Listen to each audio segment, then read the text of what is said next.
Johnny Dollar. Jimmy Sayer at Inter-Allied Life, Johnny. Oh, hi, Jim. How are you? The way I feel now, the way I'm going to feel depends on you. Okay, let's have it. Remember a guy named King Tut? The Egyptian mummy they dug out of a tomb full of treasure a few years ago. That's right. Well, don't tell me you held a policy on him now, Jim. Seriously now. You'll also remember there was supposed to be a curse on anybody who molested his tomb. Yeah, supposed to be. But of course, anybody knows that stuff's a lot of malarkey. Is it? Isn't it? Better reserve judgment, Johnny, until you hear about the curse of Kamashek.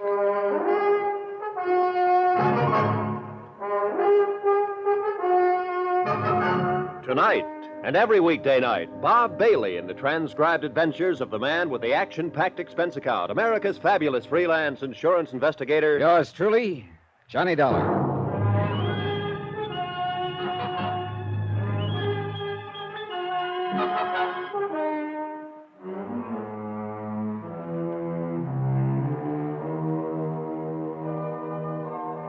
Expense account submitted by Special Investigator Johnny Dollar to the Inter-Allied Life Insurance Company, Hartford, Connecticut.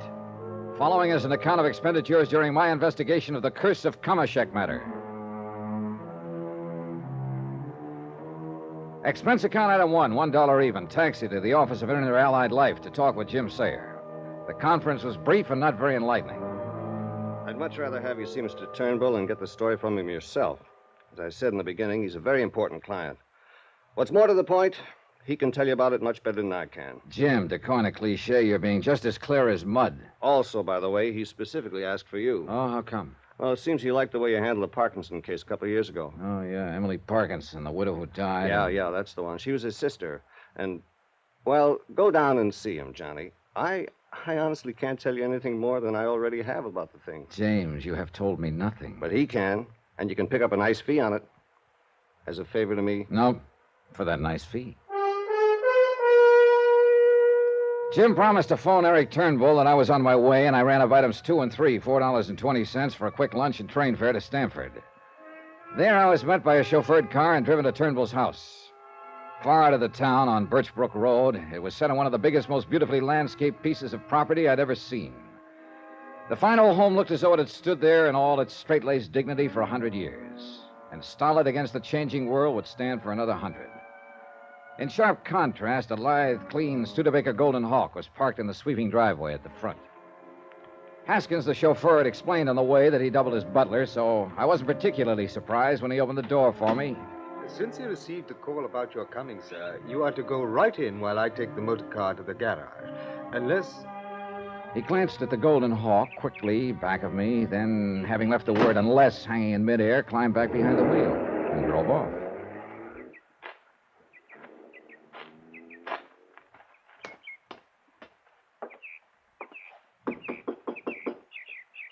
Well, he said go right in. Inside, the house was a classic.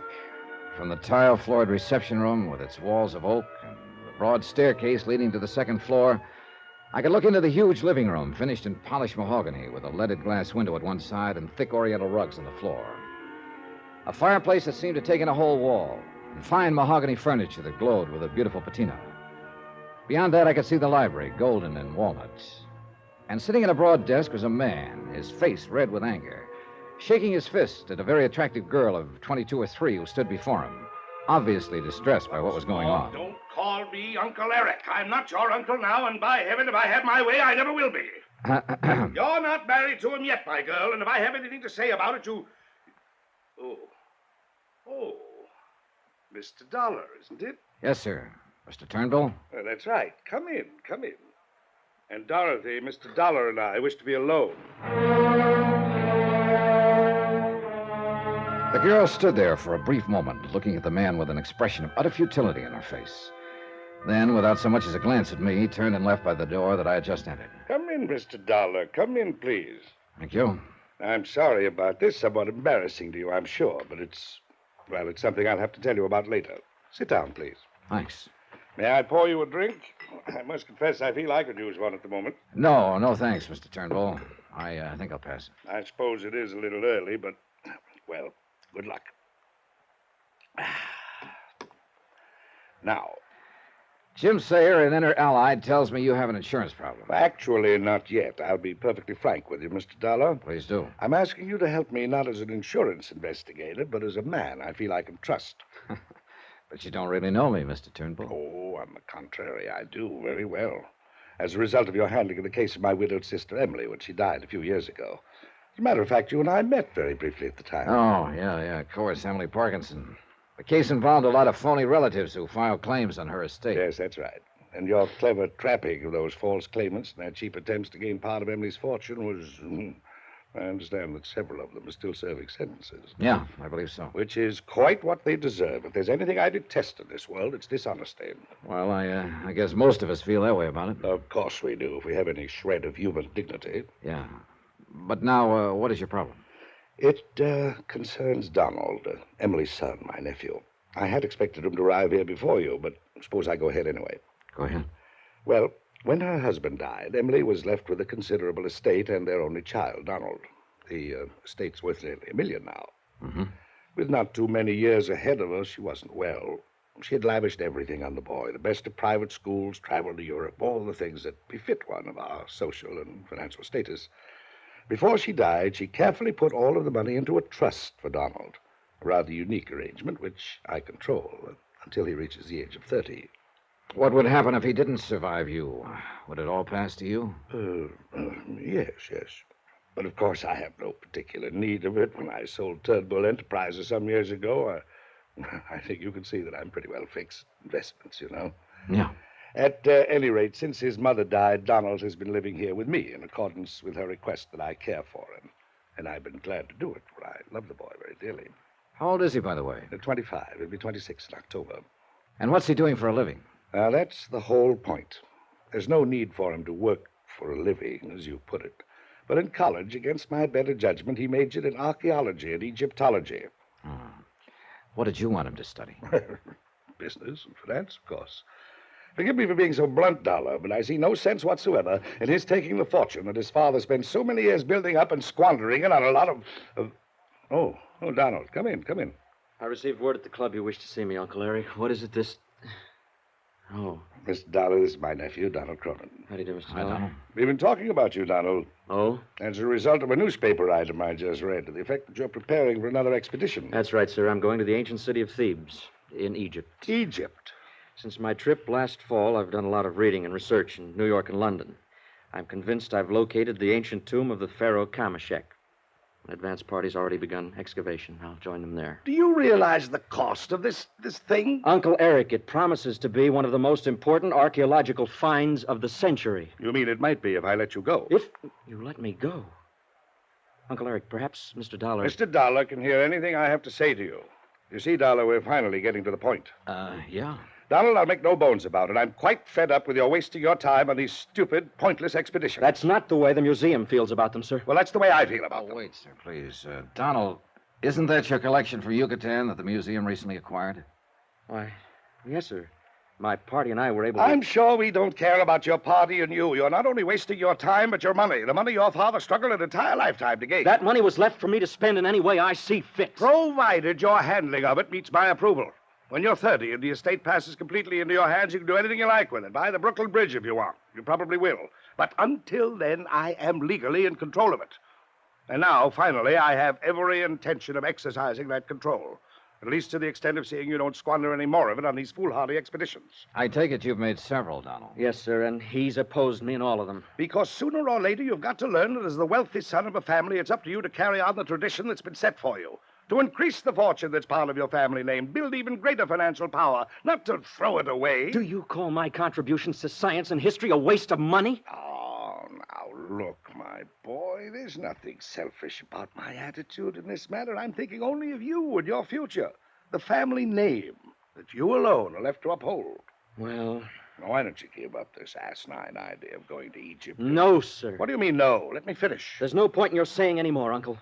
I'm going to explore the tomb of Kameshek. Now, listen here, you I've young made and great... all the arrangements, obtained the sponsorship of the museum, notified the universities that are interested in my work. I say you're not going. And I say I am, sir. You young fool. Don't you realize that I'm in a position to cut you off without a penny?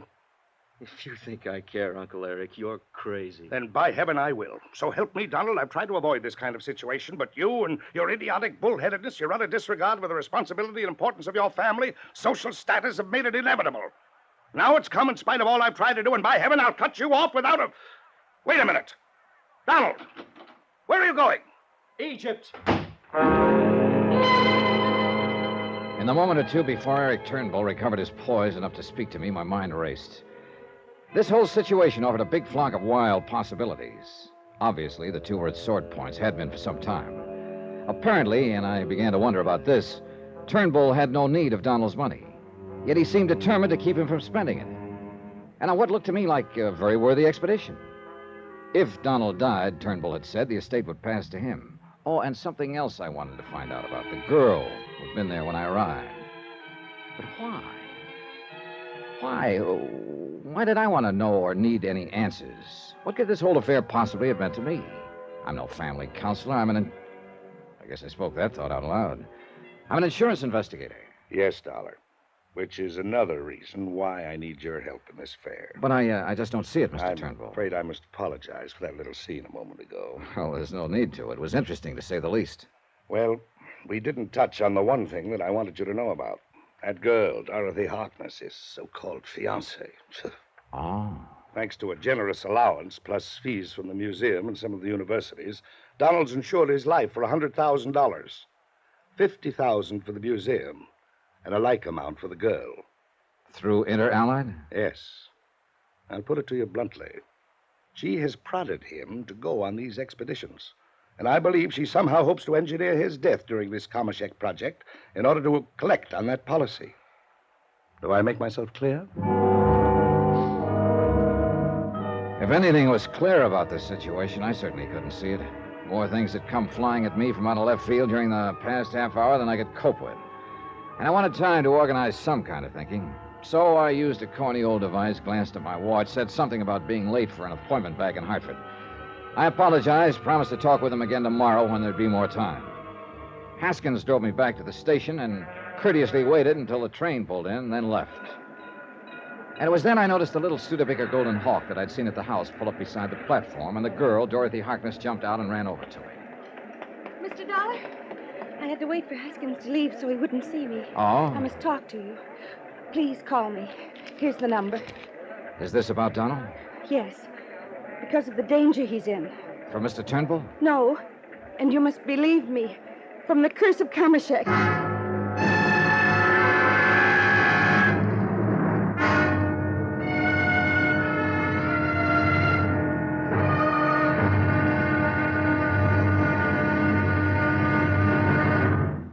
Now, here's our star to tell you about tomorrow's episode of this week's story. Tomorrow, a little order starts to come out of the Department of Utter Confusion and a promise of murder. Join us, won't you? Yours truly, Johnny Dollar.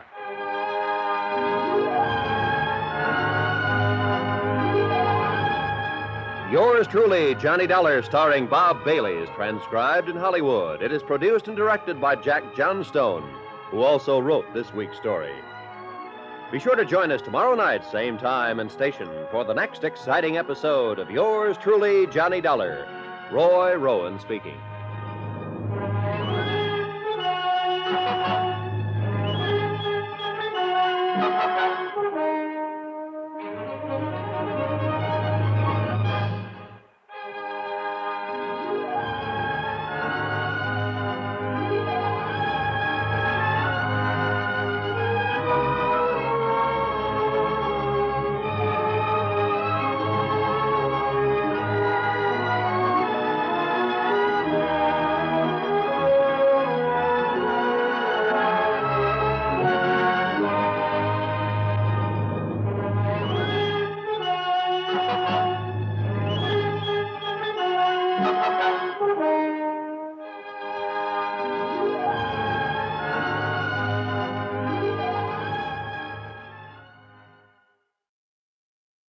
From Hollywood, it's time now for...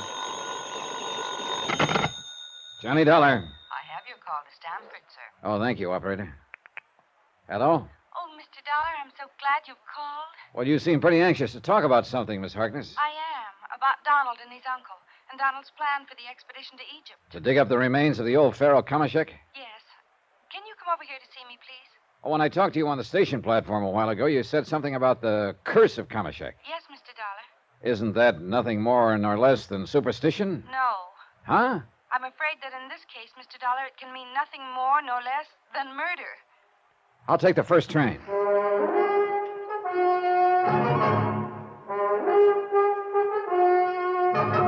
Tonight and every weekday night, Bob Bailey in the transcribed adventures of the man with the action-packed expense account, America's fabulous freelance insurance investigator. Yours truly, Johnny Dollar.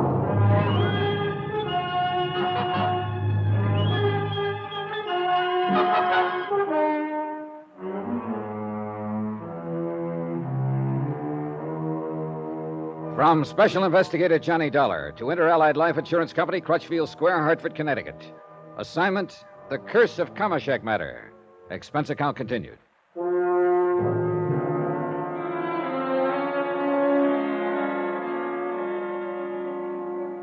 Item 4, 320, cab to the station, train fare from Hartford to Stamford, and cab to the modest but attractive apartment of Dorothy Harkness. The short trip gave me time to think. Eric Turnbull, wealthy retired businessman, called me in on this case. Turnbull, uncle of young Donald Cronin, entirely in control of a large trust fund for the boy. Turnbull, who was determined to prevent him from making an expedition to the tomb of Kamashek, on the excuse that he suspected a plot against the boy's life, engineered by Dorothy Harkness, who was not only Donald's fiancée, but a beneficiary of his $100,000 life policy. So a talk with Dorothy Harkness seemed very much in order. Oh, come in, Mr. Dollar. I'm so glad you were willing to come and talk with me. How are you, Miss Harkness? You make me sound so old. It's Dorothy. Won't you sit down? Thank you. But before we go any further, Dorothy, I think you ought to understand that I'm an insurance investigator, and so far... I know that. Donald told me his uncle was going to send for you. But there's been no claim filed, no reason for one. I know. Mr. Turnbull does, well, kind of unusual things now and then, and I guess this is one of them. Unless he's trying to prevent whatever might cause a claim to be filed. Mr. Dollar, I don't know what Mr. Turnbull has told you about me, but I'm sure it wasn't good. I'm afraid we don't get along very well. Well, it's pretty obvious he doesn't like your interest in his nephew, Donald. I've known Donald since school, Mr. Dollar, and we hope to get married. At least Donald does. Oh? And what about you? Well, I don't know. I don't know. I got the impression from Mr. Turnbull you were doing a pretty good job of getting Donald into your clutches. But that isn't the way it is at all. We've been seeing a great deal of each other, and Donald has asked me to marry him. And I'm fond of him, Mr. Dollar, terribly fond of him. But so far as marriage is concerned, I'm not sure. What do you mean? I can't help wondering all the time if he isn't hoping to marry me just as an escape from his uncle. Uh-huh. Would you marry him? If I were sure of him. You'd be sure of an awful lot of money, Dorothy. What? The minute he reached 30, that is. Mr. Turnbull has poisoned your mind, Mr. Dollar. What money Donald has or may have has nothing to do with it. That sort of thinking is filthy. I guess you mean that, don't you, Dorothy? Yes. I think I've loved Donald ever since my father brought him into the museum. Your father? Yes, he's curator of archaeology. Well, how does he feel about Donald and you? His only interest in Donald is in the money, the financial support he gives the museum. Oh. Since Mother died, he's become a grasping, self-centered old man whose only interest is in the museum. I see. So I don't live with him anymore. Well, then I take it he opposes any thought of your marrying Donald. He wants me to string him along, raise money and scientific contributions. But Donald is making something of himself, instead of wasting his life in idle luxury as Mr. Turnbull would have it. Or would he rather have Don increase the family fortune? No, just not spend it. That's all he cares about. So if anything should happen to Donald, there would be more left for Mr. Eric Turnbull. And that's why I called you. Because I'm afraid that if Donald does go on this expedition to Egypt, something will happen to him. Oh, now, wait a minute. Turnbull has objected strenuously to this latest expedition. You don't know them yet. Either of them. They're of the same stock, and they're both stubborn, determined, and willful, and his uncle is clever. Clever enough to play on this stubbornness. Capitalize on it. What's that supposed to mean? He knows that the surest way to keep Donald from doing something is to insist that he do it. It's always been that way. Are you sure you haven't been reading too much psychology? It's true. And in spite of Donald's academic maturity, he's almost like a child in some things, emotional sometimes. That's another reason why I wonder if Donald really wants to marry me. If he loves me enough. Or if he's simply rebelling against his uncle. You feel, then, that Mr. Turnbull is opposing the expedition to be sure that Donald will make it? Yes. Because he doesn't quietly reason with Donald, talk things out. He shouts, he storms, he threatens. And that gets Don's back hair up, huh? It makes him more determined to go than ever. Wouldn't it do the same to you? Maybe so. And I'm afraid that if he does go, he'll never come back. You honestly don't want him to go? No. Just what do you think might happen to him? This curse of Kamashek you mentioned? I think that would be the excuse for his uncle to have something happen to him. Well, what is this curse? Do you remember King Tutankhamun? Well, I remember hearing and reading something about him, old Egyptian pharaoh. His tomb had a curse on it, too. But because they believed it would yield important historical data and some of the treasure of those ancient dynasties, an expedition went to the Valley of the Kings and excavated it anyhow. You're really hip on this stuff, aren't you? Because of Donald's interest in it, I guess. But listen to me. One after another, people who were involved in that expedition died under very mysterious circumstances. Yeah, I remember. Even Lord Carnarvon himself. They said that he died from the results of a mosquito bite and pneumonia. But the other deaths were not so easily explained away. Not even by able scientists and doctors. You believe in the curse of King Tut, then? And now the curse of Kamashek? No, I don't. But from what you just told me... There have been too many other tombs, all bearing warnings, where the people who dug into them, touched the treasures in them, even touched the remains of the kings, had no harm at all come to them. Well, then I'm afraid I don't see what you're driving at. This, Johnny. Any mysterious death of someone who's explored one of these ancient tombs will be accepted as a result of the curse. Don't you see? It's an open door to murder. You know something? To me, it all sounds a little far-fetched. No. Because of Eric Turnbull. Because I'm sure he wants Donald out of the way. For his money? This terrible friction between them, this antagonism that's been building up for years. And it's reached a point where either one of them would be glad to see the other out of the way. But Eric Turnbull is the only one who is evil enough to do something about it. Well, I gotta admit, the sparks kind of flew between them when I saw them together. And don't forget, it would be to his uncle's advantage if Donald were to die. He needs the money? Well, no, I guess he doesn't. Well, what about you? I'm doing all right at the museum. I'm earning enough to live on, and I'm happy in my work. Just the same, as I understand it, you'd collect half of Donald's life policy. I hate you for even thinking about such a thing. I'd hoped you would help me save Donald's life. Funny, though, isn't it? Funny. Eric Turnbull is my employer in this case. If there really is a case. Because he's smart. He's clever. He's clever enough to know that calling you in would help cover up anything he might do. All right, look. Suppose Eric Turnbull did plan to get rid of Donald. How? I don't know. But this I do know. And it's the thing that has scared me. On his last expedition, and he didn't realize it until afterwards, one of the men in his party, a man he'd selected himself, turned out to have been paid separately by Mr. Turnbull. Why not? He probably wanted somebody there to look after Donald without his knowing. Listen to me. This man caused a couple of accidents. At least they called them accidents. That could have cost Donald his life. Oh, now, Dorothy, look. No, please. no. No, I can see that you don't believe anything I've told you. Dorothy, I think you're just building up something in your imagination. You that don't doesn't... believe me. But at least do this. Remember, no matter what happens, remember what I've told you. Somebody was lying. That was a cinch. But who? And why? Unless one of them really was plotting against the life of Donald Cronin. I couldn't get it out of my head that at least Eric Turnbull didn't need whatever money would come from Donald's death. Dorothy Harkness, on the other hand, would gain what to her would be plenty. Sure, nearly $1 million would go to Turnbull, but that would mean much less to him than the $50,000 insurance would to her. Well, there seemed to be nothing more to say to her at the moment, so I left her, took a cab back to the station. That's item 5, 65 cents, and telephoned to the house on Birchbrook Road in the hope that Donald would be home and I'd have a chance to talk to him. Hello? Oh, Mr. Turnbull, this is Johnny Dollar. Oh, splendid. Where are you? Well, I'm at the station, but I was calling to try and... Splendid. Haskins will drive the car down to meet you immediately. Well, now... I knew that if you thought it over, you'd be willing to take on this case. Yeah, sure. You just wait right there. Haskins will be along in a few minutes. Goodbye.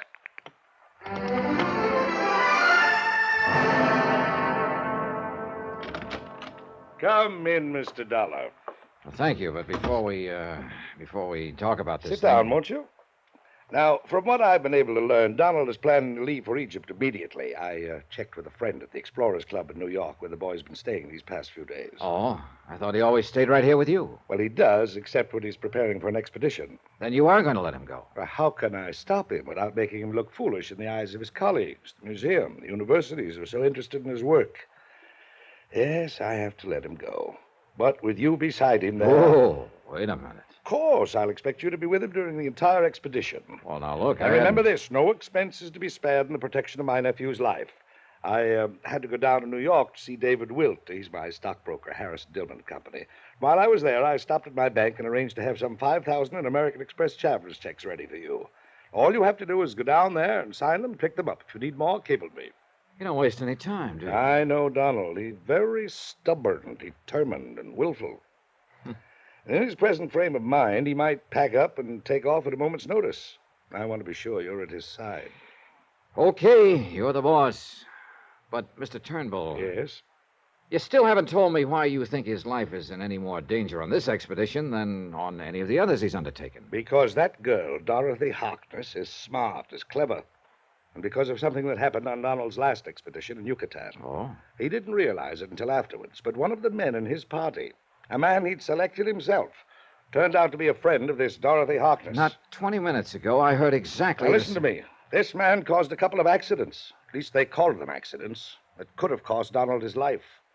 And Mr. Dollar, though lacking any proof, I am convinced he was put up to them by the beneficiary of his insurance policy, Dorothy Harkness.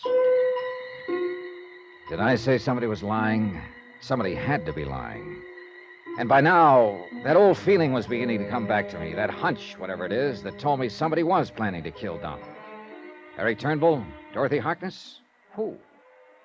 Something told me I'd better get to Donald Cronin, but fast.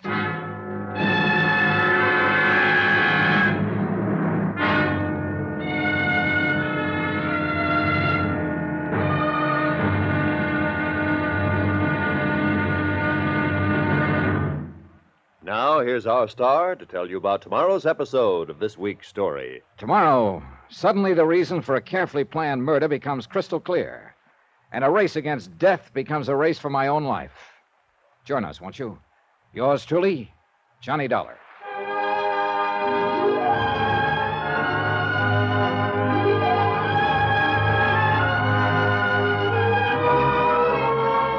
Yours truly, Johnny Dollar, starring Bob Bailey, is transcribed in Hollywood.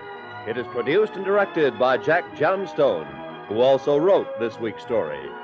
Be sure to join us tomorrow night, same time and station, for the next exciting episode of Yours truly, Johnny Dollar. Roy Rowan speaking.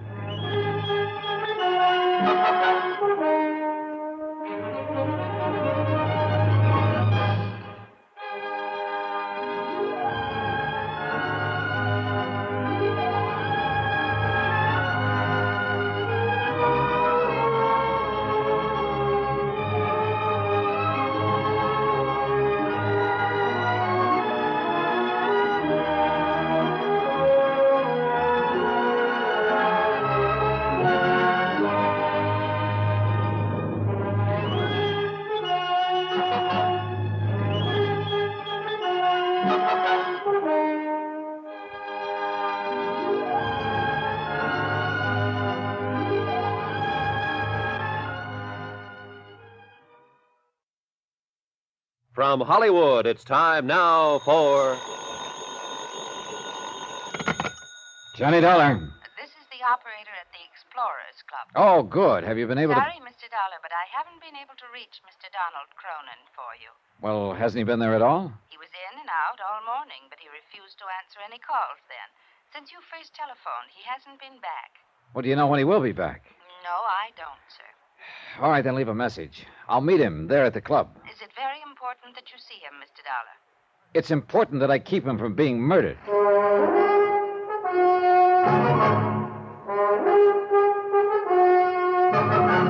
Tonight and every weekday night, Bob Bailey in the transcribed adventures of the man with the action-packed expense account, America's fabulous freelance insurance investigator. Yours truly, Johnny Dollar.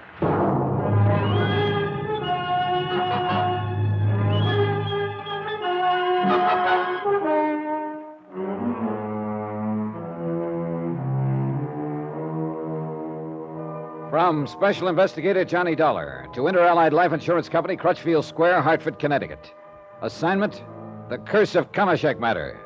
Expense account continued.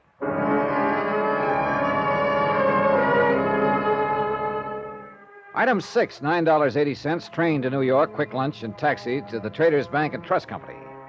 There I picked up the American Express traveler's checks that Eric Turnbull had left in my name, had left for expense money to take me to Egypt, to make sure his nephew Donald Cronin lived safely through an expedition to open the grave of the ancient pharaoh Kamashek. The bank teller's brief remark gave me something to think about. I'll sign, Mr. Dollar? Yep. Yes, now, let me check the amount for you just once more. All right. 1,000, 2,000, 3,000, 3,500, 4, 45, 47, 48, $5,000 even. Mm-hmm. Yes, here you are. Good, thanks. And as I'm sure Mr. Turnbull knows, this will close out this particular account completely. I thought about that remark a little later when it began to tie in with some other things I learned. Right now, item 7.80 cab fare to the Explorers Club. Donald had not yet returned, so I left another message for him, asking him to sit tight until he heard from me. And I meant sit tight. Because apparently, after the latest argument with his Uncle Eric, he was quite likely to hop off to Egypt on short notice. This I didn't want. As a matter of fact, at this point, I wasn't sure I approved of his expedition at all. Both his uncle and his girlfriend, Dorothy Harkness, had told me they thought his life was in danger. And each accused the other of plotting his murder. I was about to leave the Explorers Club when I was buttonholed by a short, kind of cute-looking old character in gray striped suit, tattersall vest, spats, believe it or not, and all but a monocle. I say there, old man. Yes? If you'll pardon me, I believe I overheard you inquiring at the desk for Donald Cronin, didn't I? Oh, yes. Do you know him? Oh, I most certainly do. But excuse me, I'm Percival Thronghurst Scatterday. Mr. Scatterday, I'm Johnny Dollar. Oh, yes. Donald told me that he'd met you at his home. Tell me, do you plan to accompany him on the expedition to Thebes? Well, yes. Excellent. It should result, you know, in one of the most important archaeological finds of the century. Think of it. The tomb of Kamashek. Yes. Do you know where Donald is now? Treasures, artifacts, and that should put to shame the ones that were excavated from the tomb of Tutankhamun. Yes, I'm sure it will, but now... If history has told us the truth about Kamashek, 18th dynasty, I believe... Well, that I wouldn't know. But now, Mr. Scatterday, it's important that I reach Donald Cronin just as soon as... No. Now that I think of it, Kamashek was 12th dynasty. Mr. Scatterday, But he couldn't be, because that was the era... Oh, yes, I remember now. It was the 18th, the same period in which the great temple of Queen Hatshepsut was erected at Daya el-Bahari at Thebes, of course. You've seen that, of course. No, I haven't. Oh, magnificent, enthralling. Now, look here, sir. But now, Mr. Dollar... I've got to reach Donald Cronin, so if you'll excuse me... Mr. Dollar, please, you say you are going with Donald. You do know about the curse of Kamashek. Or do you? Yes, I've heard of it. Oh, then you'll certainly arrange not to be present at the opening of the sarcophagus. Why? Well, as I'm certain you know, all the preliminary work has been accomplished by the advance party, of course. So I understand. The antechamber of the tomb was opened over a month ago. So? Well, it simply means that as soon as Donald arrives, they will penetrate to the sepulchral chamber and the sarcophagus itself. Well? Mr. Dollar, it was engraved on the stone slab, barring the way to the last chamber, Mantak Ko Fore El, and so on. Oh, what's that supposed to be? The warning, my boy, the warning that whosoever violate the tomb and desecrate the body of the noble pharaoh by contact therewith shall quickly die. You don't believe in those things, do you? Mr. Dollar. As I always understood it, those warnings were just put there to discourage thieves from robbing those old tombs. Mr. Dollar, I only ask that you remember what happened to those who violated the tomb of Tutankhamun. Oh, well, couldn't the deaths of the people who entered that tomb be due simply to coincidence? Or rather, things, circumstances quite apart from their having done so? Of course they could, but were they? Mr. Dollar, I assure you that if it were not for the warning of the curse of Kamashek, I would be the first to want to enter that tomb. Instead, I have refused to go on the expedition at all. take care of Donald. Well, that's what I'm being hired to do. And of yourself, sir. Yeah, sure. Now, sorry, but I'm anxious to reach Donald, and you say you've seen him here at the club? Yes, only last evening. He was here making some of his final preparations. Well, do you know where he is now? Yes. Well, where? At his uncle's place in Stamford, Connecticut. You're sure? As sure as I am that you've not heeded my warning about the curse of Kamashek. But I beg you, Mr. Dollar, for the welfare of Donald Cronin and yourself. Yeah, sure. Thanks. If this were a mystery story instead of an accounting of expenditures on a case, I'd tag Percy Scatterday as a prime suspect for whatever might happen later, like the man who tries to throw you off his own trail by suggesting that somebody else is gunning for you. But I decided he was just an old fogey who'd been turned down on the Kamashek expedition, was trying to justify his own shortcomings with the tales about the curse. But you know something? I was wrong. I should have listened to him a little more understandingly.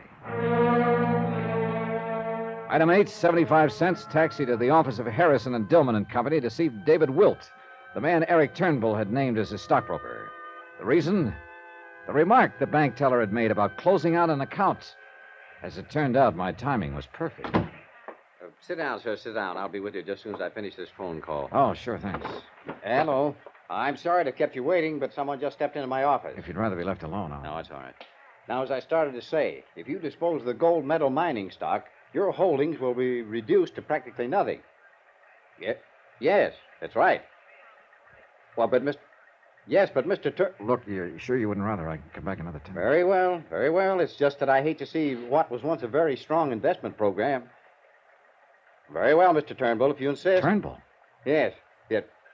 Goodbye. Now, sir. Eric Turnbull, Mr. Wilt? Oh, yes, but... Now, just a minute, sir. It was very remiss of me to mention the client's name in front of you, at least under the circumstances. Whatever I may have said on the phone just now was quite confidential. Yeah, I'm sure it was. I can only ask that you discreetly forget anything you may have heard. Not by a long shot. What's this? Who are you, sir? Dollar, I believe the receptionist said. That's right, Johnny Dollar, insurance investigator. And that conversation told me just what I came here to try to charm you into telling me. Mr. Dollar, please remember this. That was entirely confidential. None of your business. Here, my credentials. Yeah? Well? Now, you remember something. So far as Eric Turnbull is concerned, my coming here is entirely confidential. None of his business. Goodbye, Mr. Wilt.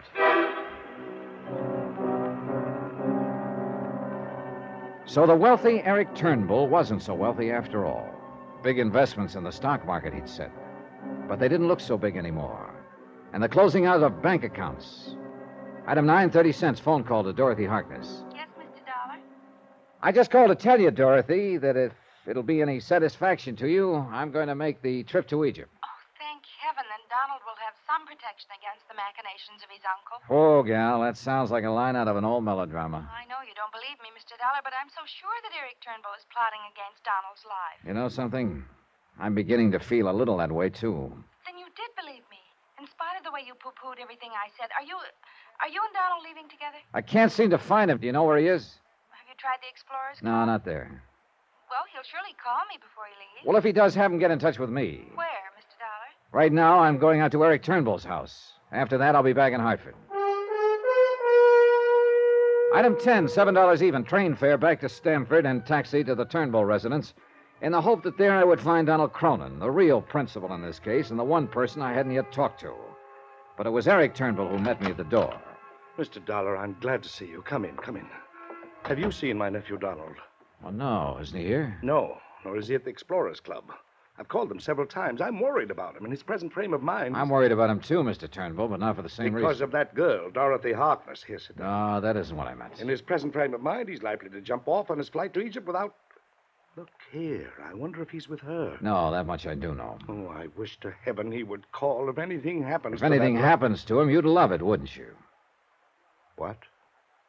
What did you say? I've done a little checking up on you, Mr. Turnbull, since I last talked to you. What do you mean? In a case as involved as this, it's necessary to check all the angles, everything, everyone, even the man who hires you. Has that girl been poisoning your mind against me, too? Your banker, from whom I picked up the American Express checks, let it slip that your account is in pretty bad shape. Non-existent now, as a matter of fact. Go on, Mr. Dollar. And your stockbroker, quite inadvertently, made it all too plain that the big investments you told me about aren't so big after all. Mr. Dollar. All right, tie that in with the fact that if anything does happen to Donald, you'll come into his estate. You've said enough. But it's true, isn't it? You laid so much stress on Dorothy and the museum getting his $100,000 life insurance, but you're the one who would really benefit by his death. Dollar, you have talked with one banker, with one stockbroker. Why, in your snooping around, didn't you talk with the others who hold my accounts? Like who? That's none of your business. But if what you are implying were true, why in heaven's name would I ever ask you to come in and protect my nephew?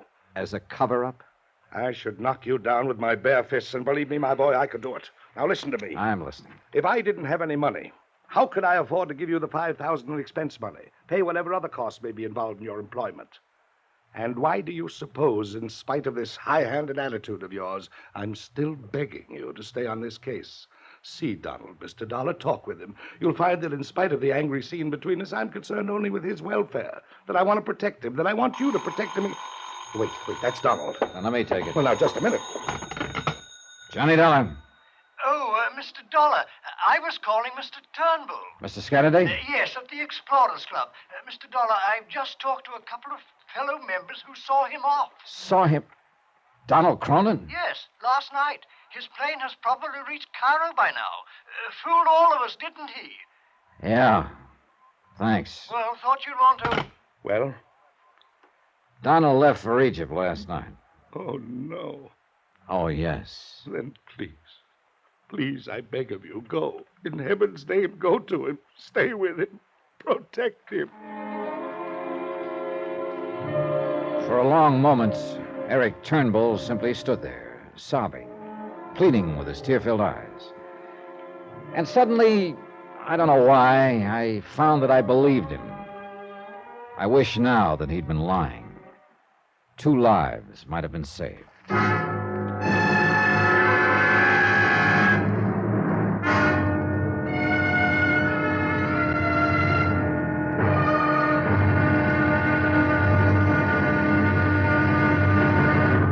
Now, here's our star to tell you about tomorrow's episode of this week's story. Tomorrow, a flight into darkness, and when day has come, there's blood on the desert sands. Join us, won't you? Yours truly, Johnny Dollar.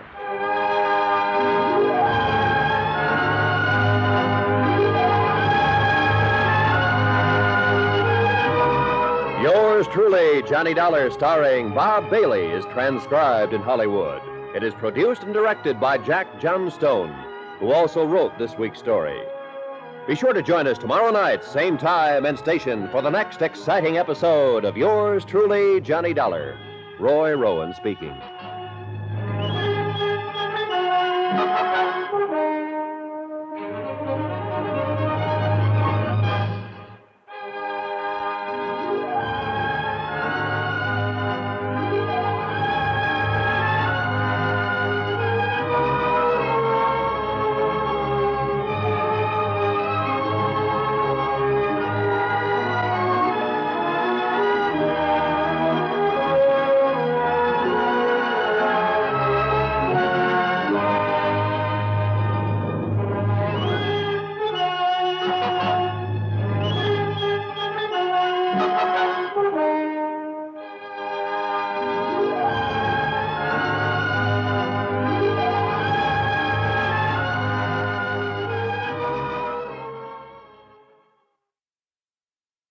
From Hollywood, it's time now for...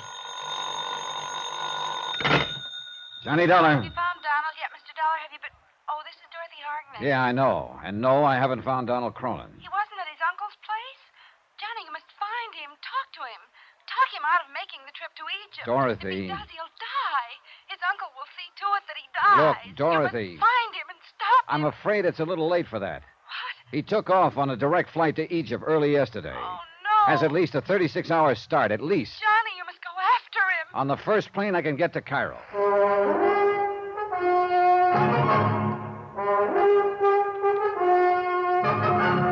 Tonight, and every weekday night, Bob Bailey in the transcribed adventures of the man with the action-packed expense account. America's fabulous freelance insurance investigator. Yours truly, Johnny Dollar.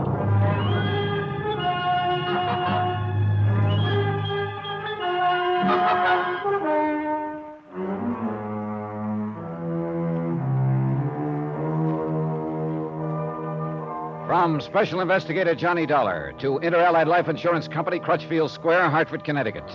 Assignment, The Curse of Kamashek Matter. Expense account continued.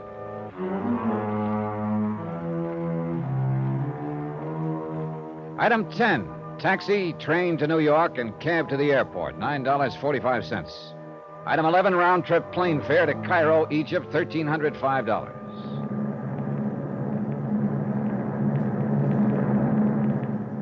I was tired, and the steady drone of the four powerful engines lulled me to sleep in no time. I think I might have slept most of the way to Paris, which was to be our first stop, except for hunger pangs and the appropriate ministrations of a very attractive stewardess.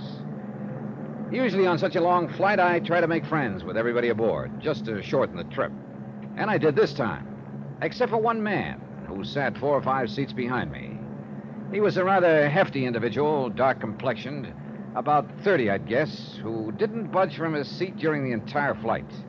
And every time I approached him to pass the time of day, he immediately made like he was asleep. So he wanted to be alone. But when I settled down into my seat, next to a lovely petite brunette named Carolyn, who was... Now, that's beside the point, except for purely personal reasons that I'll pursue further when I get back to the States. The point is that in primping a bit and replenishing her lipstick, she held up a small mirrored compact.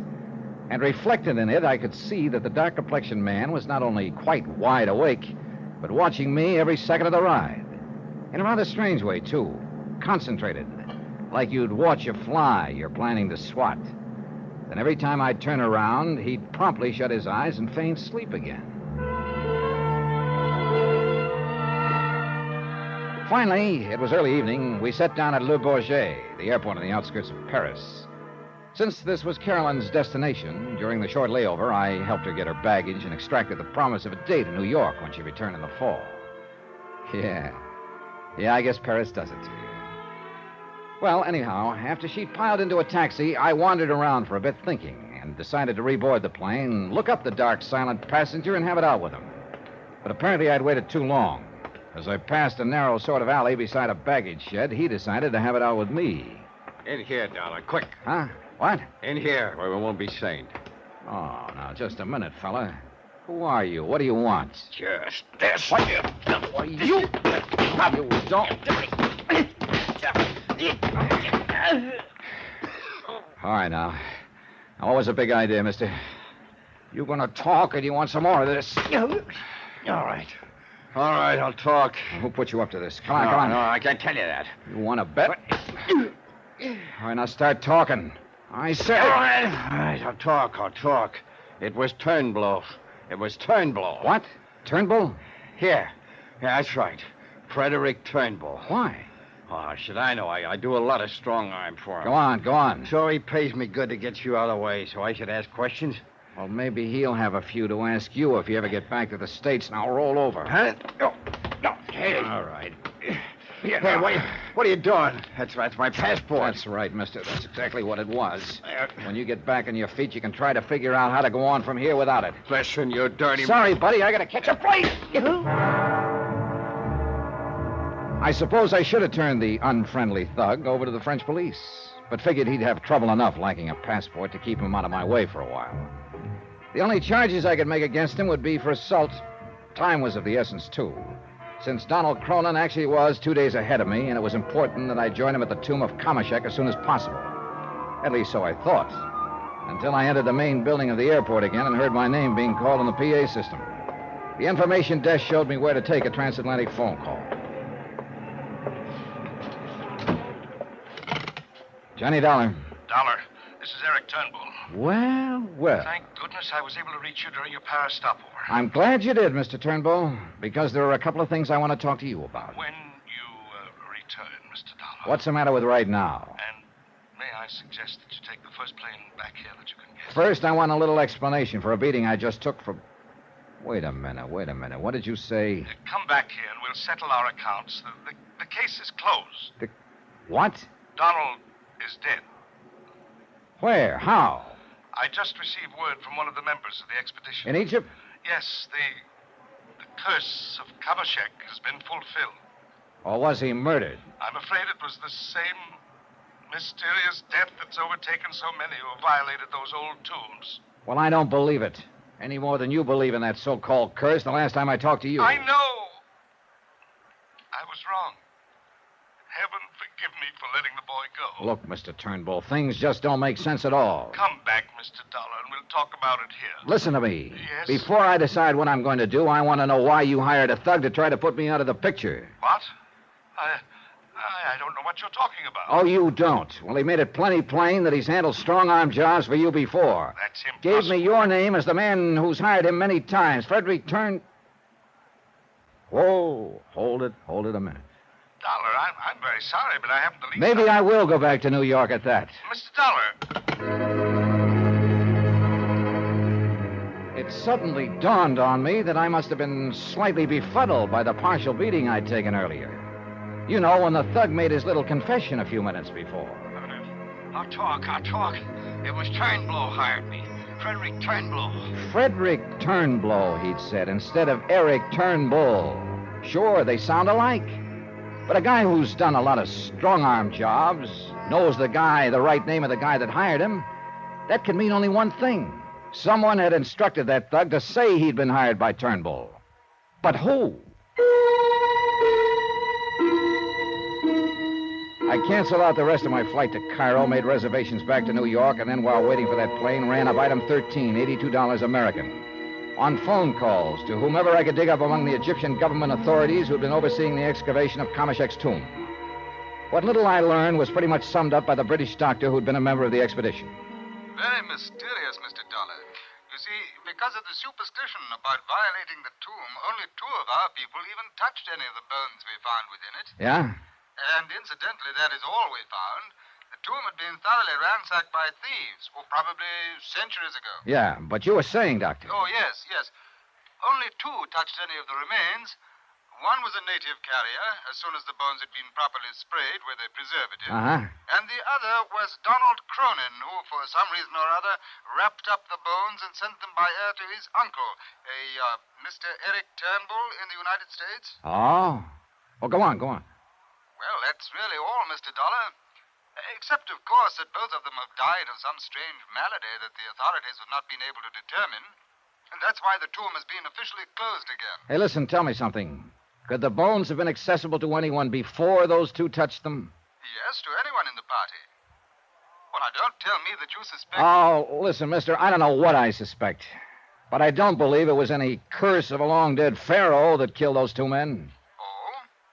Even in view of what happened to those who entered the tomb of Tutankhamun for some years ago, and then the tomb of King... Look, tell me this, will you? Have any of the expedition returned to America? Well, of course, the authorities have here no reason for holding them. You haven't answered my question. No. Well, only the 2 young men that Donald brought along with him. Who are they? Carl Fortina. Well, who's he? From New York. Like Donald himself, he's an archaeologist. And the other? One of his colleagues at the museum in, I believe it's in Stamford. What's his name? He's a young osteological expert, son of a curator at the museum, as I recall. What? His name is Walter Harkness. Well, I'll be. But surely you don't think... Doctor, you go right ahead and hang those 2 deaths on good old King Kamashek. Me? I'm going after a couple of live suspects.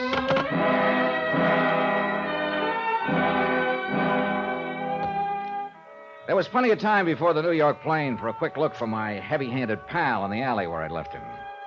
But he'd either crawled away or been picked up by the gendarmes, and I didn't have time for a session with them. Item 14, $150 for some food. Then aboard the plane, and we took off. It was a rough case to figure. Actually, of course, the insurance angle was done and over with. It ended with Donald Cronin's death. And 2 people would benefit by his death, both of them number 1 suspects. One, his uncle, Eric Turnbull, who would now take over the $1 million estate. The other, Dorothy Harkness, who would gain a big chunk of life insurance money, along with the museum, of course, that her father... Who hold everything? Her father, Adam Harkness, who opposed her marriage to Donald, who looked on him simply as a source of income for the museum, who... Hold, everything is right. There was the son, too, Walter Harkness, who ducked back to the States the minute Donald died. How did he fit into this? Believe me, in spite of all the talk in it, the belief in it, the one thing I was sure had nothing to do with the whole matter was the curse of Kamashek. Nevertheless, call it hunch or whatever you like, the more I thought about it, the more certain I became that I'd find all the answers in a package that Donald had mailed back to the States. A package containing the bones of Pharaoh Kamashek.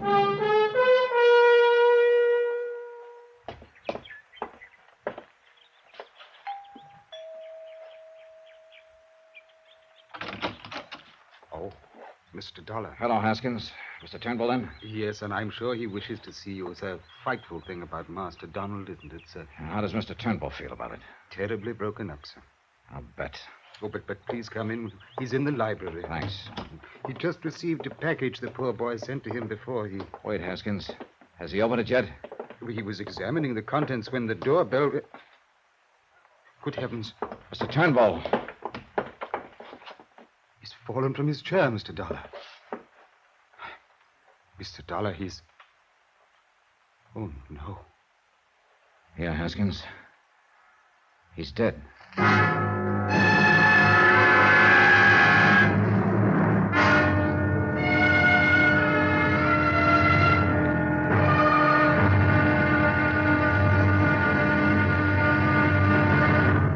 Now, here's our star to tell you about the final episode of this week's story. Before I do, please let me thank you for the letters you keep sending us about the program.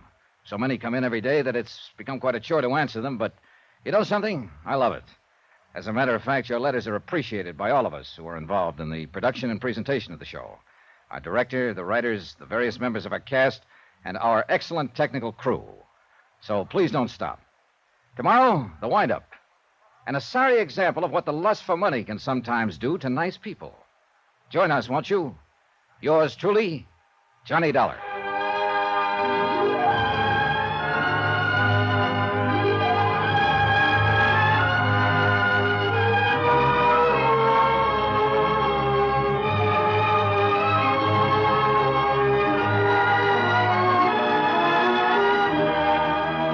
Yours truly, Johnny Dollar, starring Bob Bailey, is transcribed in Hollywood.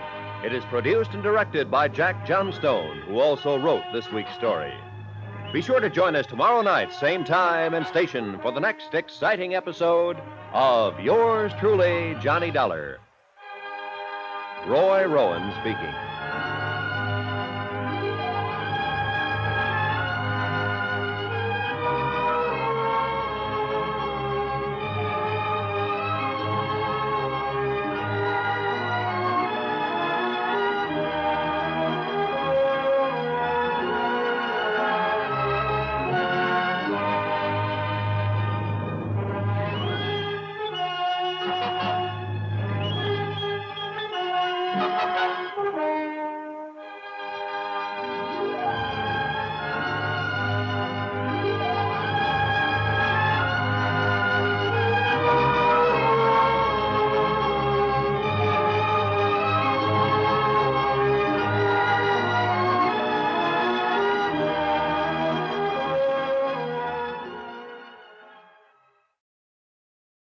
From Hollywood, it's time now for...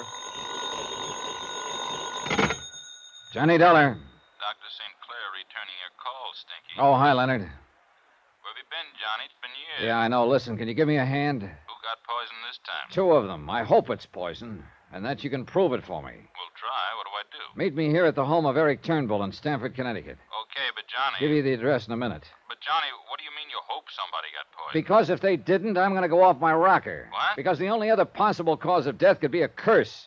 The curse of Kamashek. Who? An Egyptian king who died a couple of dozen centuries ago. What?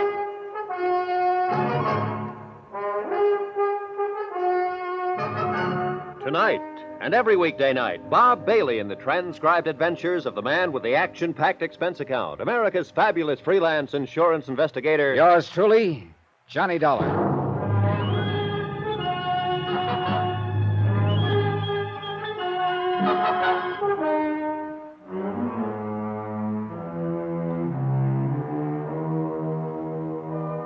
From Special Investigator Johnny Dollar to Inter-Allied Life Insurance Company, Crutchfield Square, Hartford, Connecticut.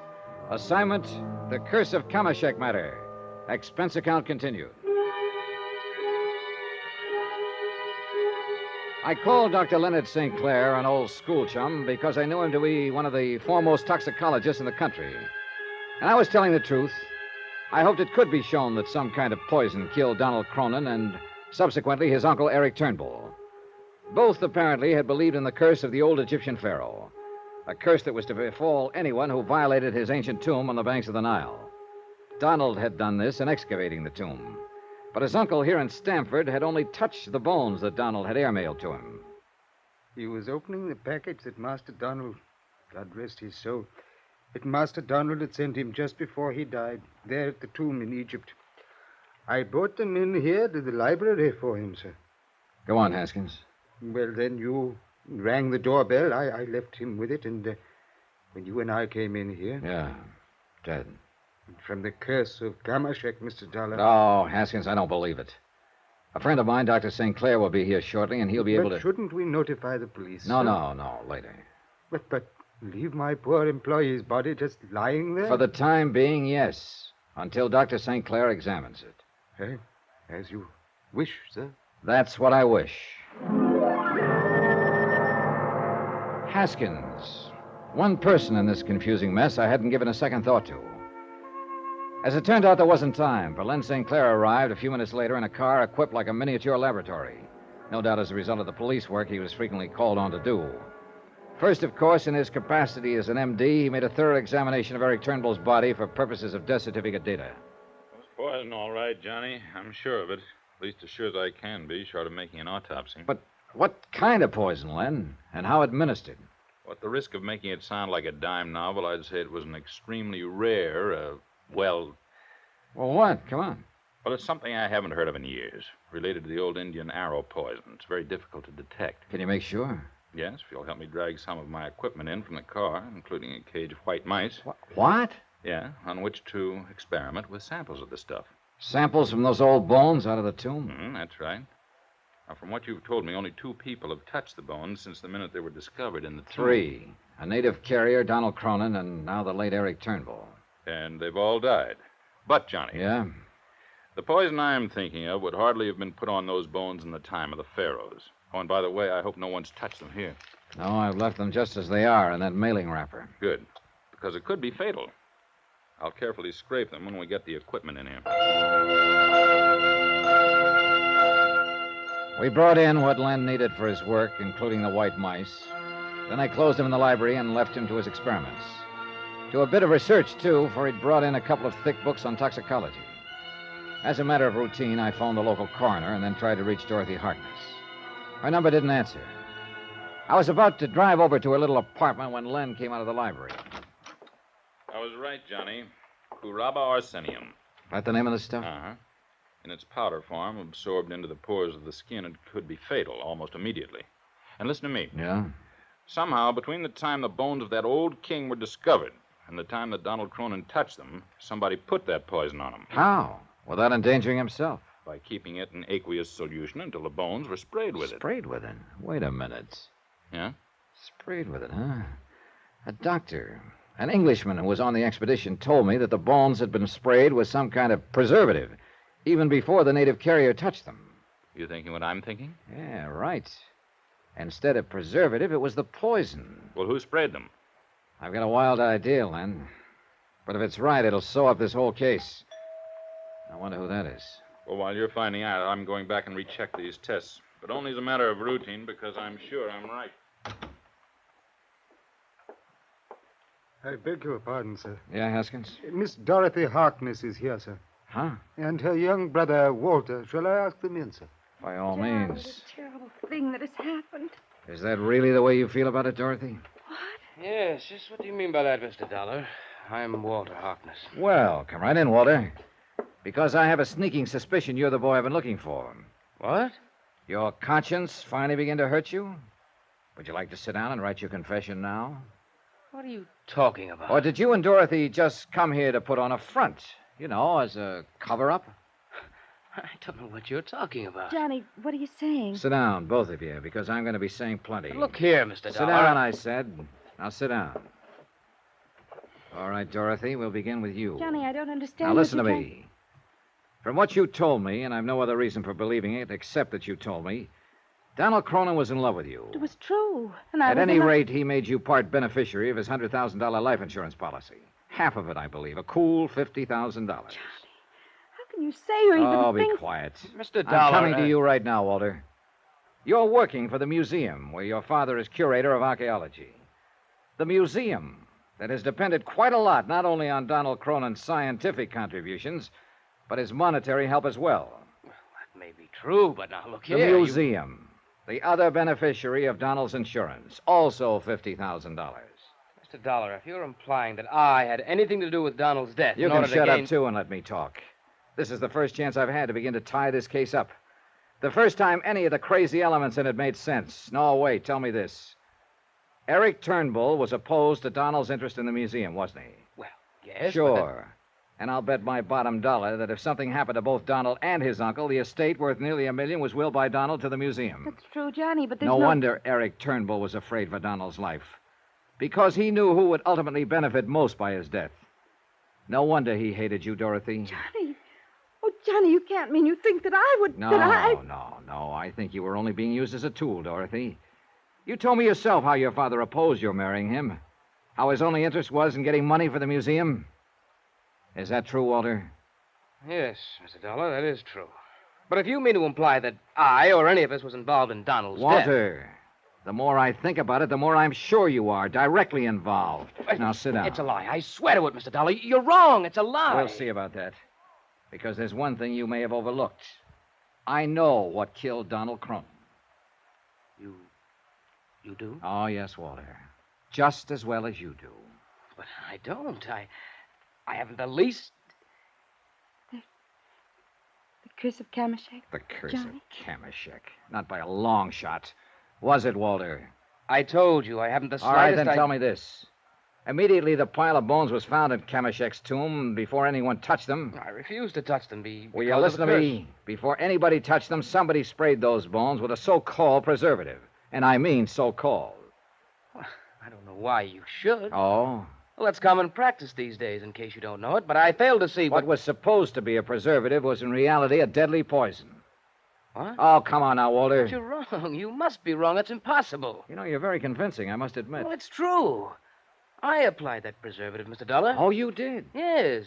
Aqueous solution, wasn't it? Of course. And I'll bet you washed your hands very carefully immediately afterward, didn't you? Yes, of course I did, because I was told to. By whom? By...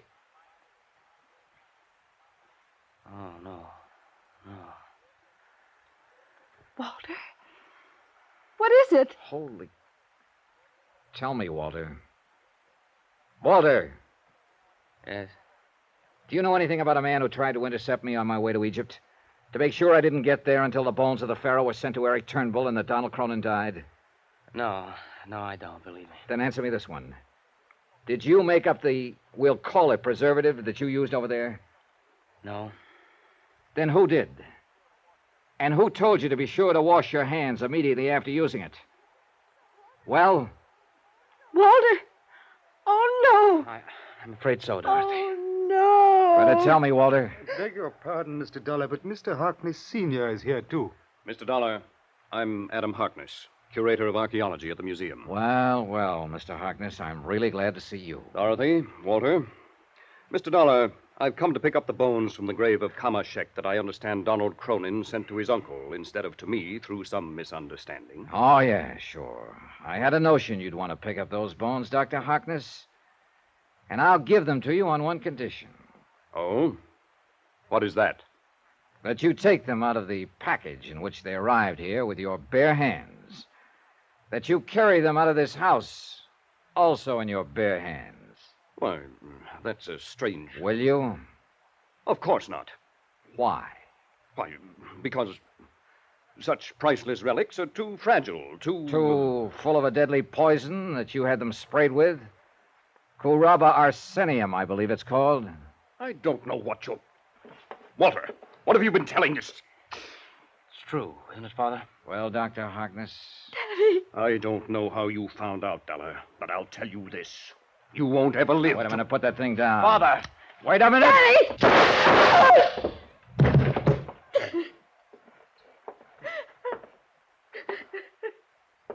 Johnny? You stopped him all right, Len. But I think he'll live. Good. I knew all the police work I've been doing would come in handy sometime. Thanks for barging in at the psychological moment. Oh, I was only coming in to confirm the results of my tests. But I guess Dr. Harkness had already done it. Yeah.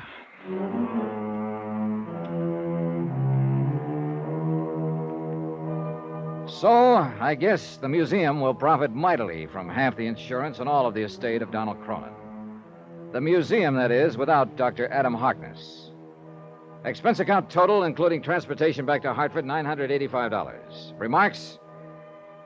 Well, doesn't mean a thing, I know, but I kind of wonder what I might have found if I'd been assigned to investigate the deaths of the people who excavated some of those other old Egyptian tombs.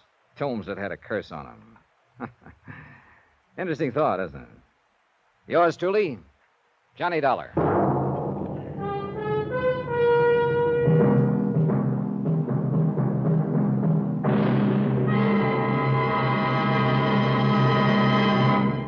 Now, here's our star to tell you about next week's story. Next week, a search for $80,000 that was never there, and a body that was never there.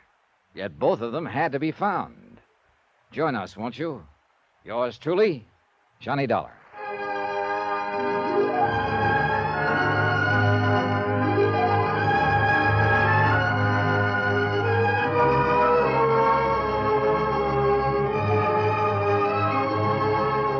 Yours truly, Johnny Dollar, starring Bob Bailey, is transcribed in Hollywood. It is produced and directed by Jack Johnstone, who also wrote this week's story. Heard in this week's cast were Paul Dubov, Alan Reed Sr., Dick Crenna, Virginia Gregg, Ben Wright, Forrest Lewis, Eric Snowden, Barney Phillips, James McCallion, and Les Tremaine. Musical supervision by Amerigo Marino. Be sure to join us on Monday night, same time and station, for another exciting story of yours truly, Johnny Dollar. Roy Rowan speaking.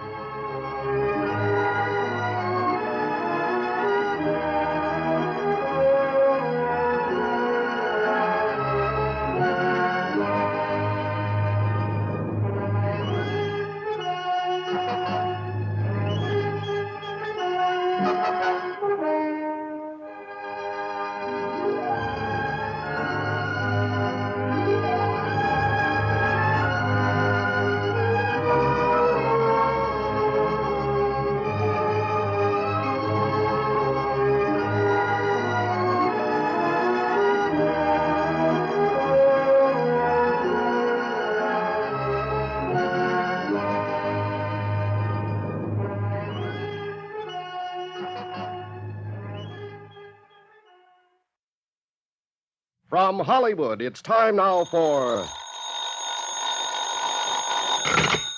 Johnny Dollar. Mort Parkinson, Johnny, Eternity Mutual. Oh, how are you, Mort? I couldn't feel much worse. It's the olives that do it, not the martinis. I wish it were that simple.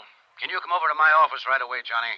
Well, I guess so, if... I don't often pull that confidential business, but I really would hesitate to go into this one on the phone. Pretty rough, huh? I'm afraid you're going to find it even worse than that. It's about Ed Morgan, Johnny. Ed Morgan. I'm sorry. I know he was a good friend of yours. He's one of the best I ever had. Ed was a great guy. It's too bad he had to die that way. Johnny, it's too bad he didn't die a year sooner. What? You'd better come on over at the office.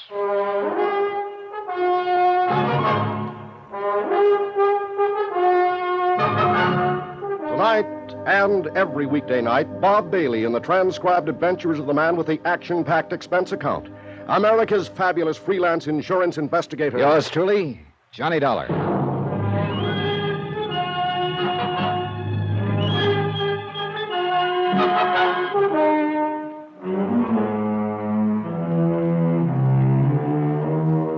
From Special Investigator Johnny Dollar to the Home Office, Eternity Mutual Insurance Company, Hartford, Connecticut.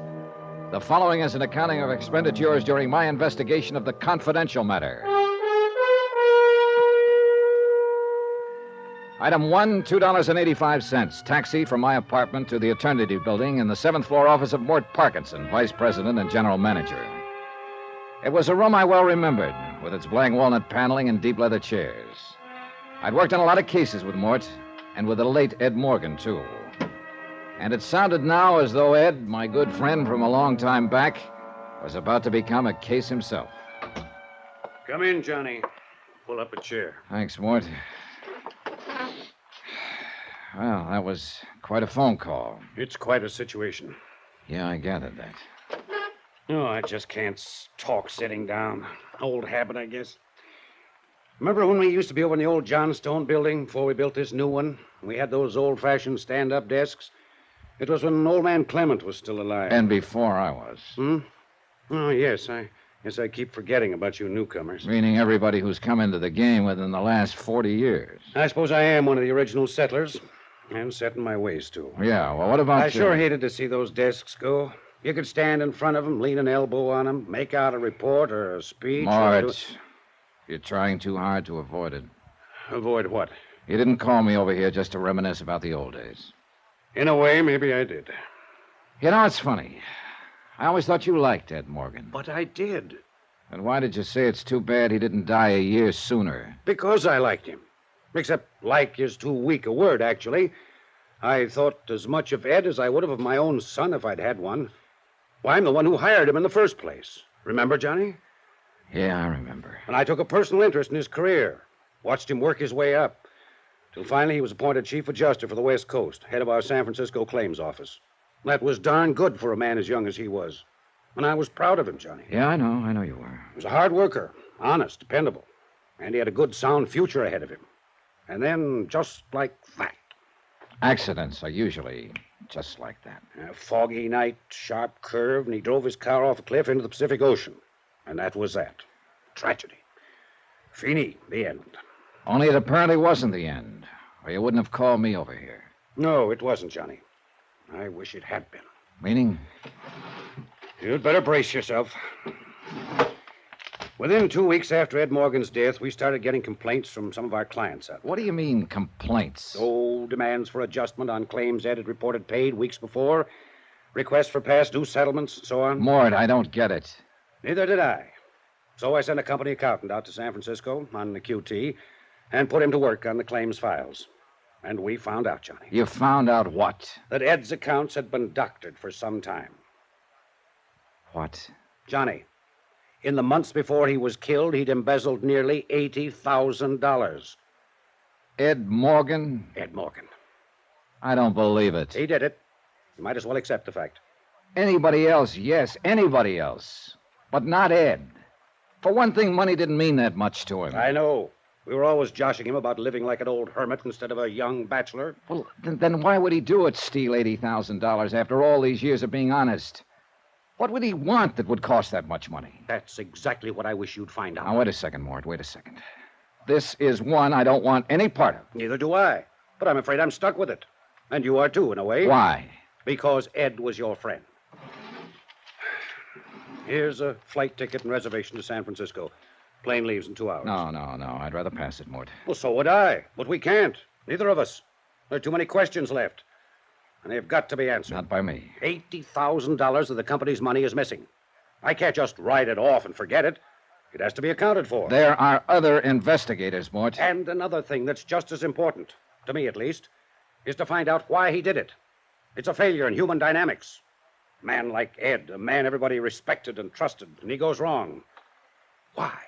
Get somebody else to find out. I'd be pretty grateful if you'd do it, Johnny. Mort, I just don't want any part of it. I know how you feel. It's quite a shock to find out he was a crook. It's like somebody pulling the rug out from under you. So now you want to forget all about him. Leave him safely dead and buried. Dead, Mort, but not buried. If you remember, they recovered the car, but not his body. It's still somewhere beneath the Pacific. All right, then. Look at it from an efficiency standpoint, if nothing else. To any other investigator, Ed Morgan would be just a name, an unknown quantity. But you knew him. I thought I did. Regardless of what he did, Johnny, I just hate to think of a stranger pawing into his past. Maybe I still think back to the old times in the old country when the family buried their own dead. I know. And sometimes, Johnny, a friend has to go all the way. Even when the other person is goofed. Isn't that what the younger generation calls it? I'm not the younger generation, Mort. Right now, I'm older than Confucius. I sure appreciate it, Johnny. And after all, somebody's got to do it. Yeah, somebody's got to do it. And like you said, Ed was my friend. All right, Mort. Let's have the ticket.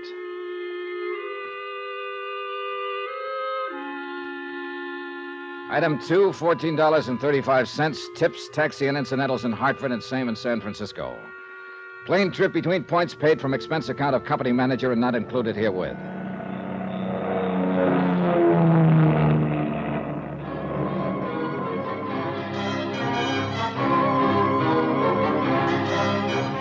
I went straight from the airport to Ed's last address when he was still alive, an apartment house in the Nob Hill section called the Drakeley Arms.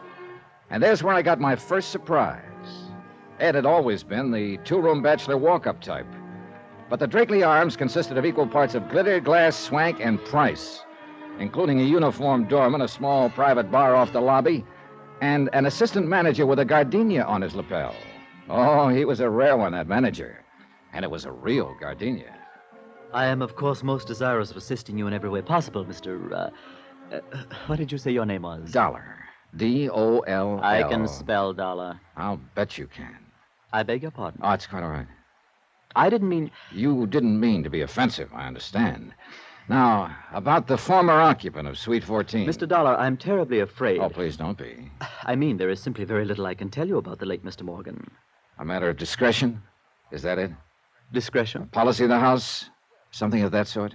Well, we do, of course, try to protect the privacy of our residents. I'm sure you understand.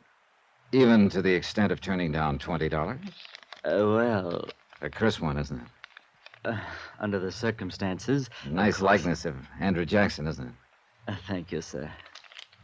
Gratuities of this nature are always so helpful in smoothing the rough pathway of human relations. Don't you think so, Mr. Dollar? Definitely. It's already helping you remember my name. Well, money is a mental stimulant, isn't it? Don't call it money. Just think of it as item 3. I beg your pardon. Item... That's quite all right. I meant... Yeah, I know. It's kind of a habit I seem to be picking up. Now, has your memory been stimulated any in regard to Ed Morgan? Oh, yes, the late Mr. Morgan. Pardon me, Mr. Dollar. Yes? Oh, yes, Countess Margie. Yes, I'll be delighted to send the boy up for 2 quarts of suds. Suds? Would a nice dry Bavarian ale be... Yes, Countess, just plain beer. Yes, Countess, right away. Frightful old lady. Mixes it with creme de menthe, you know.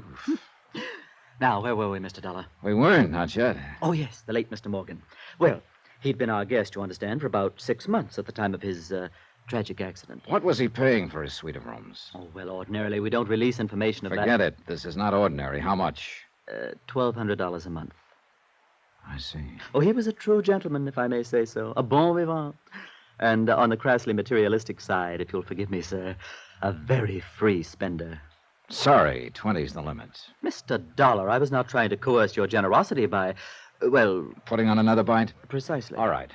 So Ed was bedded down in a mink line stall and was throwing money around like water. What else? Who came to see him? What sort of visitors did he have? None at all that I can recall. None at all? He leased that overpriced cubicle and then just sat in it? Well... What about friends here in the building? Most of our guests might be termed individually exclusive. Even eccentric in some cases. Except, of course, Mrs. Barrett. Mrs. Barrett? Yes. One of the loveliest guests we've ever had the pleasure of... Excuse me, Mr. Dollar. Yes. Yes, Countess Margie. The boy is on his way. I know. But he has to go clear down to the corner. Yeah. Well, please tell little Pim Pam that I'm so sorry. A dog drinks that stuff, too. Now, where were we? About this Mrs. Barrett you mentioned. Oh, yes. Well, of course, she and Mr. Morgan were inseparable, you understand. They were together constantly. And Mr. Barrett? Oh, there wasn't any. Well, not recently, I mean. Deceased. You know, dead. Yeah, when? Early this year, as I recall. I didn't know him, of course. Mrs. Barrett moved in here shortly after his death. Not until then. And Ed Morgan, when did he move in? About 6 weeks later. Oh, he met her here then? Oh, no, they were already acquainted. Well acquainted. I see. In fact, I believe that Mr. Morgan and the young and very lovely widow met at the time of her husband's death, a matter of settling the estate or something of that sort. It would figure all right. I but don't you said... remember exactly why I thought so, but I do recall having an impression at the time that he moved in here only because of her. And as I say, they were together constantly right from the first. That's all very interesting. I wonder if I could have a talk with this Mrs. Barrett. That would be utterly impossible, I'm afraid. Now, look, if you think you can I simply mean she isn't here. Isn't here? She's been gone for 10 days now. Where'd she go? I really haven't the slightest idea, Mr. Dollar. Well, if she moved out, she must have left a forwarding address of some kind. Oh, she didn't move out. She still has her apartment here. She'll be back eventually, I imagine. But at the moment, I haven't heard a word from her since she left. Oh, poor dear. You know, one can understand why she'd want to get away for a while. Such a tragic coincidence, having two deaths of exactly the same... Oh, confound that woman. Wait a minute. What do you mean by tragic coincidence? Oh, well, as I understand it, Mrs. Barrett's husband also died in some sort of accident. Yes, Countess.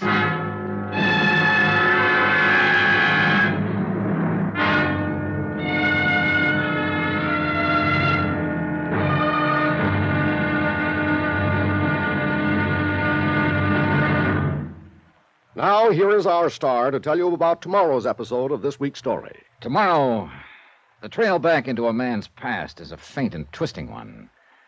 And at times it runs through quicksand. Join us, won't you? Yours truly, Johnny Dollar.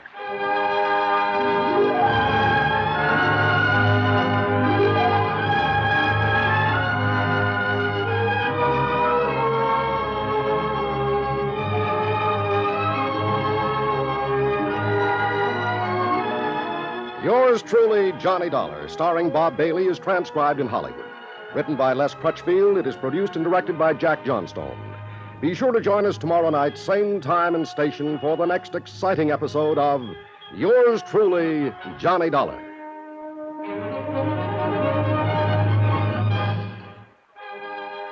Hugh Brundage speaking.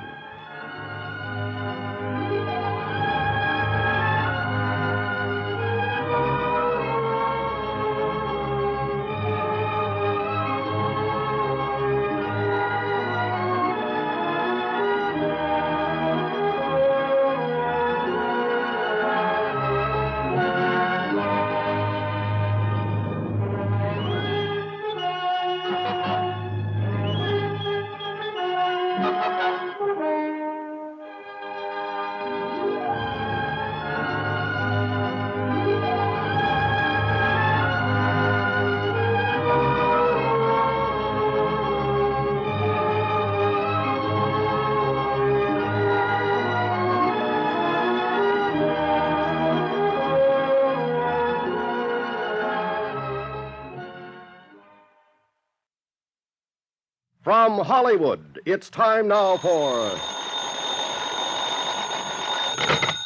Johnny Dollar.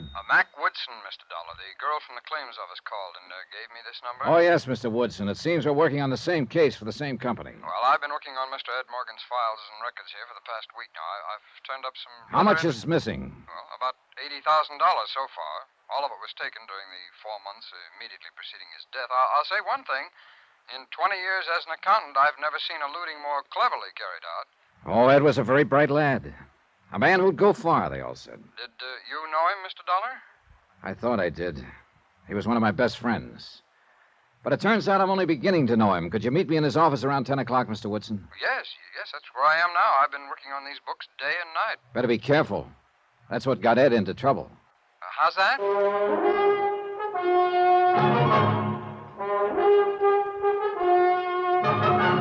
Tonight and every weekday night, Bob Bailey in the transcribed adventures of the man with the action-packed expense account, America's fabulous freelance insurance investigator. Yours truly, Johnny Dollar.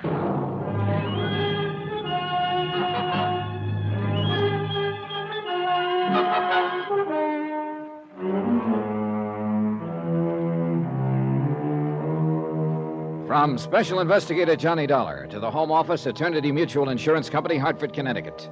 Assignment, the confidential matter. Location, San Francisco. Expense account continued. Item 4, $1, 1 martini. Item 5, $1, 1 tip to the bartender who stirred the martini. All in the house that Jack built. I don't know who built it, actually, but it took Jack to live in it. $1,200 a month, to be exact. That was the take-home bite for an apartment at the Drakeley Arms on Nob Hill. And, of course, that didn't include drinks in the intimate little private bar just off the lobby. And this is where Ed Morgan had lived during the last 5 months of his life, until he missed a curve one night and drove his car off a cliff into the Pacific. Ed Morgan, whose idea of a big night had always been his pipe, slippers, and a mystery novel. But things were different when I'd known him and been his friend. For one thing, he hadn't stolen $80,000. Or I don't think he had. Do you find the martini adequate to your expectations, sir? Oh, yeah. Yeah, indeed. It's a heck of a belt for a buck. Thank you, sir. Quite a nice little place you got here. Oh, I find it a most agreeable sanctuary from the stress and strife and the hurly-burly of the city. Been here long? I have tended bar here in the Drakeley Arms rendezvous for some 2 years now. Oh, well, then you may have known a friend of mine who had an apartment here up until a month ago. A Mr. Edward Morgan? Oh, yes. Mr. Morgan was a regular customer here. An eager supplicant for my humble and healing wares. A beer drinker, mostly, as I recall. The rendezvous does not serve beers, sir. Oh, forgive me. I didn't know. Quite all right, sir. Yes, I was here before Mr. Morgan moved in, and here I am still, now that he is no longer with us. Such is the chance and mystery of life. One just never knows. Precisely. Oh, could I serve you Not yet, thanks. Get to know Ed pretty well, did you? The policy of the Drakeley Arms, sir, is to maintain a certain degree of formality in relations between guests and personnel. Sort of like a zoo, you might say, with bars to separate the people from the animals. The comparison is quite apt. Somehow, I can't see Ed Morgan sacking in a marble squirrel cage like this joint. I confess, he hardly seemed the type to me, sir. He was much too unrestrained for the Drakeley. He came in here a lot, did he? Almost nightly. For a few minutes, at least, on his way to some gala night spot. Gala night spot, Ed Morgan? Oh, yes. In all the years I knew Ed, I was only able to drag him into a gala night spot once. He stayed 20 minutes, then left because his tie was choking. Are you quite certain that your friend was this same Ed Morgan? I wish I weren't. Who were his friends? Did he always come in alone? Oh, no, never alone, sir. He and Nicky were inseparable. Nicky? Oh, I should say, of course, Mrs. Barrett. Oh, a young widow, as I remember. Lives here in the building. A lovely girl. Fascinating. And also unrestrained? Definitely. And Ed then was one of her friends. Oh, they were together every night, sir. An hour here in our little establishment, a few champagne cocktails, then out to dinner, dancing, the opera, ballet. Ed Morgan? Oh, quite. Life was just a mad whirl for those two. I gather your friend was something of a wealthy playboy. He was a claims adjuster for an insurance company. Then how could he possibly live in the fashion he did? If I told you, you'd flip. I beg your pardon? Tell me something. Was Ed in here on the night he was killed? Oh, yes. He left here about 9, as I recall. And a few hours later, he was dead. How did this Nicky take it? Pretty broken up, was she? She is a woman of very strong character. Oh, in other words, she didn't bat an eye. Well, I Look, wouldn't... That night Ed was killed. Did he leave here alone? No, sir. He was alone when he went off the cliff. Not when he left here, though. Nicky was with him. Item 6, $2.40, taxi to the Telegraph Hill apartment of Lisa Duval. Lisa had been Ed Morgan's secretary for about 4 years. But it seemed Miss Mousy Business at the office was Miss North Beach Bohemia at home. Italian slacks and halter, cushions on the floor, and naturally a view of the Bay Bridge from a corner window. We sat on the floor, naturally, and drank Chianti from a half-gallon jug, while a record player moaned agonizedly under the gouging of its needle. Bartok, I gathered, was now last year's kick. This was progressive jazz. Maybe that seems a little affected to you, Mr. Dollar. The way I dress and live in private life, as you might say. Why so? Everybody's got a right to salt his own dish of porridge the way he likes it. Well, I've done this deliberately, I guess, as a sort of antidote for the insurance business. Has it been that bad? Not bad. Boring. Oh, not your end of it, of course. Investigation work must be exciting. Yes, scream a minute, day and night. But just keeping records, filing papers week after week. I used to stare out of the office window at the ships in the harbor and think about stowing away on one. But of course, I didn't have the nerve. Too bad. The cruise would have been delirious. I thought of quitting several times. I guess I stayed because of Ed, Mr. Morgan. Oh? He was always so wonderful to work for, so lenient and understanding. Up until the last few months, at least. What about those last few months, Lisa? What came over him? I don't know. He was different, that's all. As though he were tense and nervous, under pressure. Any idea where the pressures came from? He didn't confide in me, Mr. Dollar. What were your personal relations between the two of you during the years you worked for him? What do you mean? Well, I mean, were you friendly, formal, strictly business? Friendly, I think, would cover it best. Did you see each other outside of office hours? Occasionally. I notice one of his pipes there in the bookcase. He'd come here sometimes in the evening, and we'd listen to music and talk. Up until the... Until the last few months? It wasn't that we stopped being friends, Mr. Dollar. He was just different, that's all. Tense, under pressure. That's about the only way I can describe it. But you don't know why he was that way. Well, looking back, I suppose it was because of the money. If he really did take it. I just can't believe it. Ed wasn't that kind of a man. He was gentle and honest. At least until... Until the last few months. Yes. Or were you going to say, until she came along? How did you... Lisa. Yes. How long have you been in love with Ed? Ever since I started to work for him. But he never knew it. He couldn't even see me. I'm sorry, Lisa. I'm sorry for you, too, Mr. Dollar. I know how close you and Ed were. And I know how you must feel being called in and having... Forget it. It's a job, that's all. Sure, just a job. So is major surgery. This woman he was going around with, Nikki Barrett. Did you ever meet her?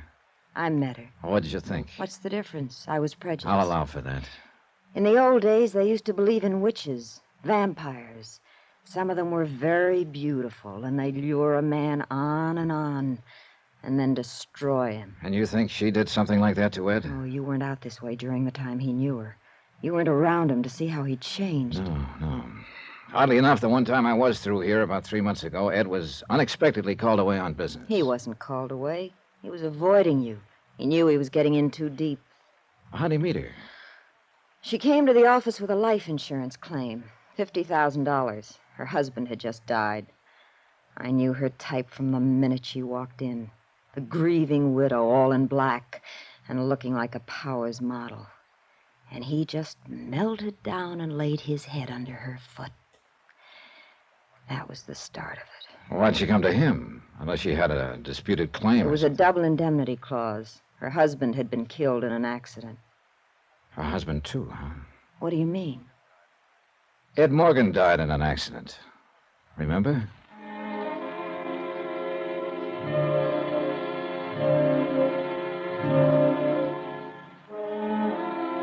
Item 7, $1.15, taxi from Lisa's apartment to the Deckman building on Montgomery Street. It was after 10 and the financial district was nearly deserted. The canyons between the tall buildings were hollow and empty. A cold wind was blowing off the bay. Or maybe it was blowing out of the past. An old past, dead and far away. The pattern was beginning to look familiar. Too familiar. Lord, the woman gave me the forbidden apple to eat. Ed, too, it seemed. The same old whine, the same old dodge. And yet there was something not quite right about that pattern. The accountant runs into some funny ones, Mr. Dollar. This Morgan case here is one of them. How do you mean, Mr. Woodson? Well, the way he was going about it, for one thing. Running hog wild, as you might say. Of course, as I said on the phone, his general scheme was pretty clever. He certainly knew standard procedures. Well, he'd been with the company a long time. Well, now, these payoff checks on claims. Of course, they were sent out from Hartford in care of this office. So what Morgan did was open a disbursement account in the bank here, then sign and deposit the checks and draw out the money in cash chargeable to direct disbursement funds under his own name. Mr. Woodson. Now, of course, the canceled checks would return to Hartford, but since they were countersigned to disbursement, they wouldn't even be processed. Instead, they'd be returned to Morgan. So, you see, there'd be no evidence Look, in Hartford. Mr. Woodson, I'll accept the fact that Ed was clever. But What did you mean there was something funny in the way he was going about it? Well, he must have known it couldn't last. It was a good scheme for a short time, but it carried the seeds of its own destruction. In what way? Complaints. Some of these claims are 4 months old, and legitimate claims. Morgan couldn't stall these people off forever. Oh, I see. Only other embezzlement case I've worked on that was similar was a man who worked a quick swindle for a blackmail payoff. He knew he'd probably get caught, but he just had to take the chance. Yeah, you may have stumbled onto something, Mr. Woodson. Oh, is that so? You mean it ties in with that file folder you've been studying there? Oh, I don't know. It's an investigation report on an accidental death. Happened about a year ago. Ed Morgan handled the insurance claim and got to know the widow. He'd been running around with her for several months just before his death. I don't quite see the... Oh, of course. Mr. Morgan also died in an accident. Unless he was murdered.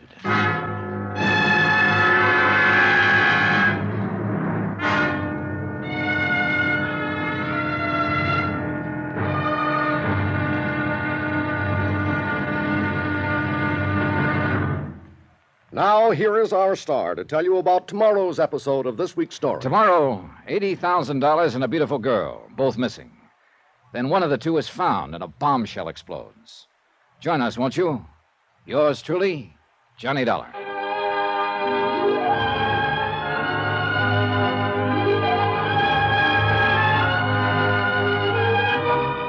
Yours truly, Johnny Dollar, starring Bob Bailey, is transcribed in Hollywood.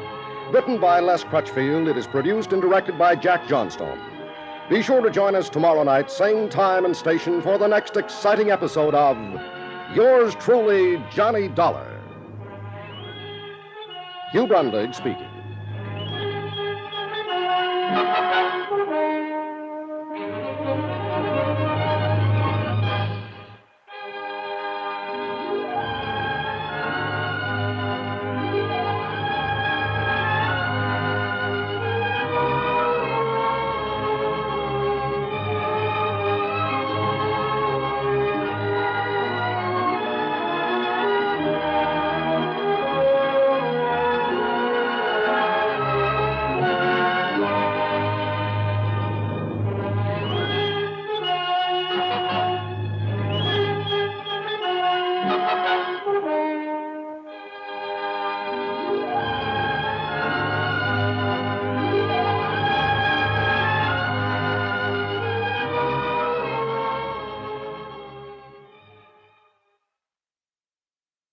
From Hollywood, it's time now for...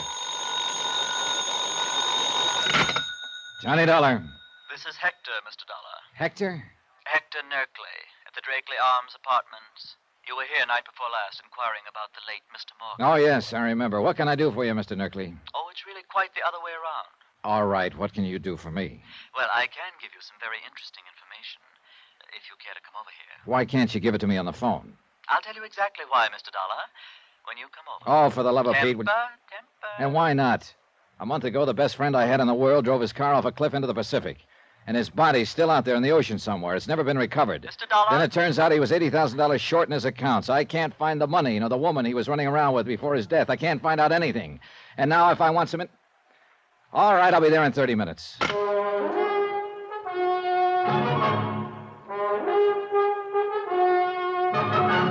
Tonight and every weekday night, Bob Bailey in the transcribed adventures of the man with the action-packed expense account. America's fabulous freelance insurance investigator. Yours truly, Johnny Dollar.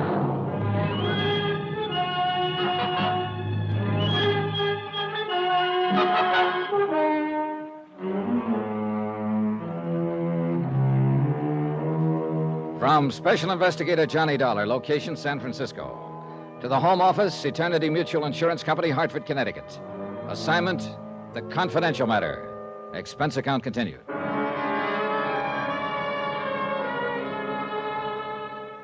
Item 9, $1.70, taxi from my hotel to the Drakeley Arms Apartments. A snooty, high-priced joint where Ed Morgan had lived during the last 4 months of his life. Ed Morgan, a pipe and slippers bachelor who'd suddenly and strangely turned to champagne cocktails and high living. Who, as head of an insurance claims office, had found a way of swindling his employer out of $80,000 in 4 months, and who died a month ago as mysteriously as he'd lived. This was the man who at the moment was my assignment, whose past I was supposed to uncover. And he was also the man who'd been my lifelong friend. Good evening, Mr. Dollar. My, you did make excellent time. Now, look, if this turns out to be a runaround, so help me out. Temper? All right. You said you had some very important information that couldn't be discussed over the phone. Well, it could have been discussed, of course, but, well, this information has to do with one of our guests, Mr. Dollar. A certain lovely young widow whom you seemed most concerned about the last time. Nicky Barrett. Quite. Has she come back? Is she here? I'm afraid not. Then what is it? First, I must ask you what your intentions are toward Mrs. Barrett. Well, I'm not going to marry her. Please, I hardly thought you were. All right, then what's the point? Simply this. I happen to be in a position to put you in touch with Mrs. Barrett. You know where she's hiding out? Hiding out? All right, I'll drop the implication. You know where she is. I do. Well, then let's have it. Why do you wish to find her? Because she's the only lead I've got on the Morgan case. She and Ed were thicker than thieves during the 4 months before his death. And she was with him the night he was killed. Earlier in the evening, at least. Are you going to have her arrested? No. I just want to ask her some questions. I've got no case against her. Not yet, at least. Mr. Dollar, can I depend upon you in one very important respect? What's that? Under no circumstances must you let Mrs. Barrett know that I told you where she is. What's the matter? Afraid the board of directors would bust you to bellhop and strip off your gardenia? That is not amusing. Nor too improbable, as a matter of fact. After all, the watchword of the Drakeley Arms is discretion. Yeah, well, all right. It's a deal. I won't tell her. Of course, there is one more little detail. Oh, now what? Well, the last time you requested information from me, Mr. Dollar, you were kind enough and generous enough. Well, really, this is a bit awkward. What is it, Hector? Is the gardenia fund getting low? Well, you did say, as I recall, that it was merely an item in an expense account. All right. Here's another $20. Oh, thank you, sir. Now, what about Nicky Barrett? Well, we just received a letter from Mrs. Barrett. She asks that her mail be forwarded to her in care of American Express, Panama City, Panama. Item 10, $20, gratuity. Item 11, $388.45, hotel, some telegrams, incidentals in San Francisco, and plane fare to Panama.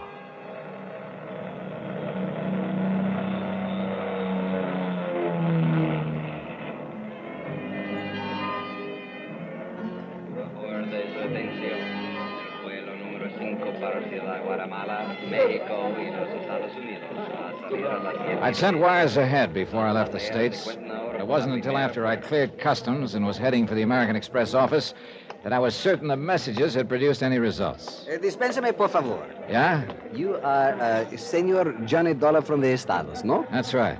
Capitan Garcia Ramullo of the Panama Federal Police, a sus órdenes, senor. Oh, glad to know you, Captain. I am honored, senor. We have received your telegram, and I have been instructed to cooperate with you very intensive. Well, it may take just that. Now, about the woman I described in the telegram. The Senora Barrett. Oh, Santa Madre, what a beautiful woman. So I've heard. You have not had the pleasure of acquainting her? Not yet. The best of your life is before you in that case. Then I'll speed up and get to it. So you've already located her, huh? Oh, but of course, senor. She has not changed her name, as you think, perhaps. So it was most simple. Good. Glad it didn't cause you too much trouble. Trouble? Senor, merely to gaze upon such a one is worth a lifetime of trouble. Which is exactly what it cost a couple of guys I know.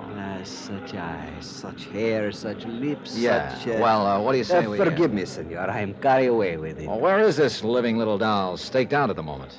She is registered at the Hotel Primeso, room 17.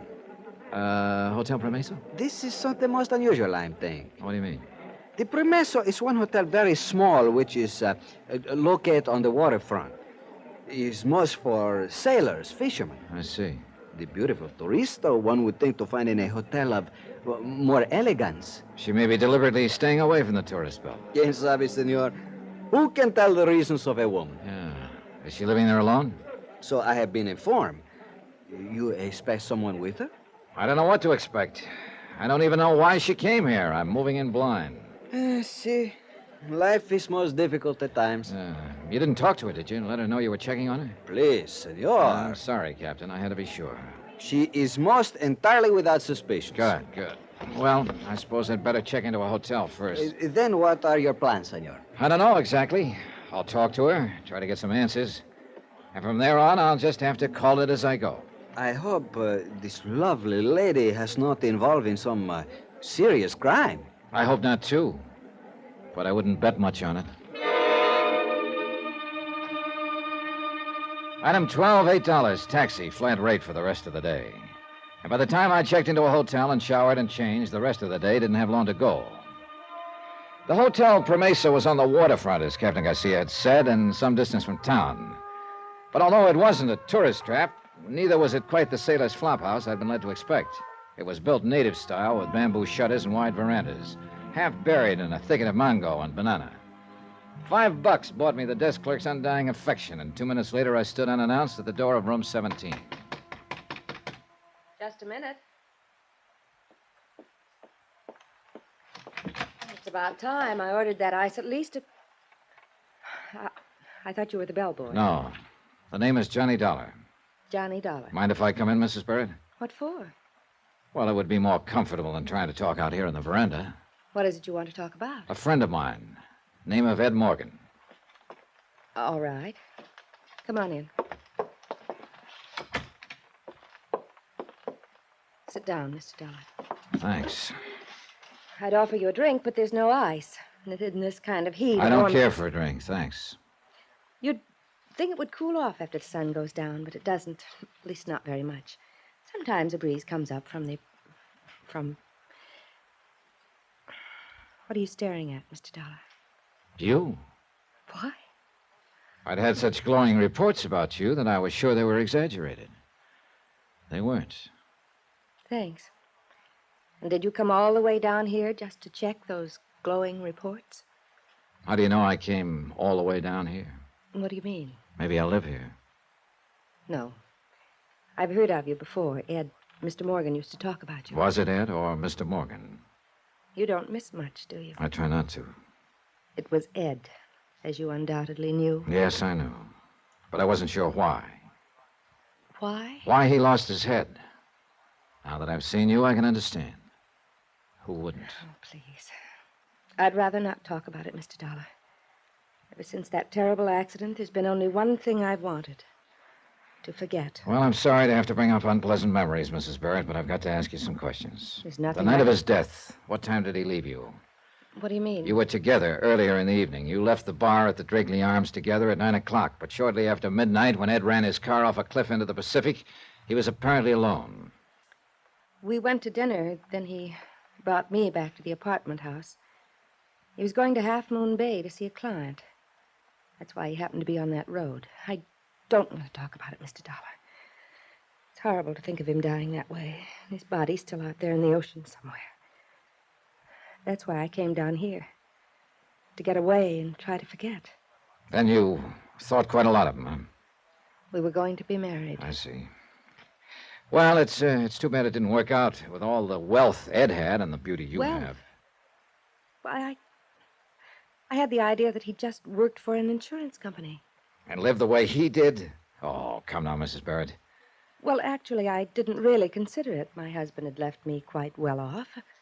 How long were you married before he died? Only 10 months. Oh, you do have bad luck, don't you? I don't think this attitude of yours... Relax. Here, have a cigarette. I don't smoke. Oh? Do you mind if I do? No, of course not. Thanks.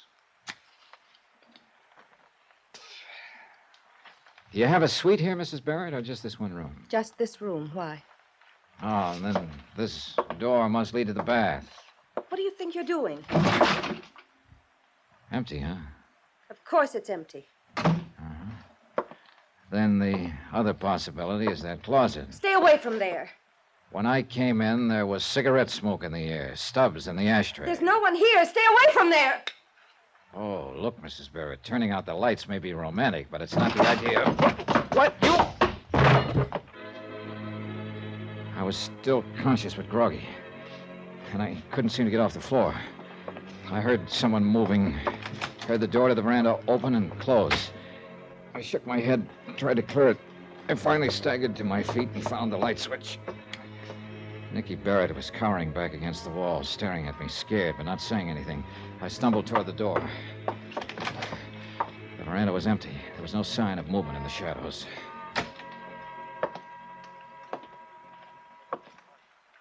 So there was somebody hiding in that closet. No. There wasn't anybody here. I'm the one who hit you. You'd have to have a fist 3 times your size. It's true. Forget it.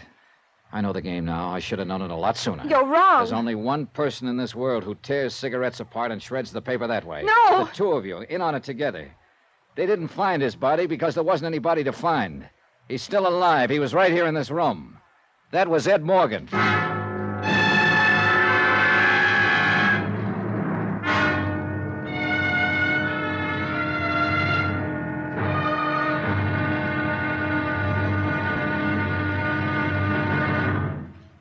Now, here is our star to tell you about tomorrow's episode of this week's story. Tomorrow, a search for a dead man who intends to stay dead and who's willing to kill to do it. Join us, won't you? Yours truly, Johnny Dollar.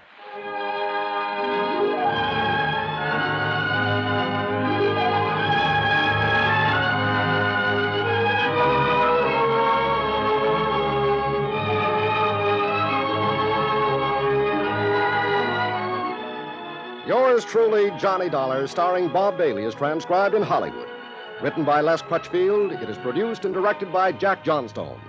Be sure to join us tomorrow night, same time and station, for the next exciting episode of Yours truly, Johnny Dollar. Hugh Brundage speaking.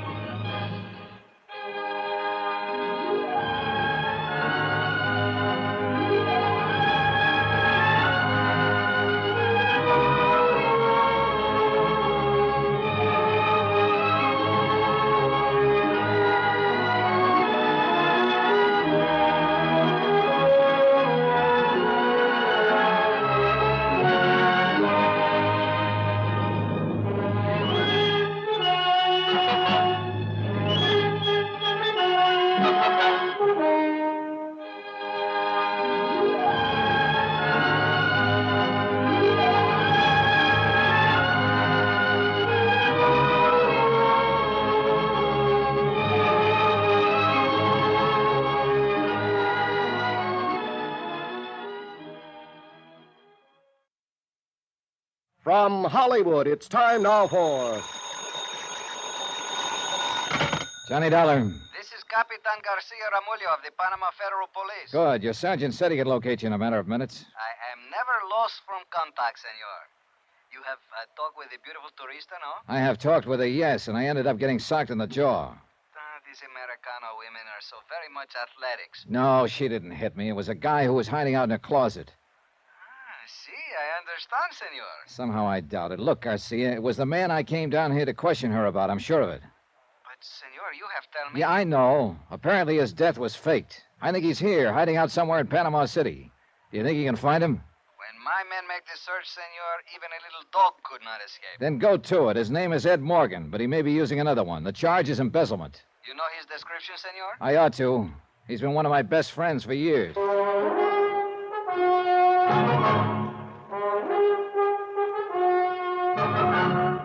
Tonight and every weekday night, Bob Bailey in the transcribed adventures of the man with the action-packed expense account, America's fabulous freelance insurance investigator. Yours truly, Johnny Dollar.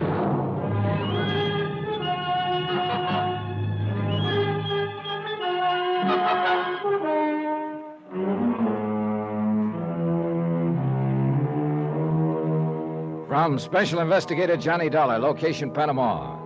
To the Home Office, Eternity Mutual Insurance Company, Hartford, Connecticut. Assignment, the confidential matter. Expense account continued. Item 14, $12.85. Telegram to Hartford, advising them that the case had turned in a completely new direction. I'd taken the case with the idea of digging up a man's past. A man who had been one of my best friends. Of finding out why, after a life of complete honesty and loyalty to his company, he had suddenly gone wrong and embezzled $80,000. I'd found out that part of the why was probably a lovely young widow named Nicky Barrett. But I'd found out more. The man we thought dead, who'd supposedly drowned when his car went off a cliff into the Pacific Ocean, was still alive. So now it was a matter of filing charges, requesting extradition from Panama, and, of course, capturing the fugitive. That I left to Captain Garcia for the moment and went to bed.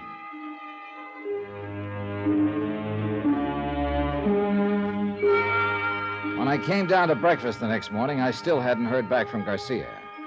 But I did get a return engagement from my little playmate of the night before. Good morning, Johnny. Hmm? Oh, well. Good morning, Mrs. Barrett. I came into town early especially to see you. Why? A deep concern as to whether I survived that sock in the jaw? No. No concern, really. I imagine you have a pretty tough jaw. Do you mind if I sit down? If you promise not to double up your fist. I can explain that, Johnny. With all night to think about it? Yeah, I bet you can. How about some breakfast? I don't really. They got a special this morning, fried fish and papaya. Oof. Tastes even worse than it sounds. No, I'll just have some coffee. That we already have. Sugar, cream? Just black. Thank you. All right, you're on. Spin it out. Well, I'll admit it was silly to claim I was the one who hit you last night. Of course it was silly. I know who hit me. You don't. It was Ed Morgan. He was hiding in the closet in your hotel room. You're wrong, Johnny. You don't mind if I call you Johnny, do you? I mean, you and Ed were such close friends. I feel I almost know you. You could be wrong, Mrs. Barrett. I used to think I knew Ed until he met you and decided to tap the till for 80 grand. All right, call me Johnny if it gives you more confidence in your act. It's not an act. Okay, if you didn't hit me and Ed didn't, then who was it? Let's just say it was a friend. He wasn't very friendly to me. He misunderstood you coming there. He shouldn't have been there himself. He's married, and not that I knew it, though, until last night. That's not a bad attempt, Mrs. Barrett, at a snow job, but I still don't buy it. Better drink your coffee. Johnny, Ed was drowned in San Francisco when his car ran off into the ocean. He's dead. How can he be dead in San Francisco and still be tearing up cigarettes in Panama? I did that. You don't even smoke. But the man who was there last night does. And I tore the cigarettes in that peculiar way.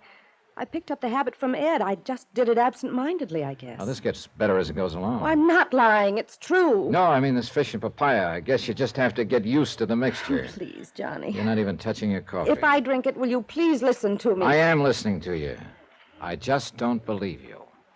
Look, we all make mistakes. Last night, you made a guess. You thought that was Ed, but you were wrong. So why be stubborn about it and cause a lot of unnecessary trouble? Let's forget it and be friends. Can't afford it, sweetie. I haven't got that kind of money. Do you think I sell my friendship? It cost Ed $80,000 of the company's money. No. How much of that did you get? Half of it? No. More than half of it? No, I don't know what you're talking about. How much does he have left now? Stop it! Stop saying such things. All right. Can't you understand once and for all? Ed isn't here, nor anywhere else. He's dead. No, he isn't. But I wish to heaven he were. What do you mean? Just that. But he was your friend. That's right. He was my friend. When I heard about his accident, heard he'd been killed, it hit hard. It hurt plenty. And I guess it hurt even more when I learned he'd been stealing from the company. Johnny. So I took the job of digging into the mess and trying to find some answers. I didn't want the job, didn't want any part of it, but I took it anyway. Somebody had to do it. And he had been my friend once. And then I find out he's still alive. No, so you see Johnny, what it means? Now I've got to catch him and take him back to stand trial. And that's going to be even tougher than facing his death and the fact he was a crook. If Ed were alive, you'd take him back? Help send him to prison like any other common criminal? That's what he is, isn't he? But he was your friend. Oh, skip it. You wouldn't understand. I might, if you'd let me try. The only thing you're trying to do, Mrs. Barrett, is to con me into thinking I might possibly be wrong. Thinking maybe it was somebody else in your room last night. I told you. The idea is to throw me off balance just long enough so the two of you can make a run for it. Nice try, only it won't work, so knock it off. Ed and I were going to be married, Johnny, and the shock of his death... I said skip it. Ed used to talk about you. He told me you were this way. Hard and cold and ruthless. Then he has no excuse. He knew what to expect. But I didn't believe it. I didn't think anyone could be Buenos dias, senor. Oh, good morning. I don't believe you've met my companion. I have not been so fortunate, senor. This is Captain Garcia of the Panama Police, Mrs. Barrett. Hello. Greatly honored, senora. Might be a good idea to take a careful look at her, Garcia. You will probably be arresting her in the next day or so as an accomplice to fraud. Let us hope such regrettable necessity is not happen. Thank you, Captain. I'm sure it won't. Mr. Dollar has a rather boorish sense of humor. I comprehend, senora. Mr. Dollar, it is possible perhaps that I speak a little with you? Yeah, sure. I imagine Mrs. Barrett will be happy to excuse me at this point. Hasta la vista, senora. Remember, Johnny, he was your friend. I did not wish to mention this matter before the senora. Oh? I think it's better she is not here. Hear what? Have you turned up something? Si, senor. I have tell you, not even the little dog can hide from Garcia. So? We have located this man, Ed Morgan. I got into the police car with Captain Garcia, and we drove out of town and followed the shoreline for about 6 miles. Then we pulled up near a cluster of rickety wharves built around the edge of a tiny inlet. There were numerous native fishing boats tied against the pilings, but no village, no shacks, nor any other sign of a habitation. Garcia cut the motor and lit a cigarette. Pues aquí estamos. Here we are, senor. Here? He's hiding out here? Si, senor. He's live on one of the little fishing boats which are tied to the wharf. The number 3 one there, which is blue-painted, you see? Yeah, I see it. Well, a place like this would be safer than a hotel. You're pretty sure it's him? Pues Miguel Ronesto, who is on the boat, said this man come out here 1 month ago. He paid Miguel much money just to live on the boat, tie up at shore. And he is like you described, senor. I think so is him. All right. I'll go on board and talk to him. And I think I'd better go alone, Garcia. Whatever you wish, senor. I wait for you here. Okay.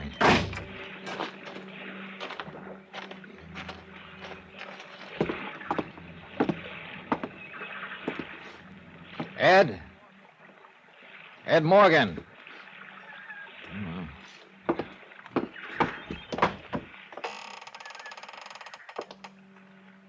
Ed? I know you're here, so you might as well answer. Cabin's unlocked. Come on down.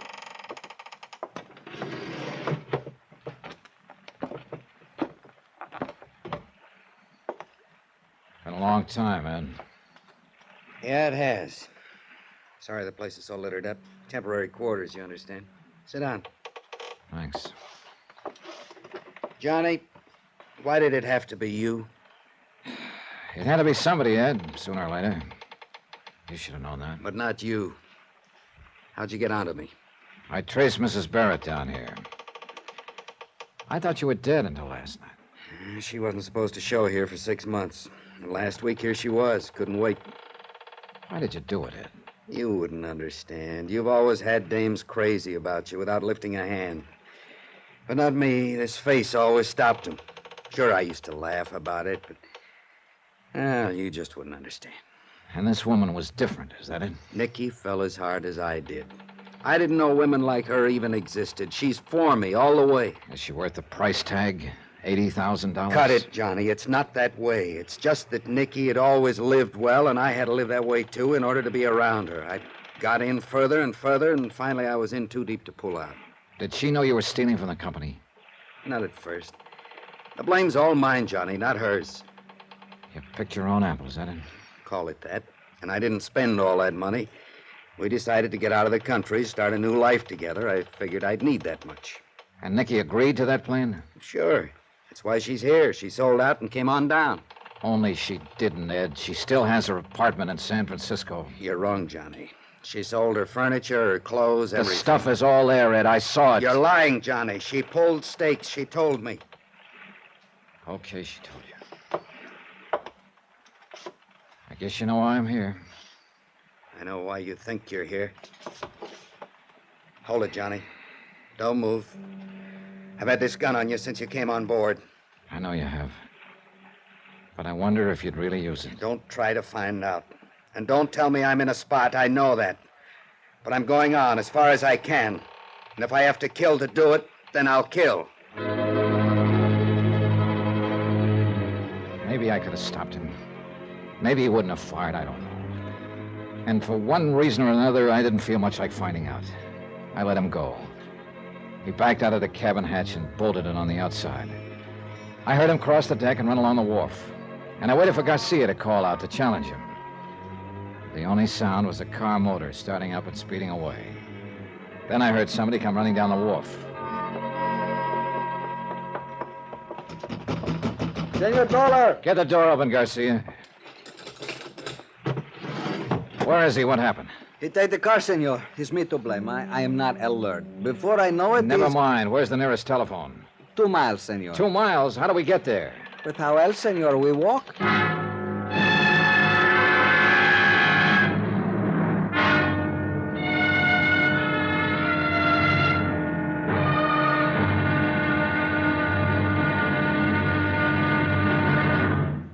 Now, here is our star to tell you about tomorrow's final episode of this week's story. Tomorrow, fate plays a devil's tune, collects a payment long overdue, and the music ends on a scream.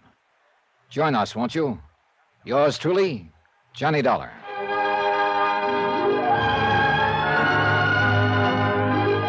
Yours truly, Johnny Dollar, starring Bob Bailey, is transcribed in Hollywood. Written by Les Crutchfield, it is produced and directed by Jack Johnstone. Be sure to join us tomorrow night, same time and station, for the next exciting episode of Yours truly, Johnny Dollar. Hugh Brundage speaking.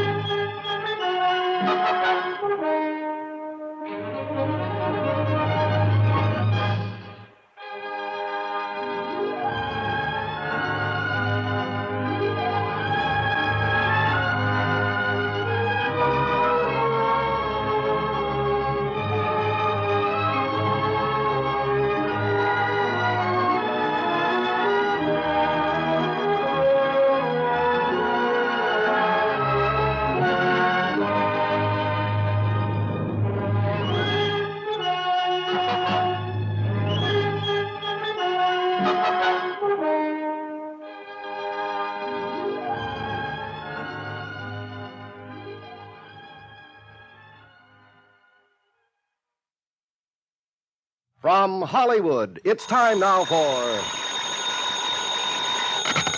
Johnny Dollar. Capitan Garcia Ramullo, senor. Oh, Garcia. Of the Panama Federal Police. Tell me, have you... Senor, the most intensive troubles are being extended in this matter. Which means you haven't found him yet. Every man of the police is active alert. I'm happy to hear it. You may rest assured, senor, that the capture of this dangerous Americano gangster is occur at any moment. Have you found any trace of him? Senor, I wish to advise you that the entire resource of my policia is at the disposal of our good neighbor of the north. Thank you very much. Do you know where he's headed? It is only by cooperation that our two great Garcia. nations... Si, senor? Do you have any idea at all what's happened to Ed Morgan? No, senor.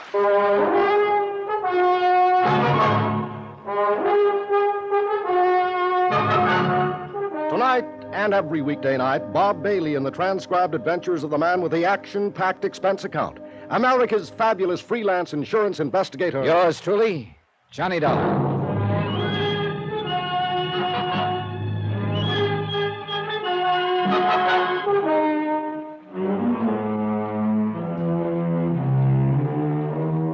From Special Investigator Johnny Dollar, location Panama.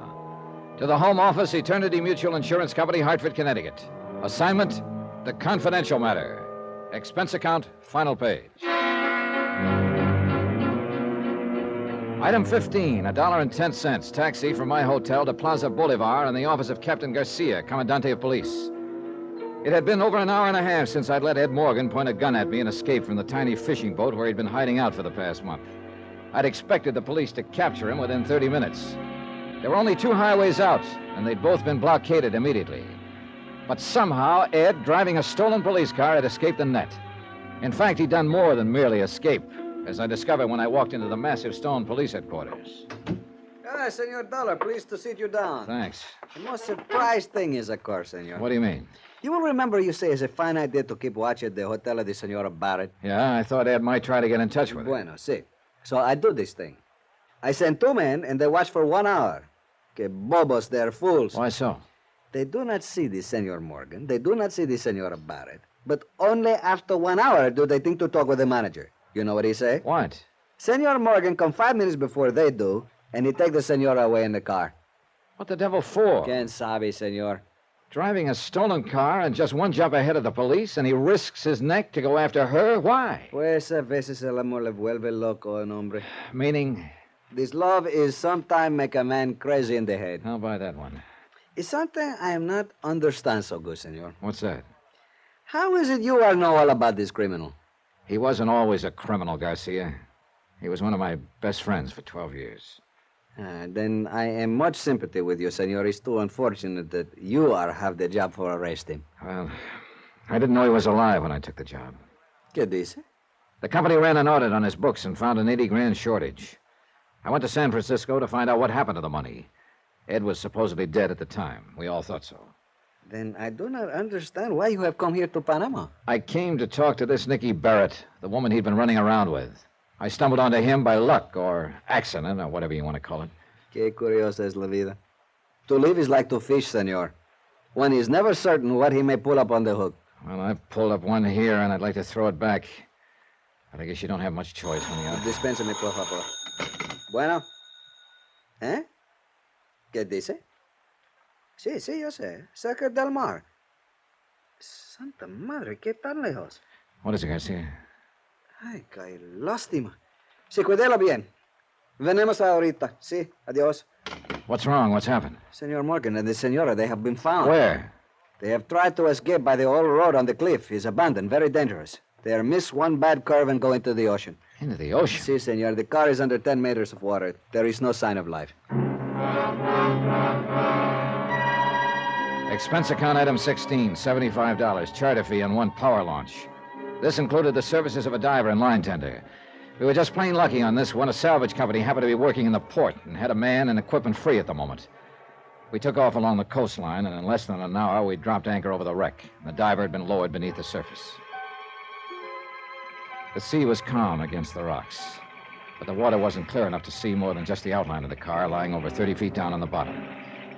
While we waited for the diver to come back up, I glanced toward the high cliff towering above us. A month ago, there'd been another cliff like that in San Francisco. Like I said, senor, life is too strange sometimes. So is death. This man, this woman, they meet, they look one at each other, and what are they think? A lot of things, maybe. But not that they'd end up here, like this. How true it is, senor. Who can ever know if one day he will come Wait a second. The diver's coming up. See. It's too bad he doesn't have the system of telephone. In this case, we can talk from the water. We didn't have time to rig it up. Well, we'll soon know, I guess. I am most sorry for you, Senor Dollar, that your friend has to die like this. I faced the idea of his death a month ago and accepted it. Then I had to face some other things about him. Another shark now doesn't seem to have much meaning. Just a matter of... Hey, there's the diver. He's up at the rail. Hey, let me give you a hand with that faceplate. I'll work on this side. It's very complicated, this diving business. Yeah. Well, this is kind of an old-fashioned rig. They got suits now with self-contained oxygen, independent control. Stuff the frogmen developed during and after the war. No me diga, qué fantástico. Yeah, it is. All right. There we go. All right, now, what'd you find? Oh, let me get a breath of raw air first. Oh, gotta get that compressor motor fixed. Throws down more CO than oxygen. Come on. How'd it look? Dollar, it's a mess. That car must have rolled over a dozen times coming down that cliff. All cracked up. Yeah, but what about... One door's half off and flattened back. All the glass is slivered. Looks like it had been bombed instead of just wrecked. Senor, is the... Yeah, the body of the woman is inside, but there's no chance of getting it out without dropping a grappler and seeing if we can roll the car over. And the man? Is he... Nope. Just the woman. That's the only one down there. Again, the same pattern. A car plunging off a cliff into the ocean, and a body missing from it. But this time I was sure it wasn't faked. Ed wouldn't have done a thing like that to Nicky. Not to Nicky. And yet his body was not in the wreck. I looked again at the high wall of the cliff, steep but not vertical. A car would have rolled and bounced coming down, as the diver had said. And one door was torn half off. The glass was smashed out. It was a possibility. As far as I could see, the only possibility. I had the captain run the launch in close. Then I jumped onto the rocks and started to climb. The slope was gentler than it had looked from the water, and the surface was broken by ravines. Clumps and thickets of tropical plants clung to the shelves, and the going was rough. A long ways from impossible. I'd made it halfway to the top when I found him, jammed in the trough of a gully. Broken, badly hurt, but still alive. Barely alive. That you, Johnny? Yeah. Easy now, Ed. Let me get a foothold here. We didn't make it, Johnny. You didn't have a chance, Ed. You should have realized. I know. Maybe I knew all along. Better not try to talk. It's kind of funny when you think about it. I mean, what happened here, just like we did it in San Francisco. Only this time it's real. Lost control. Yeah, this time it's real. Now, you lie still there. There are police on the road up above. We'll get some ropes down, have you out of here before you know it. Forget it, Johnny. It's no use. I'm all smashed inside. I can't even move. All right, maybe you got a broken bone or two, but that's no reason to... Don't lie to me, Johnny. I'm dying. We both know it. Am I right or not? Yeah, I'm afraid you're right. Doesn't matter anymore. Oh, Ed. Tell me, is Nikki... She's dead. No. You're right about her, Johnny. Forget it, will you? Forget it. I made her come with me in the car. Held a gun on her. She got mad, scared. She spilled the whole story. Ed, it doesn't make any difference now. It's funny. I thought she came down here before she was supposed to, because she just couldn't wait to join me. But she only came to get the rest of the money. She wasn't planning to stay. Listen to me, Ed. This kind of talk She didn't love me. Never did. She admitted it right before we went off the cliff. But I thought she did, Johnny, for a while. And nobody else ever let me even think it. Please, Ed, why don't you try to forget about it? You know something, Johnny? What? If I was to go back, I think I'd do the same thing again. Nikki, the way she could be when she wanted to, it gets you. Got me, anyway. It's crazy. Maybe there's just no answer for a guy like me. Except this. I don't know, Ed. I'm not a judge. Kind of figures, you know. Nikki dying, too. I bought her and paid for her. I at least ought to be able to take her with me. After all, Easy now. The money. What's left of it, it's inside my coat. Give it to Moore. Tell him I'm sorry. Make him understand. He will, Ed. You too, Johnny. I'm sorry. I guess I don't know what else to say. Oh, forget it. But I still think I'd do it all over again. Crazy, huh? There are times we all go a little crazy. I got no right to ask, but if you would, I'd sure appreciate it. I mean, if you'd just shake hands with me. Oh, sure, Ed. Here you go. It's funny, I can't find your hand. It's dark. I can't see where... Right here, Ed. Right here. Oh. All right, shake, you ugly old son of a gun. Thanks, Johnny. Thanks for not...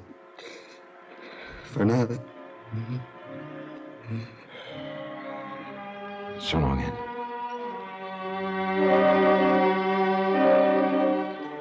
Item 17, $487.25. Hotel and incidentals in Panama and transportation back to the States. Expense account total, $912.61. Am forwarding under separate cover by American Express, insured $62,112.30. End of account, end of report. Remarks? No, Mort, not on this one. Ed Morgan was my friend. The report stands. Yours truly, Johnny Dollar.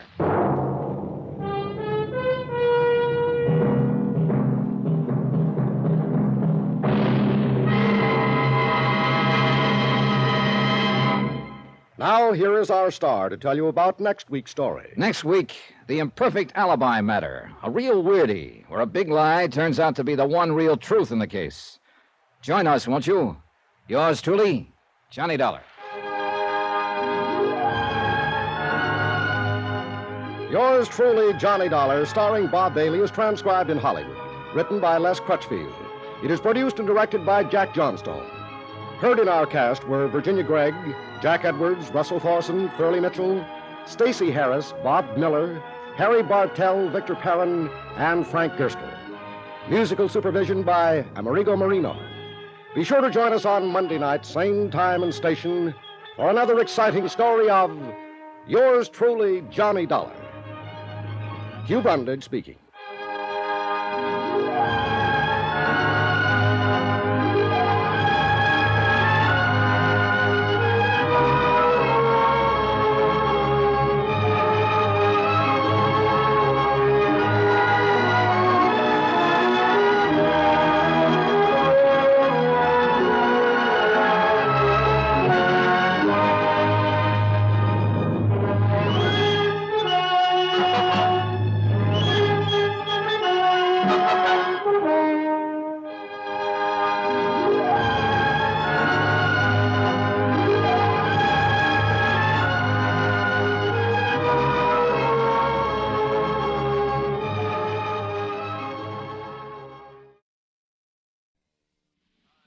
From Hollywood, it's time now for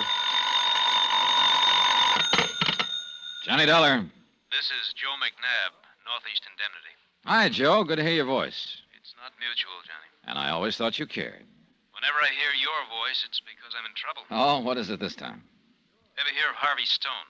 Sure, the Stone Corporation. And Stone Enterprises and the Stone Foundation. Sounds like he's a foundation himself. Practically. Late 30s, bachelor. Took over the management from his father, E.J., when the old boy got crippled up with arthritis last year. So? So the total amount of insurance we're carrying on him is over $100,000. So? He lives in New York, Westchester County. Last night he was driving along a road in the country. A small object hit his windshield. Oh, look, Joe, don't tell me you want me to investigate a claim for a broken windshield. I sure do, Johnny. That small object was a bullet.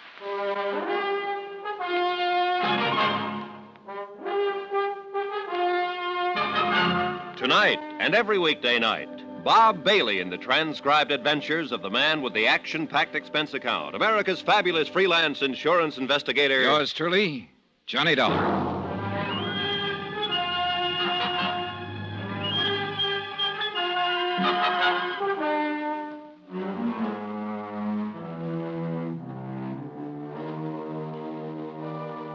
Expense account submitted by Special Investigator Johnny Dollar to Northeast Indemnity Associates, Hartford, Connecticut. Following is an account of expenditures during my investigation of the imperfect alibi matter.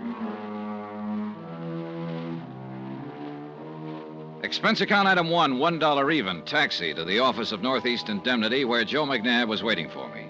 It's kind of a complicated situation, Johnny. Yeah, well, it usually is when people get shot at, Joe. Now, mind, we're not sure the bullet was meant for Harvey Stone. He's inclined to brush the whole thing off. Thinks somebody might have been doing a little target practice in the woods. Stray shot, huh? Well, could be. Yes. But with the kind of insurance we're carrying on him... Yeah, better give me a rundown on him. Harvey's father, E.J., built up the business. A widower. 2 years ago, he remarried. Last year, he had to retire. He's in a wheelchair now. I see. Well, now Harvey is running things. Lives with his father and stepmother in a big place in Westchester County, but he also keeps a small apartment on East 57th in Manhattan. Uh-huh. Any trouble in the family? Anything like that?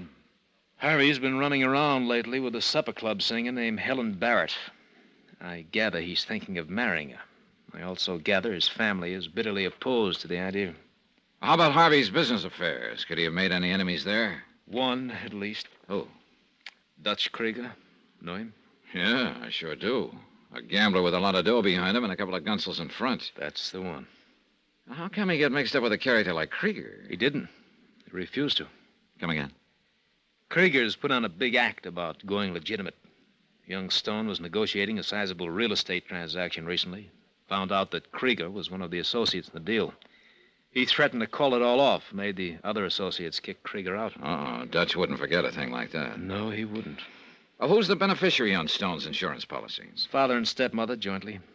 Johnny, I smell trouble. I want you to go down there and nose around, see what you can turn up. And do me a slight favor. Sure. What is it? Keep Harvey Stone alive, will you?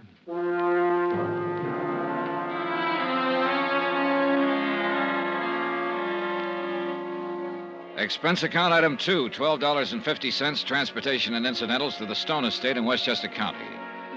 It was one of those massive, dignified-looking places, nestling comfortably in about 10 acres of grounds. The butler showed me into a room only about half as big as Grand Central Station, so I wandered around inspecting the paneling and the Italian works of art. Then I zeroed in on one of the paintings. It involved a luscious lady, a bunch of grapes, and a pool of water. Nice, isn't it? Yeah? The painting, I mean. Quite nice, isn't it? Oh, yeah, if you like grapes. You must be... I'm Mrs. Stone, Mr. Dollar. Daphne Stone. Mrs.? I didn't know the wedding had taken place. My, you are behind the times. It took place 2 years ago. Well, I'm Mrs. E.J. Stone. Oh, I'm sorry. Well, is your, stepson here? Harvey, he should be back any minute. He had to run into the city. But let me give you a tip, Mr. Dollar. Don't call Harvey my stepson in front of him. Oh. You see, he and I are just about the same age, and he's... Yeah, okay, I'll remember. How about Harvey's father? Is he here? Yes, my husband will be along in just a moment. He has to get around in a wheelchair now, but he's very stubborn. Won't let anyone push him. Well, Mrs. Stone, I think you know why I'm here. Yes, of course. About that absurd thing that happened to Harvey last night. Absurd? Well, isn't it ridiculous to think that it was an attempt on his life? After all, he will go tearing around these roads at night in his sports car. Probably someone out hunting. Is that what you think, Mrs. Stone? What else could it be? Nobody has any reason to kill Harvey. Everything harmonious here at home, I suppose. Of course. How about Harvey's plans to marry Helen Barrett? Oh, yes, that. That? Mr. Dollar, say, I'm getting a little weary of that name. It's Johnny, isn't it? Yeah. And Daphne. Johnny, let me give you another tip. You seem to be full of them. What's this one, Daphne? I wouldn't mention Harvey's fiancée to his father. Oh? Mr. Stone is quite violently opposed to the match. How about you, Daphne? How do you feel about it? Why, anything Harvey wants is... Oh, Edward, this is Mr. Dollar. Yes, I know. Hello, Mr. Stone. That idiot McNabb from the insurance company phoned me about you, Dollar. Worries like an old woman. Seems to think that fool accident Harvey had last night was an attempted murder. Oh, he's just taking normal precautions, Mr. Stone. Precautions? Well, just as well, I suppose. Harvey could use a nursemaid. He always manages to get things fouled up somehow. Now, Edward, You want to see my orchids, Dollar? Orchids? Of course you do. This way, out in the solarium. Okay. Oh, here, let me push you. Never mind. I can manage. All my good advice. Sorry, Daphne. This way, Dollar. I'll have a drink for you when you're ready, Johnny. Thanks. Here we are. Well, some orchids. Who cares about orchids? Just wanted to talk to you. Well? What do you make of this business, Dollar? About Harvey, I mean. That bullet in his windshield last night. You really figure somebody's trying to kill him? Well, I don't know, Mr. Stone. That's what I'm here to find out. Well, I don't know who it'd be. Harvey's not a bad sort, really. Terrible businessman. Oh? How so? Oh, I could run the Stone Corporation better than he does from my wheelchair. He, doesn't do things your way, huh? Nothing's like it used to be. Everything's done differently now. Maybe it has to be. Has to be. Business is business. Yeah. Well, how about his fiancée? I suppose you disapprove of her, too. Helen Barrett? No, by golly, I've got to hand it to Harvey there. Don't quite know how he managed to land someone like her. Wait a minute. You mean you're not opposed to his marrying her? More power to him. Chip off the old block, I guess. What's that mean? Oh, I did the same thing. That's what. Picked himself a Broadway girl. You mean Mrs. Stone, Daphne? Right out of musical comedy. I see. Well, how does she feel about Helen Barrett? Yeah, won't seem to warm up to her. Oh, well, how can you figure out a woman? Yeah, how can you? So it's Daphne that disapproves of Helen. Well, that's very interesting. Interesting? It's a nuisance. Here's your drink, Johnny. Oh, thanks, Daphne. Mr. Stone, you're not having any? No, that fool doctor of mine says no. Edward, you look tired. Perhaps you'd better rest. Tired? Who's tired? Well, then just one more question, Mr. Stone. What is it? Do you know of anyone who might want to kill Harvey? Once in a while, I sure would. Edward. I tell you, when I think of how he's running that business into the ground, I could wring his neck. Edward, it's no time for jokes. Johnny, this whole thing is ridiculous. Harvey hasn't an enemy in the world. Well, have you gotten me nicely taken apart by now, people? Oh, Harvey, dear. Hello, Daphne. Father? This is Dollar, Harvey. Jimmy, isn't it? Johnny. Yes, I heard Mr. Dollar was coming. And why? How are you? You look tired, Harvey. Let me fix you a drink. Thanks, darling. Thanks, darling. Ha. You know, Dollar, sometimes I wonder which one of us is married to Daphne. That was a perfectly charming thing to say, Edward. Yes, Father, you seem to be in unusually good form tonight. This is for the benefit of our guests, no doubt. Look, if I could just talk to you for a moment, Harvey. Oh, don't mind these little exchanges, Johnny. If you're around this place very long, you'll get used to them. Good night. Good night, Father. Mr. Stone. Like a drink now, Harvey? Oh, never mind, Daphne. I can manage. All right. I'll go on up then. I hope we'll be seeing you again, Johnny. Oh, you probably will. Good night. I'm sorry about that business with Father just now, Johnny. Most of the time, he thinks it's fine that Daphne and I get on so well together, but sometimes he doesn't. I suppose now he's in the wheelchair, he feels the difference in their ages even more. Yeah. And ever since I've taken over the management of the corporation, well, I'm sure he must have made it very clear he doesn't approve of my policies. And he's probably right. Oh? Well, my heart's not in it, really, but somebody had to take over. Look, Harvey, you said you knew why I was here. Oh, sure. About that silly business last evening. Well, what exactly happened? Well, I have a new sports car that I'm fond of.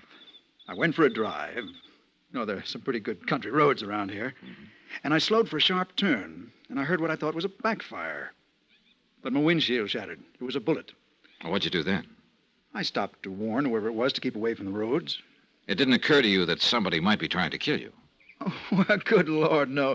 Look, Johnny, I used to roam these woods when I was a kid, taking pot shots at fence posts. That's obviously what happened last night. You didn't see anyone when you stopped? No, it was probably some kid. He's probably still running. And you can't think of anyone who might want to kill you? Of course not. How about Dutch Krieger? Krieger, the gambler?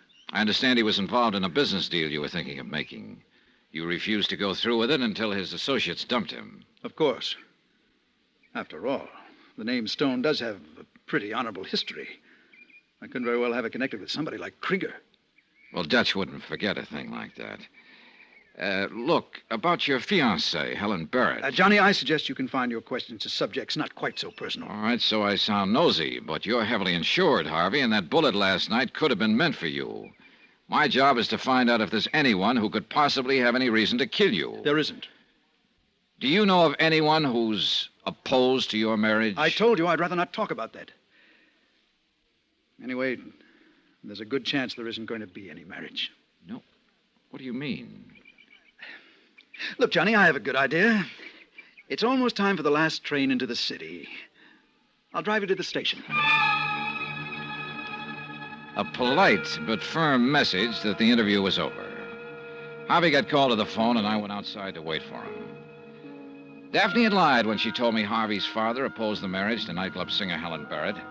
It was Daphne who didn't like the idea. She and Harvey seemed pretty chummy, and the old man didn't seem to like that. Harvey had crossed a rough boy named Dutch Krieger in a business deal, and it's a cinch Dutch didn't like that. And now Harvey just told me there might not be a marriage, which indicated some kind of trouble there. All in all, it looked like a cozy little powder keg.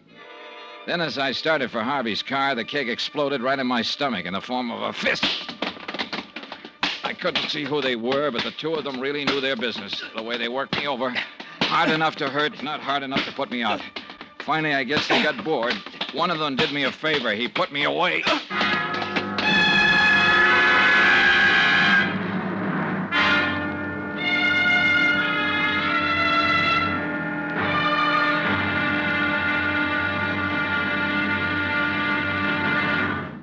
Now, here's our star to tell you about tomorrow's episode of this week's story. Tomorrow, Well, look, you should never get in a card game with a professional gambler. He can deal you any card he wants, even the ace of spades. The death card. Join us, won't you? Yours truly, Johnny Dollar.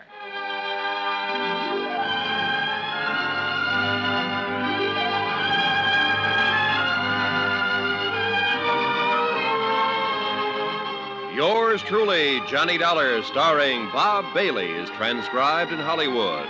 Written by Robert Reif, it is produced and directed by Jack Johnstone. Be sure to join us tomorrow night, same time and station, for the next exciting episode of Yours truly, Johnny Dollar. Roy Rowan speaking.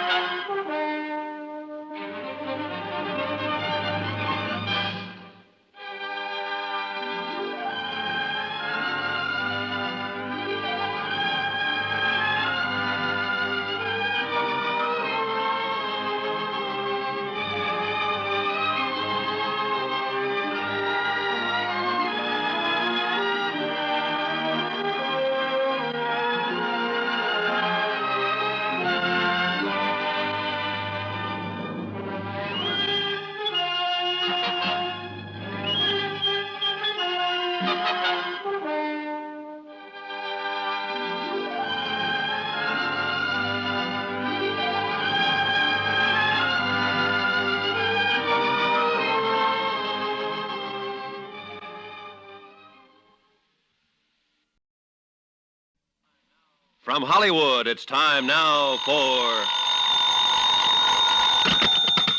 Johnny Dollar. Joe Restelli at Homicide, Johnny. I was out when you called. Anything new on the Harvey Stone killing, Joe? Not a thing, but maybe we've already got all we need. Meaning Helen Barrett? We're still holding her. Joe, I don't think she did it. No? Oh, I know it all adds up to her, but... Well, just call it a hunch. Hunches are fine, Johnny, but facts are better. You want to hear some facts? I'll be right over.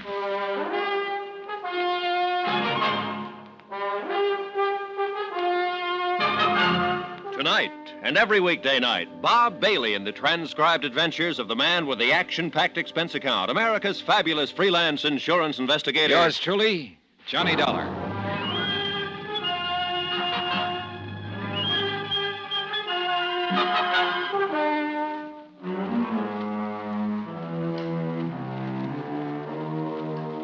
Expense account submitted by Special Investigator Johnny Dollar. To the Home Office, Northeast Indemnity Associates, Hartford, Connecticut. Assignment, the imperfect alibi matter. Location, New York City. Expense account continued. Item 8, $1.40. Cab fare to police headquarters from my hotel to talk to Lieutenant Joe Restelli. Sit down, Johnny. Thanks. Facts, you said. Facts. Number 1. Harvey Stone was shot on the left side of the forehead at close range with a .38 caliber Smith & Wesson. The gun was near the body. Any prints on it? No, it was clean. But Helen Barrett had gloves with her. Helen says she left Harvey's apartment and went to her own to pack up. They were going to elope. When she got back to his apartment, he was dead. So she told me, Johnny. I'd like to believe her, too. She seems like a pretty nice kid, but... But what? Not enough facts in her favor. Who saw her leave Stone's apartment? We can't find anyone who did. What time did she leave? She can't remember. Did anyone see her return? What time? That's a lot of questions not to be able to answer, Johnny. Yeah, I know. What was the time of death? Medical examiner figures it somewhere between 11:30 and midnight. Well, Helen told me she thought it was about 11 when she left Harvey's apartment and about midnight when she returned. Yeah, about. Even if she did leave, she only lives a few blocks away. There's a lot of time unaccounted for, Johnny. Yeah. Better fill me in on what you know. Well, as I get it, Harvey Stone took over the management of his father's corporation when old E.J. took to a wheelchair about a year ago. Yeah, I know. 2 years ago, old E.J. married an ex-chorus girl named Daphne. Yeah. Well, she's about Harvey's age. The two of them were apparently pretty friendly, and the old man was bothered by it occasionally. Incidentally, he and Daphne are joint beneficiaries on Harvey's insurance policy. $150,000 worth. Sounds like you're trying to tie the old man into the killing. Be quite a stretch, Johnny, from his wheelchair up in Westchester County to Harvey's apartment on East 57. I know, but right now I'm more interested in Daphne. Oh? I told you last night I thought Dutch Krieger was mixed up in this. I went to his office afterward and spotted a picture of Daphne Stone on his wall. Inscription, All My Love, signed Daphne. You think Daphne got Dutch to do her and himself a favor, huh? That's a possibility, isn't it? Sure, it's a possibility. Trouble is, there are all kinds of possibilities. Right now, I got to stick with a probability. Helen Barrett. Uh-huh. How are you doing on motive for her? Not good, not bad. We know there was some question as to whether they were going to be married or not. Helen says the hesitation was on her part. But suppose it was the other way around. Harvey decided not to go through with the marriage? Yeah. Getting cut out of the Stone money would hurt some girls plenty. Maybe this was her way of getting even with him for breach of promise. You know, Joe, for a guy who loves facts, seems to me you're edging over into hunches, too. Well, I admit it isn't a closed case by a long shot. So let's get back to facts. Harvey was shot in the forehead with a .38 Smith & Wesson sometime between 11:30 and... Excuse me. Rostelli speaking. Who? What about? Oh, well, send him in. Somebody wants to see me about the killing. Oh? You Lieutenant Rostelli? That's right. Your hand on the Stone killing? Trying to. I want to talk to you about it. Sit down. Thank you. What's your name? Gentry. Alvin Gentry. So what about the Stone killing? I killed Harvey Stone. What? Let's have that again. I said, I killed Stone. I want to make a statement. Why did you kill him? He was making a play for my girl. I didn't like it. Your girl? You mean Helen Barrett? Who? Helen Barrett, Harvey Stone's fiancée. No, I don't know her. I mean my girl, Doris, a hat check girl at Barney's. Well, go on. Well, Stone was on the make for her. Every time he came in Barney's, he'd make a play for her. I told him to lay off, and he wouldn't. He asked her to go away with him. I went to his apartment, I killed him. How'd you kill him? I shot him. Where? I told you, in his apartment. I mean, where did the bullet hit him? Oh, in the chest. What kind of gun did you use? 45 Colt. What'd you do with the gun? I threw it in the river. Okay, Gentry, get out. What? I said get out. But I told you. Yeah, you told me all right. Now I'm telling you, get out. Look, I don't understand. I'll tell you what you do. You just go on out of here and think it over. When you come back with a few facts straight... Facts? Yeah, like the caliber of the gun and where Stone was shot and the location of the gun. You get the facts straight, and I'll be glad to listen to you. Now get out. Okay. Confessing Sam #1. Yeah, there's always a string of them. That's one reason we don't usually release the caliber of the gun to the papers, to help weed out these confessing Sams. Wonder why they do it. A psychiatrist was explaining it to me once. Something to do with repressed feelings of guilt, I think he said. Next one will probably say he stabbed Harvey Stone with a letter opener. Yeah. Well, I'm going to run out and have a talk with Daphne. Rostelli speaking. What? Now, look, Mike, you take the statement, huh? Thanks. Well, I was wrong about the letter opener, Johnny. Oh? We got a guy now who claims he used a razor on Harvey. Slit his throat from ear to ear. As I left, I spent about 3 minutes feeling sorry for Rostelli and his crank confessions, but then I dropped that routine and started feeling sorry for my own problems. The case against Helen Barrett looked pretty bad, but I still kept thinking of Daphne Stone's picture in Dutch Krieger's office. Expense account item 9320, transportation to the Stone estate in Westchester County. I was shown into the king-size drawing room again to wait for Daphne. But then I saw a very interesting sight that wiped Daphne out of my mind for a moment. It was old E.J.'s wheelchair at the door to the solarium. And what was unusual about it was that it was empty. I edged toward the door. Then I got a glimpse of E.J. puttering around his orchids. He spotted me, though, and hobbled quickly to his wheelchair. With an abrupt wave, he wheeled into the hall and out of sight. A couple of minutes later, in came Daphne. Hello, Johnny. Daphne? Look, you said it was important that you talk to me, but I really don't feel much like talking after what's happened. I'm sure you understand. I think so. How's E.J. taking it? My husband is reacting as I suppose any father would who'd just lost his son. He's bewildered and hurt. You didn't tell me E.J. could navigate without his wheelchair. I saw him a minute ago inspecting his orchids. The wheelchair was parked near the door. I didn't think it was important, Johnny. It's true he can be out of his chair for short periods, but it's rather uncomfortable for him. Out of his chair for how long? Not long enough to get into New York and back, if that's what you're wondering. Thanks. You told me it was E.J. who was opposed to Harvey's plans to marry Helen Barrett. But I found out that you were the one who was fighting it. I suppose it was foolish of me to pretend otherwise. I guess I just didn't want you to get any wrong ideas. About what? About the reason I opposed it. What's the right idea? The name of Stone means something, Johnny. Dignity, tradition, breeding. I doubt if someone like Helen Barrett, an entertainer, nice as she is, could keep that tradition alive. Are you kidding? I'm completely serious. Something like this happened once before with Harvey's secretary, Martha Winters. And you stopped it just like you were trying to stop him from marrying Helen. I don't like the way you put that. I merely persuaded him to think of the family name. You know, you kill me, Daphne. What do you mean by that? This dose of blue blood you've picked up. Aren't you a Daphne come lately yourself? How dare you? Save it. E.J. told me he lifted you out of a chorus line when he married you. Now, how about it? Yes, it's true. So where do you get off with this? I don't suppose you'd ever understand this, Johnny. But there are chorus girls and chorus girls. This I know. I had to support my mother somehow. But all the while, I knew that life wasn't for me. And when I got a chance at this life, I took it. And since I married Edward, I've lived the way anyone with the name of Stone should live. I've put my past behind me. Even Dutch Krieger? Dutch? Yeah. Yeah, I saw your picture on his office wall. He was part of the past. It doesn't exist anymore.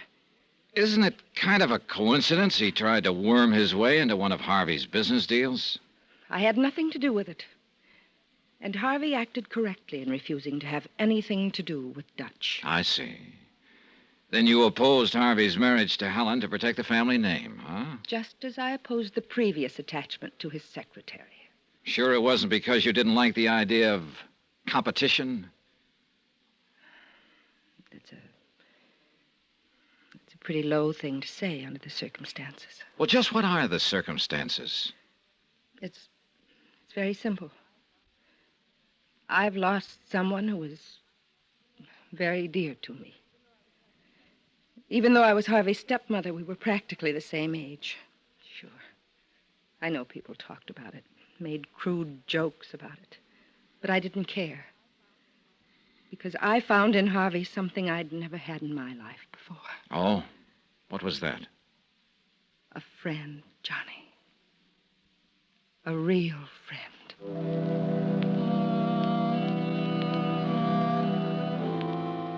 I went back into the city. If I could only find somebody to establish the time period Helen had been away from Harvey's place. I went over to her apartment house, figuring there's always one tenant who knows everybody else's business. 5 doorbells later, I found the one. Sure, I had to come in late, but I don't remember just what time. I was watching a program on the TV. There was this old man and woman. Yes. Really, what? You're sure it was Helen Barrett who came in? Well, I ought to be sure. She lives right under me. Besides, he was waiting for her and they had a talk. I couldn't quite hear what they were saying. She kept telling him to quiet down. Well, I mean, I wasn't really paying any attention. It was... No, of course not. You said he was waiting for her. Who do you mean? Friend of hers, at least he used to be. She used to go with him. Happen to remember his name? Sure. Gentry. Alvin Gentry. Alvin Gentry. It was Alvin Gentry who'd made the fake confession in Rastelli's office. At the time, there'd been nothing to tie him into the case. But now, according to Mrs. Carson, he was a friend of Helen's. My hunch about her innocence took a nosedive. Yeah, that confession he tried to make could be his way of trying to protect her. And that would add up to just one thing. Helen was guilty after all.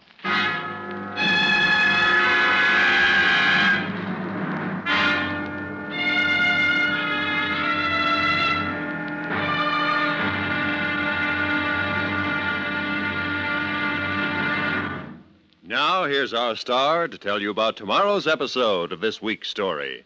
Tomorrow, up pops an eyewitness and drives the final nail into the wrong coffin. Join us, won't you? Yours truly, Johnny Dollar.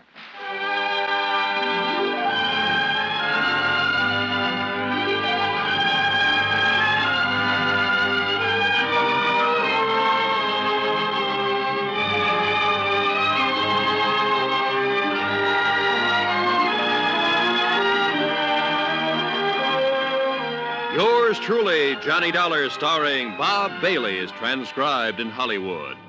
Written by Robert Reif, it is produced and directed by Jack Johnstone. Be sure to join us tomorrow night, same time and station, for the next exciting episode of Yours Truly, Johnny Dollar. Roy Rowan speaking.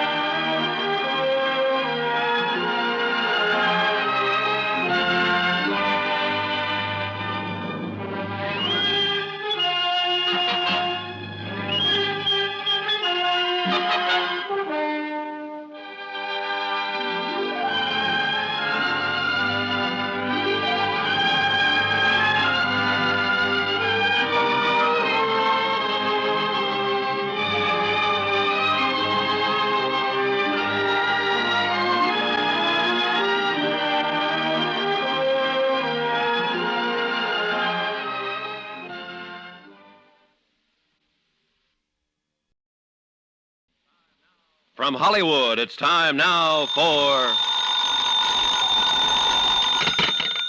Johnny Dollar. Joe Rastelli at Homicide returning your call, Johnny. I've uncovered a couple of items on the Harvey Stone killing, Joe. Good, let's have 'em. Remember Alvin Gentry? The crank who made the fake confession in my office yesterday? Yeah, what about him? Looks like he's not a psycho after all. What do you mean? I just found out he's a friend of Helen Barrett's. Well, what do you know? Could be he was doing it to shield her. That sure doesn't look good for her, Johnny. Yeah, I got to admit my hunch about her innocence just took a nosedive.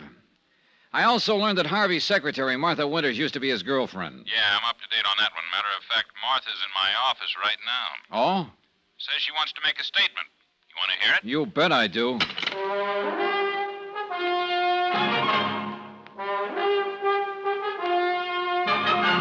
Tonight and every weekday night, Bob Bailey in the transcribed adventures of the man with the action-packed expense account, America's fabulous freelance insurance investigator. Yours truly, Johnny Dollar.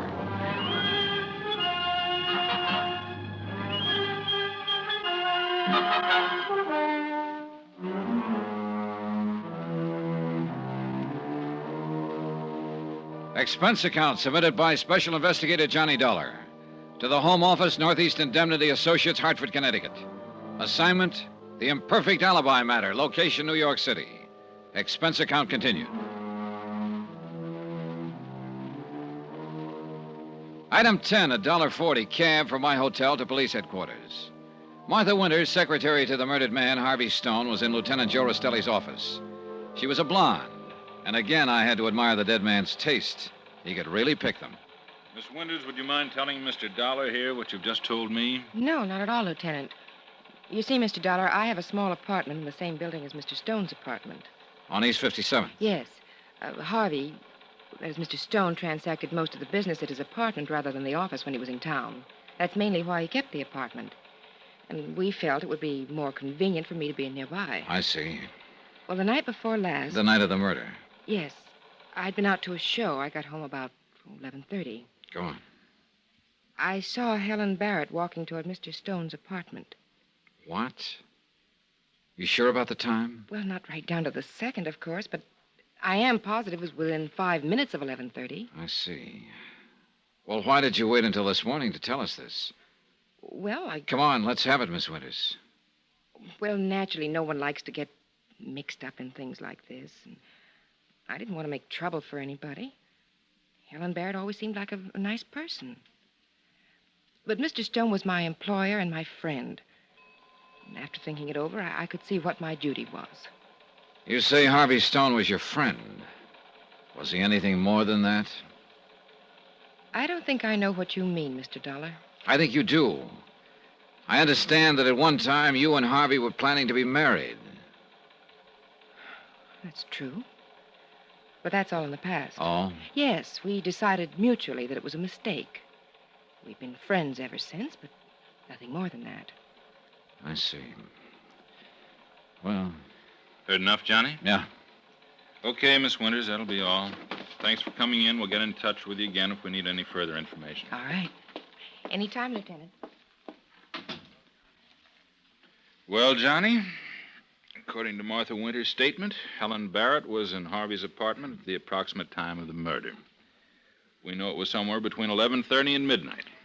Helen said she left Harvey's apartment around 11 to go home and pack. They were going to elope. When he didn't come for her, she got worried. She went back to his apartment around midnight, found him dead. But that story won't hold water if Martha's telling the truth. Yeah, if. You don't sound convinced. Are you, Joe? I don't know, Johnny. I don't know. It's a pretty nauseating shortage of facts in this case. Nauseating's the word for it, all right. No, I mean literally. When I get one like this, my stomach starts acting up. Joe, what have we got in the way of facts? Well, number one, Harvey Stone was shot in the forehead with a .38 Smith & Wesson sometime between 11:30 and midnight. Yeah. And even that fact got twisted around yesterday by Alvin Gentry when he made what he called a confession. He said he shot Stone in the chest with a Colt .45 and threw the gun in the river. Yeah. You told me you'd found out he was a friend of Helen's. His confession doesn't look good for her, believe me. I know. But I can't seem to lose my hunch that she's innocent. Look, Johnny, I don't blame you for trying. It's your job. What do you mean? Harvey Stone was insured for $150,000 by the company you represent. Yeah, that's right. Okay, his father, E.J. Stone, and his young stepmother, Daphne, are the joint beneficiaries. Now, if one of them should turn out to be the murderer, your company wouldn't have to pay off. Wait a minute, Joe. Wait a minute. I think you know me well enough to figure I'd a lot rather see that company pay through the nose than convict an innocent person. Sure, but just about everything we've got points to Helen Barrett. Just about, but not quite. For instance? For instance, Harvey's father, E.J. Stone. He thought Harvey was running the business into the ground. He didn't like it. He also didn't like the fact that Harvey and his stepmother were pretty friendly. Yeah, a man in a wheelchair is liable to resent a lot of things. Yeah, well, that's just the point. E.J. can get out of his wheelchair when he wants to. I saw him out of it yesterday. Huh? Sure. Then there's Daphne herself. She opposed the idea of Harvey marrying Helen. Said she wanted to protect the Stone name. But that sounds pretty fishy coming from somebody who used to be a chorus girl herself. Did you ask her about that picture of her you spotted in Dutch Krieger's office? Yeah. She said that was all in the past. But I wonder. Dutch got kicked out of a business deal by Harvey. He wouldn't forget that, and he's a tough cookie. And there still could be a connection between him and Daphne. Here we go again. Could be. Okay. So I guess what it all adds up to is just that I kind of got myself sold on Helen. Sure, I've been sold on people, too. Sometimes it's ended up costing me. So now I just hold back and don't make up my mind one way or another. All right. It's turned out to be a pretty good idea, too. Why don't you try it, Johnny? Expense account item 11, a double martini for me. Well, I thought over what Joe Rastelli had said. Sure, it was good advice not to get too sold on people, but it didn't help me much at the moment. I still couldn't believe Helen Barrett had killed Harvey Stone. But I had to admit that if she wasn't the killer, it left a lot of things unexplained. For one thing, Alvin Gentry's fake confession. It sure looked like he was trying to shield her. I checked and learned that he managed a supper club where Helen used to sing. I decided to have a talk with him. I found him at a corner table. Yeah? I'm Johnny Dollar. Gentry, we met in Lieutenant Rastelli's office. Yeah. I'd like to talk to you. What about? About the Harvey Stone killing. There's nothing to talk about. I don't agree. I think there is. I made my confession. You guys didn't believe me. Well, now, that's because you got a few of the things wrong, Gentry. What interests me now is not your confession, but the reason you made it. What do you mean? Well, you said Harvey Stone had been making a play for your girl, a hat check girl, wasn't it? You said that's why you killed him. So? So, you said you didn't know Helen Barrett. I don't. But you're lying.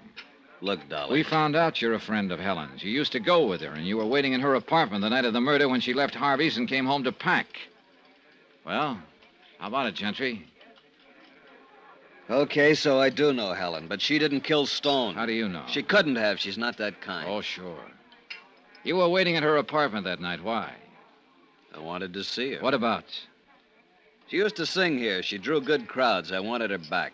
What kind of a mood was she in when she got to her apartment? What do you mean? Well, did she talk about Harvey Stone any? Did she seem mad or upset? I don't remember. Cut it out, Gentry. I want straight answers.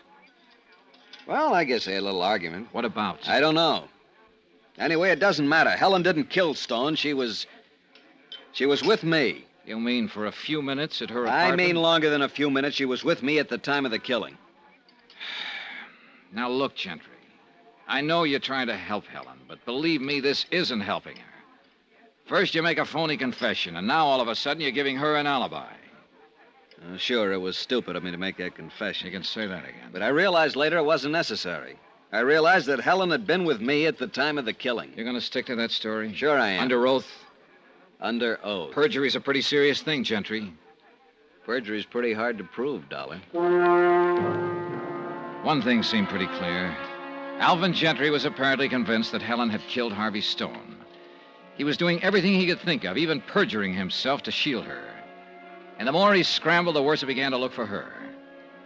Then, too, there was the statement of Martha Winters, Harvey's secretary, that she'd seen Helen returning to his apartment at 11:30. That would put Helen back there during the time of the murder. I still wasn't completely convinced that Martha Winters was telling the truth, so I spent the rest of the afternoon checking on her to see what I could find out. And a couple of things I found out were pretty interesting. So interesting that I decided to try to run a little bluff on her.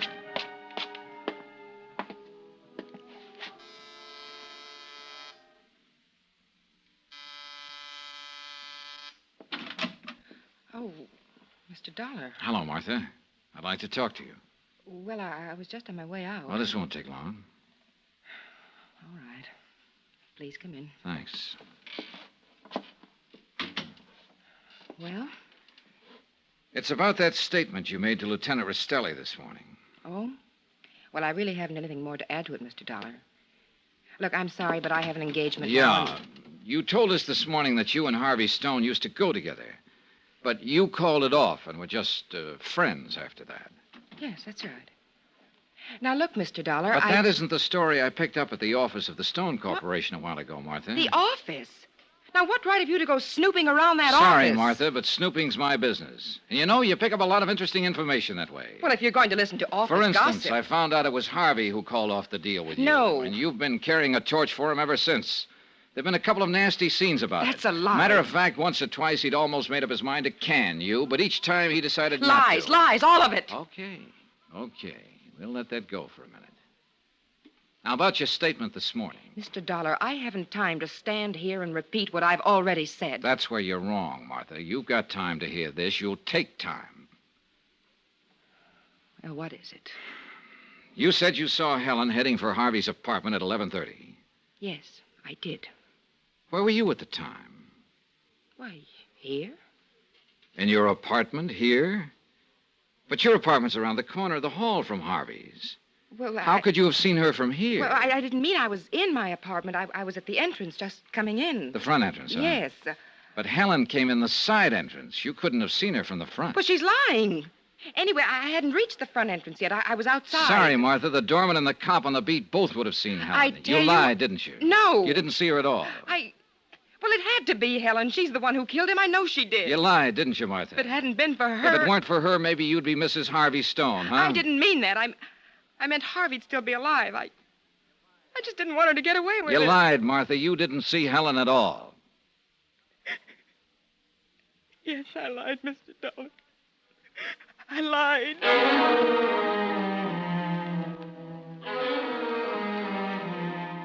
Yeah. My bluff about the doorman, the cop on the beat, and Helen coming in the side entrance had paid off. Looking at Martha, I didn't exactly feel like giving 3 cheers about it. But one thing was clear, though. The Harvey Stone murder case had just busted wide open again.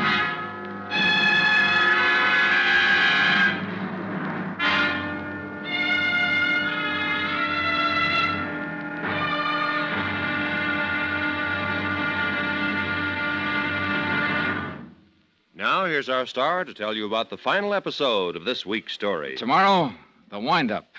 A gambler stakes his life on his hand and loses. Join us, won't you? Yours truly, Johnny Dollar.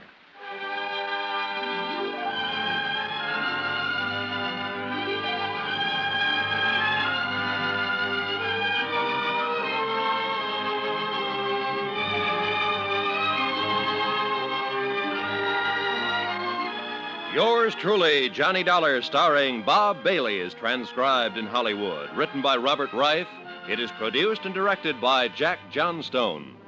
Be sure to join us tomorrow night, same time and station, for the next exciting episode of Yours truly, Johnny Dollar. Roy Rowan speaking.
From Hollywood, it's time now for... Johnny Dollar. Joe Rastelli at Homicide, Johnny. Glad you called, Joe. Got something new for you on the Harvey Stone murder case. Well, let's have it. Yesterday, Harvey's secretary, Martha Winters, told us she'd seen Helen Barrett approaching his apartment at just about the time he was murdered. Yeah?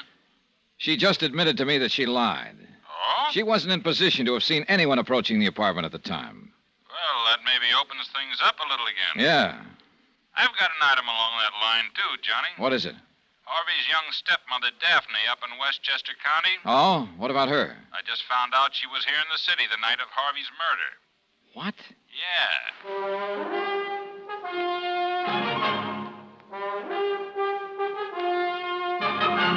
Tonight and every weekday night, Bob Bailey in the transcribed adventures of the man with the action-packed expense account. America's fabulous freelance insurance investigator. Yours truly, Johnny Dollar.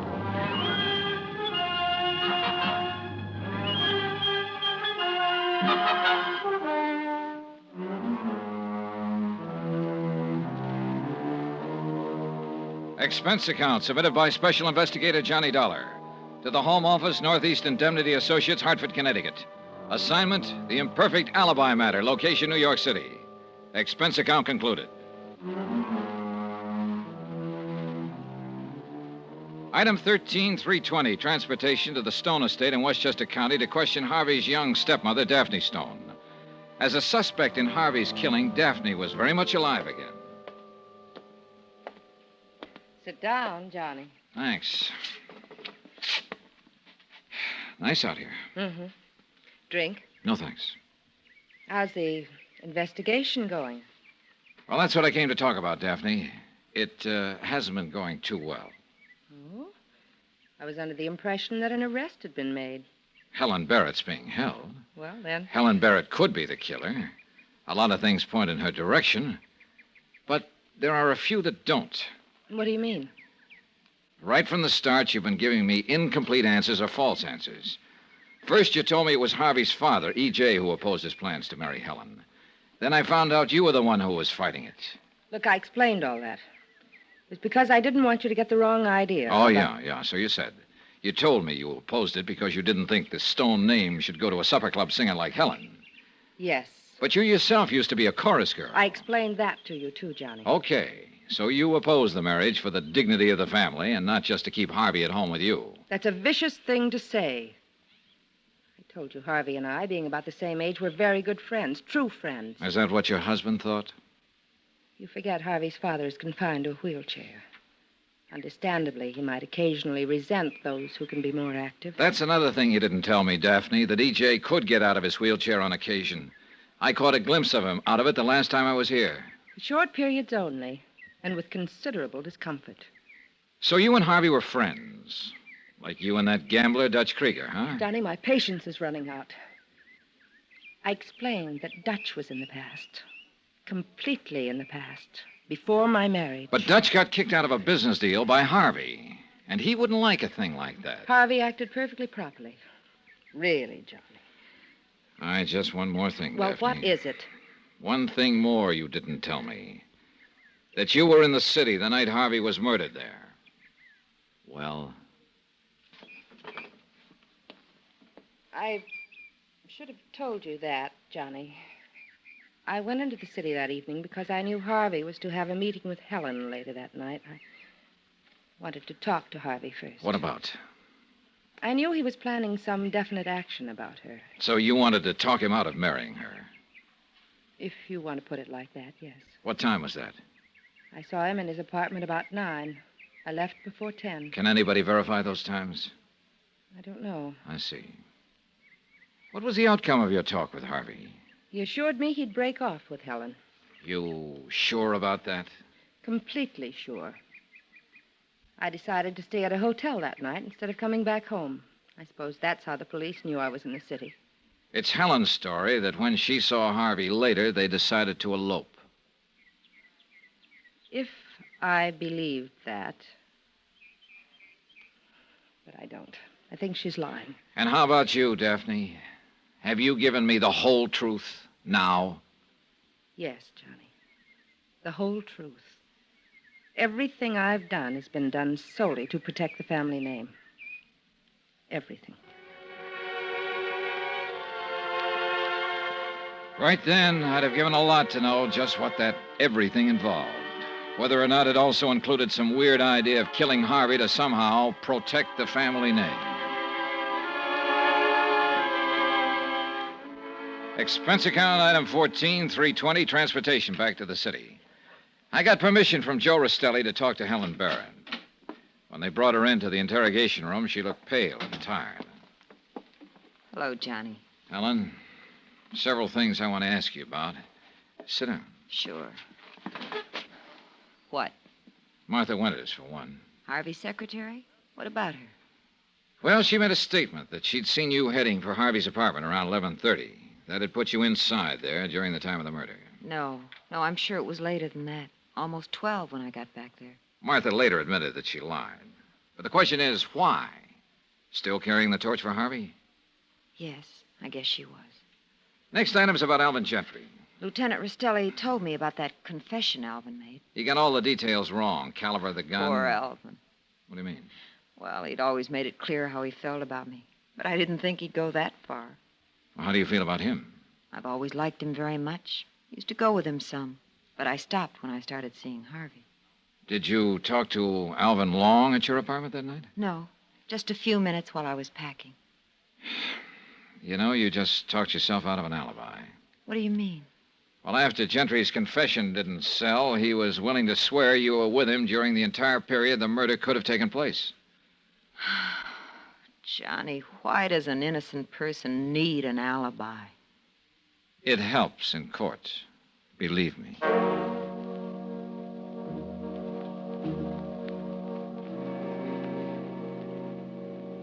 Well, how'd you make out with Daphne and Helen, Johnny? Joe, remind me never to get involved with show people again.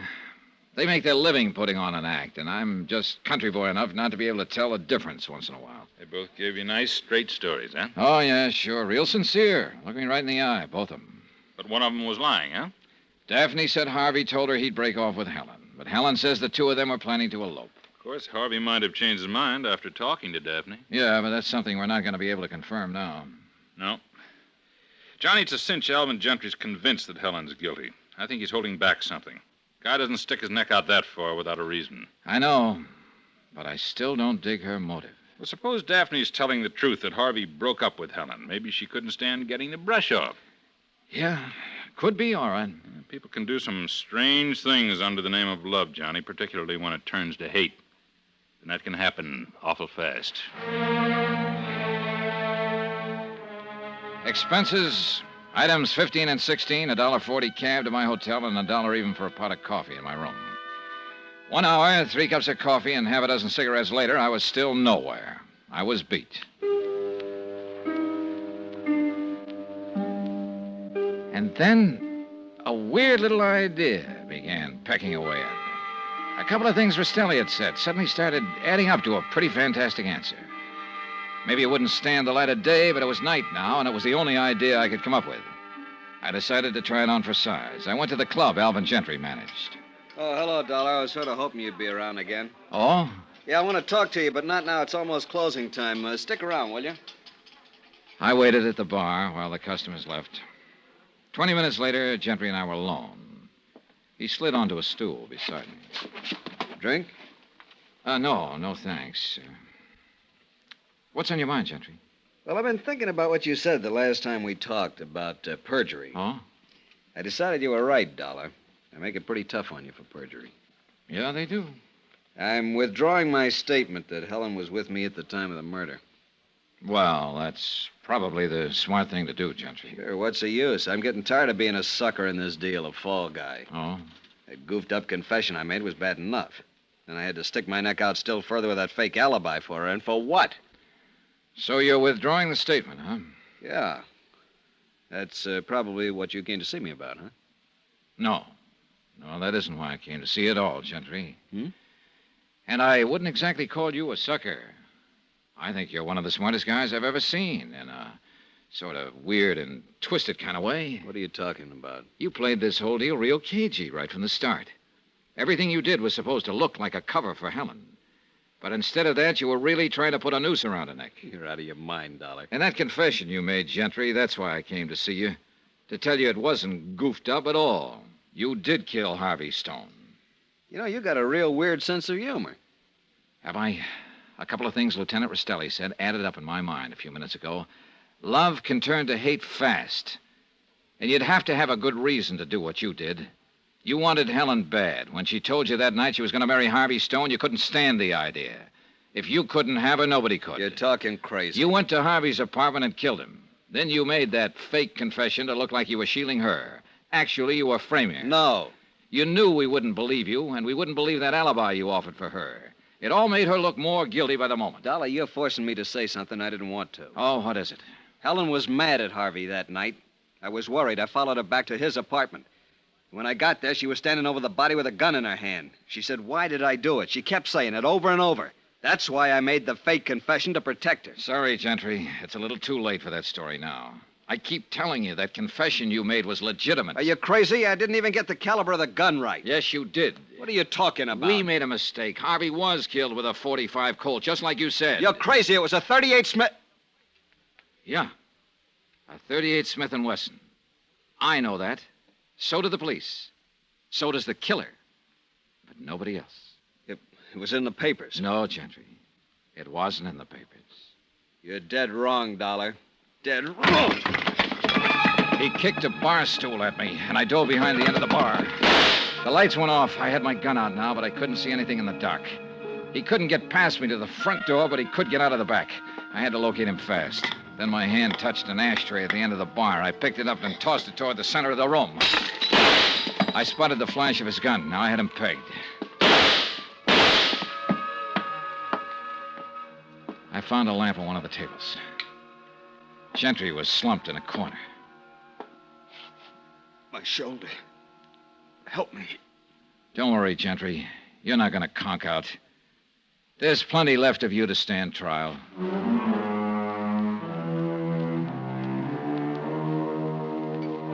Final item on expense account, $12.80. Transportation and incidentals back home. Total expenses, $192.40. Rastelli arrived in response to my call and had Gentry carted away. Helen Barrett was released from custody. Remarks? Here I thought Dutch Krieger was the gambler in the case. But the little game of winner-take-all that Gentry'd been playing was just about the weirdest I'd ever heard of. I thought about him up there in the death house at Sing Sing and realized that the big trouble with that kind of gamble that he was taking is that the loser's seat can get awfully hot. Yours truly, Johnny Dollar.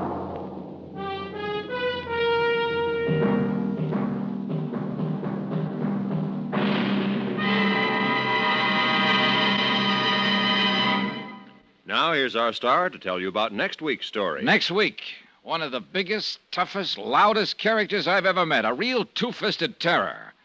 And her name is Meg McCarthy. Join us, won't you? Yours truly, Johnny Dollar. Yours truly, Johnny Dollar, starring Bob Bailey, is transcribed in Hollywood. Written by Robert Reif, it is produced and directed by Jack Johnstone. Heard in our cast were Virginia Gregg, Tony Barrett, Shirley Mitchell, Will Wright, Chet Stratton, Ted DeCorsia, Barney Phillips, Lillian Baeff, and Harry Bartell. Musical supervision by Amerigo Marino.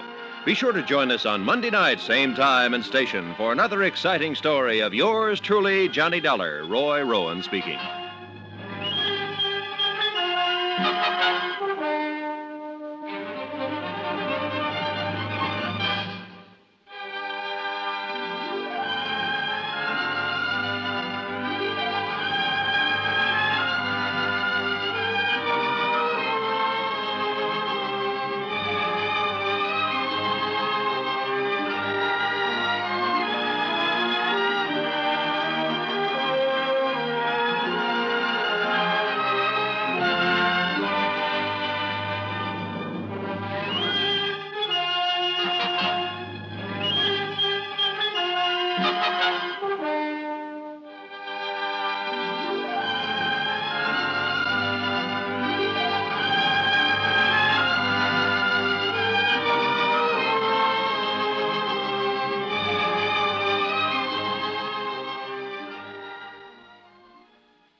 From Hollywood, it's time now for... Johnny Dollar. Johnny, I was afraid you might be away for the weekend. Who's that? Byron Kay at Intercoastal Maritime and Life. Oh, hello, Bye. How are things in Boston? In Boston, fine. In Cod Harbor, terrible. Who's this? Meg McCarthy, who runs an eating place there at the harbor. Murder, mayhem, arson, or what? Right now, it's or what. But if you don't do something, and fast, it may be all three. Can you come over and see me? Now, Bye? I know it's Saturday afternoon, Johnny, but this needs fast action. Will you? Bye? Goodbye. No, Bye. Listen, you... Dollar, you're a sucker.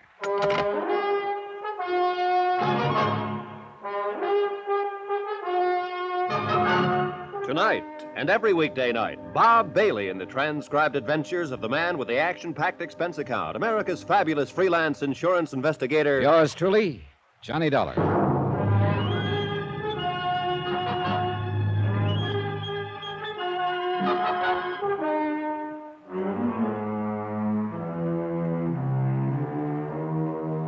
Expense account submitted by Special Investigator Johnny Dollar, location Cod Harbor, Massachusetts. To the Intercoastal Maritime and Life Insurance Company. Following is an accounting of expenses incurred during my investigation of the Meg's Palace matter. Expense account item 1, $7.30. Cab from my apartment, train fare and incidentals to Boston. Byron Kay was a good insurance broker, and I figured he wouldn't have called me over a weekend unless it was pretty important. To get right to the point, Johnny, insurance on the Palace is only for $15,000. Wait a minute, Bye. What is this Palace, a fishing boat? No, it's what Meg McCarthy calls a restaurant, right down on the dock. Cod Harbor, you say? That's right. Well, what seems to be the trouble over there that couldn't wait till after the weekend? Well, like I told you, this character, Meg McCarthy, runs a so-called restaurant down on the docks, the Palace. I sold her $15,000 insurance on it.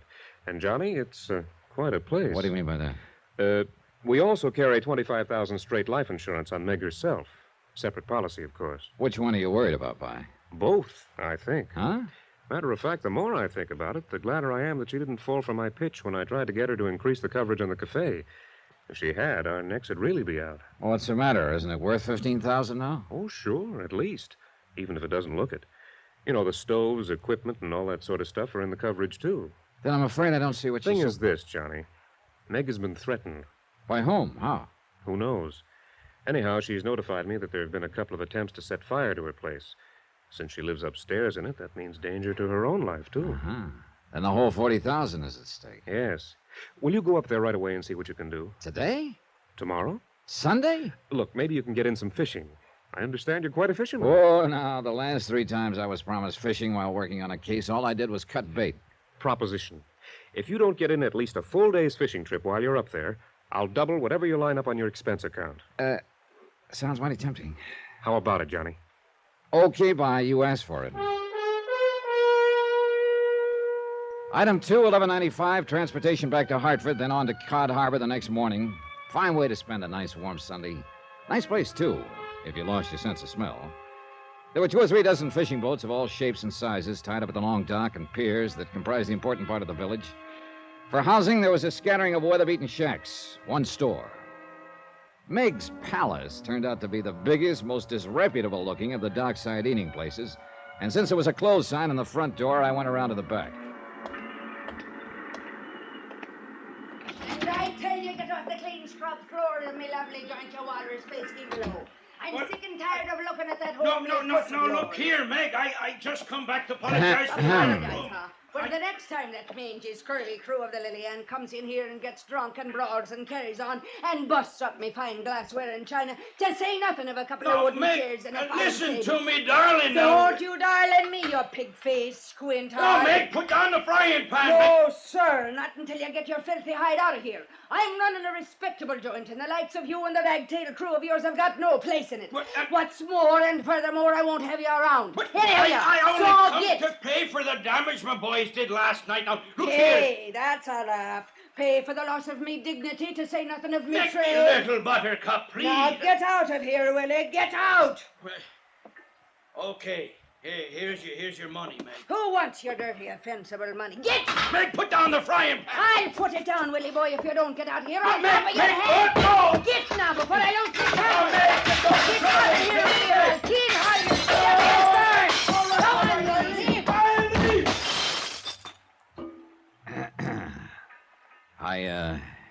Excuse me, Miss McCarthy. Ain't he a darling? Ain't he the sweetest man you ever did see? Huh? The man you just threw out of here? Not only comes in to apologize, but brings the money to pay for the damage his pranking boys done last night when they was celebrating the big catch they made. Lovely bunch of lads they are, too, every one of them. As loyal to Willie Boy. Now, who the devil are you? And what's the big idea of barging in here on a Sunday when anybody with eyes in his stupid head can see that the place is closed up? Now, With wait a your minute. eyes so blind in your head you couldn't see the sign out front. I saw it. And sneaking in here the back way this way. Who do you think you are? I wasn't now sneaking. get out and leave a lady alone of a Sunday. Go on! Don't get tough with me, Meg McCarthy. Huh? Just put down that pot and shut up for a minute while I tell you why I'm here. Put it down. Shades of me dear departed overbearing husband, yes, sir. After all, I should have noticed you're a gent standing by the way you done while me and Bill was at its helter and skelter. Oh, but he is a dear one, ain't he? Yeah, well, at this point, I wouldn't know. But from what I saw a minute ago... Oh, don't let that fool you, dearie. We're in love, me and Willie boy. Ain't he a living doll? Meg. A fine, fine husband he's going to make me, too. That's why I made him the beneficiary of me life insurance policy. That's exactly what I want to talk to you about. Then go ahead and talk. What's stopping you standing there like a banty rooster that doesn't know Will you what shut up? Oh, why, of course I will, dearie. And I'm begging your humble pardon. But if there's anything I hate, it's a lily-livered man that hasn't... Meg. Yes, sir. I'm sorry. Then listen. Yes, sir. My name is Dollar, Johnny Dollar. I'm an insurance investigator. Insurance investigator, eh? Well, in spite and despite of your pretty clothes and pleasing manner, I don't want any I've already got. No, you don't understand, I've Meg. got all I can handle. I'm just... And from the looks of things, these past couple Will you of... shut up a minute? Of course, dearie. I'm sorry. You call the insurance company, Mr. Byron Kay, in Intercoastal Maritime. Oh, yes, dear little pasty-faced Byron boy. Why, do you know if he'd had half the guts and get of a he-man, he would have sold me twice the insurance he did. Well, that's not quite the way he told it to me. Well, So if you- it's the way I'm telling it to you. Oh, what am I going to do, darling, if they wreck my place the way they're trying? Who? This Willie boy, as you call him, who was just in here? That's effeminate. What? He's Captain Billy Morgan, billed to you and any man what calls him Oh, Willie. put it down, will you? And stop yapping your head off and answer my question. Yes, sir. Now, is Captain Bill Morgan one of the people you suspect of trying to wreck this ugly-looking hash house? Oh, I love you, boy. You talk like a real sweet, overbearing man. Then answer my question. Well, of course he ain't. Willie boy wouldn't hurt me any more than I'd touch a hair of his pretty head if he had a hair on top of it. All right, then who? Johnny boy, there's a dozen of 'em like to see Meg's palace burned to the ground. Blast their black thieving souls. Why? Because I give 'em the best and the most food in the harbor. That's what the man gets here. So what happens to the silver plate in Ernie's Manor House and Irving's chop suey joint? Well, I'm putting 'em out of business, that's what. So you think they're trying to put you out of business? Think it, I know it. That's why I telephoned that sniveling, lop-eared Byron Kay to send somebody down here and make him stop it before he had to pay off a lot of insurance on it and maybe even on me. Why else do you think? There have been some attempts to set the place on fire, I understand. Why else do you think a lady like myself would take to sleeping on the bar down here every night, getting a creak and me sacred illy up? But I'm getting sick and fed up with it. Don't know that I blame you. Now, look, This will you... trying to keep awake all night every night to keep them from burning it out from under me and me with it is making a fair shadow of me for myself out of me. I'm losing me strength. But not your aim. Look, while we talk, I'll help you clear up some of this. Well, the devil you will. It's not the man's job, especially since you ain't romantically inclined towards me. But you would let Bill Morgan clean up for you, huh? Well, he was the cause of it, wasn't he? So if he and his boys don't show up before nightfall and take care of it, so help me, I'll keel-haul them every one. Besides, if he's going to be me old man when the fishing season's done, he's got to know how to keep in line. Now.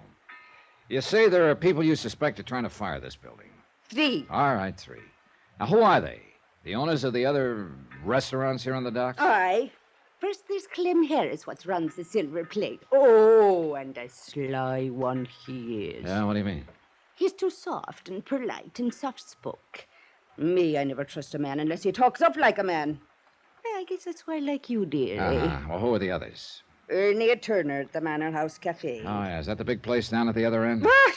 The little hole in the wall next to the bait stand. And half the time the customers don't know whether they're getting bad food or thawed-out bait. And the third one. Yeah?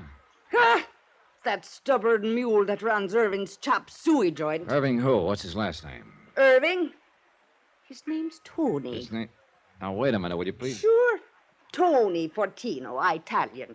Then why is it Why a chop suey place? If anybody has eyes, he would have saw how the sign was changed. First, the Chinese had it with chop suey. Yeah? Then came Irving with kosher, so he added his name to it, and now it's Tony. Well, then why? Only there wasn't any more room left on the sign, so stop complaining. Okay, Meg, you win.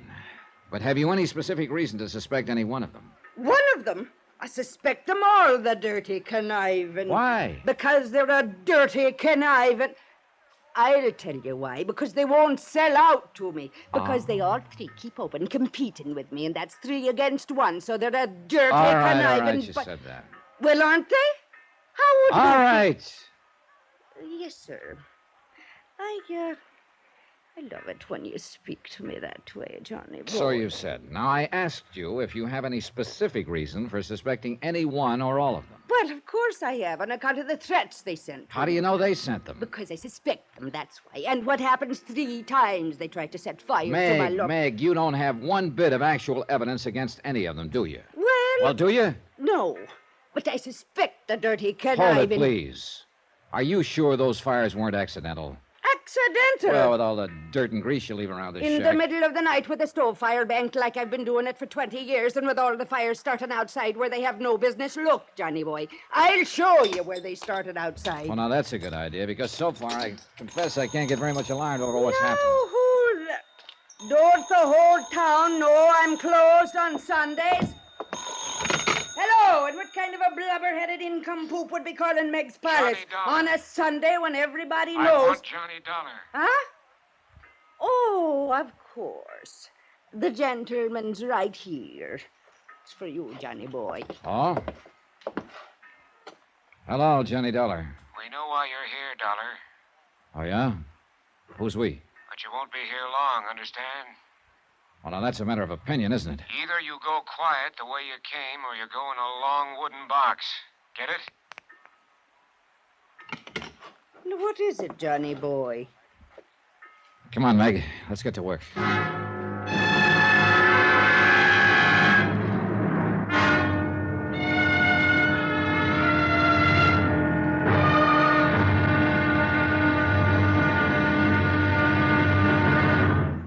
Now, here's our star to tell you about tomorrow's episode of this week's story. Tomorrow, well, they say that darkness can cover a multitude of sins. It can also cover a strong man armed with a deadly weapon. Join us, won't you? Yours truly, Johnny Dollar.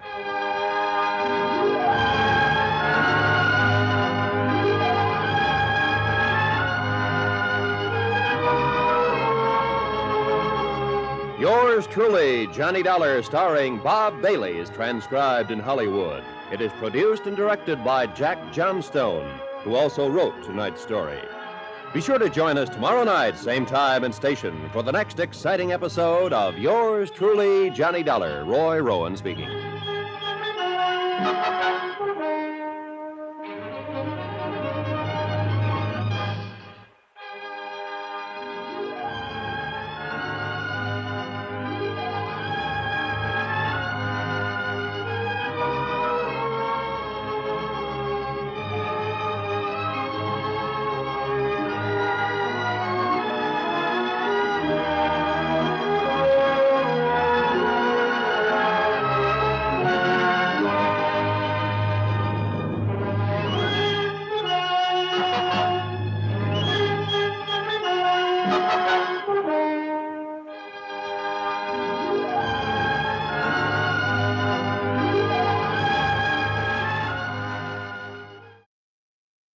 From Hollywood, it's time now for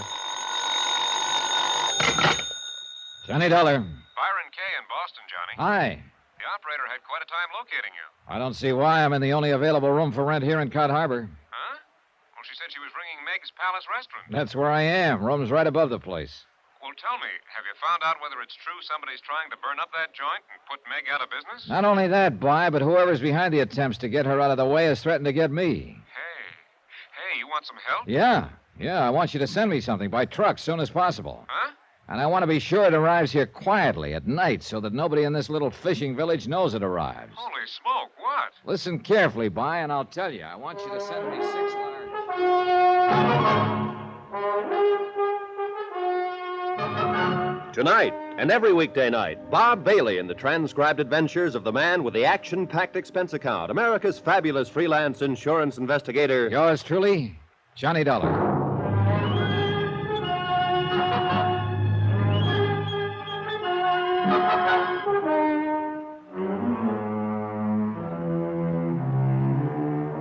From Special Investigator Johnny Dollar, location Cod Harbor, Massachusetts. To the Intercoastal Maritime and Life Insurance Company, Boston. Assignment, the Meg's Palace matter. Expense account continued. Expense account item... Well, since you're paying for and sending that batch of fire extinguishers, Byron, I can hardly charge them to my expense account, can I? But I have a sneaking suspicion they might be mighty important. A cursory inspection of this tiny fishing community has revealed no sign of a firehouse. Nothing, in fact, but some hose connections for cleaning off the docks. And after the threats Meg McCarthy has received, plus a couple of attempts to fire up this disreputable-looking establishment of hers, well, I guess I still have some Boy Scout blood in my veins. In view of the threat to me, I figured it might be a good idea to consult the local authorities. I learned a long time ago that it's a good plan to enlist their cooperation when working in a strange, small community. Inquiries from some of the fishermen mending their nets spread out on the long wharf led me to a small, shabby, unmarked frame shack that stood about a block away from the waterfront. Come in. Mr. Beasley? That's right. Oh, what's your name? Johnny Dollar. Dollar, hmm? Okay, what do you want? Well, you're the chief of police, I understand. Acting chief of police? Oh. Acting mayor, too, an acting judge, acting town clerk, acting just about anything else you could want. I don't get it. Well, I don't know why not.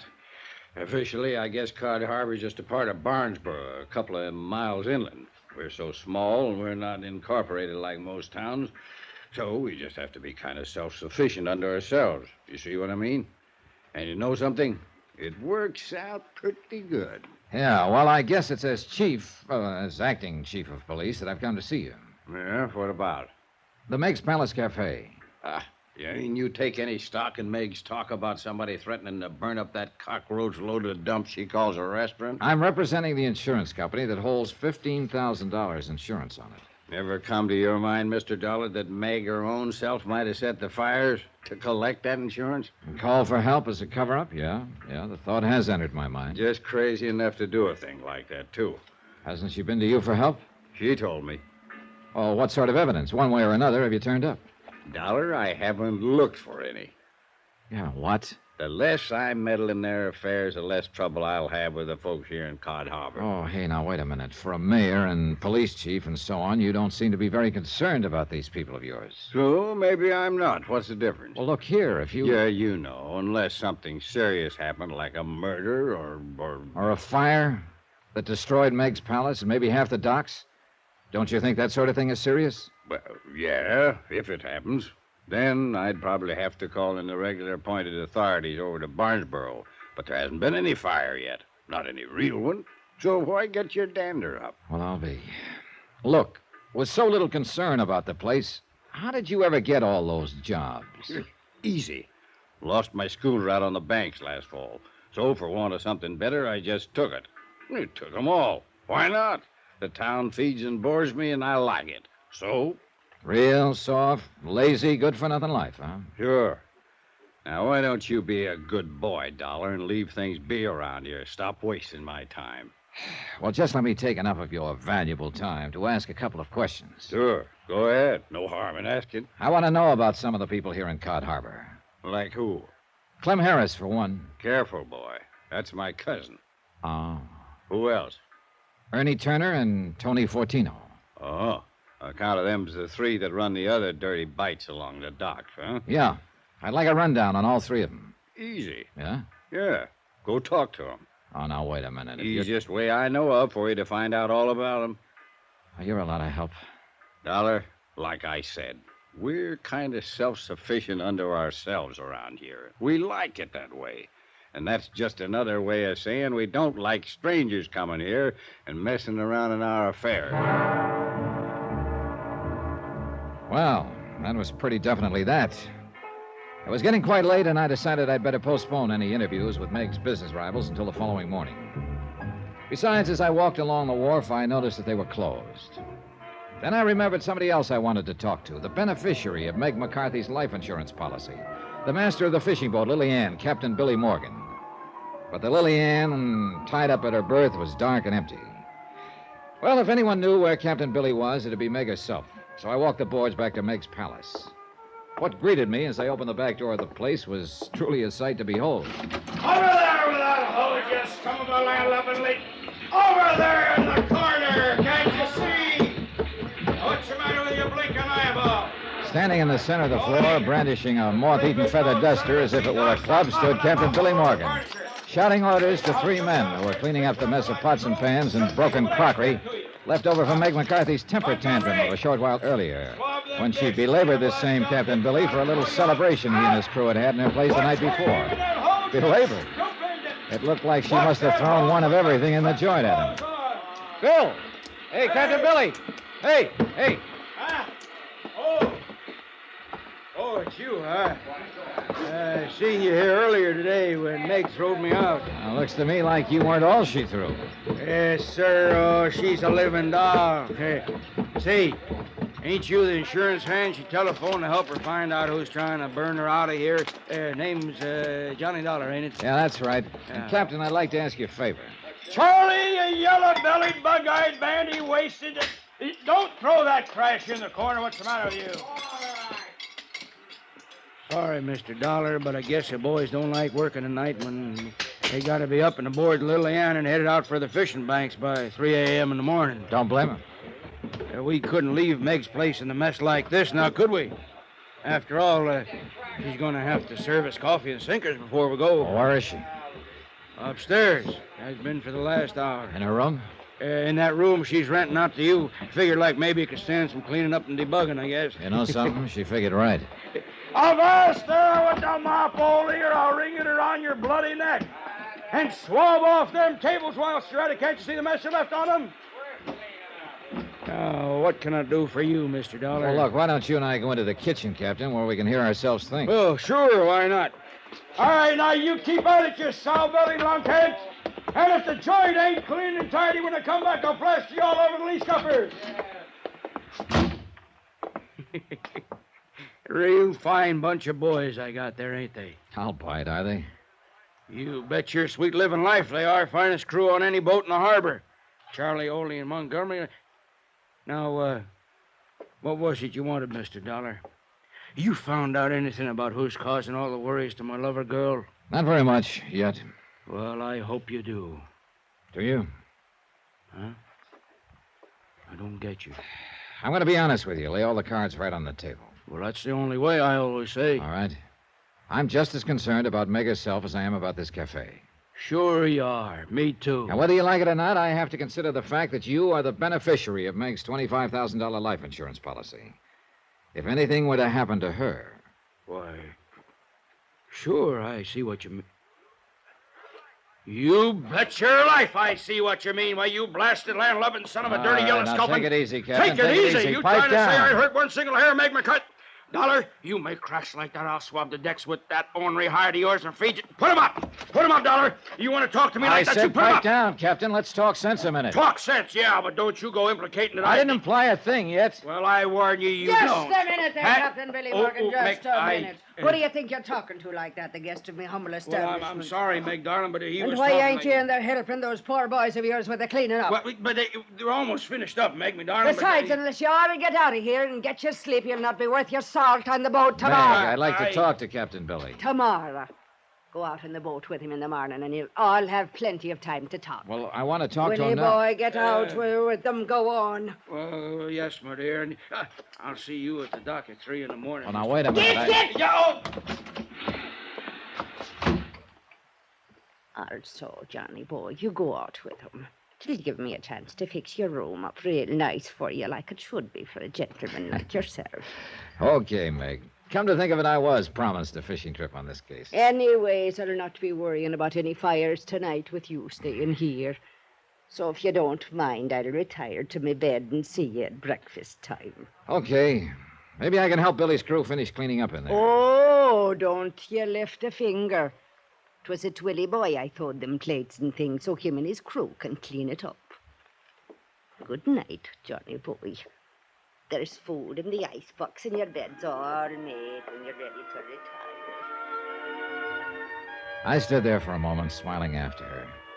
Then I decided I'd take her advice, that instead of helping the men clean up the cafe, I'd get a breath of fresh air before hitting the sack.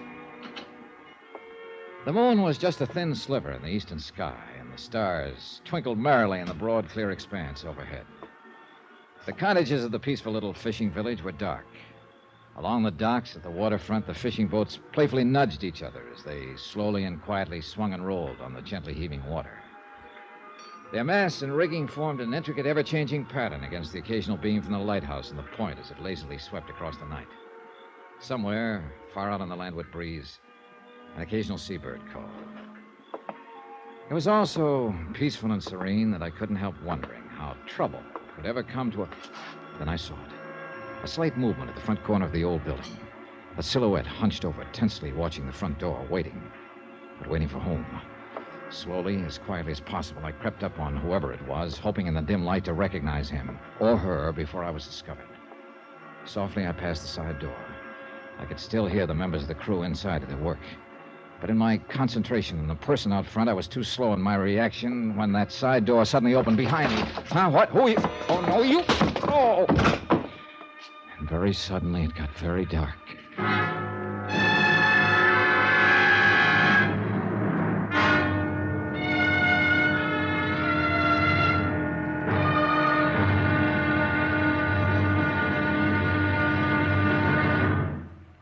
Now, here's our star to tell you about tomorrow's episode of this week's story. Tomorrow, a trip to sea on the Lily Ann that starts out like an ordinary fishing trip.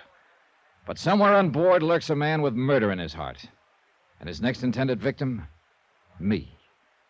Join us, won't you? Yours truly, Johnny Dollar.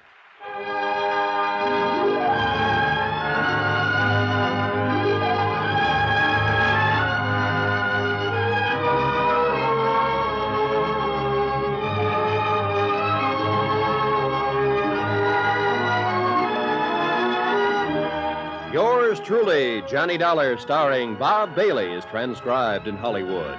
It is produced and directed by Jack Johnstone, who also wrote this week's story. Be sure to join us tomorrow night, same time and station, for the next exciting episode of Yours truly, Johnny Dollar. Roy Rowan speaking.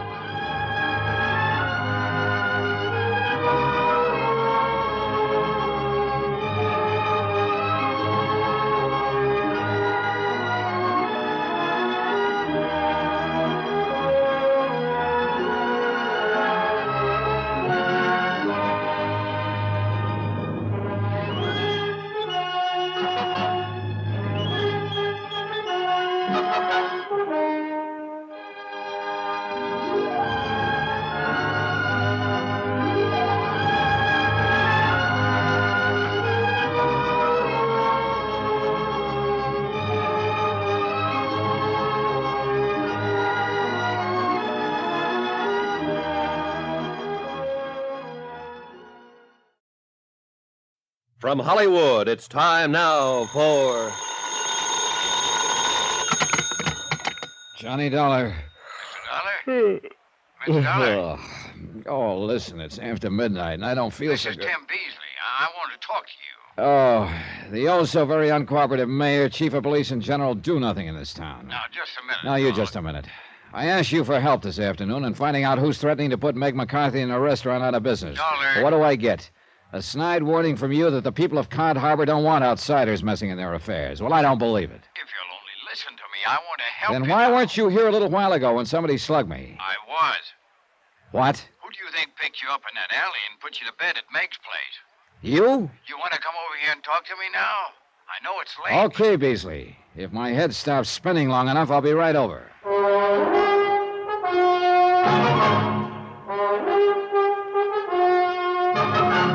Tonight and every weekday night, Bob Bailey in the transcribed adventures of the man with the action-packed expense account, America's fabulous freelance insurance investigator. Yours truly, Johnny Dollar.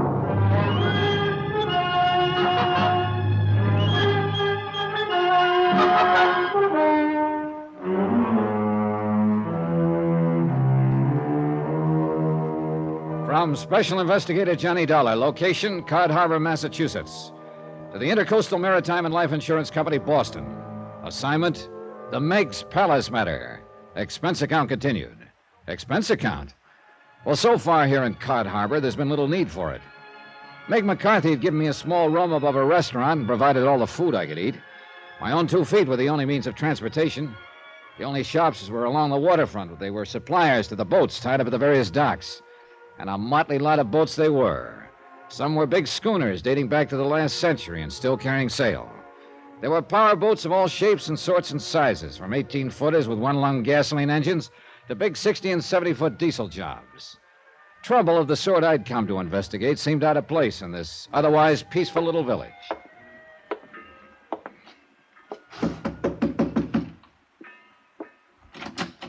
Come in, Mr. Dollar.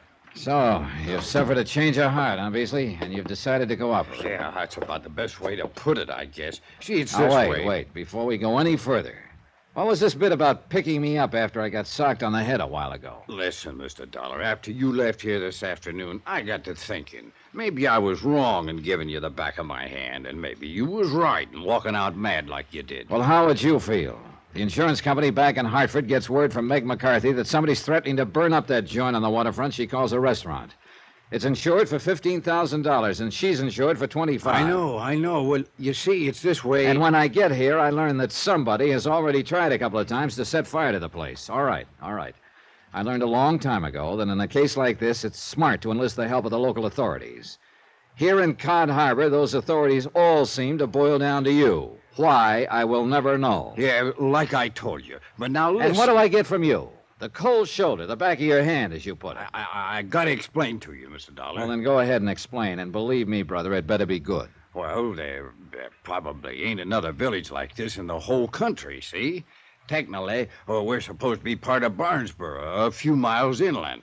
But we've always left them alone, and they've always left us alone. Any trouble happens, we settle it amongst ourselves. And because we're such a small place, it's get along with everybody or get out, see? So we just don't have no trouble. Not of any account, that is. Unless it's somebody comes in from outside and makes it for us.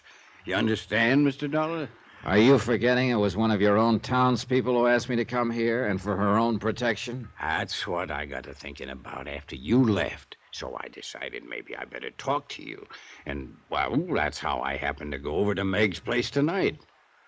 Was that you I saw in the shadows out by the front door? Yes, sir. I was waiting for Captain Billy Morgan and his crew to finish cleaning up the place for Meg. And I was going to go in and talk to you. And that's the truth, Mr. Dollar. Go on. Well, I just got there when I heard a noise out at the side of the cafe like a fight. Of course, it was dark. There was no fight. Somebody came out the side door from behind me and knocked me on the head. Yeah. So I took you up and put you on your bed and gave you time to get your senses back and then telephoned to you. Uh-huh. You sure it was you out at the front of the cafe? Oh, no, Mr. Dollar. You trying to implicate maybe it was me that give you a belaying pin over the head? Was that what hit me, Beasley? A belaying pin? Well, something hit you, and I just... Okay. I'll take your word it wasn't you, for the time being. I swear, Mr. Dollar, by all... All right, then, listen. Yeah? I heard that side door open just before I started seeing stars. Huh? Yeah? That means whoever struck me must have come from inside the cafe. Say. Yeah, that's right. The only people inside were Captain Morgan and the crew of his fishing boat. You sure? I'm sure, because I was in there myself just a minute before. Just Billy Morgan and his 3 men. Where was Meg? She'd gone up to bed. I just stepped outside for a breath of air. Ole? Huh? Ole Jensen, first mate. Yeah, I heard Captain Billy call one of them Ole. Last name's Jensen, huh? And then there's Charlie. Charlie Button's the deckhand, and Montgomery the engineer. Well? No, not one of them could have done it. Isn't that like saying I didn't get hit? One of them must have done it. No, sir, Mr. Dollar. It just couldn't make any sense. All right, tell me this. Are any of them related to the guys who run the other cafes along the wharf? No. But you are, aren't you, Beasley? Huh? To Clem Harris at the Silver Plate, or is it the Greasy Plate? Anyway, he's your cousin, isn't he? Oh, I told you that. But if you think he had anything... All right, now I don't know what I think. Well, let me tell you this. If you have suffered this big change of heart, it's about time you started proving it. I'll do anything you say, Mr. Dollar. All right. Meg seems to think the threats and attempts to burn down her place came from her competitors. Well, I know she does, but she's... Now, in a couple of hours, I'm taking off for the fishing banks with Captain Morgan and his crew. Maybe I'll be able to spot which of his men laid me out in the alley, if it was one of them. Meantime, you see if you can dig up anything that would put a finger at the other cafe owners. That means Ernie at the Manor House, Tony who runs Irving's Chop Suey joint, and your cousin, Clem Harris. Okay, Mr. Dollar. I'll do it. Hey, by the way, did you ever check their handwriting against the letters Meg received? Well, no, I never quite got around to it. I don't think you ever got around to doing anything. But it's such an easy job. Well, do it. Get the letters from Meg and check them. Yes, sir. I'm going to try to get a couple hours sleep before we take off on the Lily Ann. Yes, sir. The big lazy slob. The first time I met him, he'd actually boasted about his soft job. About how nicely he could live in the town without having to lift a finger. Oh, sure, the sudden change of heart may have been genuine, but I wouldn't have bet on it. And I still had no proof it wasn't he who slugged me. And one of Meg's rival eateries was run by his cousin. But then everything indicated that whoever struck me had come from inside her own cafe. So I decided it was more important than ever that I go on the next day's fishing trip. Back at my room on the second floor of Meg's palace, I fell asleep the minute my head hit the pillow. And I could have sworn it was only a second later that... Oh, yeah. Oh, who is it? What is it? Time to get up and out. What do you think it is? Huh? Who else? You're going out with the boys. Just get them lazy bones of yours up out of that bed. Oh, but it's still pitch dark. Are you decent? Well, whether you are or whether you ain't, it's time you was up. Here's the light for you. Oh, turn that thing off. Now, Yeah. here's some coffee. Take a saucer or two. It'll choke you. It's that strong, but it'll wake... Johnny boy, what happened to you? Oh, just what it looks like. But your head... Somebody just got real friendly with a belaying pin right after you went to bed. They come up here and attacked you? No, it was outside, out by the side door. I'll kill whoever done that to you, Johnny boy. So help me, I'll find out who done that. You sure you want to get up and go out to the banks? Maybe you'd... No, I'll be all right. And I think it's pretty important I go out with Captain Billy and his boys. Because I have a sneaking suspicion one of them may have done this. Why, them dirty, conniving... Oh, no, Johnny, you must be wrong. Oh? Why, don't you know, darling, that's the finest crew of men in all of Cod Harbor. I'm not so sure. But then you mean you think one of them could also be behind trying to burn me down? And maybe me with it? You can be mighty sure I'm going to try to find out. Oh, Johnny boy, I pray that you're thinking wrong. Anyhow, if you're going with them, well, up and out with you. By the time you're in your clothes, I'll have some grits on the table for you. Eggs and pork chops and donuts and jam, hot cakes. I met the crew of the Lily Ann at that breakfast. Breakfast? Considering the amount of food set before them and the way they piled into it, you'd think those 4 men hadn't eaten for a month. And I must confess, there was nothing about them that looked like cause for suspicion. First there was Charlie, a tall, brown-eyed, husky young fella, alert and pleasant, with a sense of humor, and he was obviously liked by the others. I don't know, Mr. Dollar. I think you just got to dreaming about some nice, pretty gal, and when you reached out and tried to grab her, you fell out of bed, and that's the way you got banged up.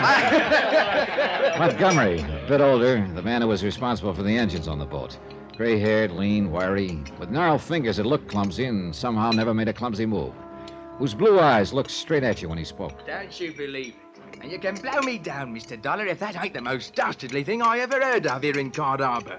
Now, you best stick close to us that's your friends whilst you're here. Aye, sir. Friends of Meg McCarthy be friends of us. Then Ollie Jensen, first mate, the oldest member of the crew. Quiet, calm, and efficient. The soft-spoken one. It's not for me to inquire why you're here. What business you're about, Mr. Dollar, and I don't. But I'm certain it's for the good. And any help that we can give you, you're welcome, sir. And I say the devil with all this chitter and chatter when there's fish at sea for you to catch, you lazy lunkers. Get up from that table and get to work. By the time the sun's up, the fish will all be out of your reach.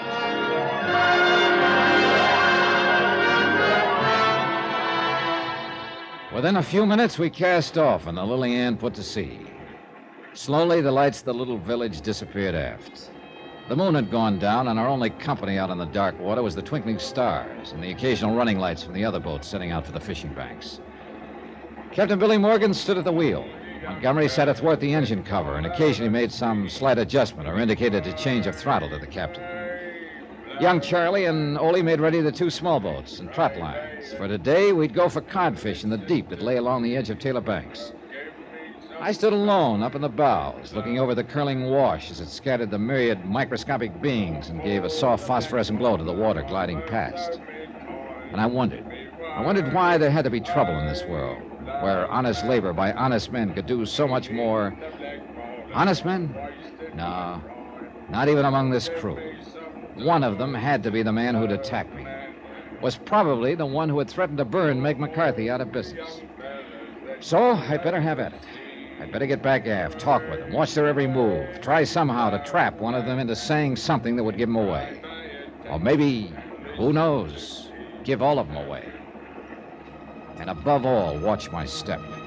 There was a long way back to shore. And the darkness and the sound of the engines could all too easily cover up an untoward act by one of them. It did. Before I could lift my head, a powerful pair of arms had picked me up bodily and dropped me overside. In the brief moment that I remember, I felt the strong tug from the big propellers as the water closed over me, then a terrible blow against my side. Then nothing.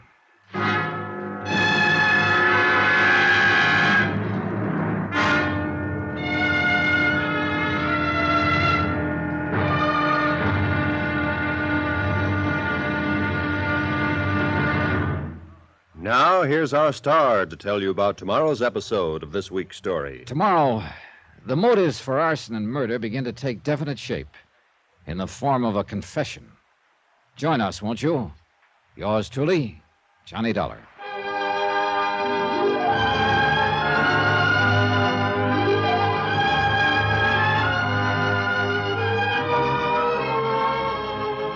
Yours truly, Johnny Dollar, starring Bob Bailey, is transcribed in Hollywood.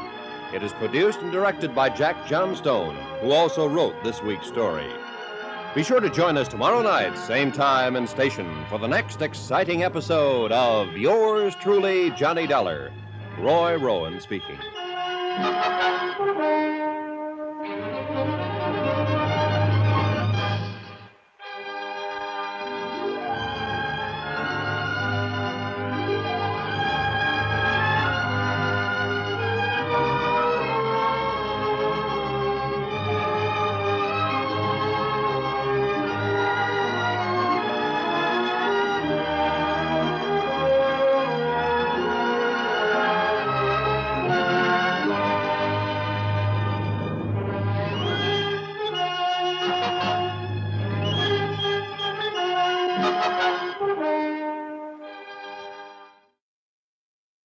From Hollywood, it's time now for...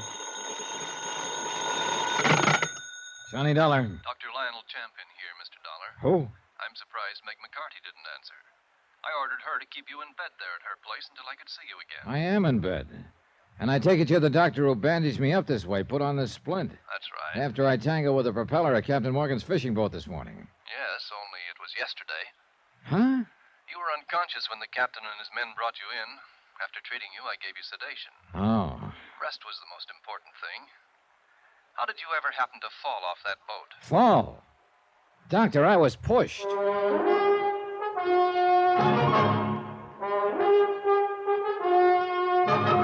Tonight, and every weekday night, Bob Bailey in the transcribed adventures of the man with the action-packed expense account, America's fabulous freelance insurance investigator. Yours truly, Johnny Dollar.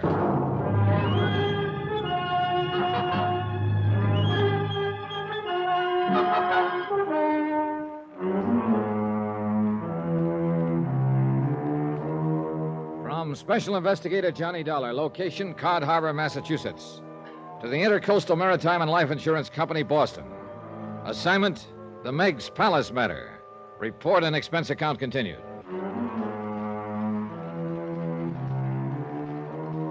As soon as I hung up on Dr. Champion, I again checked the splint on my right leg and confirmed the suspicion that I couldn't possibly walk on it. Then, a few minutes later, Meg McCarthy came into my room. She carried a tray filled with enough food to choke a horse.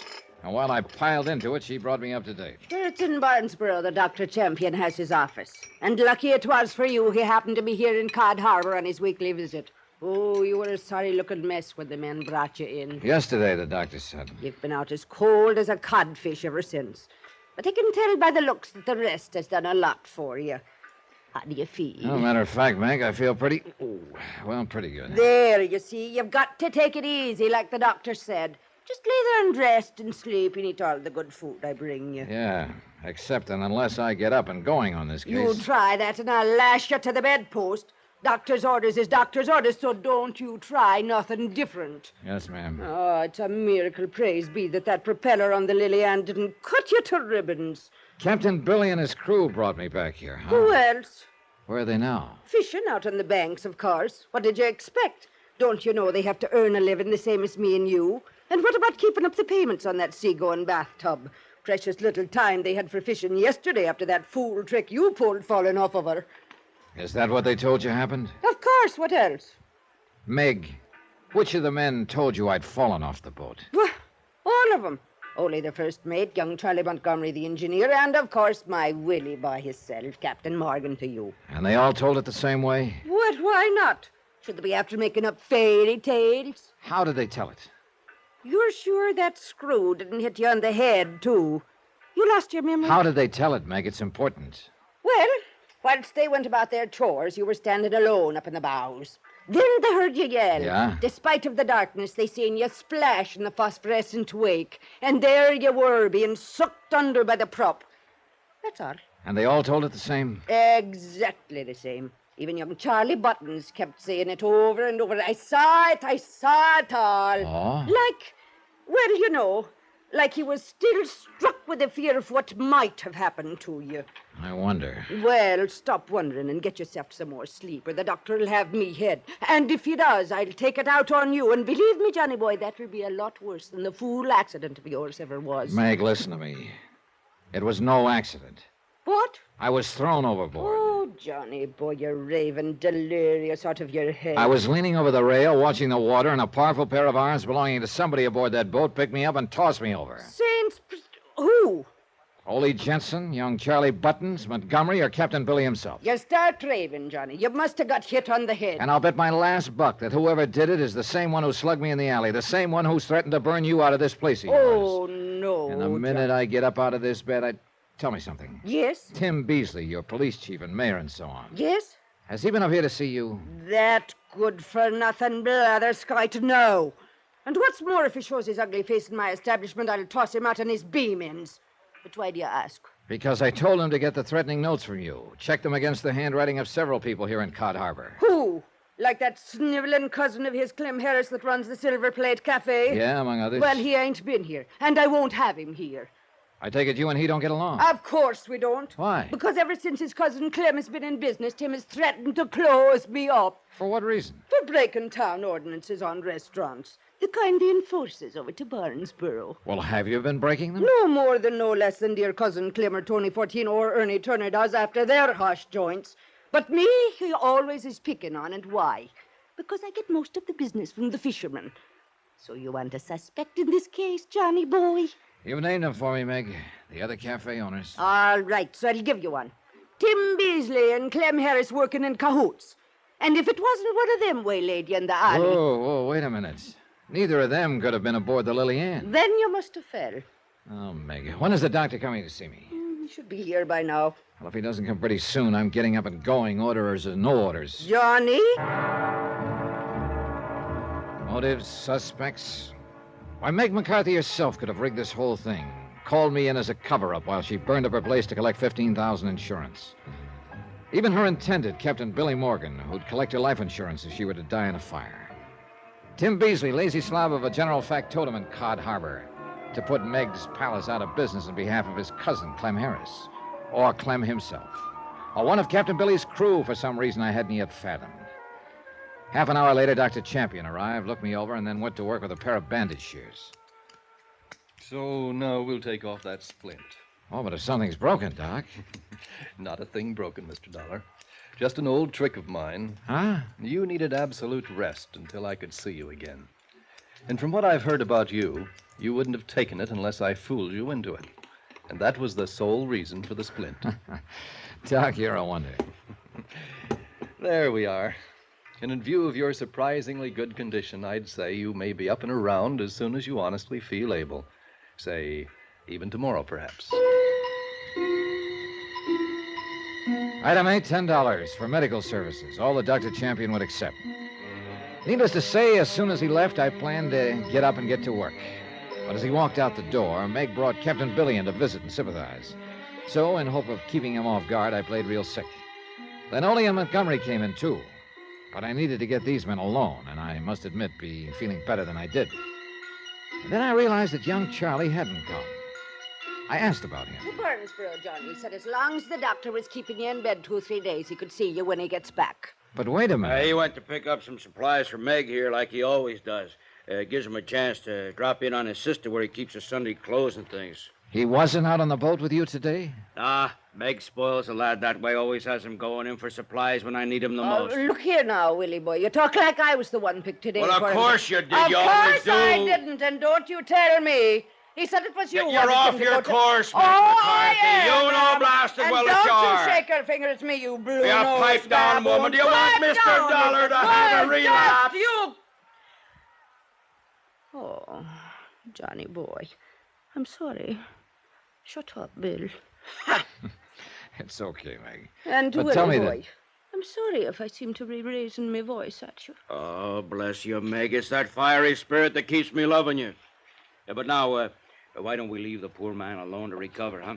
Come on, boys. Yes, come on, all of you. Out you go. After you, Meg. Oh, After my, you. how polite we are. Montgomery, wait. Oh, Mr. Dollar, got nothing to do for you to ease your bed of pain? A little drink or something? I've a bottle aboard the Lily Ann. No, thanks. I want to talk to you about Charlie. A real fine lad he is. Now, I'm sure he'll be wanting to see you when he gets back from his visit in town. No, wait. Captain Morgan said he has a sister in Barnesboro. Do you know the address? Oh, that I do. Many's a fine meal we've had from her on our time off. Well, I want to see her. You know, just a little personal thing. Oh, then here, I'll write down the address for you. She lives in a pretty little house on the corner of Road.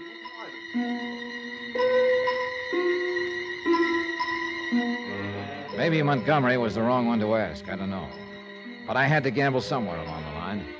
And if my suspicions about Charlie Buttons was right, I hoped I wouldn't be too late. When Montgomery had left, I sneaked out the back door to avoid Meg and hurried over to Tim Beasley's office in the shack that functioned as Cod Harbor City Hall. He wasn't there. A woman who lived next door informed me he'd taken off in a hurry to Barnesboro. So Beasley had gone to town after Charlie. Or had he? For $25, that's item 9, I rented a creaky old truck and headed for Barnesboro. Charlie's sister's house was on a gravel road out on the edge of town. There There was no other car there, so I stopped in front of the place, got out, and walked up to the front door.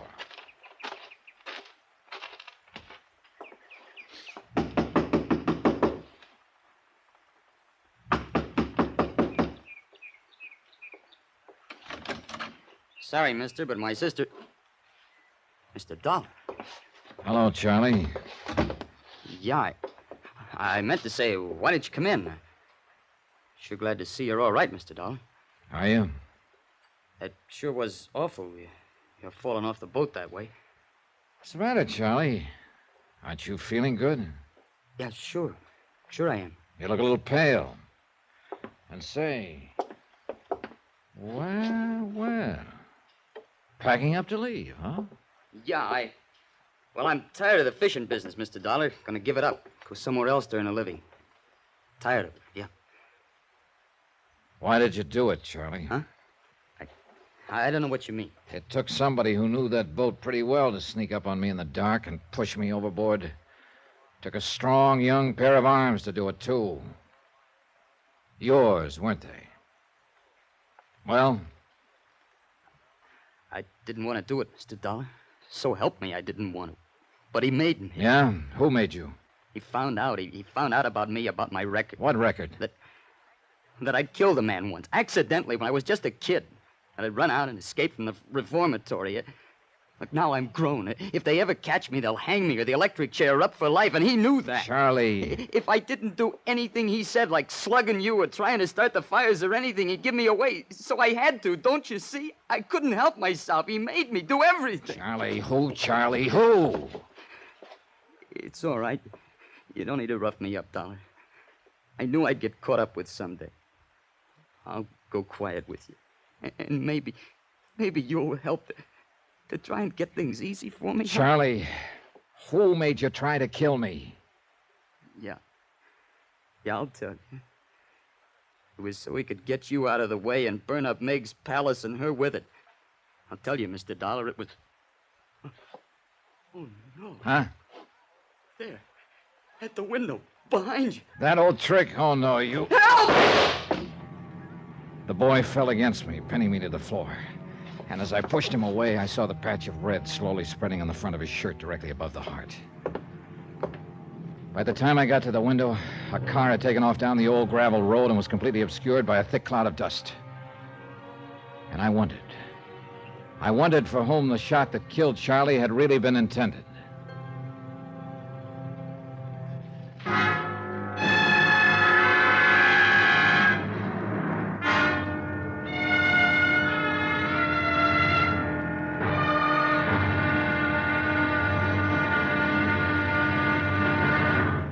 Now, here's our star to tell you about the final episode of this week's story. Tomorrow, a killer strikes again. But one of his victims rises from the grave to strike back. Join us, won't you? Yours truly, Johnny Dollar.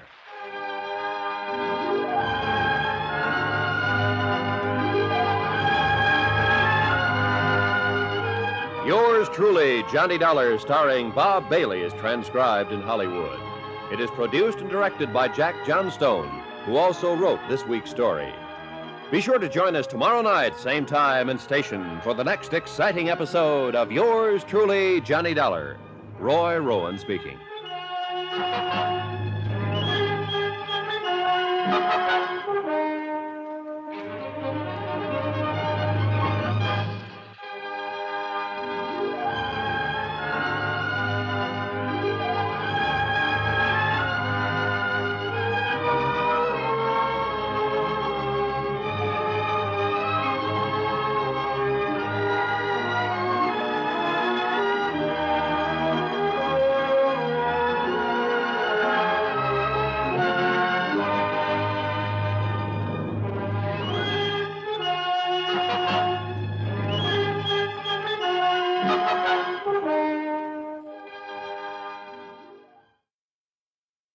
From Hollywood, it's time now for...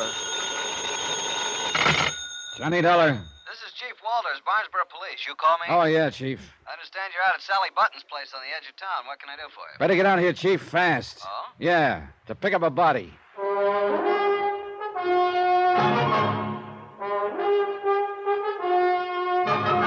Tonight and every weekday night, Bob Bailey in the transcribed adventures of the man with the action-packed expense account, America's fabulous freelance insurance investigator. Yours truly, Johnny Dollar.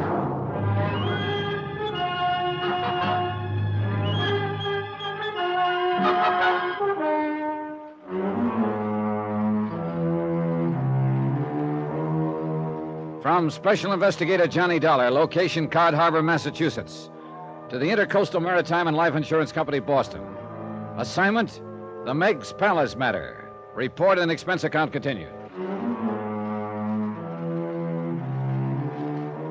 Whoever shot young Charlie Buttons there at his sister's home in Barnesboro had disappeared down the gravel road in a cloud of dust.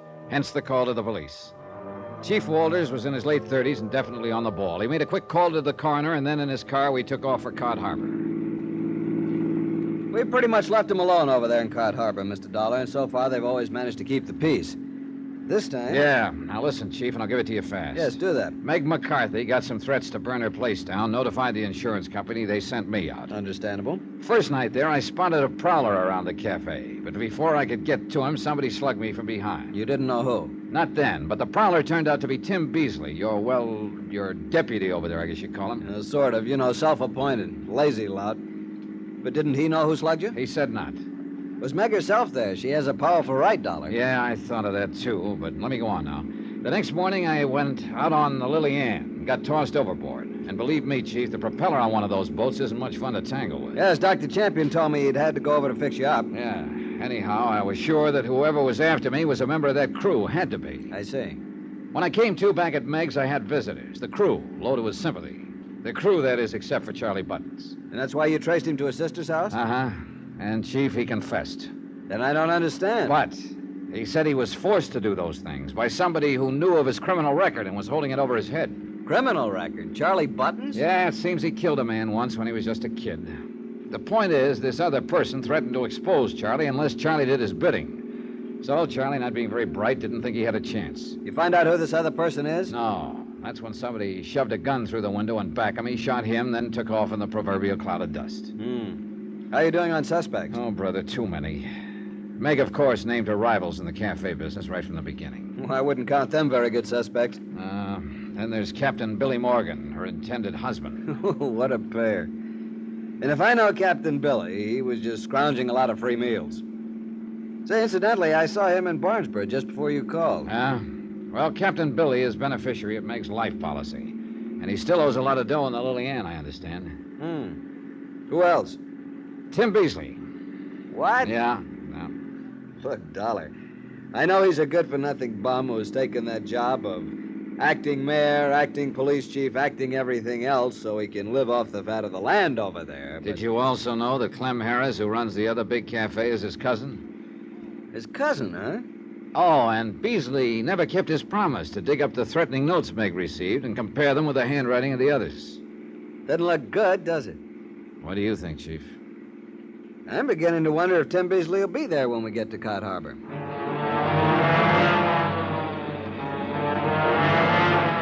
As it turned out, Tim Beasley was very much in evidence. So was the whole population of Cod Harbor. For as the lights of the little fishing village slowly hove into view, I saw another light down by the waterfront, a big reddish glow. And as we pulled in closer, we could see the long tongues of flame leaping upward that caused it. Yep, Meg's Palace was on fire. Chief Walters stepped on it. We took the last few turns on two wheels. Hoses of all sorts and shapes and sizes connected to pumps aboard the nearby fishing boats were throwing powerful streams of water at Meg's Palace, at the back where the fire had apparently started. But the flames continued to spread, even licking along the ground behind the building. That means arson, Johnny. Oil and gasoline spreading around back there. No doubt of it, Chief. Keep her spreading back, Hey, how'd it start, Captain Billy? Who knows, but grab a hose and get to work. Get some hose off one of them boats. Montgomery, you crazy fool. Captain Billy Morgan was running the show, and every one of my prize suspects was in there working his head off. All of them taking orders from Captain Billy.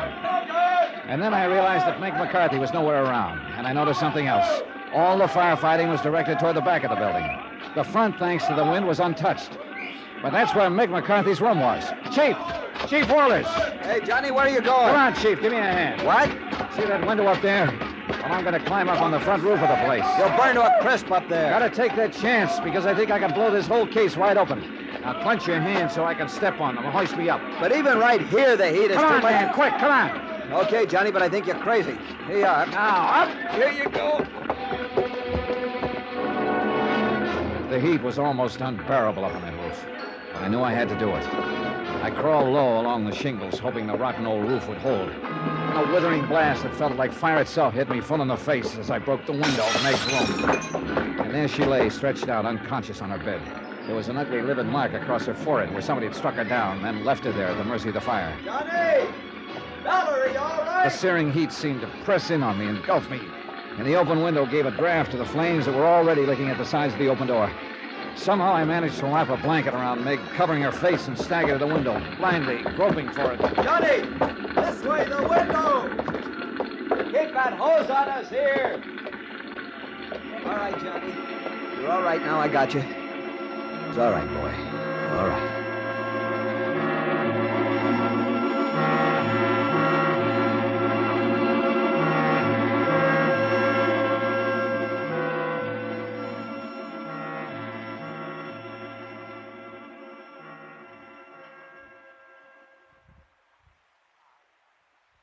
It's all right, Johnny boy. Outside of having your hair singed and losing a suit of clothes, you're all okay. Well, thank goodness you are, Meg. But tell me... Oh, now take it easy. You got a bad burn on that left arm, and you got to lie still. Yeah, And would you Meg. believe it? It was Clem Harris, the one I always thought was such a no-good blatherskite that gave us each a place to stay here at his house. I wondered where I was when I came to a few minutes ago. I guess I misjudged the man. But how about you, Meg? Oh, bless you, darling. You saved me life, and I'll never forget it. May the good Lord strike me down. If it hadn't have been for you... Oh, think of it, Johnny boy. I'd be laying still in that pile of ashes out there that was once me nice cafe. I love you, Johnny boy, and I'm humble and I'm grateful.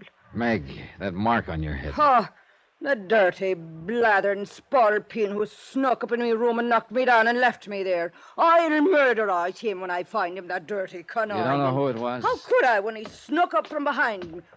Oh, Chief Walters, come in, sir, come in. Well, I must say, you two look pretty good, considering. Ready for a visitor, Johnny? Yeah, hi, Chief. Bring him in. Oh, now, Johnny, are you sure you want visitors until you're feeling better? Bring him in, boys. Right in here. Stop your pushing. Come on, get Why, Billy boy. What's the matter with you, Willie? That look on your face. Oh, and you, Chief Walters. What was the idea of locking up my Willie boy like some dirty scoundrel of a crook when he tried so hard to save my cafe from that awful fire? Who do you think you are? All right, Meg, simmer down. Don't simmer you talk down. to me like that, you young Meg. whisker snap. Yes, darling. Well, I won't simmer down. What was the big idea arresting me that way? Who do you think you are around here? And I'm talking to you, Dollar. You went too far, Captain Billy. I went too far. You're off your course. What are you talking about? Yes, Johnny boy, if you was responsible... Quiet, Meg. Yes, sir. I'm talking about arson, Captain Billy, and murder, and the motives behind them. What? Motives. They were all over the place by half a dozen people. But yours was the strongest, by far. You're off your head. The $25,000 insurance on Meg's life. That was the Why, big you... one. Let me at him. No, just a minute. You take your hands Take off it of easy, him. Meg, or I'll have to order you out. But listen, what he's saying is that Captain Billy was... Quiet! Yeah, let me finish this, will you, Meg? Played lover boy to her, didn't you, Captain Billy? To make sure you'd be her beneficiary. You're crazy, you dirty... It looked like you right from the first, but I couldn't be sure until I compared the writing on the threatening letters with some of your handwriting I found. Oh, no. So that's the way you found out, you dirty underhanded... Yeah, Captain, that's right. Threatening letters. To make it look like somebody else was out to get her. Her competitors, for instance. And to leave the way clear for you. Willie boy. No, I didn't. I mean, I didn't mean to... Oh, no, Willie. Tell me it ain't true. Don't touch me. Oh. Why, Billy? Why'd you do it? I had to. I had to have the money or I'd lose my... What? You mean your boat was more to you? Go on, Billy, and quiet, Meg. Fishing. Fishing was my whole life. I had to save my boat. I had to get the money for it. How else could I ever... Rotten No. filthy No, bastard. you- I tell you what. Let me in that boat. I tell you, I'll murder...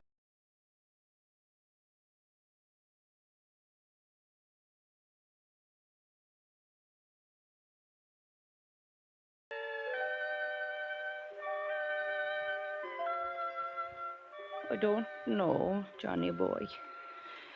Maybe I'll move to someplace else and open up. I wouldn't have the heart to here. Cod Harbor, it'd be too. It was here that I met him, and I believed him, and... Well, I guess this old heart of mine wasn't as tough as I thought it was. Yeah. I'm sorry, Meg. I'll get over it. Sure I will. I'm Meg McCarthy, Johnny Dollar. No blathered idiot of a man is going to keep Meg McCarthy down. That's the... You hear me? No man on this whole earth is worth it. They're all of them just a bunch of no good, too tight. Oh, no. No, Johnny boy, not you. If only there was more of the likes of you in the world. I love you, Johnny boy. And if I were a bit younger and maybe pretty... Johnny. Yeah? Now tell me, where did you ever get the threat letters you compared the writing of? I'd have swore that I destroyed them, every one. Know something, Meg? I didn't. Huh? I never saw them. Never saw a sample of Captain Billy Morgan's writing either. You mean you... Oh, no. Huh? Well, it worked, didn't it? Aye. And it serves that conniving murder and blather scoiting... There now, Meg. Oh, Johnny. I'm afraid I really did love him.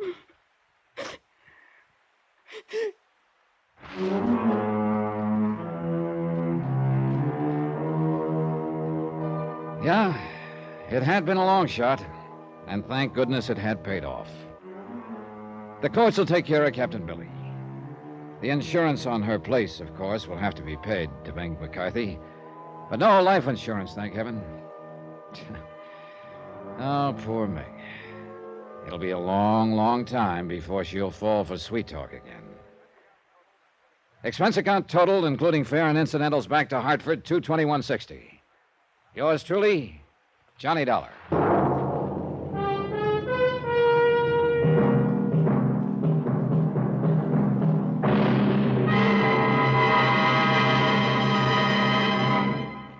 Now, here's our star to tell you about next week's story. Next week, well, they say that diamonds are a girl's best friend. But I wonder when they're a motive for murder. Join us, won't you? Yours truly, Johnny Dollar.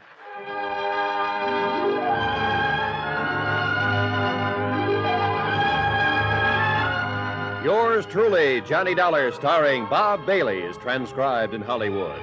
It is produced and directed by Jack Johnstone, who also wrote this week's story. Heard in our cast were Virginia Gregg, Jack Crucian, Byron Kane, Forrest Lewis, Bert Holland, Stan Jones, Bob Bruce, Austin Green, and Harry Bartell. Musical supervision by Amerigo Marino and Carl Fortina. Be sure to join us on Monday night, same time and station, for another exciting story of yours truly, Johnny Dollar. Roy Rowan speaking.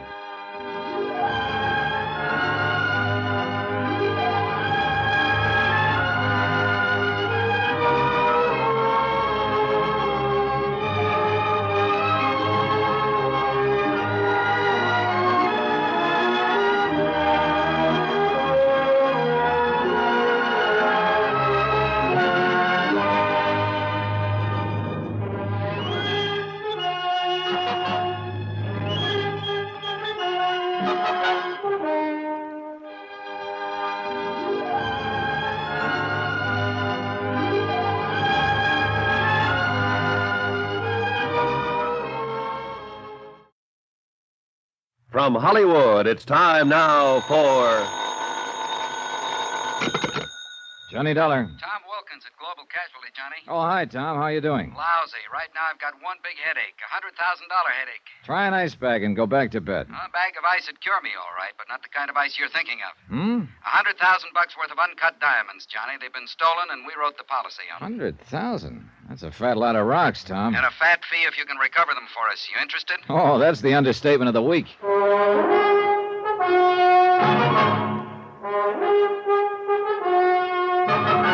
Tonight, and every weekday night, Bob Bailey in the transcribed adventures of the man with the action-packed expense account, America's fabulous freelance insurance investigator. Yours truly, Johnny Dollar.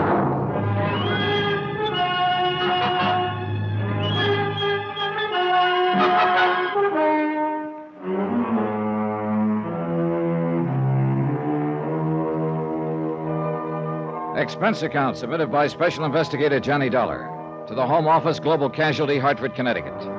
Following is an account of expenditures during my investigation of the picture postcard matter.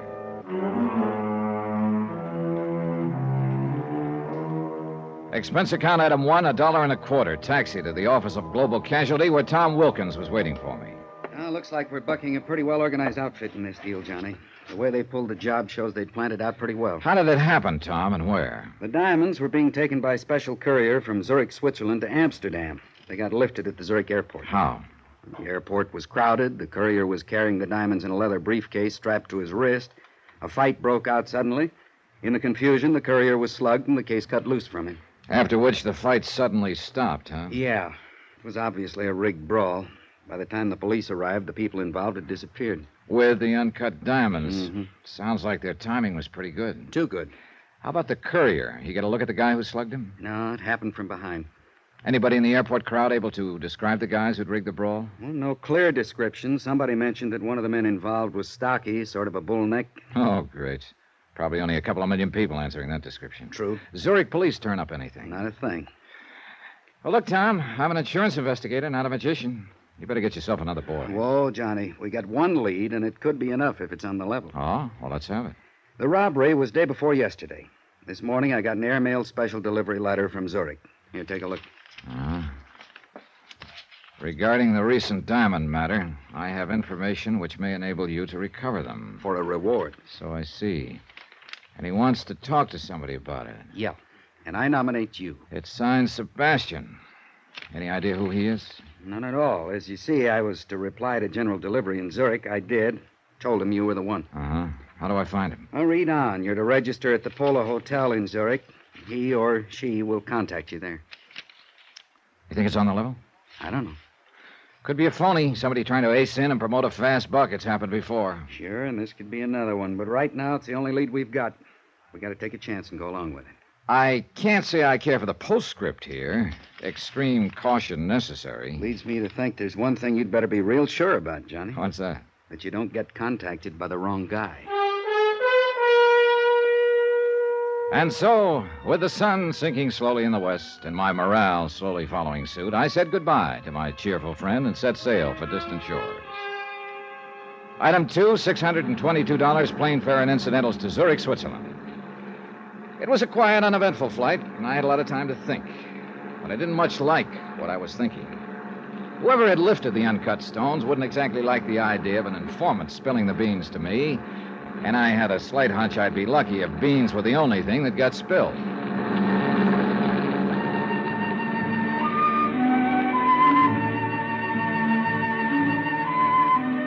My plane landed at Zurich in the late afternoon. I hired a cab, that's item 3, $1, to take me to the Polo Hotel. The city looked bright, fresh, and clean. It gave me a lift. And the sight of a very pretty girl walking quickly to my cab as we were ready to pull away from the airport didn't hurt either. Oh, darling, Well, hello. I'm so sorry. I made a mistake. Darn it. I thought you But were... that was somebody else. Yeah, that's the trouble with having an ordinary-looking face. Well, I wouldn't call it ordinary. But please... Well? Please, I wonder, could I share your cab into the city? Oh, by all means. I guess my friend was not on that plane after all. Oh, that's rough. Okay, driver. Well, this is very good of you. Well, I'm a real prince when you get to know me, Miss... Schaefer. Ilsa Schaefer. Johnny Dollar. And speaking of getting to know me... Driver, please pull up. Well, hey, how come? Oh, I am so sorry, Mr. Dollar. I just remembered something I have to do. We were just beginning to get acquainted. I know. A pity, isn't it? Well, look, wait, don't... But perhaps this will make up for it.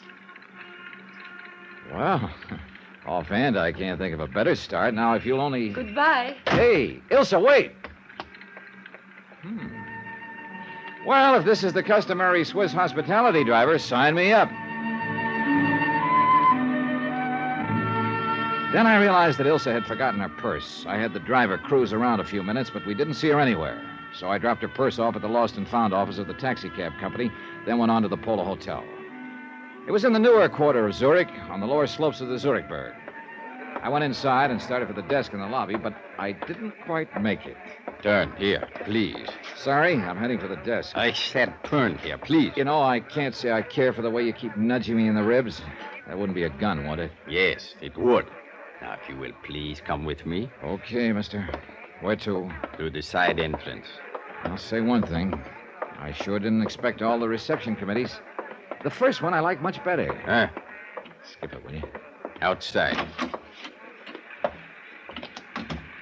That car over there. Hey, look, isn't it about time you told me what this is all about? There's no use pretending you do not know. The diamonds. Oh. You think I've got them, maybe? I do not think. I'm sure of it. Well, this may come as a nasty surprise to you, mister, but I have no time to waste. She entered your cab with a purse. She? And Ilsa? And left without it. And she was, shall we say, very friendly to you. Oh, that I remember. And I have no complaints, believe me, but she didn't give me any diamonds. I warn you. They weren't in her purse either. They checked the contents at Lost and Found. Get into the car. Hey, look, this routine won't get you anywhere. Into the car. Hey, take it easy, friend. You're trying to poke a hole in my ribs. Okay, relax. Take it into the car. I jerked the door open suddenly and I knocked him off balance. I swung at him, but he ducked and lunged at me.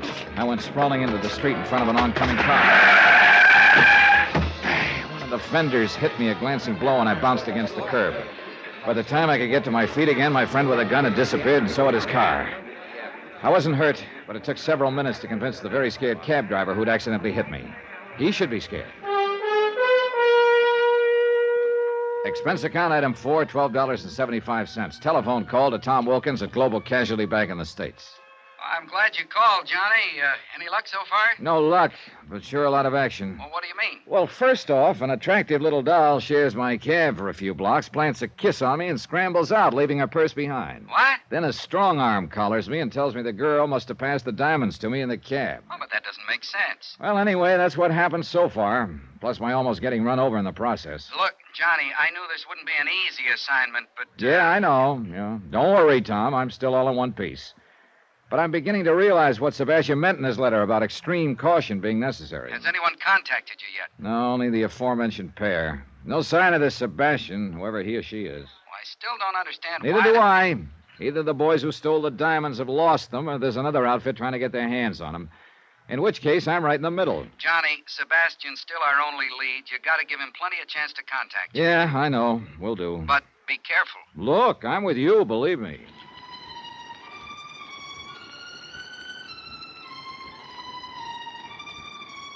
I went up to my room and stretched out on the bed to wait. 2 hours went by. Nothing happened. Finally, I went down to the lobby. Expense account item 5, 30 cents, 2 English language newspapers. I settled down on the most conspicuous chair I could find and waited some more. Still nothing. I worked my way through the newspapers slowly. Then, finally, somebody came over to the chair that was back to back with mine. I took a quick look. He was well-dressed, dark wavy hair, medium height. But he paid no attention to me and started reading his newspaper. Looked like a wrong guess. Maybe I'd have to wait until tomorrow. So I started to get up. Mr. Dollar. What? Please, put your newspaper in front of your face and do not turn around. Okay. Who are you? Sebastian, who wrote the letter to your company in the United States. Oh? It must not appear we are talking to each other. Somebody watching us? I would not doubt it. So you want to talk about the robbery of those uncut diamonds? How do I know you have any real information? I will give you proof presently. But first, let us talk about the reward. What is the amount? Depends on how good the information is, Sebastian. I am talking about the diamonds. Oh? Suppose I were to tell you that I was in a position to guarantee their return. Go on. For $25,000 and no further investigation, I will arrange for the return of the diamonds. I'd have to have proof that you know what you're talking about. Of course. Let me see. My back is to you. Is it your right hand which is closest to the wall and shielded from the lobby? Yeah. Put it down beside your chair. Do not take the newspaper away from your face. Okay. Here. A picture postcard. Yes. Addressed to me, as you see. The writing's in German. What does it mean? It is the equivalent of your American expression, having wonderful time, wish you were here. Signed by F. Gruner. Who's he or she? A friend. Look at the picture on the other side. The Kleibach Inn? Yes. An inn in the town of Kleibach in the Alps, several hours from here. Hey, wait a minute. Are the diamonds at the Kleibach Inn? No. But this postcard is part of the key to their location. Part of the... Oh, now, look, Sebastian, this just isn't good enough. I can't... Shh. Someone is coming. I cannot talk further with you here. It is not safe. Well, look, Do not worry. I will furnish all the proof you need. When? Tonight. Now listen carefully. I am going. I will leave my newspaper on the floor beside my chair. Wait a few minutes, then get up. Drop your paper, and when you pick it up, pick up mine also. Then what? On an inner page of my paper, I have written my address. Come there in 2 hours. If I am not there, wait for me. Now, just a minute. How can I... Please. There is no time for further questions. 2 hours, Mr. Dollar. In my room.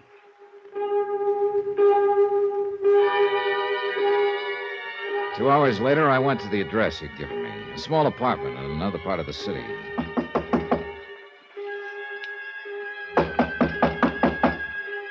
Now answer.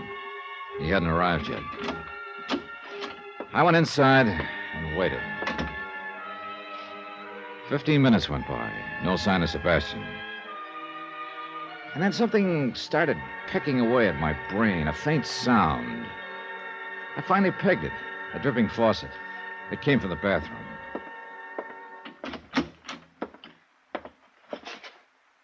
The bathtub was full. In it, floating face down, was Sebastian.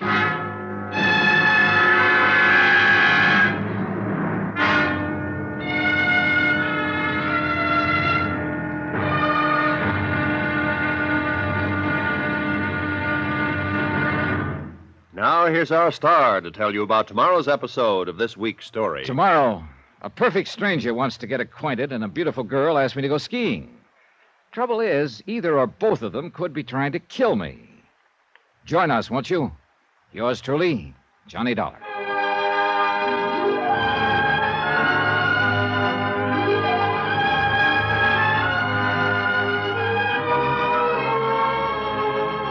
Yours truly, Johnny Dollar, starring Bob Bailey, is transcribed in Hollywood. Written by Robert Reif, it is produced and directed by Jack Johnstone. Be sure to join us tomorrow night, same time and station, for the next exciting episode of Yours truly, Johnny Dollar. Roy Rowan speaking.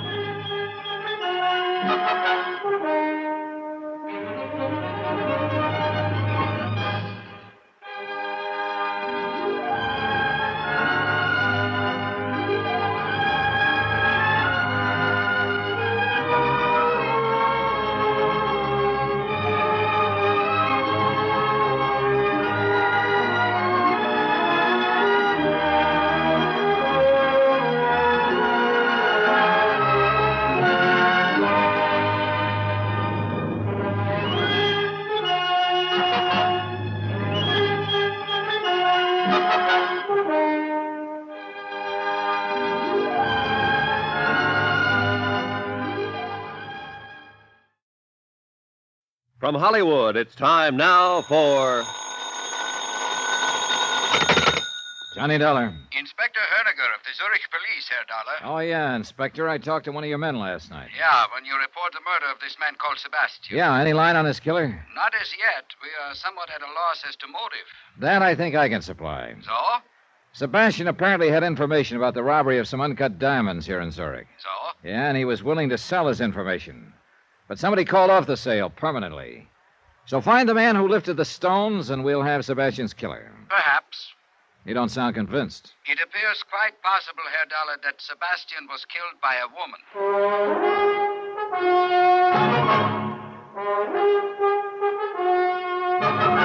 Tonight and every weekday night, Bob Bailey in the transcribed adventures of the man with the action-packed expense account, America's fabulous freelance insurance investigator. Yours truly, Johnny Dollar.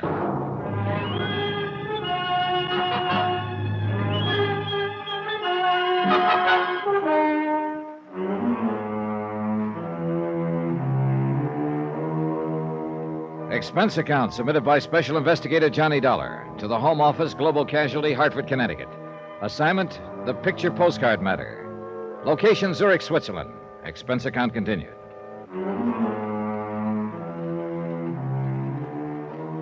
Item 6, $1 even, cab fare from the Polo Hotel to police headquarters.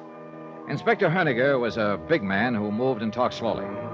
But one look at his very cold, slate-gray eyes told you his brain was moving a lot faster. Herr Dollar, I believe you told my lieutenant last evening that you were an insurance investigator. That's right, Inspector. And that you are in Zurich to investigate loss of 100,000 American dollars in diamonds at the airport a few days ago. Right. Well, perhaps you had better supply me with such background as you may have. Gladly. The robbery itself, of course, you know about. A fight broke out at the airport. We know that it was, as you say, rigged to create confusion. Yeah, and in the confusion, the courier who was carrying the stones was slugged. His briefcase was cut away from his wrist. Whereupon the assailants quickly melted away into the crowd. The exactness of their timing suggests that they were well organized and had planned the robbery in some detail. The next day, the company I'm representing got a letter from this man, Sebastian. He claimed to have information on the robbery and would help us recover the stones for a price. And you were sent to contact this Sebastian? Yeah. Or rather, I was sent here so that Sebastian could contact me. And did he? He did. But as it turned out, he practically had to stand in line. I am afraid I do not follow you. Well, first off, a very attractive young lady popped into my cab as I was leaving the airport for the hotel, asked to share the cab. Oh? 2 blocks later, she had the driver stop, planted a kiss on me, and jumped out. Indeed. You Americans seem to work fast, Herr Dollar. Yeah, I'm afraid I can't chalk up the incident to my personal charm, Inspector. She left her purse in the cab, and I gather the idea was to make somebody else think she'd passed the diamonds to me. And who would this somebody else be? A guy who jumped me in the lobby of the Polo Hotel. He was pretty convinced I had the stones. And how would the dead man Sebastian fit in? Well, it's my hunch. Sebastian was a member of the outfit who stole them in the first place. He could have been trying to play both ends against the middle. How do you arrive at that conclusion? Well, look, we know there were several members of the group. Okay, so they're bound to take a big loss when they fence the diamonds. They'd be lucky to get half the value, which would be $50,000. True. Split 3 or 4 ways, that would cut the shares down considerably. But if Sebastian could engineer the return of the stones and collect a $25,000 reward for it, he'd be way ahead of the game. And Sebastian was secretly negotiating with you. Yeah, behind a newspaper in the hotel lobby. He wanted me to meet him in his room later so we could talk. I went there. I found him in the bathtub dead. And he had given you no specific information as to the location of the diamonds? Only this, Inspector. A picture postcard? Uh-huh. The Kleibach Inn. He told me Kleibach was a small resort village up in the Alps. I know the place. The card is addressed to Sebastian and signed by F. Gruner. He said Gruner was a friend of his. Perhaps the diamonds are at the Kleibach Inn? He said no, that this card was only part of the key to finding them. And he gave you no indication as to what the rest of the key to their location was? No, none at all. I gathered that's what we were going to talk about in his room later. But somebody else apparently had different ideas. Yeah. Say, look, you said over the phone that Sebastian's killer could have been a woman. Well, he was struck on the head from behind, but only hard enough to stun him. His death was due to drowning in the bathtub. Many times in our experience, women have chosen such a method. The woman, then, could be Ilse. Yeah. Or perhaps one of Sebastian's gang who learned of his plans. Very annoying, Herr Dollar. Many possibilities. But nothing tangible. Well, I'm heading for that place on the postcard, Inspector. The Kleibach Inn? Yeah. At this point, part of a key is better than none.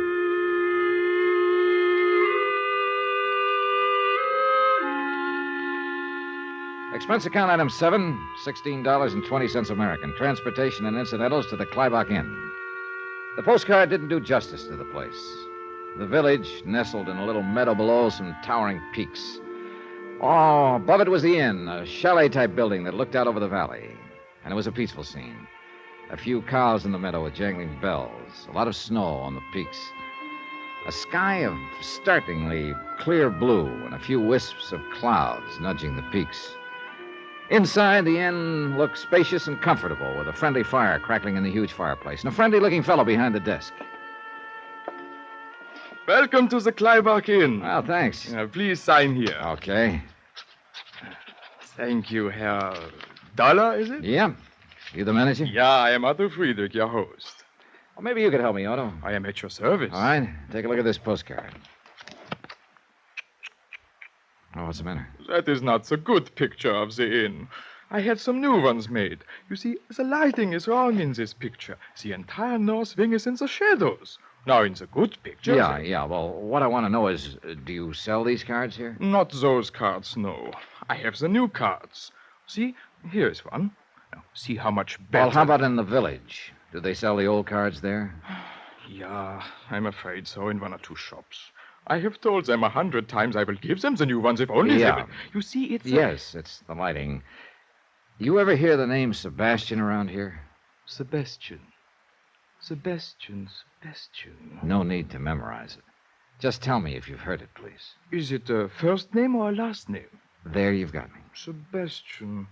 No, I do not remember hearing that name.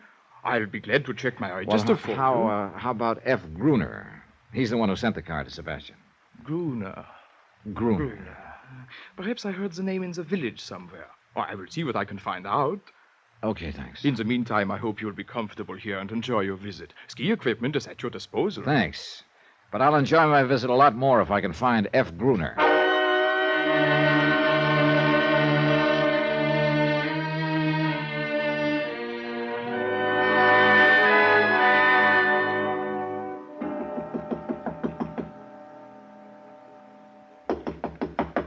Okay, coming. Yeah? Oh, I say, I'm looking for a chap named Dollar who's supposed to be occupying this room. I'm Johnny Dollar. You? Are you certain? Reasonably. What? Oh, what a pity. Well, I'm sorry, old man, but there's not very much I can do about it. Oh, I didn't mean that. I say, you must forgive me. Must I? Well, you see, I used to know a chap in London named Dollar. Delightful fellow, really. Incidentally, I'm Geoffrey Harris. We had ripping times together. How jolly for you. And when I heard that a chap named Dollar had registered here at the inn, well, naturally, I thought it must be old Bunny. Bunny? Yes, old Bunny Dollar. Oh, Bunny was just a nickname, you see. Well, that's reassuring, Harris. You know, there is a bit of a resemblance. You wouldn't mind a chance be his brother or cousin, would you? No.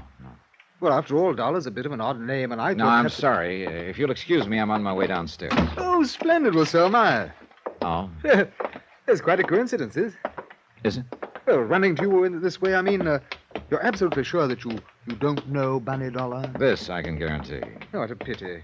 He's really worlds of fun. Oh, yes, I could imagine. But what do you know? What's that? Oh, nothing. I just spotted an old friend over at the bar. See you later, Harris. Oh, I see. So I can see your point, old man. Well, hello, Elsa. What? It is Ilsa Schaefer, isn't it? Why, you're the one. Yeah, that's right. Johnny Dollar, the one you shared a cab with back in Zurich. Yes, of course. What a coincidence. Isn't it? Incidentally, Johnny, I want to thank you for turning my purse in. It was foolish of me to leave it in your cab. Just an oversight, huh? Well, yes, of course. I mean, you didn't by any chance leave it in the cab on purpose, huh? Well, of course not. Why would I do a thing like that? Oh, maybe so somebody else would think you passed something along to me in that cab, besides a kiss. That kiss. I suppose I shouldn't have been so impulsive. Oh, I didn't object to that. But I did object to a muzzle man jumping me and acting like you had given me something. Oh? What was I supposed to have given you? You don't have any idea? No, honestly, I don't. Okay, we'll let that ride for the time being. Mind if I ask what you're doing here at the Kleinbach Inn? Oh, this is a favorite spot of mine. I like to ski. Oh? You don't seem convinced. I really am quite a good skier, Johnny. Are you? As a matter of fact, I plan to go skiing in the morning. Would you like to come with me? Well, now, that might be pretty interesting. Just a minute. I'll go check with Otto, see if I can borrow some skis. Be right back. All right, Johnny. Herr Dollar. And how are you enjoying your stay so far? Just fine, Otto, fine. Look, about that girl over at the bar. Fräulein Schaefer. Oh, a most attractive young lady, no? A most attractive young lady, yes. This seems to be a favorite spot of hers. I am very happy to hear that, Herr Dollar. I suppose she comes here often, huh? This is her first visit to the Kleinbach Inn. You're sure about that? Of course. I would certainly remember a young lady like her. Yes, this is her first visit, but I hope it will not be her last. Don't count on it, Otto.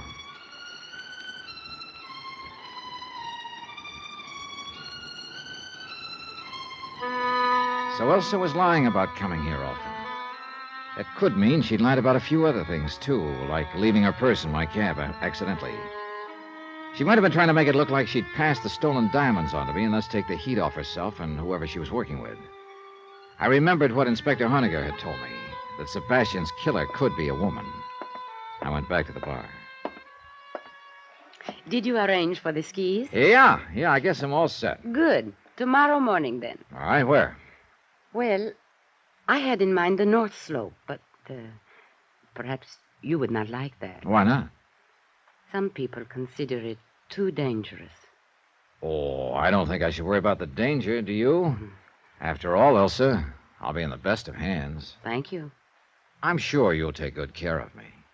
I will certainly try to, Johnny.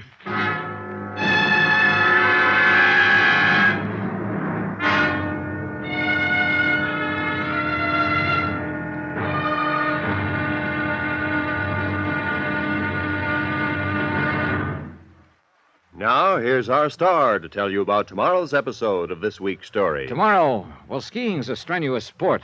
So is hunting. Put them together, and it's liable to kill you. Join us, won't you? Yours truly, Johnny Dollar.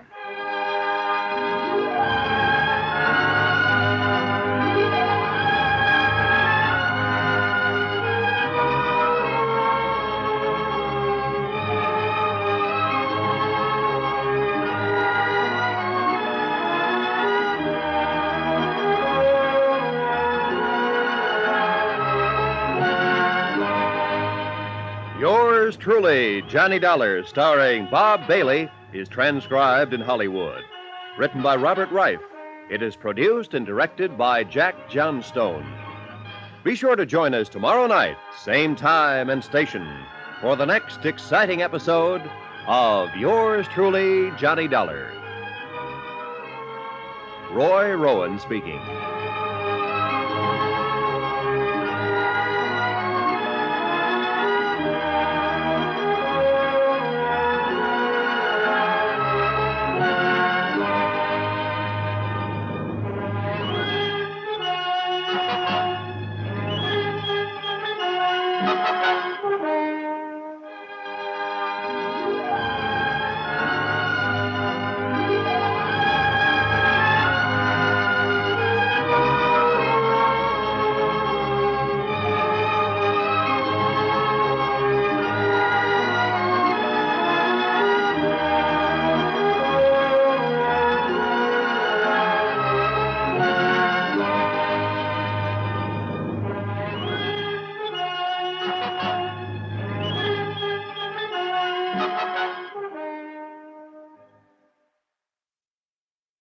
From Hollywood, it's time now for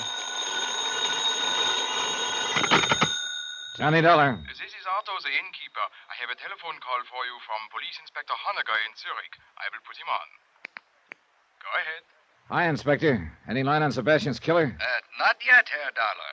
That also means no line on the stolen diamonds, huh? I do not know.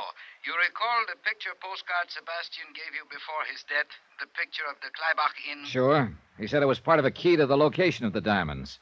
That's why I came up here to the inn. But I haven't found any sign of them. We have been watching Sebastian's apartment. This morning, the second part of the key arrived in his mailbox. Another postcard? Yes. I am sending it on to you. See what you can make of it.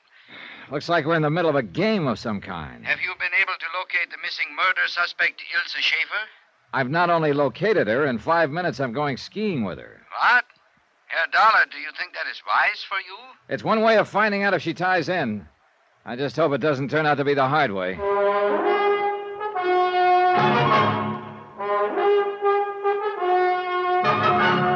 Tonight, and every weekday night, Bob Bailey in the transcribed adventures of the man with the action-packed expense account, America's fabulous freelance insurance investigator. Yours truly, Johnny Dollar.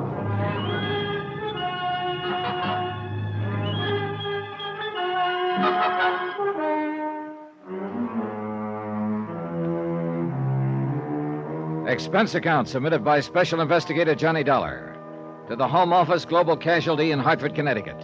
Assignment, the picture postcard matter. Location, Kleibach, Switzerland. Expense account continued.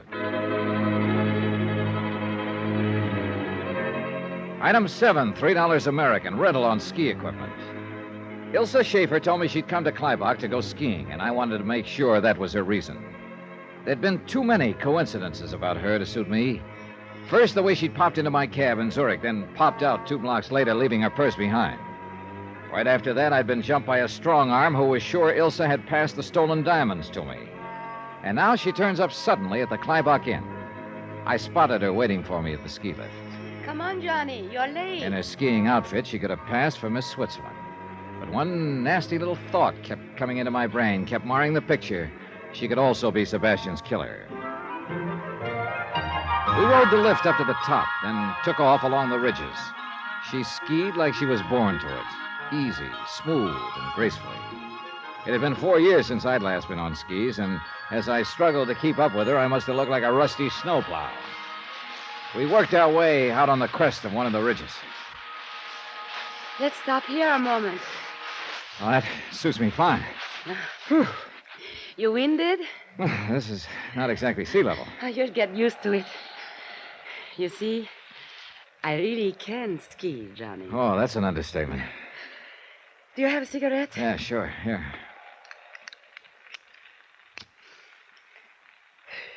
Thanks.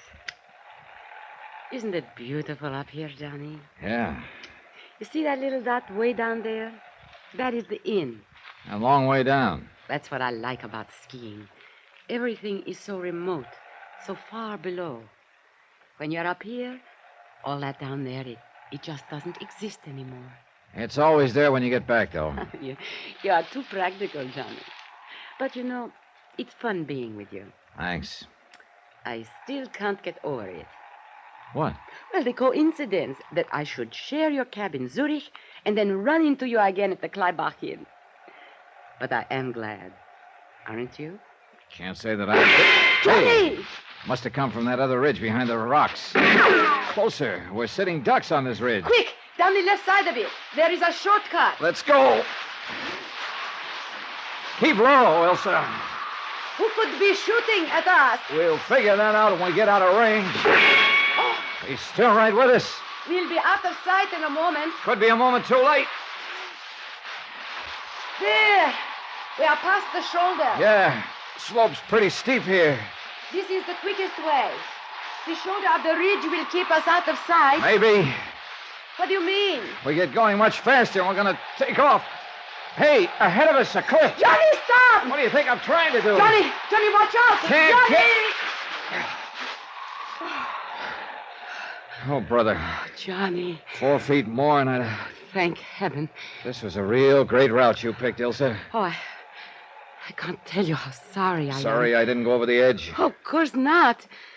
I mean, I'm sorry that in the excitement, I forgot about the avalanche. Avalanche? Yes, several months ago. It took away part of the slope and left this sheer drop. Forgot about it, huh? Well, I just told you I did. I noticed you didn't have much trouble stopping in time. But I was behind you. Oh, yeah, that's just where you were, behind me. What are you trying to say, Johnny? Just that this is one coincidence too many, Ilsa. We just happened to stop on the top of the ridge, right where I make a grade A target. Then you just happen to forget there's a sheer drop on this shortcut you got me to take. But I explained Come on, we're that... going back to the inn.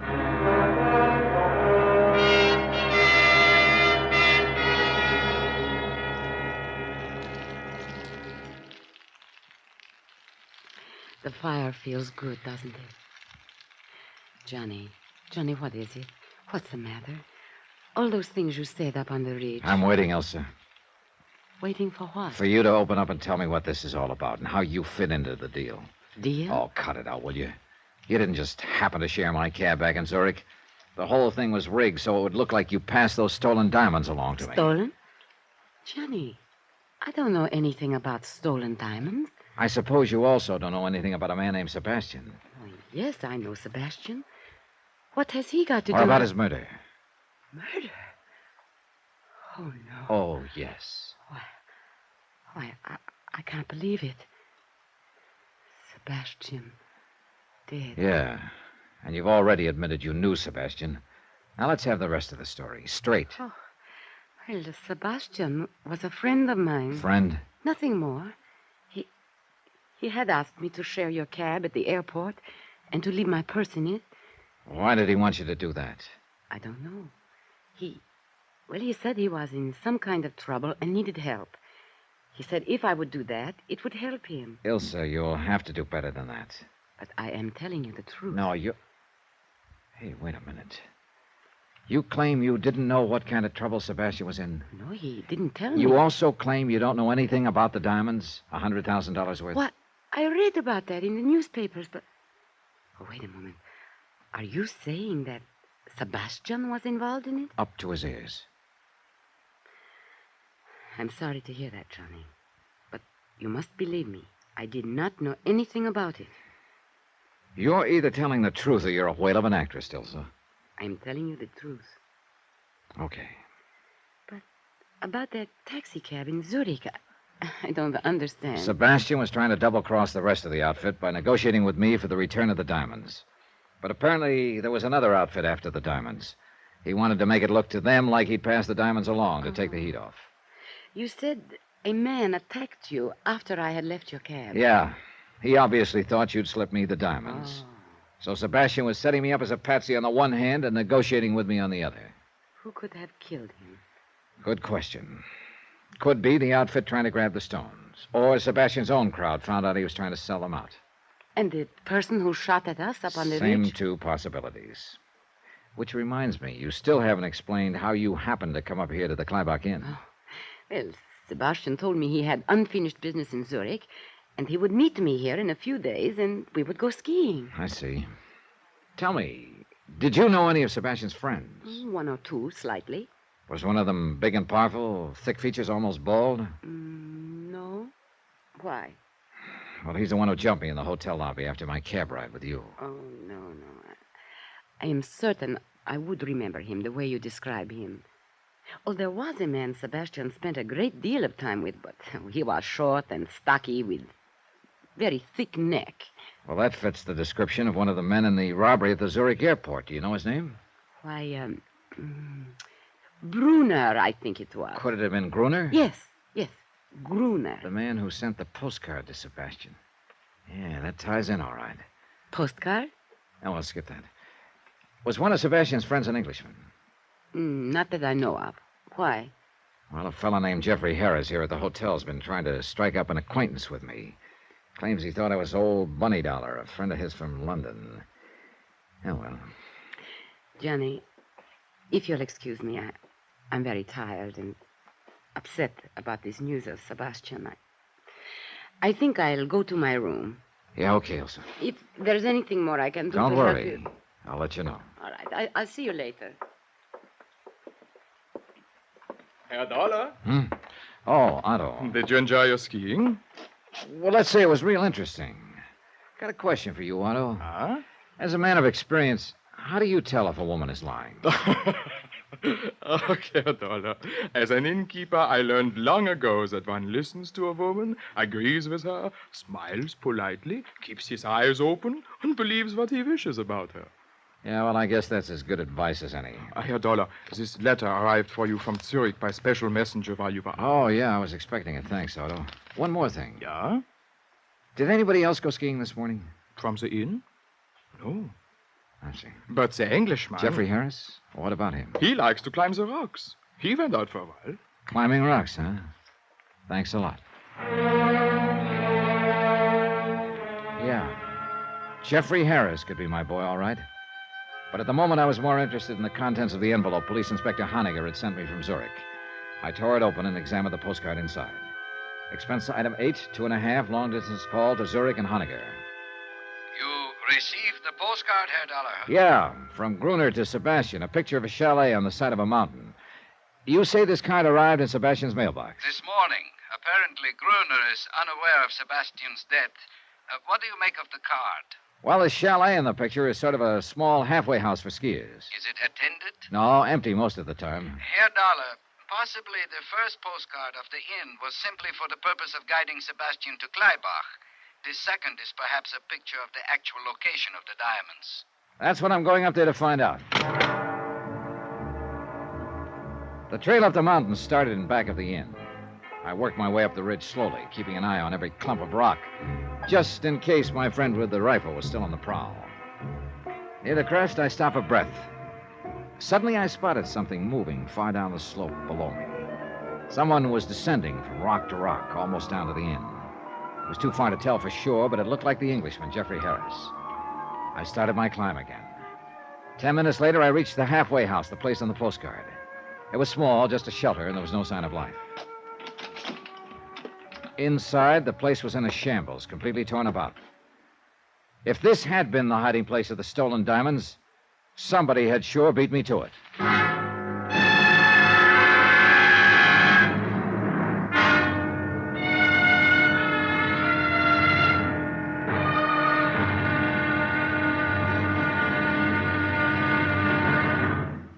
Now, here's our star to tell you about tomorrow's episode of this week's story. Tomorrow, a third part of the key turns up in the form of a corpse. Join us, won't you? Yours truly, Johnny Dollar.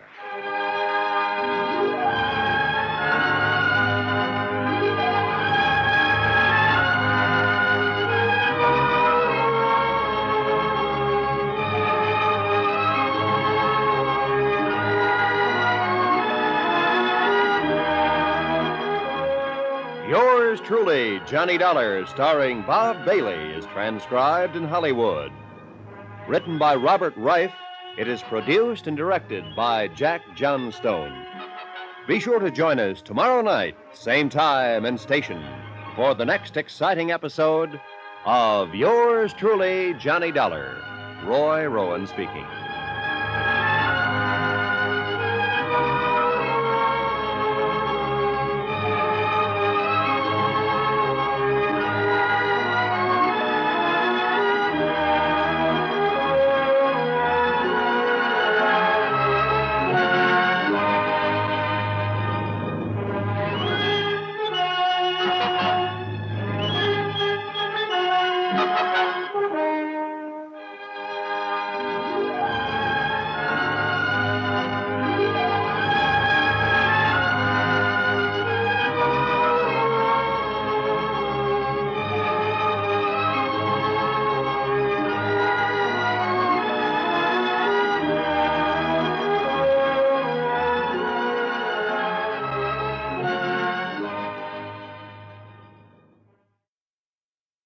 From Hollywood, it's time now for Johnny Dollar. Inspector Harniger of the Zurich Police, Herr Dollar. Hi, Inspector. Where are you? Downstairs in the lobby of the inn. I came up from Zurich to see if that picture postcard I sent you was of help in locating the stolen diamonds. Afraid not, Inspector. I located the chalet on the postcard, all right. It's sort of a shelter for skiers up on a ridge. Well? Well, when I got there, the place had been turned upside down. If the diamonds were hidden there, somebody sure beat me to it. I see. So it looks like we're at a dead end. Perhaps not. What do you mean? You recall that in Zurich, a large man attacked you thinking that you had the diamonds? Recall it. I've still got the lumps to prove it. What about him? A man answering that description bought a railroad ticket here to Kleibach last night. Oh? We have reason to believe that he is somewhere here in the village now. That could mean that the diamonds that he and you are looking for are here after all. I'll be right down, Inspector.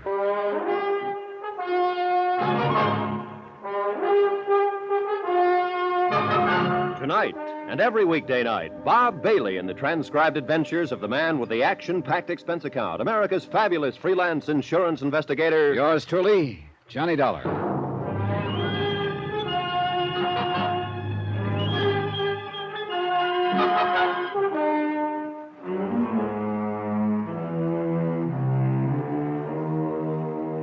Expense account submitted by Special Investigator Johnny Dollar.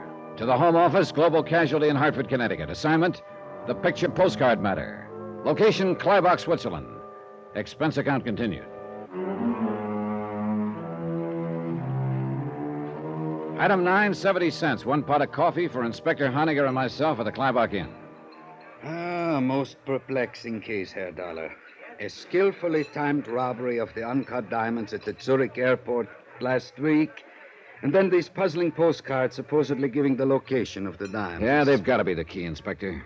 If we can only figure them out. Look, We know now that Sebastian was in on the robbery and was trying to negotiate secretly for the return of the stones. Yeah, and he told you before he was murdered that the postcard he gave you was a part of the key to the location of the diamonds. That's right. It was signed by a man named Gruner. And according to Ilse Schaefer, Gruner was a friend of Sebastian's. Her description of Gruner matches one of the men in the robbery at the airport. And what of this young lady, Ilse Schaefer? What do you make of her? Well, that's a good question, Inspector. I wish I knew the answer. I hope she's in the clear. Hope? Oh, I see. All right, so I'm normal. Yeah, she is a very attractive young lady. But there is also the chance that she is involved, that she killed Sebastian. I know. She could be involved, or she could be innocent. It's a 50-50 proposition, I guess. Pay your money and take your choice. More coffee, Inspector? Please. Thank you.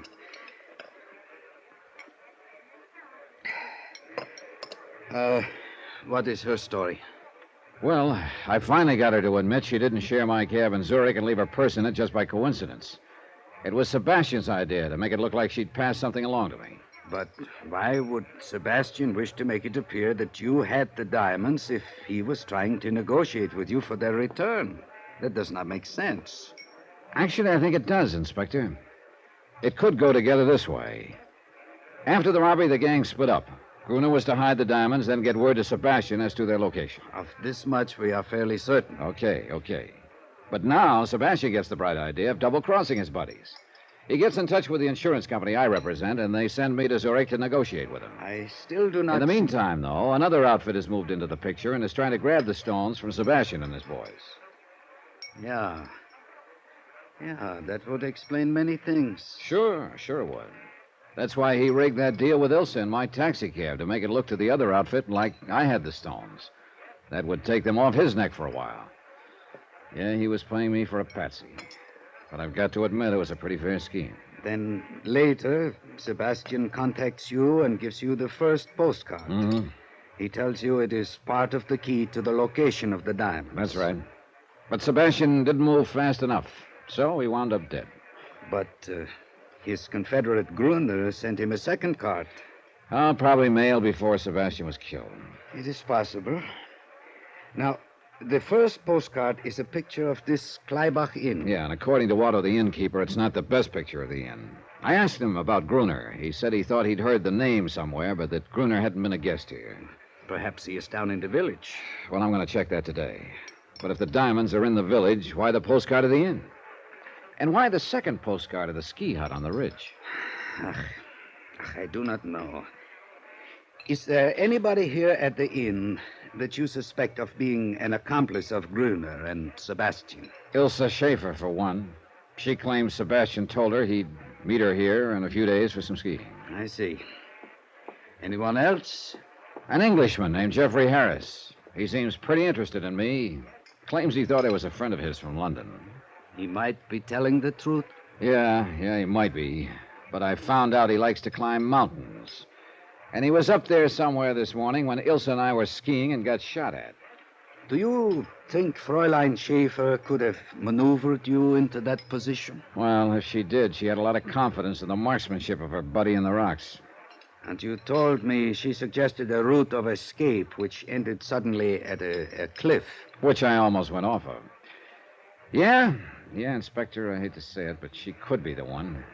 And I've got to find out one way or the other.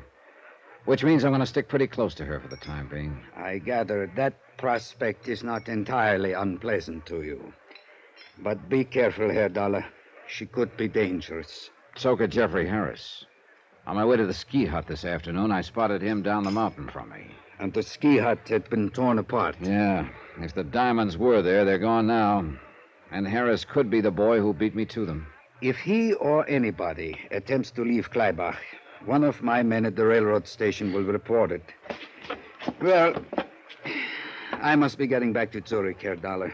Who knows? Perhaps these postcards are just decoys. And the stones are still in Zurich? No, I'd bet my bottom dollar they're here in Kleibach somewhere. If I could only figure out the meaning of those postcards. Yeah. Otherwise, why would the man who attacked you in Zurich have come here? He must be hiding out in the village somewhere. Well, perhaps I can turn up something else of help in Zurich. Right now, Inspector, anything would be of help, believe me.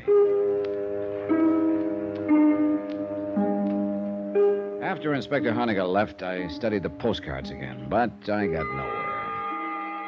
One of the inn, the other the ski hut. But what did they mean? I went out on the balcony outside my room and looked up at the mountains.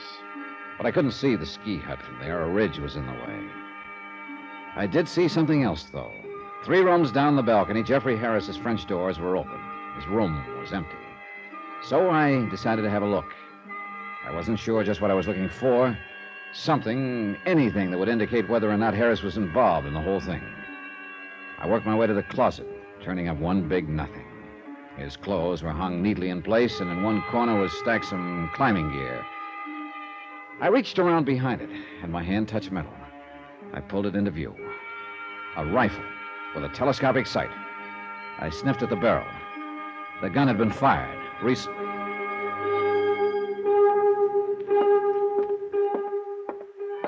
Good evening, Herr Dollar. Hello, Otto. Look, have you seen Jeffrey Harris lately? The Englishman? Not since late afternoon. All day long he was out climbing the mountain. Yeah, I know. He no sooner got back than he went out again. Before dinner. And it was a good dinner tonight, too. Any idea where he went? None. Could be in the village. Look, tell me something. When he arrived here at your inn, did he have a gun case in his luggage? He had a lot of climbing equipment, but I did not notice a gun case. Well, he could have taken it apart and packed it in his suitcase. Why do you ask, Herr Dollar? Oh, skip it. I'll see you later, Otto. Johnny, Oh, hello, Elsa. I've been looking for you. Yeah? Have you been able to find out who was shooting at us up on the ridge this morning? I'm not sure yet. You still do not trust me, do you? I don't know, Elsa. What can I do to prove to you that I am not involved? In what? Anything. The diamond robbery, the murder of Sebastian, the attempt on your life this morning. I like you, Johnny. I don't want you thinking such things about me. Look, let's talk about it later on. Why not now? I have to go into the village. Well, perhaps I could go with you, Johnny. Do you mind? No. Matter of fact, that might be a good idea.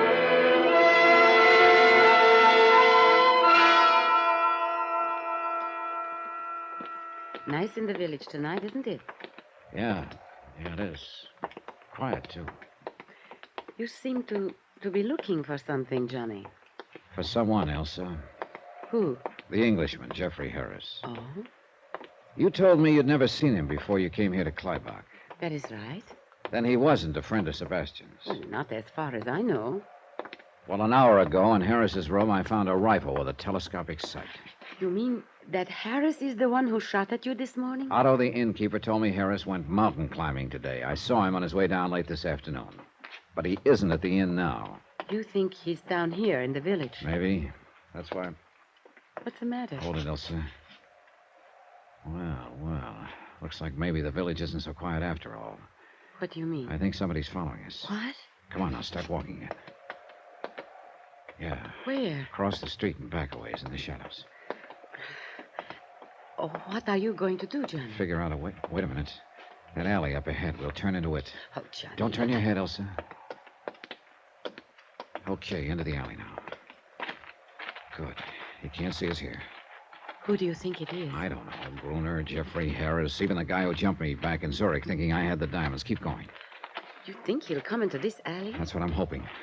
All right, now here we are. The doorway here will do very nicely. Look, Elsa, you keep going down the alley, cut across to the next street, and go back to the inn. But what are you going to do? Wait for him. Go on now, go on. No, Johnny. Look, you do as I... I want to stay with you. Don't be silly. It could get a little rough around here all of a sudden. There's Johnny. nothing you can do here, Elsa, so do what I tell you. Now get moving. Now. She looked at me a moment, then went down the alley and out of sight. A couple of minutes went by. Nothing.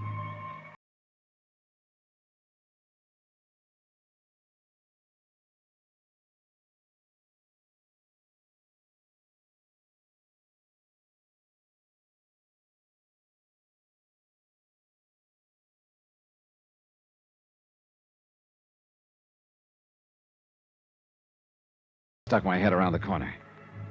Nobody. He must have ducked into a building or down the street. It sounded like Ilsa from the next street.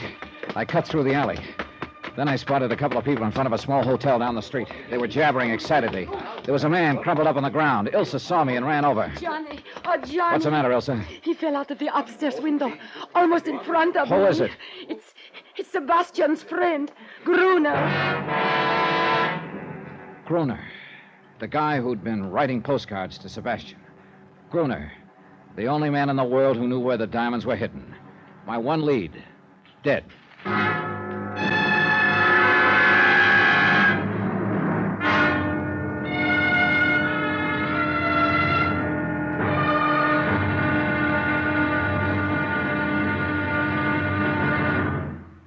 Now, here's our star to tell you about the final episode of this week's story. Tomorrow, the wind-up.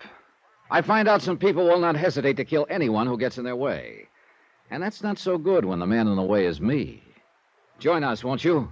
Yours truly, Johnny Dollar.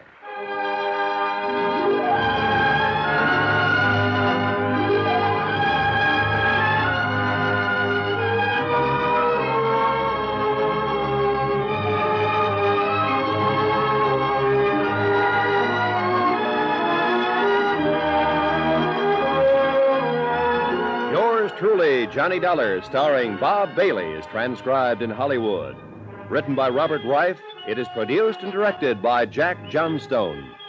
Be sure to join us tomorrow night, same time and station, for the next exciting episode of Yours Truly, Johnny Dollar.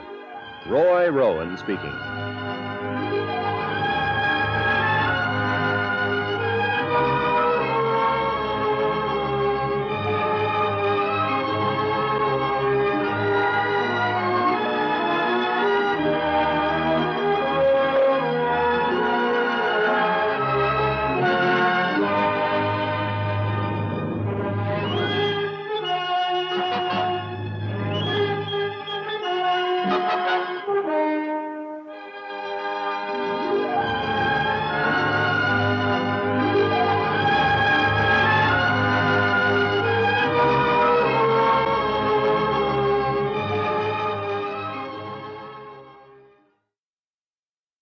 From Hollywood, it's time now for...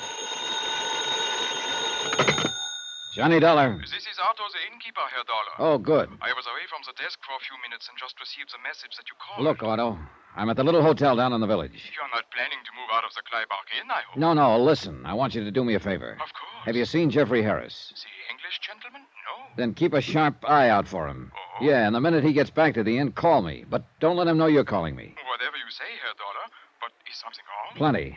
This man named Gruner I've been looking for. You have found him? I've found him, all right. Dead. What? And it looks like his killer is here at this hotel.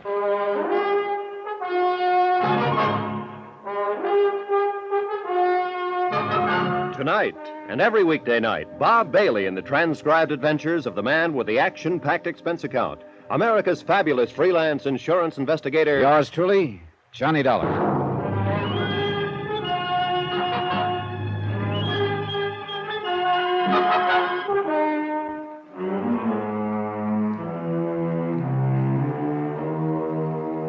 Expense account submitted by Special Investigator Johnny Dollar, location Kleibach, Switzerland. To the Home Office, Global Casualty, Hartford, Connecticut. Assignment, the picture postcard matter. Expense account continued. The murder of Gruner meant that I had lost the one solid lead I had on the whole case. Unless, of course, I could round up whoever put him away. Item 10, $1 to the desk clerk for watching the rear entrance of the hotel in case the killer should try to get out that way. Well, what are you going to do, Johnny? Go upstairs and take a look. I'm coming with you. No, stay here. I won't. I'm coming with you. All right, I don't have time to argue. Now tell me again just what happened, Elsa. You realized we were being followed along the street. You decided to wait in that alley, and I was to cut through to this street and go back to the inn. Yeah. Go on. Well, when I got to the street, I heard a man cry out. Then I saw Gruner fall from an upstairs window. He was dead. He fell from a corner room? Yes. Well, that'd be this door over here. Okay. Get back against the wall, Elsa. All right. Be careful, Johnny. Yeah.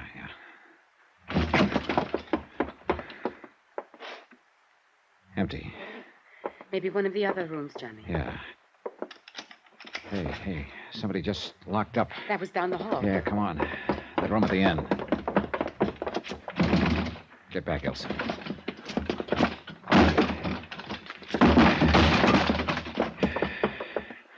Go on. The window. Yeah. Oh, great. A fire escape. Uh-oh. You see someone, Just Johnny? a flash as he disappeared around the corner. Could you recognize There him? wasn't much light, but it looked like the big boy who jumped me back in Zurich. Then it was he who killed Gruner. Could be. And Gruner was my last lead to those stolen diamonds. You think that man who got away now has them? I don't know. If he does and tries to leave town, Inspector Honegger's man will pick him up at the railroad station. Well, let's go back to the inn. We did, but only because it meant being someplace where I could quietly sit down and think. Try to put together and make sense out of what meager information I had. But the more I thought about it, the more I realized that I was stymied. More coffee, Johnny? No, thanks, no. What's the matter, Johnny? Oh, what's the matter is I'm beat. The stolen diamonds. The stolen diamonds. Unless I can figure out the meaning of those picture postcards Gruner sent to Sebastian, I'm licked. And so far, I've drawn nothing but big blanks on them. Postcards? You didn't say anything to me about postcards. I know, Elsa. Well, look, you may as well know it. Right now, you're about my last hope. You claim you weren't involved in any of this, that you want to help me. Oh, yes, Johnny, and I mean it. Okay, here's your chance to prove it. How? Take a look at these postcards. They're all addressed to your dead pal, Sebastian. Sent to him by Gruner. That's right. A picture of the Clyback Inn here, and a picture of the ski hut on the ridge. Do they mean anything to you? Well, we are staying here at the inn, and I have seen the ski hut on the ridge. Beyond that, nothing. You're sure? Yes. What is it all about, Johnny? The postcards, I mean. Sebastian and Gruner were together in the diamond robbery back in Zurich. Then they split up. Gruner hid the diamonds and sent these postcards to Sebastian. They're supposed to be the key to the location of the diamonds. And now both Sebastian and Gruner are dead. Which means that if I can't figure out this key, I'll probably never recover those stones. You told me this morning you thought there were others after the diamonds. Yeah, and they probably knocked off Sebastian and Gruner trying to get them. These postcards, the inn and the ski hut. Have you searched this inn? As well as I could. And the ski hut? When I got there, the place had been ransacked. Somebody beat me to it. I saw Jeffrey Harris in the vicinity on my way up to the hut. The Englishman? Yeah. He could be my boy. Maybe whoever knocked off Gruner in the village was working for him. Maybe Mr. Harris already has the diamonds then. I hope to find out if and when he comes back here to the inn. I somehow doubt that he's found them, though. They went after Gruner after the ski hut was ransacked. And that would indicate they are still looking for them. Yes. The inn and the ski hut. Wait, Johnny. Perhaps the diamonds are somewhere on a line between the two places. I thought of that, but it doesn't work. You can't see the ski hut from here at the inn. A ridge cuts it off. And where on a line between the two? They're about 5 miles apart. I wonder if... Hold it, Elsa. What is it? Jeffrey Harris, just coming in. See you later, Elsa. Well, it's the dollar chap. Yeah, that's right, Harris. The dollar chap. Enjoying your stay at Clyback, old man? Well, let's say it's been interesting. Delightful place, really. I'm a bit of a mountain climber, you know. Yeah, I know. Oh, you do? Oh, I didn't think my reputation had spread that much. Oh, I'm really just an amateur, but it's great fun. You did some climbing today, I believe. Yes, matter of fact, I did. Splendid face of rock up there. It gave me quite a workout. And you were down in the village this evening? Oh, yes. I say, old chap, you seem to be rather an inquisitive sort. Why all the questions, huh? Well, this morning I got shot at up on the ridge. What's that? This evening a man was murdered in the village. Both times you were in the vicinity. Oh, now, look here, Dollar. Let's not be absurd, right? I'm sorry that someone was potting away at you this morning, but I assure you I had nothing to do with it, and I didn't even know about the murder in the village. Plus the fact you've been pretty interested in me ever since I arrived here at the inn. Yes, but I've explained all that. I thought at first that you might be my old friend Bunny Dollar from London. Look, let's quit talking about old Bunny Dollar and start talking about that rifle of yours with a telescopic sight. Don't be ridiculous, old boy. I don't have any rifle. Well, I just happened to have found one in your closet today. I say, you are a snooper, aren't you? But you must have gotten to the wrong closet. I tell you, I don't own a rifle. It was there, all right, and it was your closet. Well, then somebody left it there by mistake. Now, look here, Dollar. I haven't the slightest idea what you're driving at, but I assure you I am in no way involved. And I must say I don't care for your attitude or behavior. You'd think I had you confused with old Bunny. Well, you're not in the least like him. You're prowling in my closet. I guess I drew a blank there. Elsa, where did you... Herr Dollar. Oh, Otto. Where did Ilsa go? Why, I do not know. She was sitting there a few minutes ago. Perhaps she went up to her room. Yeah. Herr Dollar, this man you were looking for, Gruner. I'm not looking for him anymore, Otto. Like I told you over the phone, he got himself killed in the village this evening. I know. And that is what made me think you might be interested in this. Oh, hey, another postcard. Where'd you get it? It arrived today. It was addressed to the man called Sebastian in care of my inn. That means Gruner didn't know Sebastian was dead. Hey, this could be the missing part of the key. Key? A picture of the village square. Does that mean something to you, Herr Dollar? I'm sure it means something, all right. But I'm not sure what. I went to my room and put the 3 postcards side by side. The inn, the ski hut on the ridge, and the village square. The trouble was I couldn't be sure this was all there was to the key. Maybe Gruner had planned to send more cards, but he wouldn't be sending any now. Yeah, from any point of view, I was getting nowhere. Then I stopped cold. Point of view. I looked at the cards again. You couldn't see the ski hut from the inn, and you couldn't see the inn from the village. But maybe, just maybe, there was some point from which you could see all 3. I went downstairs and outside. It was a moonlight night. I started walking slowly toward the village, keeping the inn in sight behind me. Finally, I came to a point in the road where I could see both the inn and the village square in the distance. But I still couldn't see the ski hut. There was a ridge in the way. I started cutting across a field. It looked like a little deserted farm. A shed loomed up in front of me, a small, broken-down barn. And then, just as I got to the barn, the ski hut on the ridge came into view. I stopped and checked. Yeah, I could see the inn, the village square, and the ski hut. And this was the one point from which the scenes on all 3 postcards were visible. This had to be it. I went inside. The barn was empty except for some straw in one corner. I ran my hands through it, and I pulled out a leather case. The moonlight streaming through the broken roof told me I'd finally found the uncut diamonds.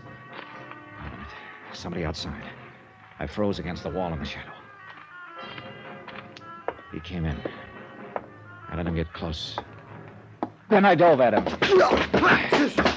I gave him a couple to the midsection and he crumpled. I dragged him to his feet. No, let go of me. Well, my old friend who jumped me back in Zurich. Who are you? Come on. No, don't. No, I am Anton. Your outfit was trying to get the diamonds away from Sebastian's boys, huh? Yes. When you jumped me in Zurich, you thought I had them. Then you followed me here to Kleibach. And you killed Gruner trying to make him talk. Okay, who are you working for? Spell it. No, nobody. I am working alone. Don't give me that. You haven't the brains to mastermind a deal like this. Now, who's the boss? I can't tell you. Open up, Anton. Start talking. That is enough, Herr Dollar. What? Otto. Stand very still. Well, so the little innkeeper is Anton's boss. You stupid fool, Anton. Yeah, well, what could I do, Otto? I didn't know he had me approaching. One blunder after another. But I think I get it now, Otto. It was you who shot at me up at the ridge this morning. Then you planted the rifle in the Englishman's room. I realized after I had missed that perhaps it was just as well, Dollar. Sure. You realized I might be able to help you. You couldn't figure out the location of the stones, although you had one of the postcards. But you knew I had the other 2 and might be able to figure out the 3 of them. Why not? So you gave me the 3rd card, hoping I'd lead you to the diamonds. Which you very obligingly did. Give me the diamonds, Dollar. I will take them. Stand back, Anton. What? But Otto... Sure. You don't think he's really going to split with you, do you, Anton? What do you mean? Otto... Stay where you are, Anton.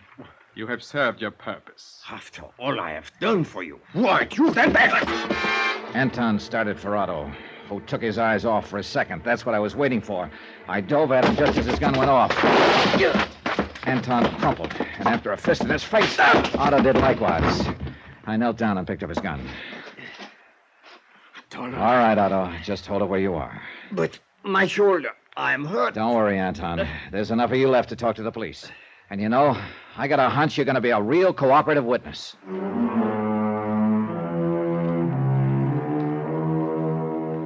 Expense account, 14th and final item, $678.50, transportation and incidentals home. Total expenses, $1,723 even. Remarks? Otto and Anton were turned over to Police Inspector Honegger. The diamonds are in safekeeping. About Otto. Well, greed is one of the 7 deadly sins. It sure turned out to be the deadliest one for Otto. How about Elsa?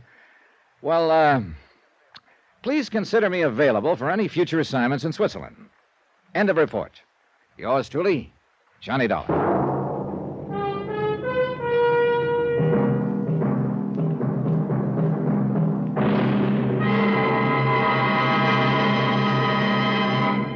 Now, here's our star to tell you about next week's story.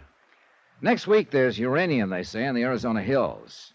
There's also a killer with 3 victims behind him, and he's looking for another. Join us, won't you? Yours truly, Johnny Dollar. Yours truly, Johnny Dollar, starring Bob Bailey, is transcribed in Hollywood. Written by Robert Reif, it is produced and directed by Jack Johnstone. Heard in our cast were Lucille Meredith, Victor Perrin, Forrest Lewis, Stan Jones, and Ben Wright. Musical supervision by Amerigo Marino. Be sure to join us on Monday night, same time and station, for another exciting story of yours truly, Johnny Dollar. Roy Rowan speaking.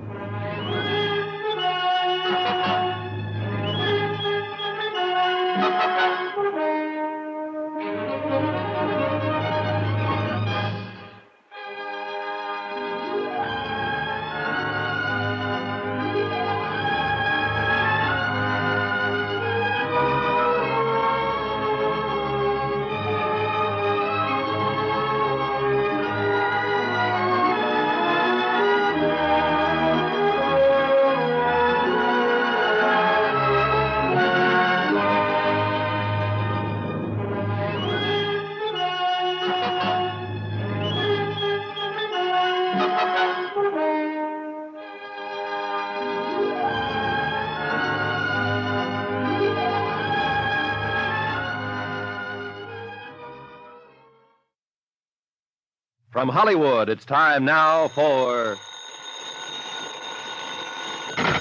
Johnny Dollar. Brad Taylor, Johnny, Mid-States Industrial. Oh, hiya, Brad. Caught another chief accountant with his hand on the till. Nope, this is an old case, Johnny. 3 weeks old anyway. It's that Kansas City payroll stick-up. Uh-huh. We were right. It was the Jipper Nitzen gang. How do you figure? Well, as you know, there's been an APB out on him, wanted for questioning, ever since he disappeared the day after the holdup. Yeah, I know, Brad. He was recognized last night in Phoenix, Arizona. State Highway Police threw up roadblocks. They tagged him south of Tucson, just north of the Mexican border. They get him? If they had, I wouldn't be calling you. He shot his way clear, but they killed one of his boys, Ronnie Bledsoe. He'll never be missed. So Jipper's still on the loose, huh? Yep, along with that $100,000 payroll insured by us. I gotta get that money back, Johnny. All right, Brad. I'll fly out there and find it for you. But watch yourself. Every minute, those hoods are 3-time killers. I thought it was 2. 3 now. They killed a state trooper at that roadblock.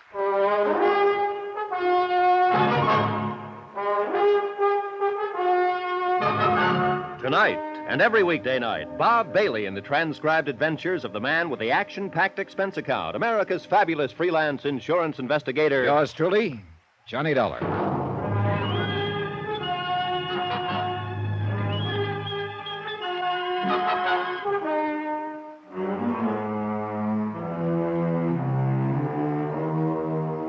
From Special Investigator Johnny Dollar to the Home Office, Mid-States Industrial Insurance Company, Hartford, Connecticut. The following is an accounting of expenditures during my investigation of the Primrose matter. Item 1, $142.80, incidentals in Hartford and transportation to Tucson, Arizona, where I checked into a hotel. Then I contacted the highway police and presented my credentials to Lieutenant Cal Mervyn, who was directing the all-out search for the Nitzen gang. Lieutenant Mervyn had been at the roadblock. They call us flat-footed, Dollar. That's how they happen to get away with it. How do you mean, Lieutenant? We flashed the red light on them, and they slowed down and rolled up to us like they were going to stop. The car was a different make from the one they'd supposedly been seen in. We found later they'd stolen another one in Phoenix. I see. Then when we threw the spot on them, we saw just the one man, the driver. Turned out the others were down on the floor. How many were in the car? 4, apparently. 3 afterward. I shot one of them. They threw his body out a half-mile down the road. I may have hit another one. I'm not sure. That figures. Our tip-off from Kansas City named Jipper, Nitzen, Ronnie Bledsoe, and 2 unidentified. Yeah, and Bledsoe's the one who was killed. Nitzen and the other 2 got through. You said they slowed down as though they were going to stop. What happened?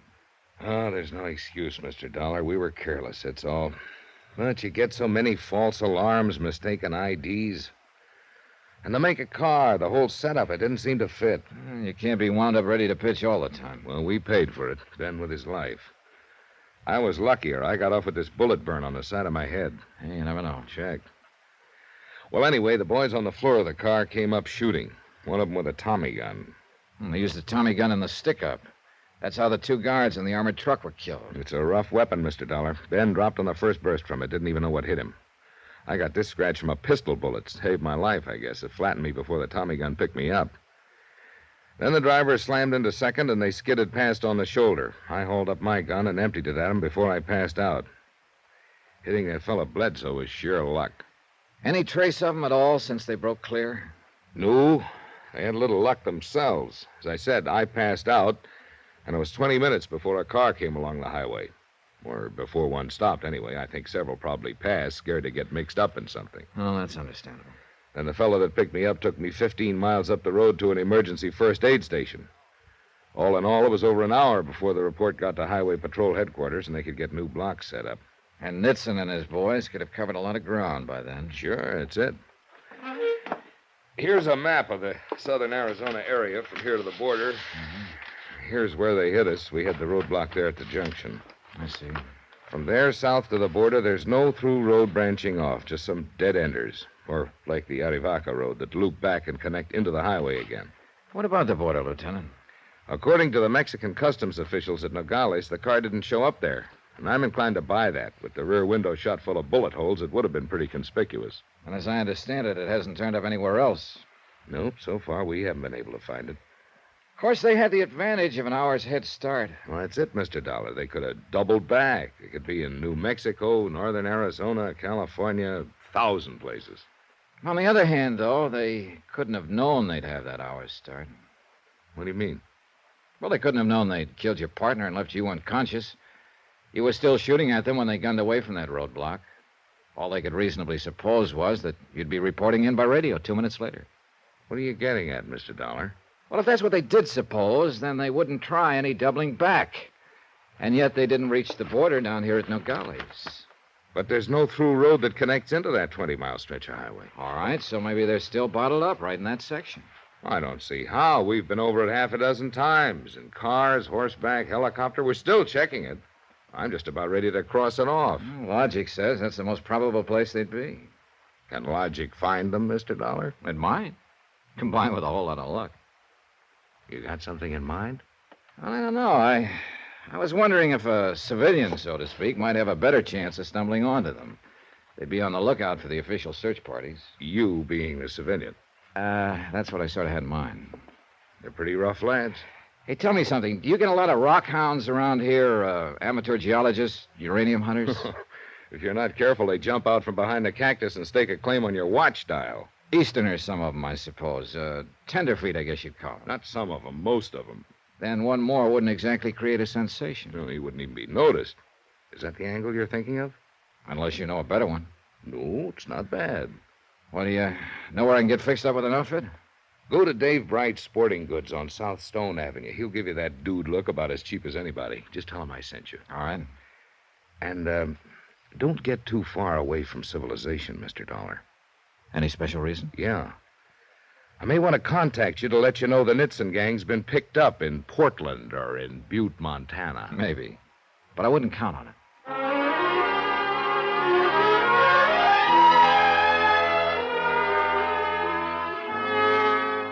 Expense account item 2, $446.35 for a deluxe rockhound rig, complete from buckskin field boots to sleeping bag, snakebite serum, and a Geiger counter, and including 5 days' rental on a four-wheel drive Jeep. With that kind of a get-up, anybody'd have to find uranium just to break even.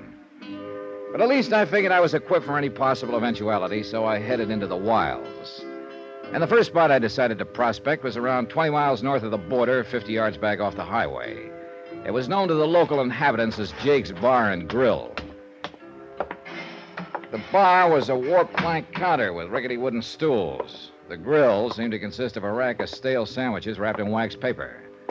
But it looked as though Jake himself might be pay dirt. Howdy, stranger. What do you say? Save your money and buy beer. That's a good idea, but I think I'll have a scotch this time. Even better idea. Have something yourself?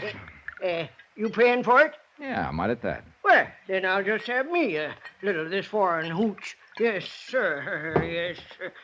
Well, here's biting a rattlesnake. Check. Scotch. Well, you figuring to find yourself some of that there uranium, are you? Yeah, might. How'd you guess? Them duds you're wearing come from Dave Bright's place. Sunday mining clothes, we call them. No offense. Oh, I'm hard to offend.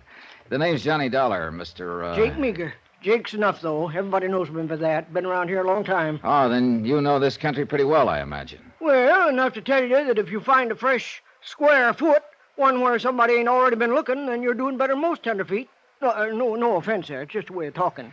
Well, I guess you call this a vacation, too. I don't really care much whether I find anything or not. It's just a chance to see some new country. Well, I reckon you could call some of this more or less new once you get away from that there highway. Oh, and how do you go about doing that? You mean by car, I guess. Easterners ain't much on walking. Well, I have one with a four-wheel drive. Get you a mile or two further, but that's about all. Only way to do it's on foot. You're probably right. But I'd start by car, at least. Which side road would I take if I wanted to get lost?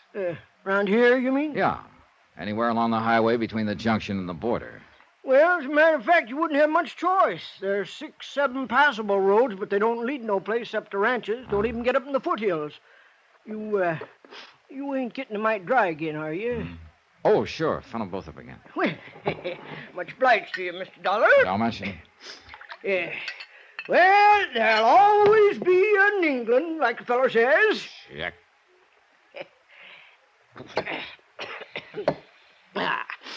Oh, yeah, about them roads. Now, the only one that might fit the bill for you is Santa Rita Summit Road. Oh, I think I remember that on the map. Yeah, on a map. Well, it leaves the highway about 3 miles down, then runs 14 miles back up into the Santa Rita mountain range. It doesn't connect on through? No, dead ends, couple of miles past Primrose Camp.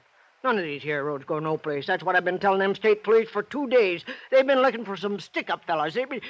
I reckon you heard about that. Oh, yeah, I did. Why, them fellas would be out of their minds to take one of them there side roads. Ain't no place they could go to on them. Oh, it sounds logical, all right. You ask me. Them fellas jumped the border somehow. That's how come they was down here in this part of the country to begin with. Oh, you're probably right, Jake. Anyhow, you think this Summit Road might get me off the beaten path, huh? Well, it's your best bet around here. It climbs up into the pines. It hits 6,000 feet at Primrose Camp. It's in good shape, too. Used to haul ore out over it a few years back. There are mines up in there? No. They're all worked out now. Oh, few little high graders scratching for pennies. But the big stuff's gone, for the time being at least. Some folks figure it'll come back, but I ain't one of them. Well, what is this Primrose Camp? Pop Bardell's place, named after the old Primrose mine. Yeah, but what is it? Well, mixture of things. Why, Pop's probably been making more money there than he would if the mines did come back. He's got a filling station and half a dozen flimsy tourist cabins, lunch counter that his missus runs, little grocery store and souvenir shop his daughter Jenny takes care of. Oh, got a lot of things making income for him. What about customers with a place 14 miles up a dead-end road? Well, he gets a few. Enough. Picnickers and tourists in the summertime, hunters in winter, and fellows like you all year round come looking for this uranium stuff. He ain't got much expense, neither. It's all in the family, you see. And now he's got a new hand to help, starting today. That's so? Yeah. He come down this afternoon and get the mail. You see, the bus stops and drops it off here with me, and Pop comes down every day and picks it up. I figure he likes a chance to get out of the sight of the missus for an hour. Sent this boy today. This new hand he's taken on. Well, not exactly a hand. He's Pop's nephew, so he said. Comes out of Tulsa yesterday. Oh, I see. Funny thing, though. He sure didn't have any Oklahoma accent. Jake, how old a boy is he? Well, hard to say. Between 25 and 30, maybe. A real close-mouthed sort of fella. Couldn't hardly get a word out of him. Uh-huh. Nothing told like Pop. Why, that old fella talk a leg off you if you go up there. Before you can open your mouth, he'll sell you a tank of gas, 2 quarts of oil you don't need, some genuine phony ore samples, and rent you a couple of them cabins of his. Well, thanks for the warning, Jake. I'll be ready for it. Well, good luck, Mr. Dollar. Whatever it is you're hunting. What do you mean? Seen a lot of tenderfeet come hunting uranium, but you're the first one that wore a shoulder holster with a gun in it. No offense, you understand.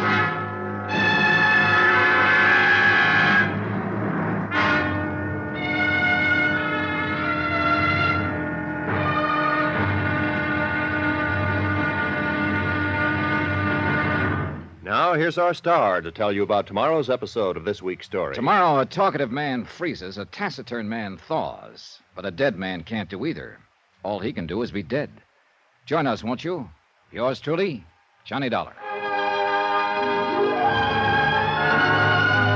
Yours truly, Johnny Dollar, starring Bob Bailey, is transcribed in Hollywood. Written by Les Crutchfield, it is produced and directed by Jack Johnstone.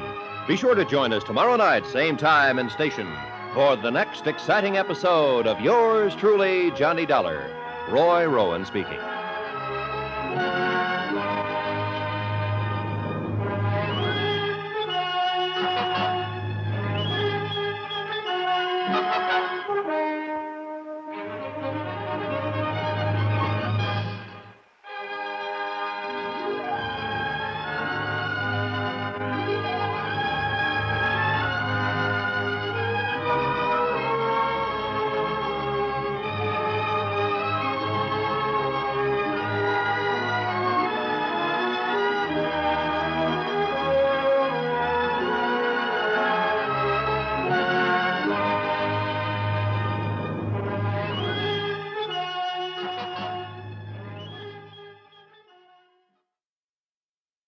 From Hollywood, it's time now for Johnny Dollar. Lieutenant Cal Mervin, Mr. Dollar, State Highway Police. They relayed your call to me. Good. I was just checking in, Lieutenant. You said to keep in touch in case I left civilization. Well, you haven't left it far. I recognize the number. Oh? You're at Jake's Bar and Grill on the Nogales Highway. Yep. You didn't need a uranium hunter's outfit to go prospecting in that little nugget. Well, I'm going up into the Santa Rita Mountains around Primrose Camp. You playing a hunch or have you got a lead? Well, both. But at the moment, it's more hunch than lead. I just wanted you to know where to start looking in case I disappear. Now, look, Mr. Dollar, I've got every man on the force out now looking for that gang of killers and the $100,000 payroll they stole. If I have to add you to the list, that's about all I'll need. Relax, Lieutenant. If things work out, you may find us together.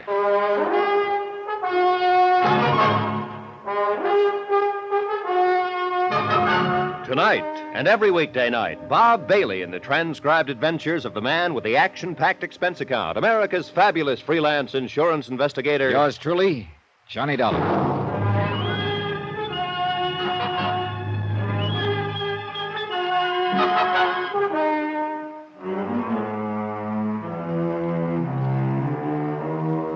From Special Investigator Johnny Dollar, location Jake's Bar and Grill somewhere on a highway in southern Arizona. To the Home Office, Mid-States Industrial Insurance Company, Hartford, Connecticut. Assignment, the Primrose Matter. Expense account continued.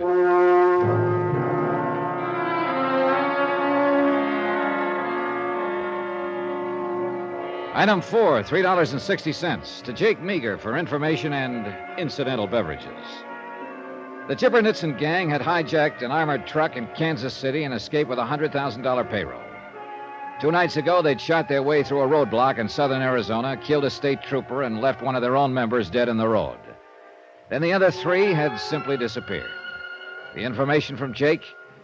That old Pop Bardell operated a tourist camp and service station 14 miles up a dead-end road in the nearby mountains. And it seems that Pop had acquired a new nephew within the last 24 hours, a complete stranger to Jake. There was only one way to check it out. Drive up to Primrose Camp.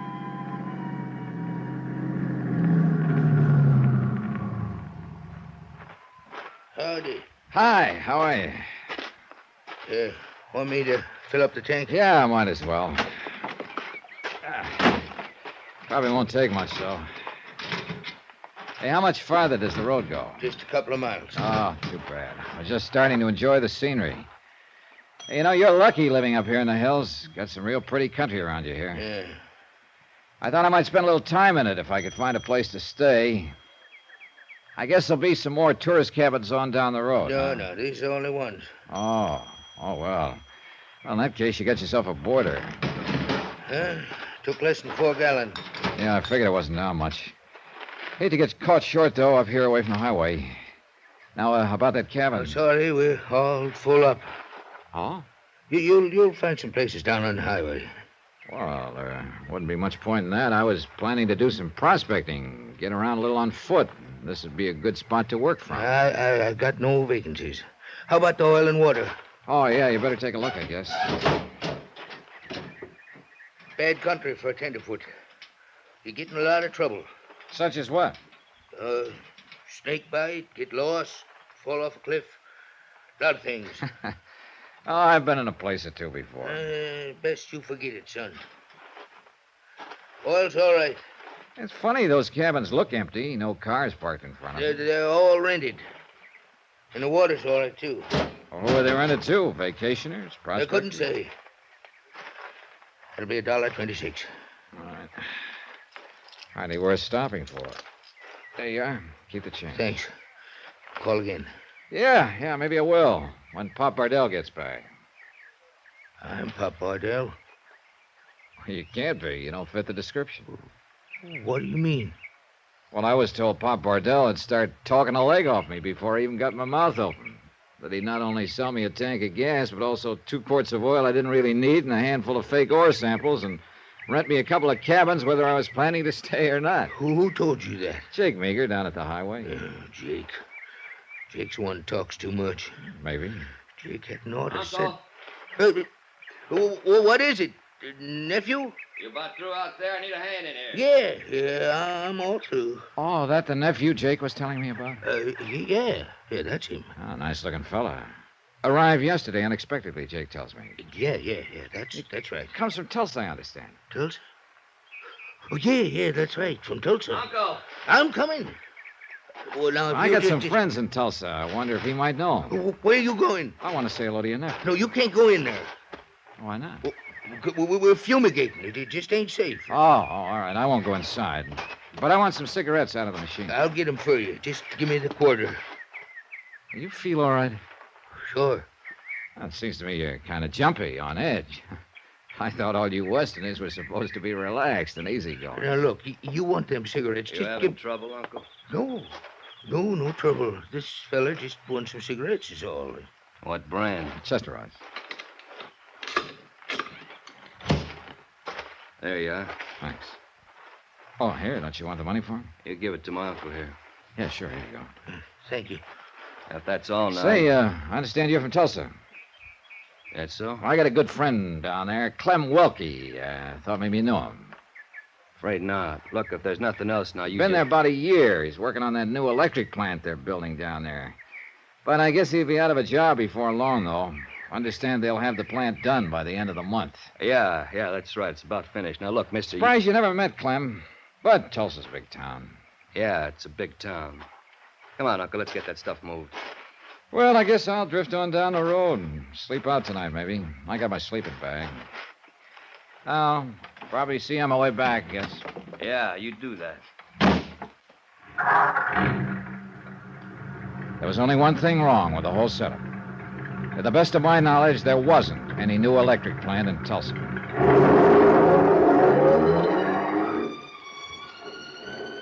I drove on past Primrose Camp 2 miles farther to the end of the road. It was narrow, unpaved, and for the most part bound by a straight drop-off on one side and a vertical cliff on the other, with no chance for a car to turn off.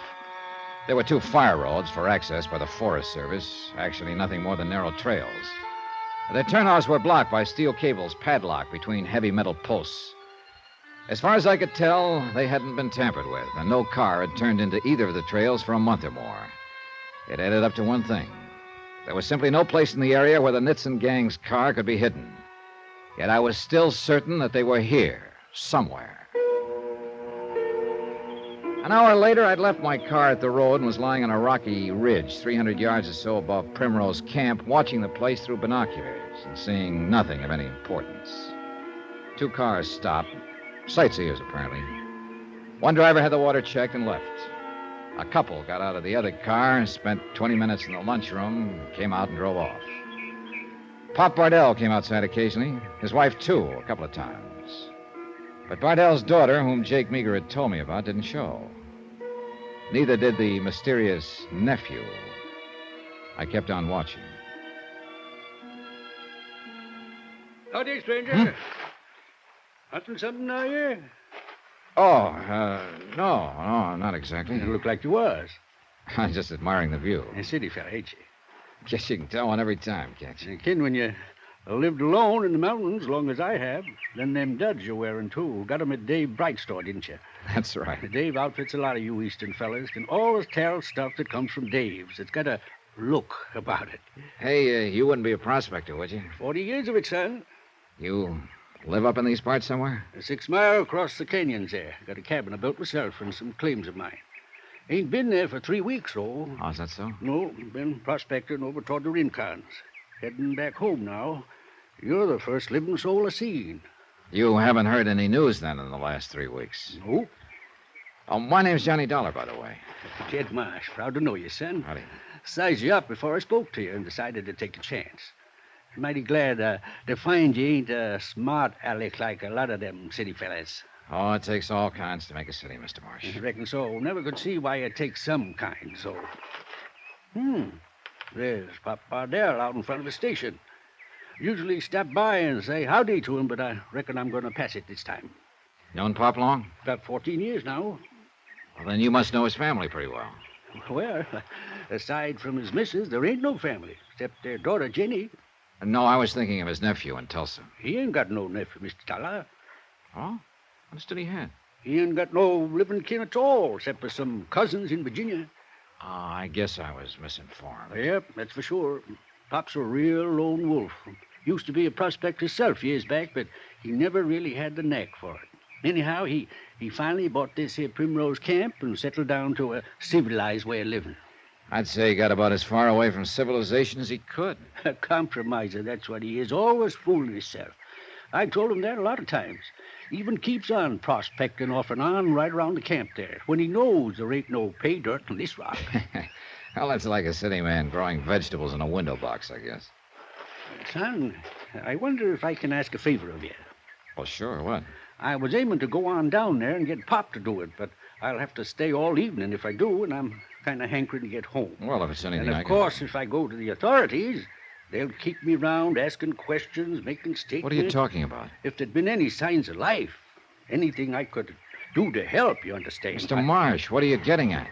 Well, over across the ridge there, in the bottom of the canyon, there's a car half buried under a rock slide.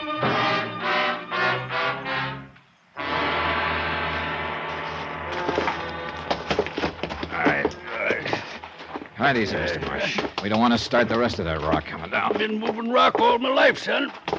Here we go. All right, it's clear. Let her go. Now, that's good. I can get the car door open now. Watch yourself there. They had it pretty well buried, all right.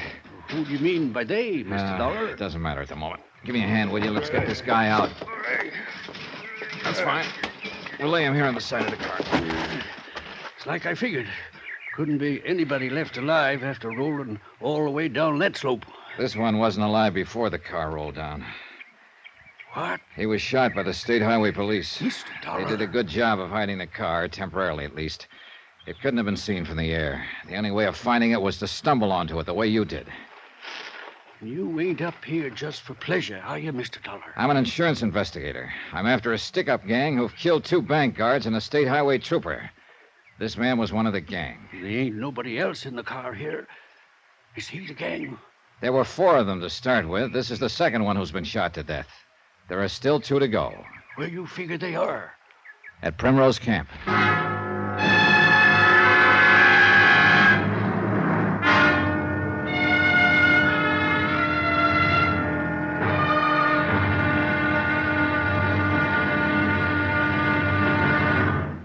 Now, here's our star to tell you about tomorrow's episode of this week's story. Tomorrow, a lion's den reluctantly opens its door to let a trusting victim step inside. And the victim? Me. Join us, won't you? Yours truly, Johnny Dollar.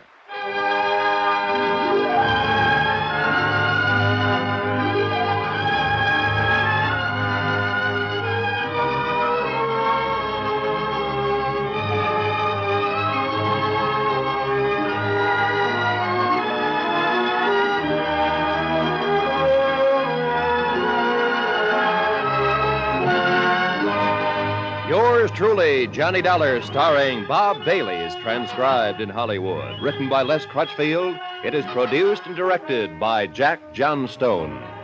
Be sure to join us tomorrow night, same time and station, for the next exciting episode of Yours truly, Johnny Dollar. Roy Rowan speaking.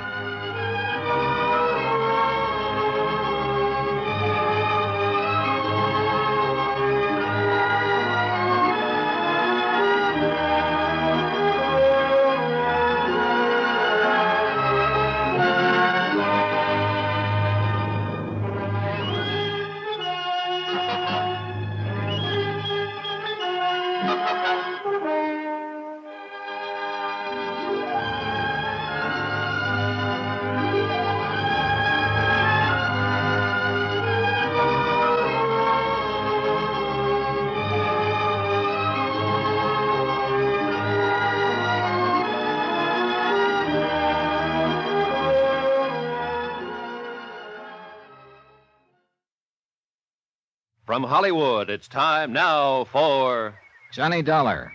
Hello. Hello, what's that? I can't quite hear you. This is Johnny Dollar. I'm phoning from a patrol phone, Forest Service, Summit Road. Okay, you're coming through now. Is that Lieutenant Mervyn? Right. I should have known it was you. What are you doing up there in the mountains? Is this a manhunt or a vacation? Relax, Lieutenant. Before you use some words, you'll have to eat. Meeting? Call in your APB. I found that stolen car the Nitzen gang was using. Where? Up here in the Santa Rita Mountains, about a mile from Primrose Camp, Pop Bardell. Yeah, I know the place. They ran it off a cliff and started a rock slide to bury it. One of them's still in the car, dead, 2 bullet wounds. You must have hit him when they crashed your roadblock. That makes 2 dead. Leaves Chipper Nitzen and one other one still on the loose. All right, Mr. Dollar, I'll have 50 men combing that area within an hour and a half. You will not. What? There's something wrong at Bardell's place. You bring 50 state troopers in here, you may bust it wide open. Bust what wide open? That's what I'm trying to find out.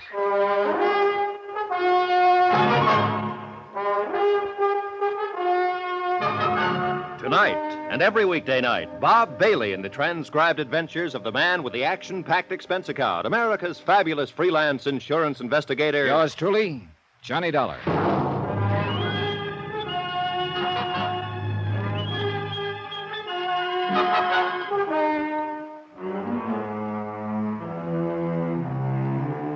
From Special Investigator Johnny Dollar, location Santa Rita National Forest, Southern Arizona.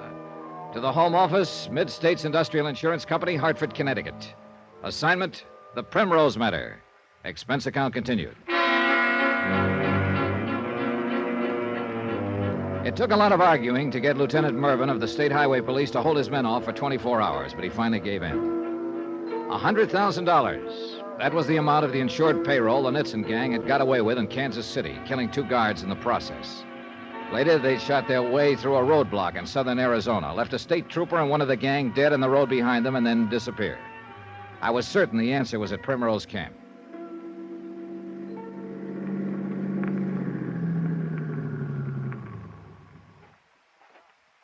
Evening, Mr. Bardell. Something else you forgot? No, I told you I'd stop on the way back down. Got a vacancy yet on one of those cabins? They're all rented. Oh, that's too bad.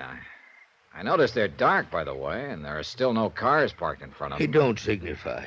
Well, what do you suppose all your guests are? Lost back in the hills somewhere? Couldn't say. Now, if you... Maybe some of them went down to the highway for the night.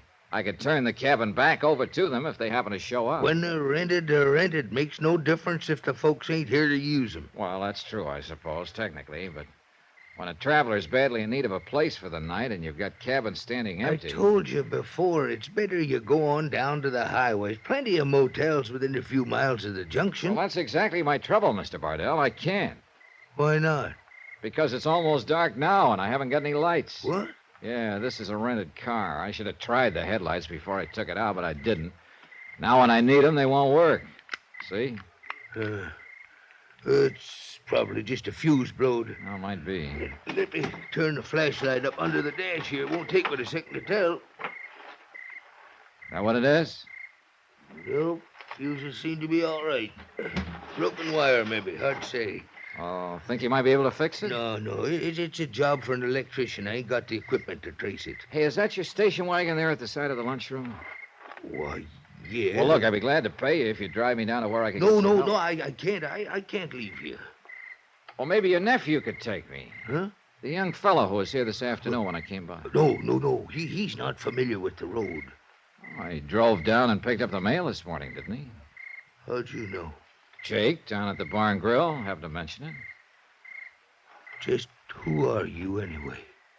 Oh, I guess I did forget to introduce myself this afternoon. My name's Johnny Dollar, Mr. Bardell. Not your name. I mean, what are you up here for? Looking around, prospecting a little, seeing the country. Your nephew did go down for the mail, didn't he? But that was in the daylight. Look, you said you had a sleeping bag with you. It ain't cold tonight. Why don't you Yeah, just that's a take good it? idea. I can spread it out right there on the porch in front of your souvenir shop. No, I don't mean here. Down the road someplace. I don't quite understand your attitude, Mr. Bardell. I've always understood you Westerners were noted for your hospitality. Well, it's just that it makes the missus nervous to have strangers around outside. And how am I supposed to get down the road someplace? I don't know. On foot, maybe? In the dark? In strange country? Oh, when I tell Jake this, he won't believe it. No. No, what? No, don't say anything to Jake. He wouldn't understand. Well, neither do I. I can't do anything for you, Mr. Dollar. Just take my word for it now and go on before you cause more trouble. And What trouble, Uncle? What trouble you talking about? Well, it's not trouble exactly. The lights is out on his car. He was just wanting me to put him up for the night. You have hard luck, don't you, mister? It kind of looks that way. I told him just like I did this afternoon. We ain't got no place for him. He'll have to find some We way. can take care of him, Uncle, as long as he's that anxious to stay. But you I said- said what? The cabins, they're all rented. And it's not likely the people in number 2 will be back. He can use that one for the night. But You now- better go see if it's in shape, Uncle. Go on. All right. I'll go look at it. I'm much obliged to you for changing his mind. That's okay. We wouldn't want you to go away and tell bad stories about us, would we? Might cause trouble.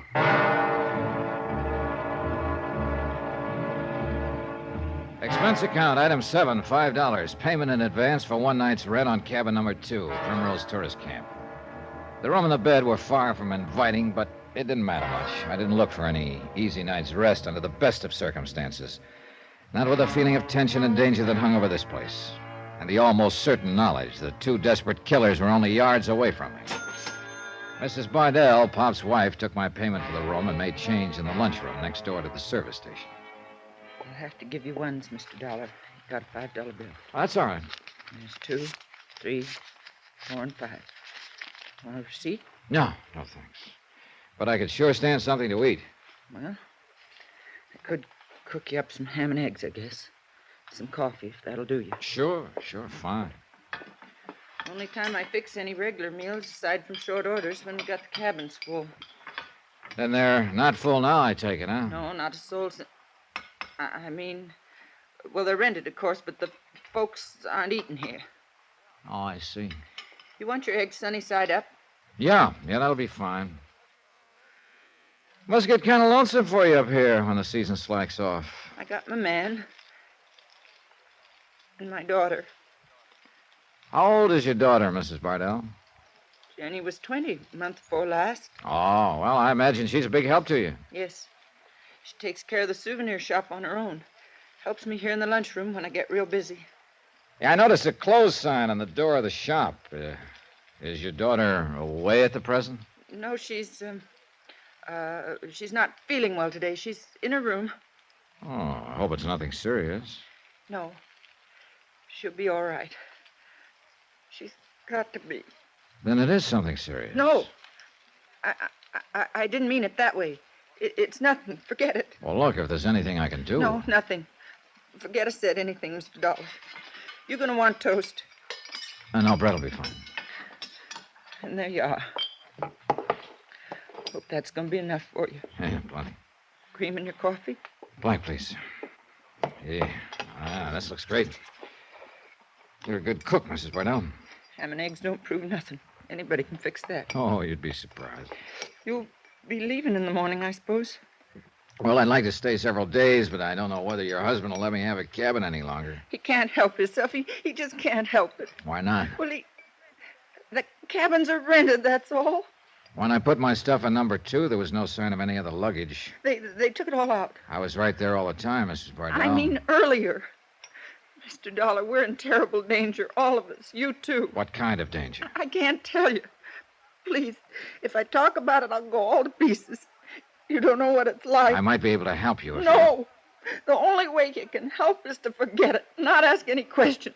This place is a powder keg. Don't do anything to set it off. Please, Mr. Dollar. Item 8, $1.10, 1 order of ham and eggs. Mrs. Bardell refused to say anything more, and I didn't try to force her to. She was shaking, cold sweat on her forehead, scared half to death.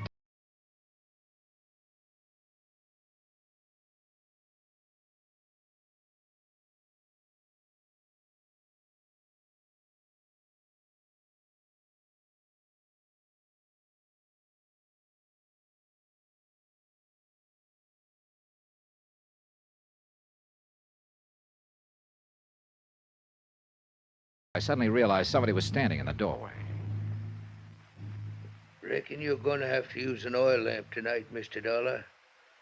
Generator's got a drive belt busted, and I ain't been able to get out to fetch one. Oh, I don't mind, Mr. Bardell. The lamp's there on the table.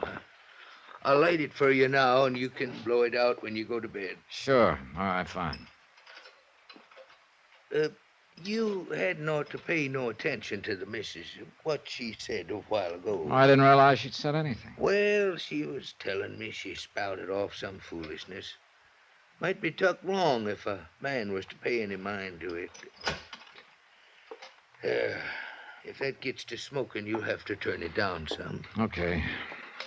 Mrs. Bardell did seem a little upset, but she Well, didn't that's all say- it is, Mr. Dollar, just upset. You know how women get sometimes. Just forget it. It's the best thing to do. Anything you need now before I leave you? No, nothing I could think of. Thanks anyway. Then I reckon I'll say goodnight. You can have your breakfast in the morning any time after about 7 o'clock. Jake Meager was telling me you have a daughter, Mr. Bardell. That's right. I didn't notice her around anywhere this evening. Is she... She's in Tucson for a few days. Oh? Yeah, she's in there visiting friends. Oh, I see. Well, then you're lucky to have your nephew here to help you while she's away. Yeah. Yeah, it works out real good. He's been here for some time, I suppose. Oh, yeah, several weeks now. Mm-hmm. Seems to be a lot of help to you. Really takes hold of things. I don't know what I'd do without him. Well, I'll see you in the morning. Mr. Bardell. Yeah? Jake Meager told me your nephew just came yesterday. Jake drinks too much. He's always getting things mixed up. And Mrs. Bardell told me a little while ago that your daughter's out back in her room, ill, not in Tucson. Well, it's like I was saying. The missus is all upset. She just don't rightly know what she's saying. And one more thing. I noticed the front end of my car has been jacked up and the right front wheel's been taken off. The tire went flat. We'll fix it and put it back on in the morning. Good night, Mr. Dollar.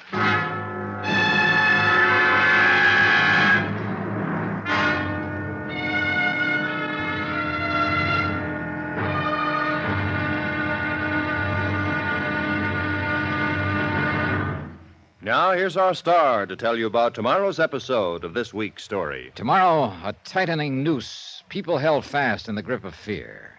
Then, violence. Join us, won't you? Yours truly, Johnny Dollar.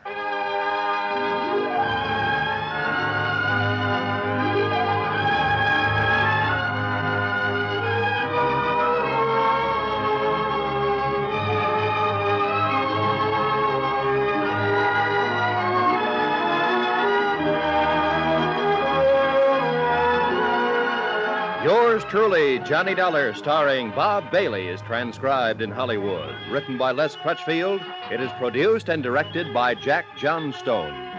Be sure to join us tomorrow night, same time and station, for the next exciting episode of Yours truly, Johnny Dollar. Roy Rowan speaking.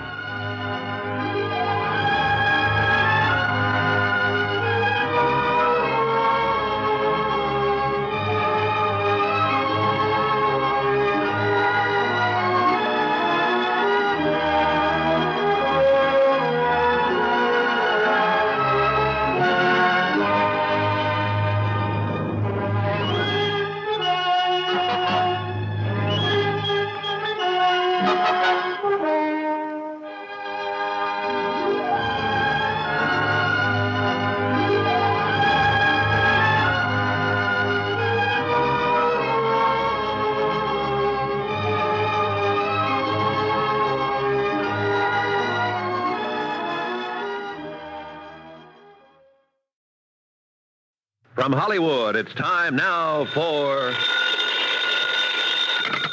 Johnny Dollar. This is Jed Marsh, Mr. Dollar. Yeah, I've been waiting for you to call. The forest ranger come down to my cabin and said you was calling from one of the emergency phones. Figured it must be kind of important. It is, Jed. I'm at the fire patrol phone a mile below Primrose Camp, the Summit Road. Can you meet me here? This time of night, 4 mile across the ridge on foot? Well, you're a woodsman, aren't you? That's what you told me this afternoon. Well, I didn't figure... I just met the Bardells. You're a longtime friend of theirs, aren't you? Something wrong at Pop's place? I think there's something badly wrong. He and his wife are scared half to death for some reason. I haven't seen the daughter, and Pop and his wife have each told me a different story about her. That don't sound like them at all. Well, they're obviously under some kind of pressure. That so-called nephew seems to be running the show. I told you, Pop ain't got no nephew. He has now, Jed. You got any idea what's behind it, Mr. Dollar? Yes. I think it's tied in with a $100,000 payroll robbery, that wrecked car we found this afternoon, 3 murders, and you'd better meet me up here as soon as you can.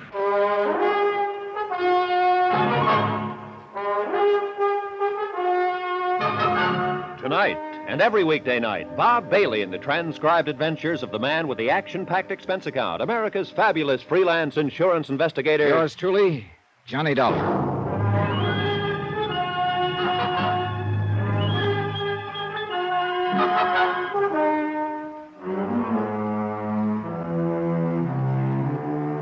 From Special Investigator Johnny Dollar, location Primrose Camp, Arizona, to the Home Office, Mid-States Industrial Insurance Company, Hartford, Connecticut. Assignment, the Primrose Matter. Expense account continued. Jed Marsh, an old-time prospector, was a good friend of the Bardells, operators of the lonely tourist camp on a dead-end road high up in the Santa Rita Mountains. And I counted on that friendship to sway him. It did. He finally agreed to come. I hung up the ranger patrol phone and sat down on a flat pine stump to wait for him. And I hoped it wouldn't be too long a wait. The night wind sang in the high branches overhead, and their shadows in the moonlight formed strange, moving patterns of silver and black. It wasn't a good night for a jumpy imagination. I started to reach for a cigarette and matches. Get your hands up! He was behind me, and I couldn't see him, but I knew the voice. It was Pop Bardell's mysterious nephew. Get him up, move! You're up late. So are you. Now, just keep him there now. We'll see if you got it. Uh-huh. I figured you'd be packing a rod. Self-protection. I understand there are a lot of snakes around here. Maybe you understand too much, Dollar. I suppose you followed me from the camp. You're a good supposer. Now, what's the game? Well, I'm a bird watcher, and I specialize in observing the quaint habits of the night-flying titmouse. I want jokes. I'll tell you I want jokes. I guess I misunderstood you. Get up. Get up. You're not hurt. I appreciate you telling me. I asked you a question, Dollar. Oh, yeah. Yeah, the game. You heard that phone conversation, didn't you? I heard it. And you know Who's about the guy you talked to? A friend of mine. An old prospector named Jed Marsh. I heard that. Why'd you get in touch with him? Well, now, he specializes in night-blooming uranium, so I thought we might combine our hobbies. Now, how much of this does it take to wise you up? Well, I think that one just might have done it. Why'd you want him to meet you here? I thought he might be useful. For what? For pointing out the roosting places of the night flying. All right, take it easy. Slap me once more with that rod, and I may get mad. You're scaring me to death. There are worse ways to go. Dollar. Them smart cracks are going to get you nothing but stitches. Stitches are what they're supposed to keep you Just in. keep asking. Relax. You know, I think I finally got you tagged. Now, what do you mean, tagged? You're not Pop Bardell's nephew, and you don't come from Tulsa. Am I right so far? You're doing the talking. I think you came originally from Chicago or New York. But recently, you just come west from Kansas City. You a cop, Dollar? No. Then how come you... I've been trying to place you ever since I saw you this afternoon. Thinking back over police bulletins I've seen, mugshots, descriptions. Yeah. You're Spade Keller, aren't you? Go on. This is your story. You used to work with the Karzati mob. Then you went out of circulation for 3 years as a guest of the state. And when you got out, you apparently hooked up with Chipper Nitzen and his gang. So you are a cop. Well, mister... I'm somebody who found that stolen car you ran off the cliff and tried to hide under a rock slide. If you found it, you must have been looking for it. I was looking for $100,000, that Kansas City payroll. The one you boys killed a couple of bank guards to get your hands on, remember? I'm just listening. Then, of course, you killed a state trooper down there at the highway when you crashed a roadblock. That's 3 murders, Spade. And nobody left now to pay for them, but just you and the Jipper. You know, they got to catch us first. Oh, they will. Or kill you trying to. If the cops don't do no better than you did, Hey, Dollar. The cops know about that car? Which car's that, Spade? You know which car, the one we buried in the rock slide. There's the ranger phone. Call him up and ask him. Maybe they'll be happy. You just keep it up, Dollar. This gun will still be in good shape when your head's got holes in it. I think maybe it's already happened. Now, what about it? You told the police about that car? You followed me, didn't you? You know I only made one call. Yeah, but you might have called him earlier. Wouldn't that be kind of crazy? Then they'd get the $100,000. You mean you... So that's the game, huh? You and this pal of yours were figuring to knock us over and hijack that payroll for yourselves. I didn't say that. I figured you for a phony the minute you drove into the station this afternoon. That's why I had Bardell give you a cabin when you came back, and that's why I took a wheel off your car tonight. So I could have you where I could keep my good eye on you. See what you were up to. And now you think you know? Sure. You got a hunch we'd be holed up in here somewhere after we broke through that roadblock on the Nogales Highway. So you come up to snoop around and try to get your hands on that $100,000. Spade, you're a real smart boy. You found the car and then you tagged me. So you figured Primrose Camp for the hideout. How did the Bardells figure in it, Spade? And you sneaked down here tonight and phoned your pal. Wanted him to come over to the camp and help you. Help you what, Dollar? You don't know where Jipper is, and you don't know where the money is. Now, what were you planning to do? I thought we might ask you. Yeah, I'll bet you did. Only it didn't work. No, it didn't work. Well, now there's nothing to do but just sit here and wait for your pal to show. And to make sure you wait quiet! So I waited quietly. Being somewhat unconscious, there wasn't much else I could do. I'd been trying to stall Spade until Jed Marsh arrived, hoping to tip Jed off in some way before he walked into the trap. But I'd been outfoxed, outmaneuvered, and finally just plain out. For how long, I don't know. But it was too long to do Jed any good. When I came to, he was already in the parlor, and the spider had pounced. What do you mean, get my hands up? You heard me, didn't you? You're done right, I heard you, but You ain't Mr. Dollar. What's going on here? Who the devil are you, anyhow? How'd you like a bullet right over your belt buckle? Now, you look here. Easy, Jed. Better do what he says. Mr. Dollar, what happened to you? The same thing that's going to happen to you if you don't get your hands up. What are you worried about, Spade? He's not even packing a gun. I suppose I make sure of that, huh? You're gall darn lucky I ain't got no gun, you shifty-eyed little sidewinder. Shut up. If I had one, I'd fill you so gall dang full of holes they would... You shoot! You hurt, Jed. Not as bad as he'll be when I pay him back for that. Get over there next to Dollar. Come on, snap it up. I'm mighty glad there's a moon tonight. I want to get that face of yours real clear in my mind, so's I'll know it next time I see it.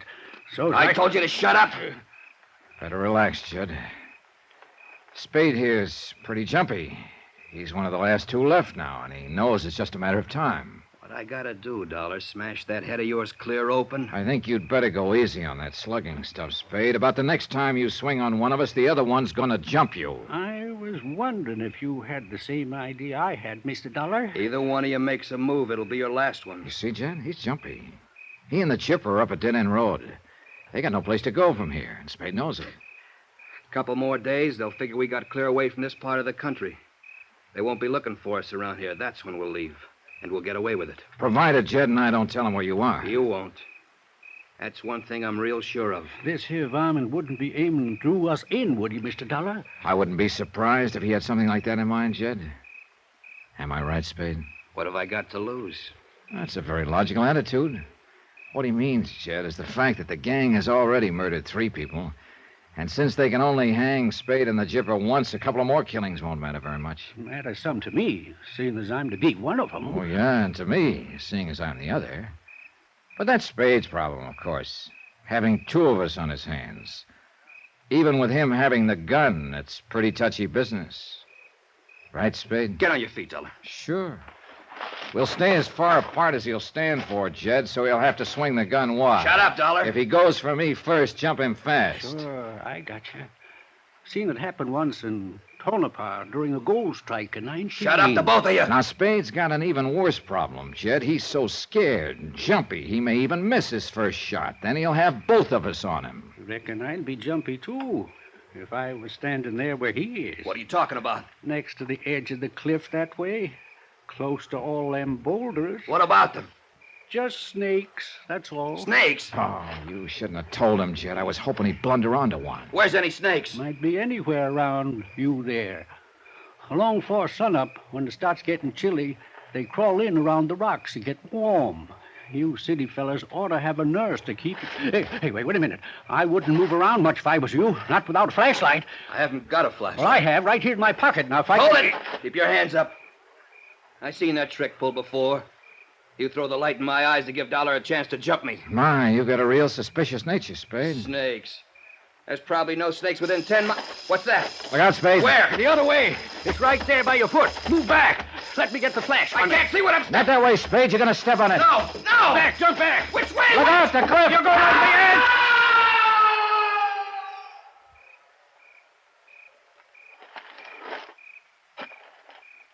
He stepped back on that loose slab on the edge, Mr. Dollar. Yeah.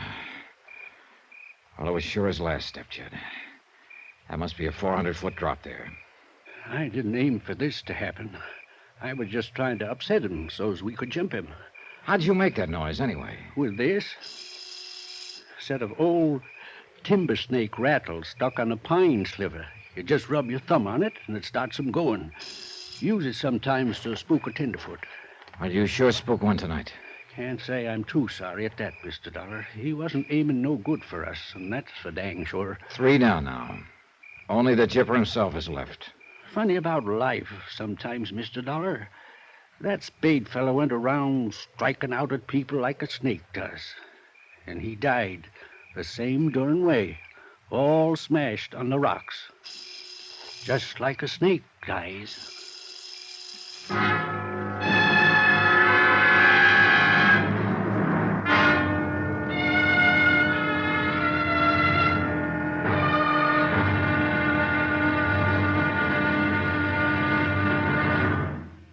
Now, here's our star to tell you about the final episode of this week's story. Tomorrow, a lovely girl screams in terror as a cornered rat turns and fights back. Fights the way a rat fights. Join us, won't you? Yours truly, Johnny Dollar.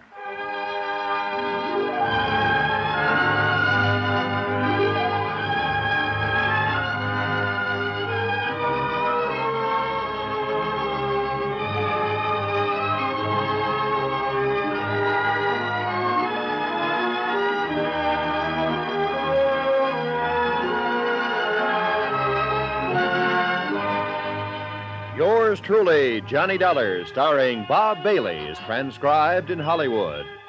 Written by Les Crutchfield, it is produced and directed by Jack Johnstone. Be sure to join us tomorrow night, same time and station, for the next exciting episode of Yours truly, Johnny Dollar. Roy Rowan speaking.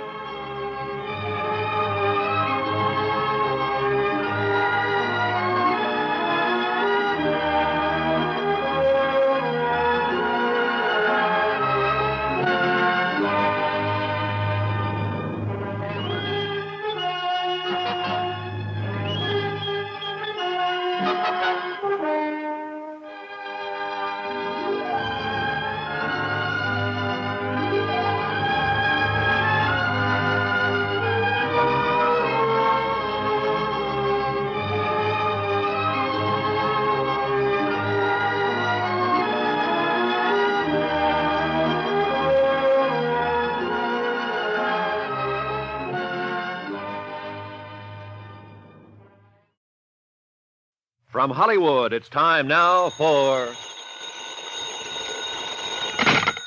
Johnny Dollar. This is Cal Mervyn, State Police. Well, Lieutenant, they found you in a hurry. Sure, I was home in bed, where any decent person would be this hour of the night, or morning, or whatever it is. You'll get no sympathy from me. I haven't even been to bed. What are you doing, Dollar? living in a tree up there and using that Forest Service phone for your own private exchange? More or less. I've got another body for you, Lieutenant. That's a happy good morning. Who's this one? An ex-Chicago hood named Spade Keller. What did you do, kill him? No, he fell over a cliff, in a manner of speaking. That's 3 of the gang dead now. The only one left is Chipper Nitzen himself. Have you found him yet? No, but I think I will in the next hour or so. Dollar, I can't hold my men out of there any longer. I gotta move in. Give me till noon, Lieutenant. If I can take him myself, it may save an innocent person's life. He's a 3-time killer already. I know, and you've been selling me that story for the last 12 hours. That's what's held me back. But I've gotta have more details. All right. A friend who's with me, a prospector named Jed Marsh, will meet you here at the Forest Service phone in an hour. He'll be in a green station wagon. When did you get a hold of a green station wagon? We haven't yet. We're about to steal it. So long, Lieutenant.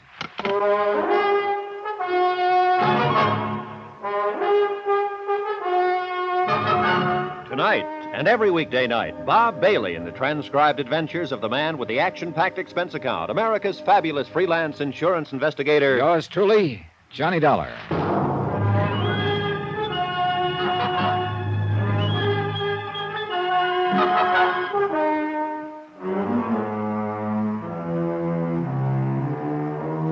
From Special Investigator Johnny Dollar, location Primrose Camp, Santa Rita National Forest, Arizona. To the Home Office, Mid-States Industrial Insurance Company, Hartford, Connecticut. Assignment, the Primrose Matter. Expense account, final pay. The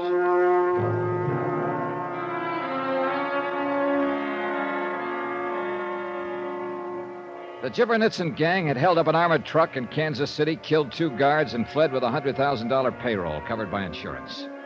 I'd finally tracked them down in the Santa Rita Mountains of southern Arizona. 3 of the gang were dead now, and only the Jipper himself was still unaccounted for. But he was close around, that I was sure of, somewhere near the Primrose tourist camp where I was staying. A lonely layout on a dead-end mountain road run by old Pop Bardell and his wife, and their daughter Jenny, whom I still hadn't seen. It was nearly dawn when Jed Marsh and I got back to the camp. There was no sign of life. We'd taken the keys to Pop's station wagon from the dead gangster's pocket. Jed got into the station wagon and waited until I was over at the cabin, then started the motor. I was counting on the sound of the motor to bring somebody out into the open, and the plan worked, partly. But it wasn't the Jipper who showed, it was Pop Bardell. Hey, what are you doing? Where are you going? He came running out of the living quarters behind the souvenir shop, tugging at his suspenders. Come back here. He didn't notice me until I walked up behind him. What the devil? What are you doing up? I'm an early riser. Anything wrong, Mr. Bardell? Wrong? Why, no. What do you think be wrong? I don't know. But I thought you seemed a little upset about something. Oh, it's just... Did you happen to notice who was driving my station wagon, Mr. Dollar? I can't say I particularly noticed. I imagine it was your nephew, wasn't it? I don't know. I didn't get out in time to see. Well, who else would it be? Your daughter, you told me, is in Tucson. There's nobody else here, is there? Except you and your wife? No, nobody else. I just thought maybe I reckon it was him, all right. He don't seem to be around. Is he in the habit of taking your car without telling you, Mr. Bardell? No, of course not. He must have just gone after something. He'll be back in a little while. You know, it seems funny, him having the keys to it.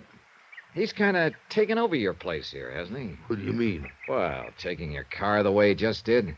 And yesterday evening, when I wanted to rent a cabin for the night, you claimed they were all full, weren't going to let me have one until he stepped in and okayed it? Well, he's my nephew, one of the family. Somehow, though, I can't quite picture you as a man who'd let any other member of his family run things. Unless, of course, you happen to be in a position where you had no choice. What are you talking about? I think you know. Well, of course I got a choice. Why wouldn't I have? Not one, though, that you'd probably care to make, if I've got the setup here tagged right. You ain't no tourist, Dollar, and you ain't here looking for uranium. Who are you, anyhow? I'm a special investigator for an insurance company, the company that insured that $100,000 payroll that was stolen in Kansas City by Chipper Nitzen and his gang. What's that got to do with anything here at Primrose? Quite a bit, Mr. Bardell. Because this is where the gang holed up. The 2 of them who were left after they shot their way through that roadblock down on the Nogales Highway. You're crazy. I'd know it if there was any strangers around here. You did know it. One of the 2 was the man you claim was your nephew. Now, wait a minute. Actually, he was a gangster by the name of Spade Keller. He's dead, by the way. He's dead? Yeah, that's right. It wasn't he that took your station wagon. It was a friend of yours, Jed Marsh. Jed? Why? What's he aiming to do? Meet the police on the road down below, tell them what the setup is here, and stall them off if he can. Long enough for me to have a try at taking Nitzen without giving him a chance to hurt your daughter. What do you mean by that? Last night, your wife told me Jenny was in her room ill. You said she was in Tucson. One thing's sure, she wasn't around here anywhere. Neither was Jipper. I think he's been holding her as a hostage to keep you and your wife in line. That's why you had to let Spade Keller pass himself off as your nephew. No, that ain't true. You're out of your mind. Am I? Jenny's in Tucson, like I told you. Your wife said she was here. Oh, she was upset. Sure she was, because of the danger to her daughter, the same reason that's got you upset. No, it ain't true. She'll have a lot better chance if you cooperate with me. Please get out of here, Dollar. Leave us alone. It wouldn't change things if I did. The police are going to move in at noon with 50 men and start a search. Chipper's a 3-time killer already. One more won't matter to him. I can't help you. Please don't ask me to. He'll use her as a hostage, a shield, and try to shoot his way out. She won't have a chance. No. Your best hope is to tell me where he is. Help me get to him without arousing a suspicion. I can't do it. I can't take the chance. Yes, you can. Myra. Morning, Mrs. Bardell. He's a special investigator, Myra. He knows the whole thing. He says... Yes, I've been listening. I heard what he said. And he's right, too. Myra, that fella Nitzen said if we was I so know much... what he said. If we breathed one word of him being here to anybody, he'd kill Jenny first and then us. And I heard what Mr. Dollar just said, too. And he's right. We gotta take the chance. For Jenny's sake. It's all we can do now. I don't know. I just don't know. With the police coming in like they are, it's out of our hands now. She's right, Mr. Bardell. You can't do anything about the inevitable. It's a matter now of doing what's best and safest for your daughter. What else you suppose I've been thinking of for 2 days? It's still the only thing to think of. If I didn't agree with you, I wouldn't be here. I'd turn my information over to the police and let them go ahead and search the area. They'd get Nitzen all right, but not before he killed her. Oh, no. But I think I can prevent that. The Chipper doesn't know me. As far as he's concerned, I'm just another eastern tourist wandering around the mountains here. And because of that, I think I can get a lot closer to him than the police can without putting him on guard. Provided you'll help. He's right. We gotta do what he says. He's holed up in an old tunnel about a quarter-mile back up the canyon there. They took some silver out in the old days. Not many folks even know about it. And your daughter's there with him? Yes, sir. Ma and me's been taking food to him twice a day, making sure she's all right. And she has been. I guess he knowed that's the only hold he had over us. You haven't been there yet this morning, have you? No, he don't expect us for around 10. Well, maybe by that time, if things go all right, he'll have more to worry about than whether he gets his breakfast or not. What are you aiming to do, Mr. Dollar? Make an early morning prospecting trip up that canyon. I'll take a pick, a Geiger counter, anything to help look the part. Now, here. I'll leave my gun with you, Mr. Bardell, and my wallet. You're going up there without no gun? Sunday prospectors from the east don't carry them. Wish me luck. I left a little while later with a complete kit and dressed to fit the part, even including a couple of sandwiches and a canteen of water to show I was planning to spend a full day in the hills. At the end of an hour, I was working my way down the canyon, shipping rock samples here and there, testing with the Geiger counter, apparently without a care in the world. The brush-covered entrance to the tunnel was only a few yards ahead of me, but I made a point of deliberately ignoring it. Finally, the mouth of the tunnel was only a few feet away. I pushed aside the brush as though to get at the canyon wall, then pretended to see the tunnel for the first time. I pushed aside some more brush, and I stepped inside. After a moment's hesitation, I fished out my flashlight and started walking back in from the entrance. I hadn't gone far before I got results. Oh. I went out like a light. You didn't have to hit him. He's just some prospector who stumbled in here accidentally. Relax, kid. He's just knocked out. You didn't have to hit him like that. I can't afford to take chances. I'm going out the entrance. Make sure he was alone. If he comes to you, call me. The blow had been sharp, but without much force.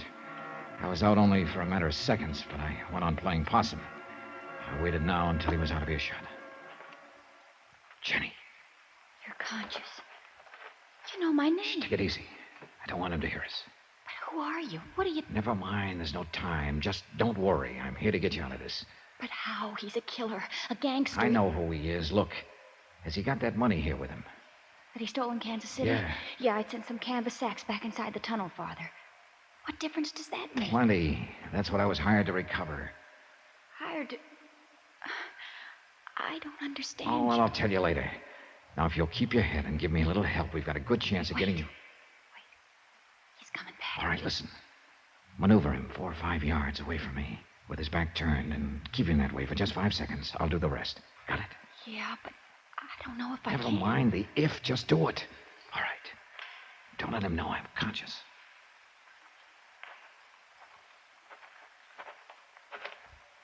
That guy still out? Yeah, I think maybe he's dying. Then let him. Come on. Get away from him. Leave him alone. It's inhuman to treat anybody that way. Oh, shut up. I got problems of my own. How much longer are you going to keep me here? I get a hunch that something is wrong. Things just don't feel right this morning. If I thought this guy had something to do with it, Chipper, I asked you how much longer. And I said shut up. How'd you like to make me shut up? Huh? How do you mean that? Suppose you come here and find out. Well, now. Took you 2 days, but you're finally starting to soften up. My huh? hand closed over a rock almost as big as a baseball, weighing over half a pound. And I came slowly to my feet. Chipper whirled around, going for his gun. What's the devil? I aimed for his head.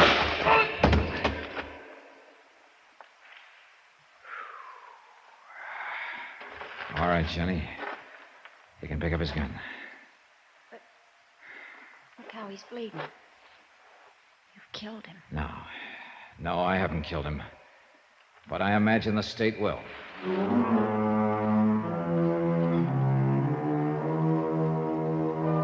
Expense account item 12, $309.45. Incidentals in Arizona and transportation back to Hartford. Expense account total, $914.15. Remarks? The state eventually did. Kill him, I mean. Yours truly, Johnny Dollar.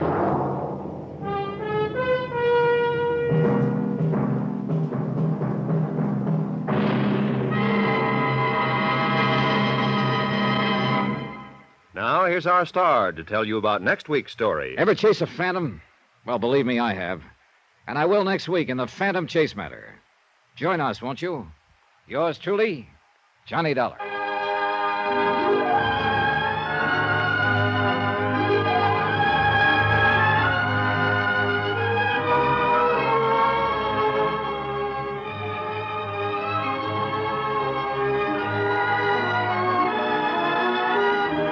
Yours truly, Johnny Dollar, starring Bob Bailey, is transcribed in Hollywood. Written by Les Crutchfield, it is produced and directed by Jack Johnstone.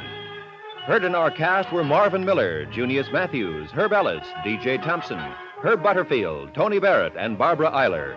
Musical supervision by Amerigo Marino. Be sure to join us on Monday night, same time and station, for another exciting story of yours truly, Johnny Dollar. Roy Rowan speaking.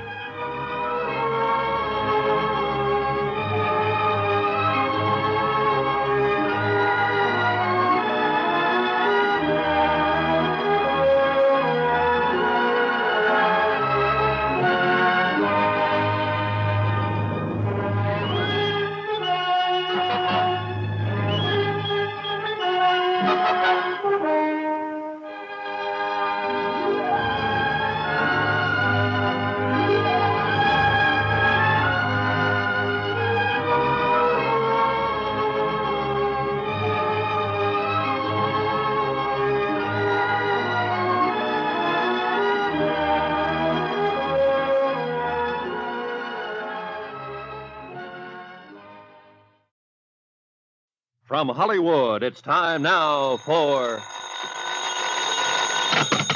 Johnny Dollar. Pat McCracken, Universal Adjustment Bureau, Johnny. Well, long time, Pat. What's on your mind? At the moment, $120,000. Hey, you're really thinking big these days. No, correction. Worrying big. Well, I guess if I had 120,000 clams, I'd worry too. Look, if we had it, I wouldn't be worrying. So who does have it? Thomas Chase. Come again? A partner in a New York investment syndicate, Everson & Chase. Real dignified outfit up till now. Chase embezzled the money? We think so. So what do you want with me? I'm no expert in forcing confessions. Johnny, you can't make a guy confess if you can't find him. Oh? Chase has jumped his bail. He's disappeared. I'll be right over.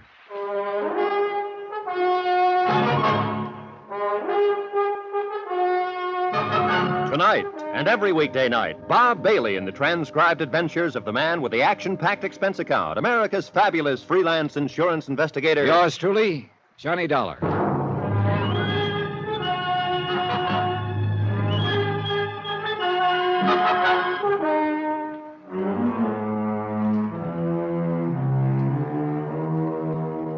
From Special Investigator Johnny Dollar to the Home Office, Universal Adjustment Bureau, Hartford, Connecticut.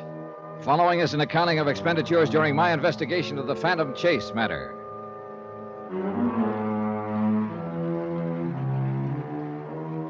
Expense account item 1, $1 even, taxi from my apartment to the offices of Universal Adjustment where Pat McCracken was waiting for me, with a worried look and a handful of papers. Well, how can you figure it, Johnny? An outfit like Everson and Chase goes along for years without a blemish on the record, and then Bluey, one of them, turns sour. Well, that's what makes horse races, I guess. Yeah, that's also what gives bonding companies headaches. Yeah.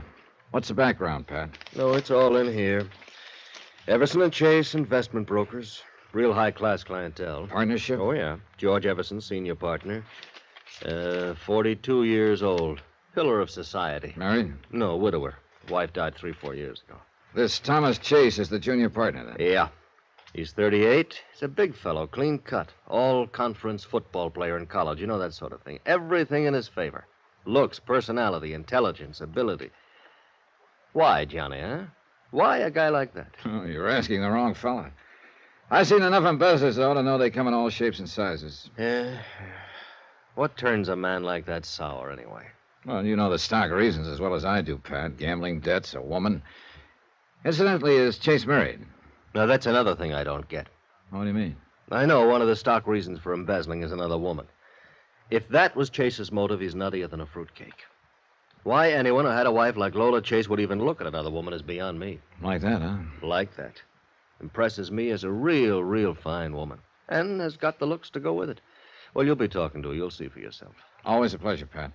Now, about the money that's missing, $120,000, you said. Yeah, more or less. Currency, checks, negotiable securities. Well, look, a deal like that didn't just take place overnight. It must have been going on for a long time. No doubt of it. How did Chase manage it? Well, Everson can fill you in on that better than I could. The senior partner? Yeah.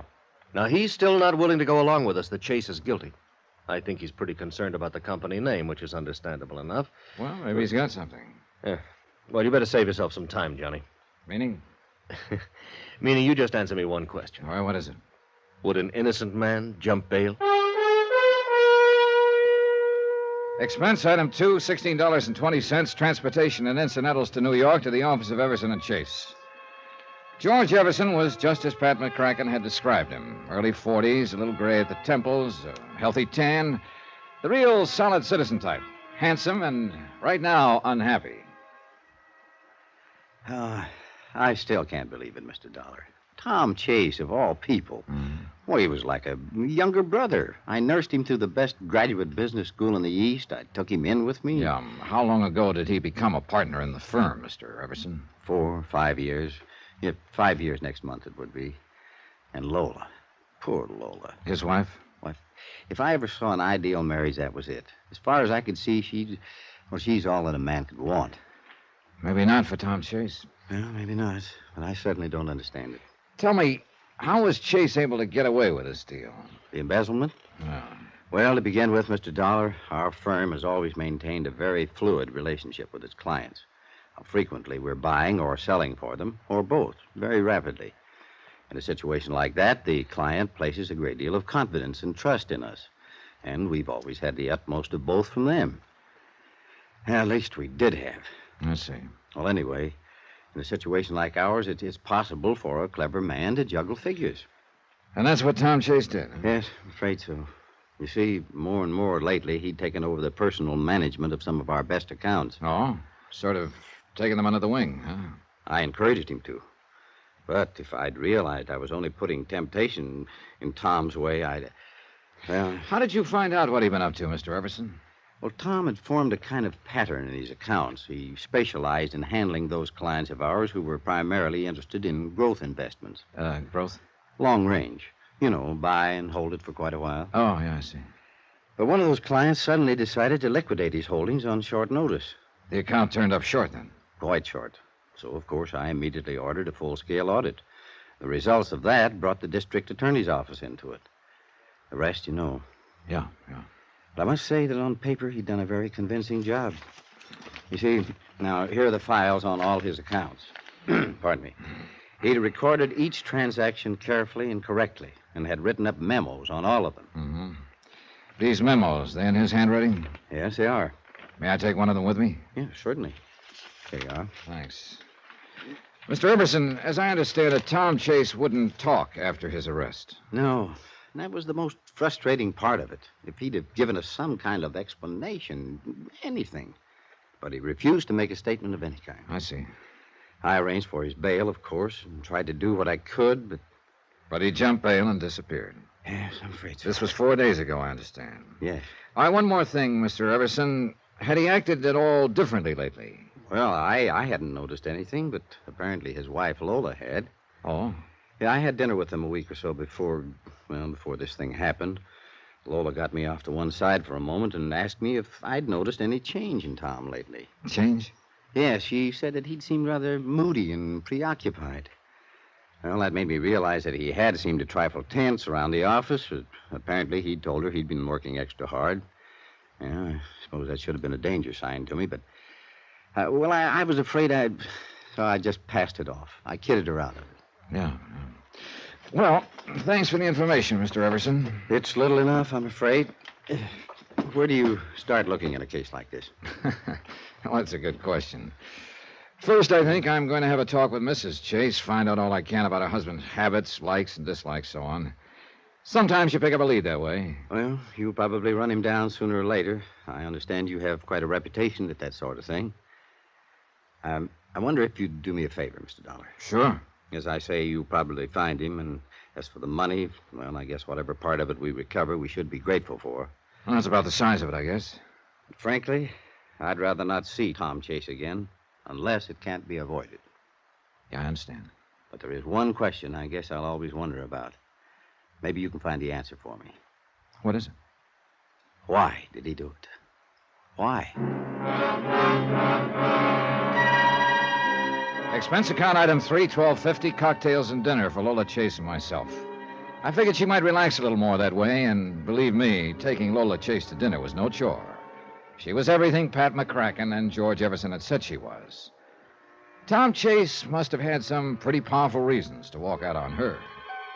Well, Lola and I made general conversation throughout dinner. She was poised, but pretty subdued. After we finished eating, I steered the conversation around to her husband. I don't know that there's anything I can tell you that I haven't already told the district attorney's office, Mr. Dollar. But whatever information I can furnish. Well, what I mainly want to know is, what sort of person was your husband? Tom? Yeah.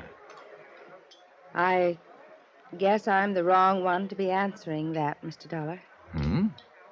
I thought I knew Tom better than anyone in the world. But as it turned out, I didn't know him at all. Funny how you can live with someone for years and never... Yeah. So when you ask me what sort of person he was, I guess I have to say I really don't know. Well, how about his hobbies, likes and dislikes, that sort of thing? Well, he liked to play golf. Uh-huh. He did some sailing. And he had quite a collection of records and an elaborate hi-fi set. Oh, what kind of records? Jazz, mostly.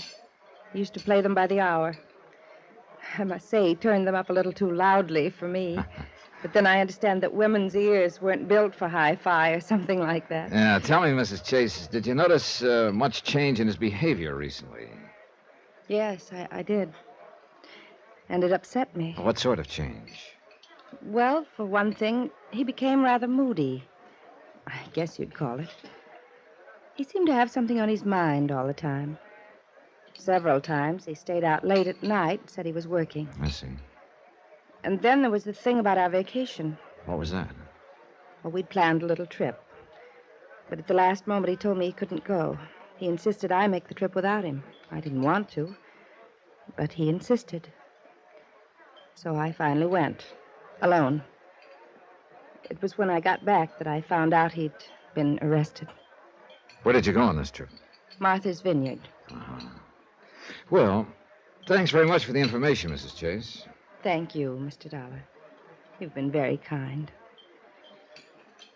When and if you find Tom, well, Yes? Well, I guess I'm just foolish enough to think he still might be innocent.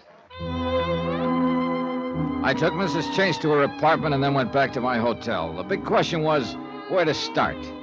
What did I really know about Tom Chase? I had a picture of him and a specimen of his handwriting. I knew his hobbies. But what did it all add up to?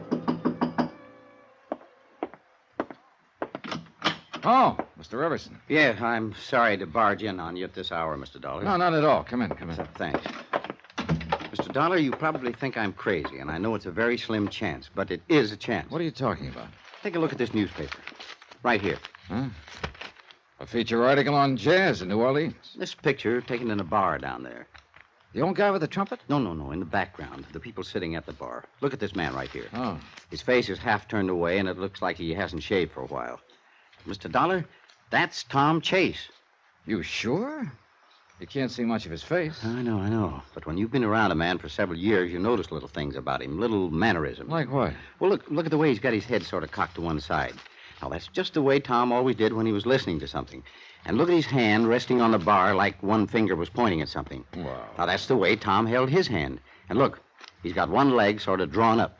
That is exactly the way Tom used to sit at a bar. Oh, but Mr. Everson, any number of men, and that picture isn't too clear. I know. Maybe it's just a crazy, wild idea. But, Mr. Dollar, I'll bet on it that man is Tom Chase. Crazy, wild idea? Maybe, maybe not. But it took less than a second to mentally flip a coin, and it came up New Orleans.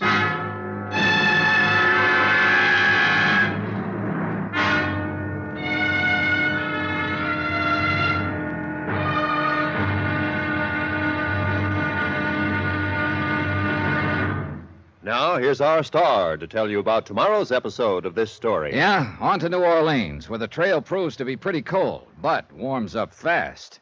Join us, won't you? Yours truly, Johnny Dollar.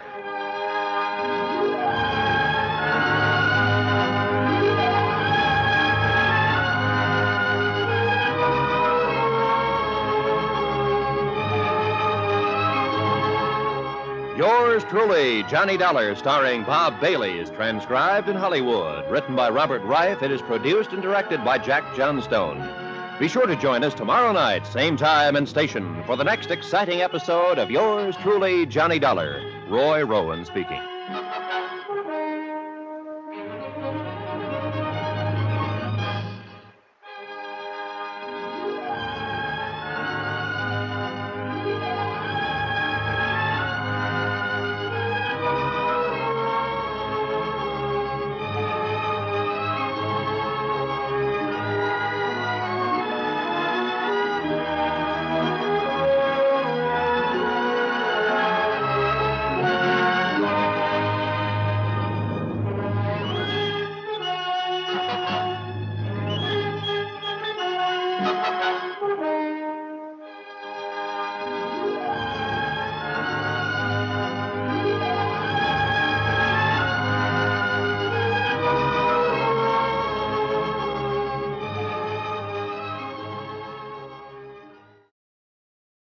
From Hollywood, it's time now for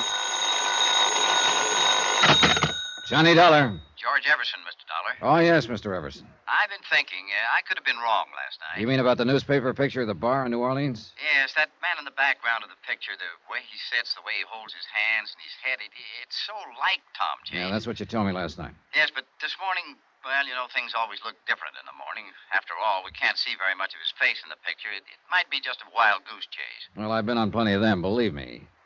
But I've been thinking, too, Mr. Everson. Tom Chase embezzled $120,000 from your firm. New Orleans would be as good a place for him to hide as any. Besides which, his wife told me he was very fond of jazz, and there's certainly plenty of that down there. And you really think it might be a possibility? My plane leaves for New Orleans in an hour.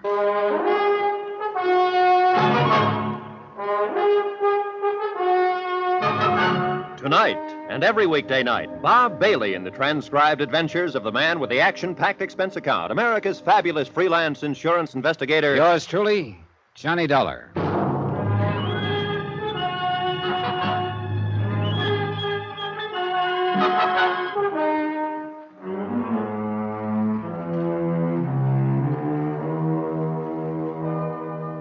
From Special Investigator Johnny Dollar, location New Orleans, Louisiana, to the Home Office, Universal Adjustment Bureau, Hartford, Connecticut.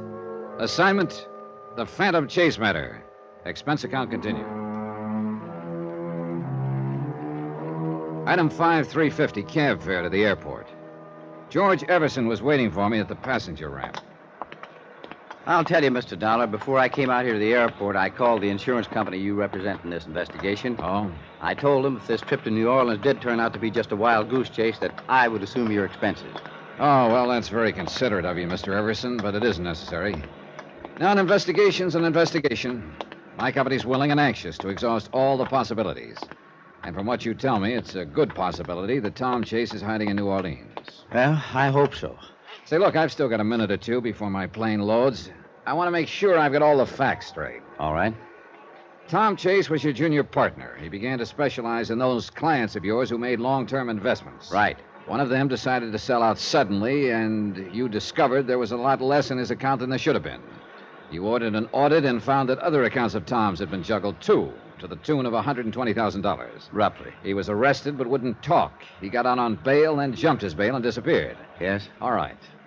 His wife Lola says that for some time before that, he was moody and tense. Well, look, I didn't mention this to her, but I will tell you. Do you have any reason to think that Chase was interested in another woman? No, no reason at all. Good Lord, Mr. Dollar, with a wife like Lola, a man would be out of his mind to even think of anyone else. Well, I'm just mentioning a possibility, Mr. Everson. Yeah, I know, and I suppose that always is a possibility in embezzlement cases. But I certainly hope not in this one. The whole thing's been hard enough on Lola as it is. Yeah, did you tell her about the newspaper picture and that I'm going to New Orleans? No, I decided not to mention it to her for the present. I didn't want to get her hopes up. Although, heaven knows, she doesn't have much to hope for under the circumstances. Yeah. Oh, well, my plane's loading. Well, so long, Mr. Everson. Yes. Best of luck, Mr. Dollar. I'll be waiting for word from you. Don't count on much. Oh, people have hit the jackpot on the first nickel. I know. But oftener than not, they turn up 3 lemons instead. Expense item 6, $114. Transportation and incidentals to New Orleans. I checked in at a hotel and headed for the quarter. It hadn't changed much. Maybe a little more neon here and there. But the same streets, the same latticework, the same noises. Then, as I was walking along the sidewalk, something came hurtling down through the air at me. I jumped to one side. It was a basket at the end of a rope. A man from a little grocery store came out, put some food in the basket, and the lady in the upstairs window hauled it up again. No, the quarter hadn't changed much. It was after dark when I located Ace's Castle, a bar that had been shown in the New York newspaper. There weren't many people inside. A few couples scattered around, a single or two at the bar, the bartender. And over in one corner, a small band making slow, sad music. I went over to the bar.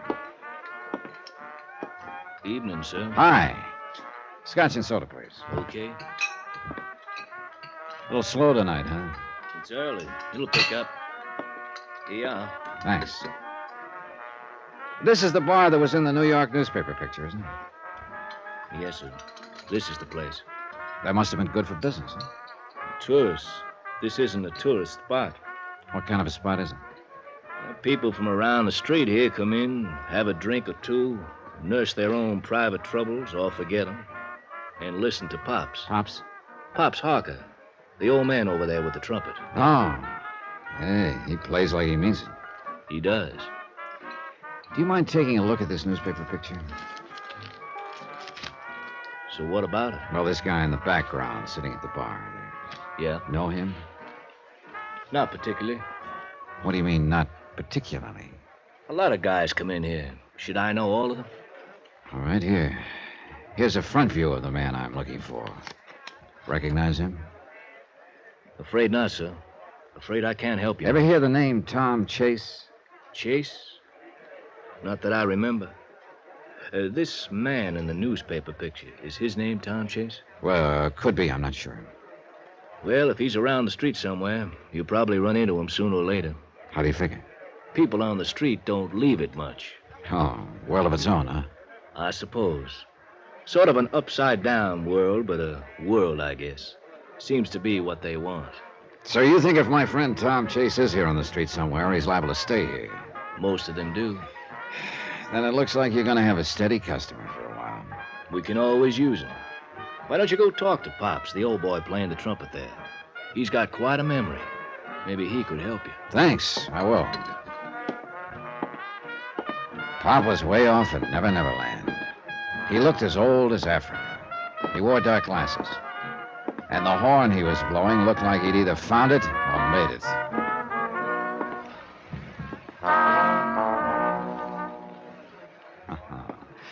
Real cool, Pops. Thank you, Daddy. Me and the boys just warming up. That was a warm-up? Well, it ain't what it used to be. We'll still hold up for a while, I guess. I think it will. Yeah, you talk to that horn real pretty. It when the horn talk back to counts, Daddy. Hey, look, maybe you can help me, Pops. You got troubles? In a way. I'm looking for somebody. Oh, lots of people got troubles, Daddy. No, that's not quite what I mean. It's a fellow named Tom Chase. Ever hear the name around here? Chase? Yes, there was a side man in Chicago once named Tom Chase. No. In the 20s it was. No, sorry, wrong Chase. The one I'm looking for is under 40. Only Tom Chase I remember was the old one. He been around here much? One you looking for? Maybe. What kind of voice he got? Oh, I don't know. Why? I remember voices. If I heard his, maybe I remember it. Well, look, I can do better than that, Pops. I got a picture of him right here. That don't do me no good. Why not? I'm blind, Daddy. Basin Street boys.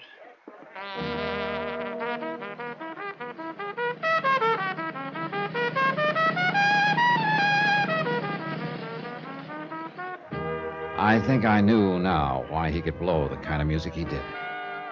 It had to make up for a lot of things. I guess it was the only way he could see. Item 7, $2, drinks for me.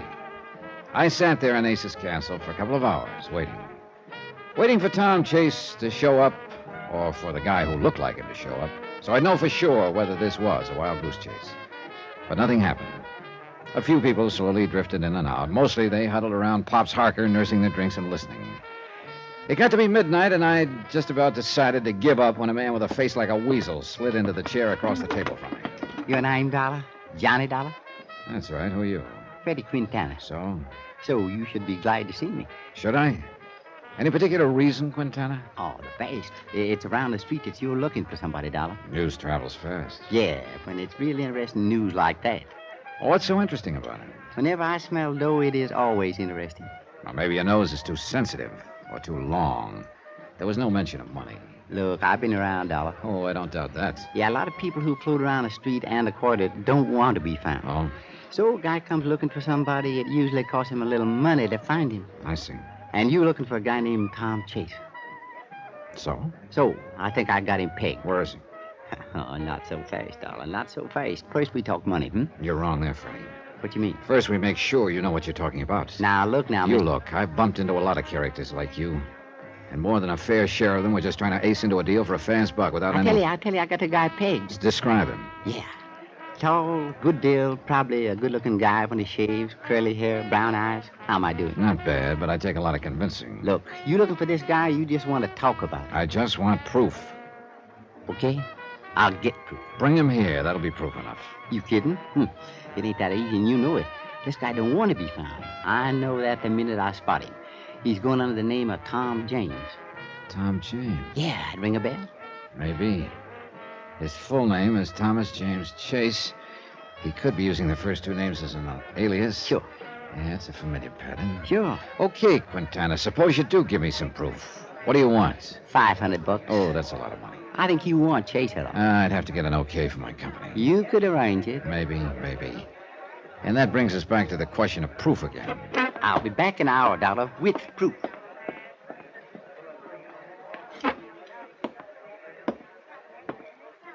Daddy. Yeah? Yeah, what is it, Pops? That man you was talking to, he's a bad one. Oh? I can tell it in his voice, Daddy. Yeah, I know what you mean. You don't want to mess around with a bad one like that. Unfortunately, he could have something I need. Is that the reason? Oh, well, maybe not a good one, but it's part of my job. Maybe you got yourself the wrong kind of job then, Daddy. You know, Pops, sometimes I think you're right.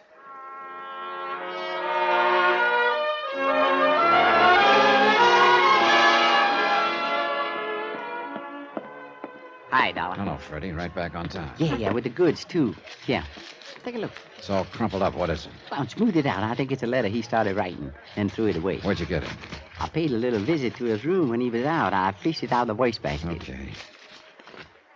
Lola, when you get this, I'll be far away. Don't try to find me. It's better this way. I don't know how to explain, but ends there. Well, what you think? Is he your boy? I can tell you in about 10 seconds.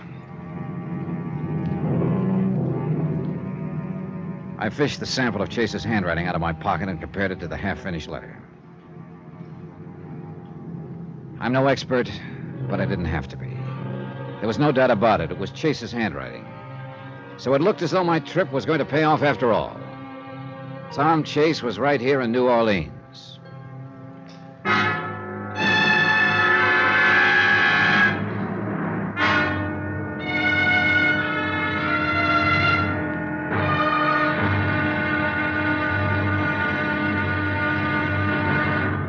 Now, here's our star to tell you about the next exciting episode of this story. There's a little game of chance called Dealer's Choice. Fine. Until the dealer gets dealt out the hard way. Join us, won't you? Yours truly, Johnny Dollar.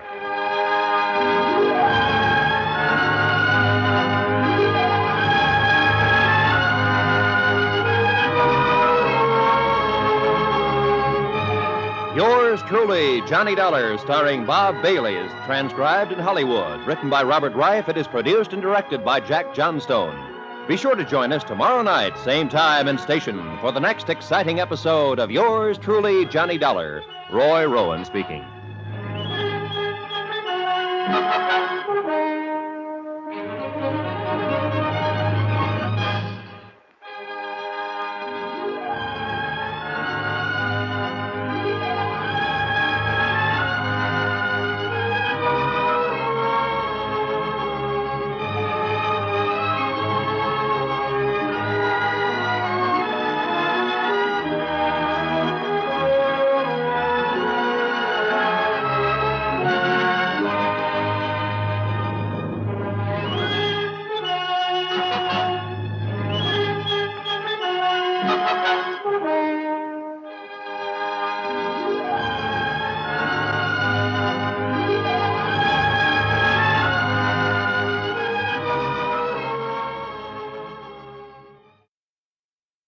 From Hollywood, it's time now for Johnny Dollar. Brady Quintana, Dialer. Where you been, Quintana? You were supposed to contact me again later last night. Yeah, look, this is a complicated deal. It takes time. What's complicated about it? I'm looking for a guy named Tom Chase. You claim he's here in New Orleans under the name Tom James. For $500, you'll tell me where he's hiding. Sure, but the problem is he is hiding too good right now. I think you're stalling. You saw that letter of his last night, didn't you? Yeah, it's Chase's handwriting, all right. I'll find him again by tonight. You know that bar we met in? Ace's Castle. Be there at 10 o'clock tonight with the dough. Okay, but you'd better produce, Quintana. I don't have much time. If Chase finds out I'm trying to put the finger on him, neither will I.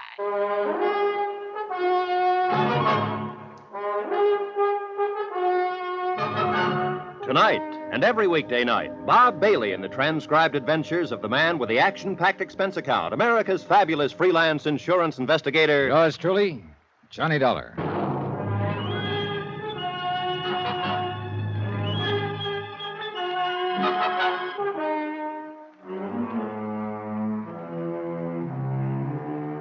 From Special Investigator Johnny Dollar, location New Orleans, to the Home Office, Universal Adjustment Bureau, Hartford, Connecticut. Assignment, the Phantom Chase matter. Expense account continued. Item 8, 425. Long-distance call to Pat McCracken at Universal Adjustment Bureau in Hartford. Pat agreed that $500 was a small price to pay if it got us a man who'd embezzled $120,000 from a New York investment outfit. Item 9, 370. Phone call to George Everson, senior partner of the investment outfit in New York. It was Everson who'd spotted a newspaper picture of a New Orleans bar with a man in the background who looked to him like Chase. Everson had been afraid he was sending me on a wild goose chase, and he was happy to hear his wild goose had just laid a golden egg. Item 10, $2. Assorted newspapers and magazines to kill time. Yeah, there was nothing I could do until I met Freddie Quintana at Ace's Castle at 10 p.m. Pops Harker, the trumpet player at Ace's Castle, had told me Freddie was a bad one. But right now, he was my only lead. The day dragged on. Finally, it got dark, and I was just starting to think about dinner.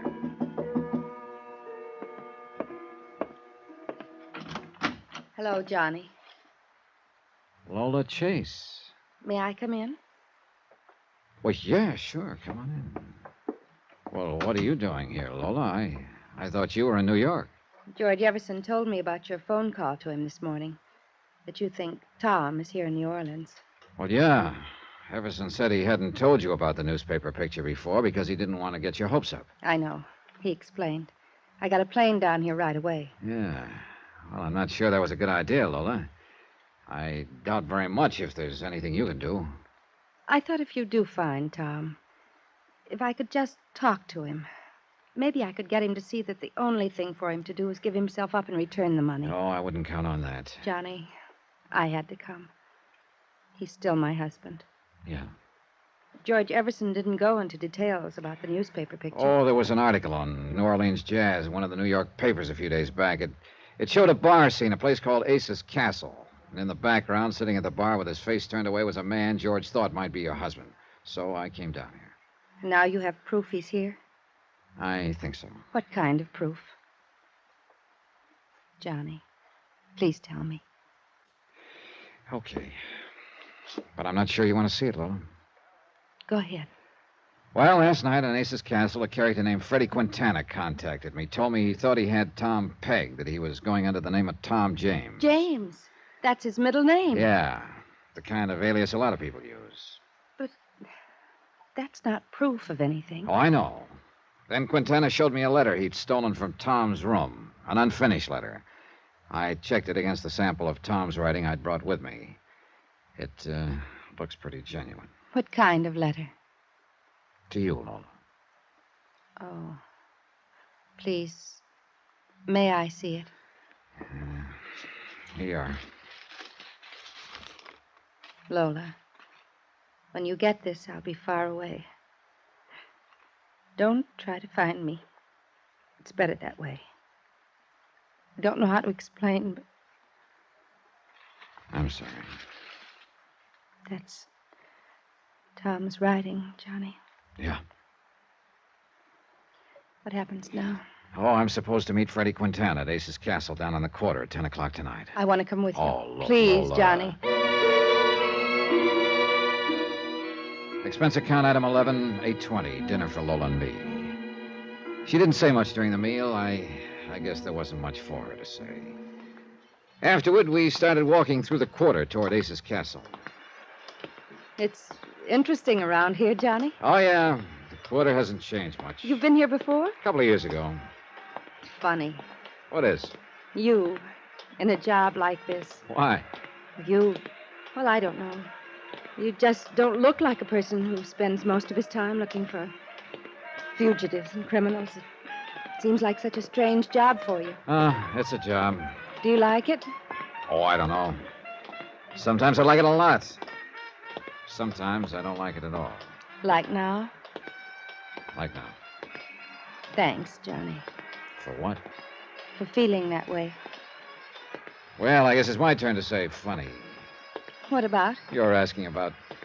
Well, Pops Harker seemed to think I was in the wrong job, too. Who? Pops Harker. An old fellow who plays trumpet at Ace's Castle. You'll hear him. He's blind. Oh. Yeah, that horn of his has to make up for a lot. But why did he think you're in the wrong job? Mostly because of the company I sometimes have to keep, like Freddie Quintana. Oh. I hate to see things work out like this. What's that mean? I mean, finding Tom this way through a cheap information peddler like this Quintana. Oh, if he'd only turn himself in. I'm afraid that's a pretty remote possibility. I know. He seems to have forgotten what sort of a person he was. After his arrest, he wouldn't even talk to me about it. I guess he's forgotten a lot of other things, too. All right, come on, Lola. That's Ace's Castle right ahead. Do you think Tom will be there? I doubt it. Probably just Quintana. But he's supposed to tell me where your husband is hiding. Here we are. That must be Pops Harker over there in the band with the dark glasses. Yeah, that's him. Come on, that corner table.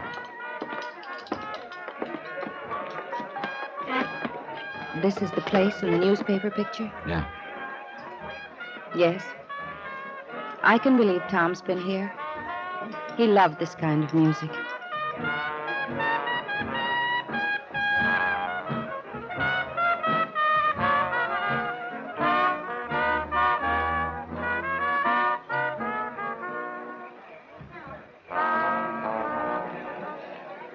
Real nice, Pops. Thank you, Mr. Dollar.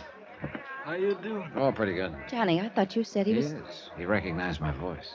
You still messing around with that mean one, Daddy? Freddie Quintana? Afraid I have to, Pops.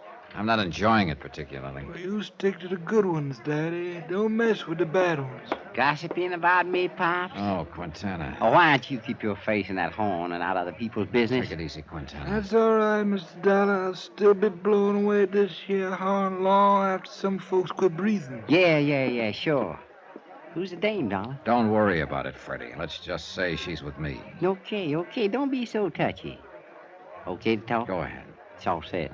Oh, yeah, I got this chase on ice for you. He thinks I'm arranging passage for him on a boat out of here with no questions asked. That's cruel. Easy, Lola. Business is business. Where is he now? Now, let's not get nosy, sweetie. Cut the smart talk, Freddie. My, you are in a pretty nasty mood tonight, Dollar. Yeah, so just stick to business, huh? Okay. Here. Now, here's the address of my rooming house. Chase gonna meet me in my room at midnight. You be there in a few minutes before. And Dollar, be sure you bring a dough. You be sure you bring Chase. He's in the bag. See you at midnight. Oh, what a horrible person. Yeah, he's sure not the best. Johnny, let me go with you at midnight. I don't think that'd be a very good idea, Lola. Please. Why? Just say I'm pretty foolish, I guess. I just want to see him once more. Look, why don't you... I know it won't do any good, but after you take him, I probably won't see him again. He wouldn't see me before. He probably won't afterwards, but just to see him once more. Lola, I don't know what good I'd it's like gonna... to go back to my hotel and rest now, but please pick me up before you go to Quintana's room. Johnny? Okay, Lola. 11:45.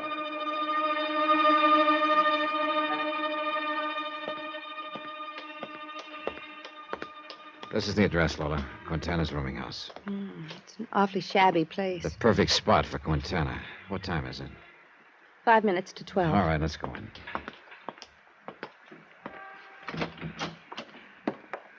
Number 8.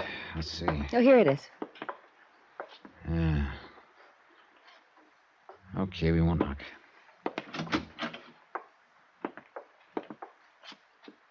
There's nobody here, Johnny. Well, we're a little early. Okay, we'll wait.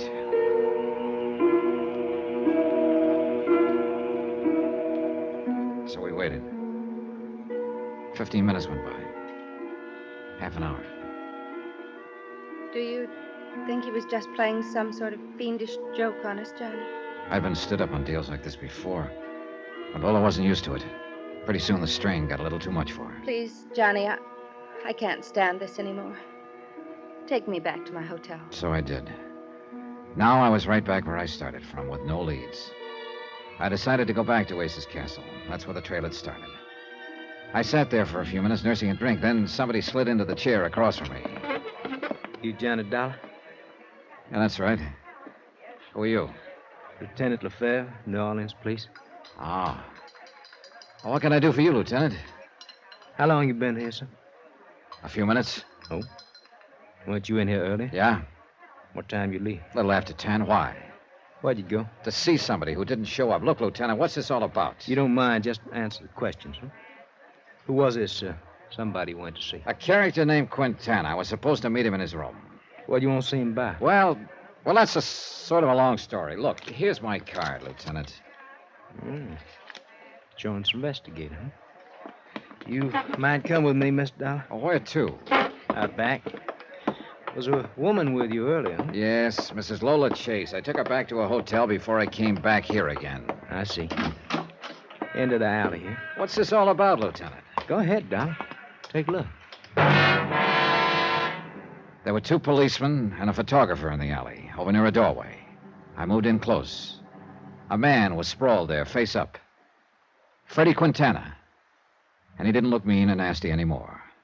Just real tired. Real dead.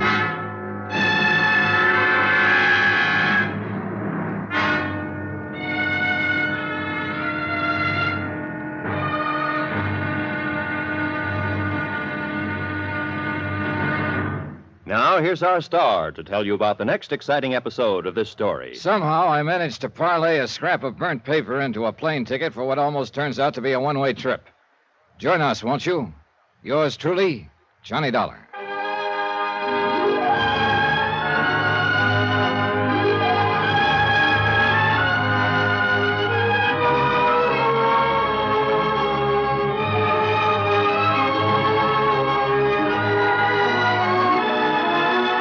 Yours truly, Johnny Dollar, starring Bob Bailey, is transcribed in Hollywood. Written by Robert Reif, it is produced and directed by Jack Johnstone. Be sure to join us tomorrow night, same time and station, for the next exciting episode of Yours truly, Johnny Dollar. Roy Rowan speaking.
From Hollywood, it's time now for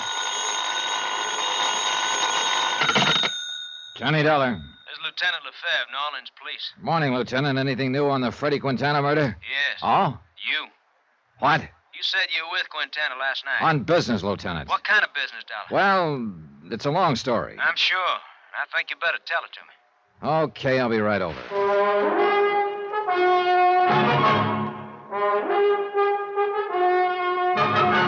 Tonight and every weekday night, Bob Bailey in the transcribed adventures of the man with the action-packed expense account, America's fabulous freelance insurance investigator. Yours truly, Johnny Dollar.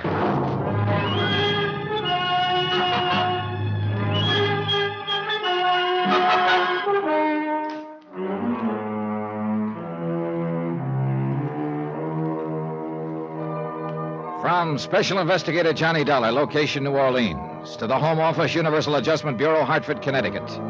Assignment, the Phantom Chase matter. Expense account continued.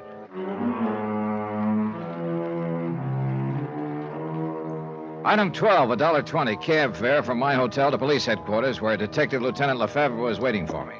All right, Dollar. Now, what's it all about? Lieutenant, it's mainly about Tom Chase, alias Tom James. Chase? James? Who's he? Former junior partner in the investment firm of Everson and Chase in New York City. Chase embezzled $120,000 from the firm.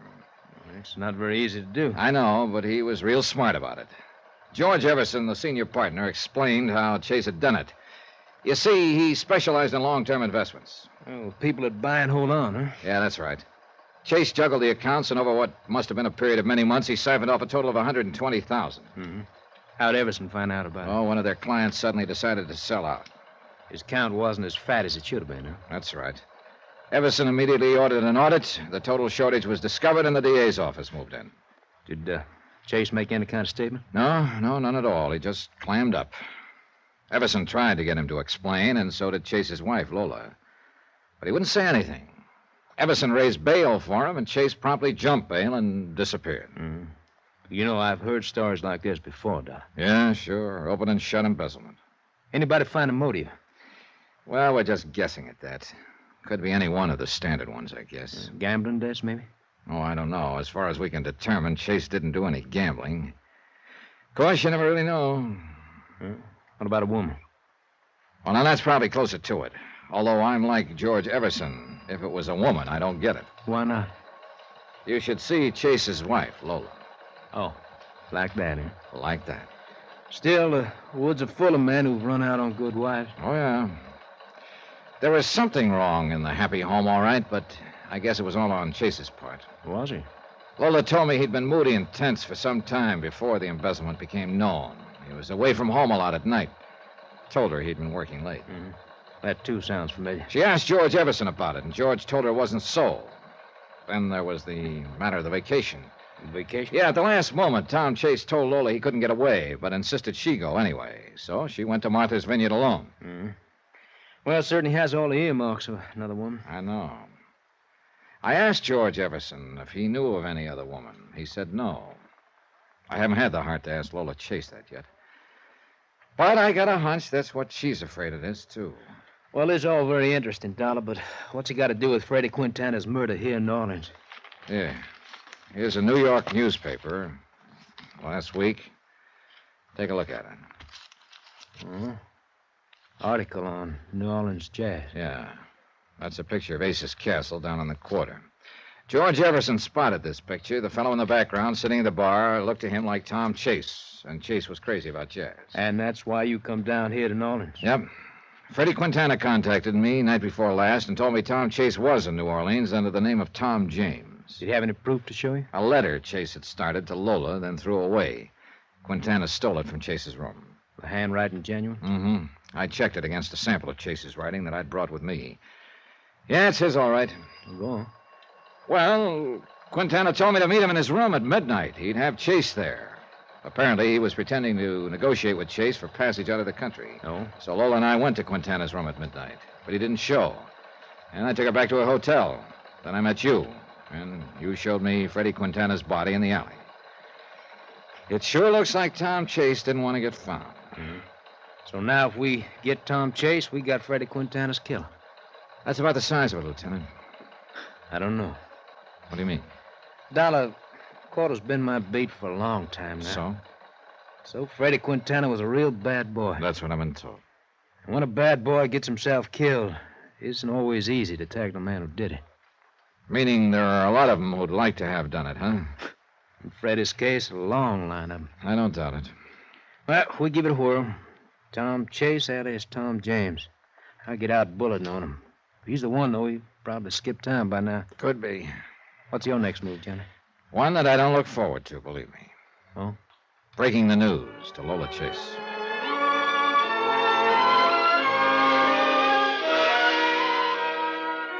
I just won't believe it, Johnny. I know. It was hard enough to think that Tom was an embezzler, but he isn't a killer, Johnny. He couldn't be. A nice guy can get twisted up. Then, when he's on the run, he sometimes acts like an animal. He'll destroy anything or anyone who's between him and his freedom. But what kind of freedom can a man have who's... I guess you were right, Johnny. Yeah, what about? You said I shouldn't have come down here from New York. That there was nothing I could do except get hurt more. Oh, I can understand your feeling. You had to come, but, well... Johnny, I wish you were working for me right now. Hmm? This investigation, I mean. I'd just call it off. Afraid it isn't that simple. Your husband's still a fugitive. He's got to be found. That $120,000, or what's left of it, has to be recovered. And if he is responsible for Quintana's murder... I know. It was just a wish. Excuse me. Hello? Oh, yes, just a moment. It's for you, Johnny. Oh, thanks. Johnny Dollar. Lieutenant Lefebvre. Thought I might find you there. Anything new, Lieutenant? Yes. That Tom James alias you gave us for Tom Chase paid off. Oh? We just located his room. Where? In a A room and house in the quarter, a couple of doors from where Freddie Quintana lived. I'll meet you there in 10 minutes.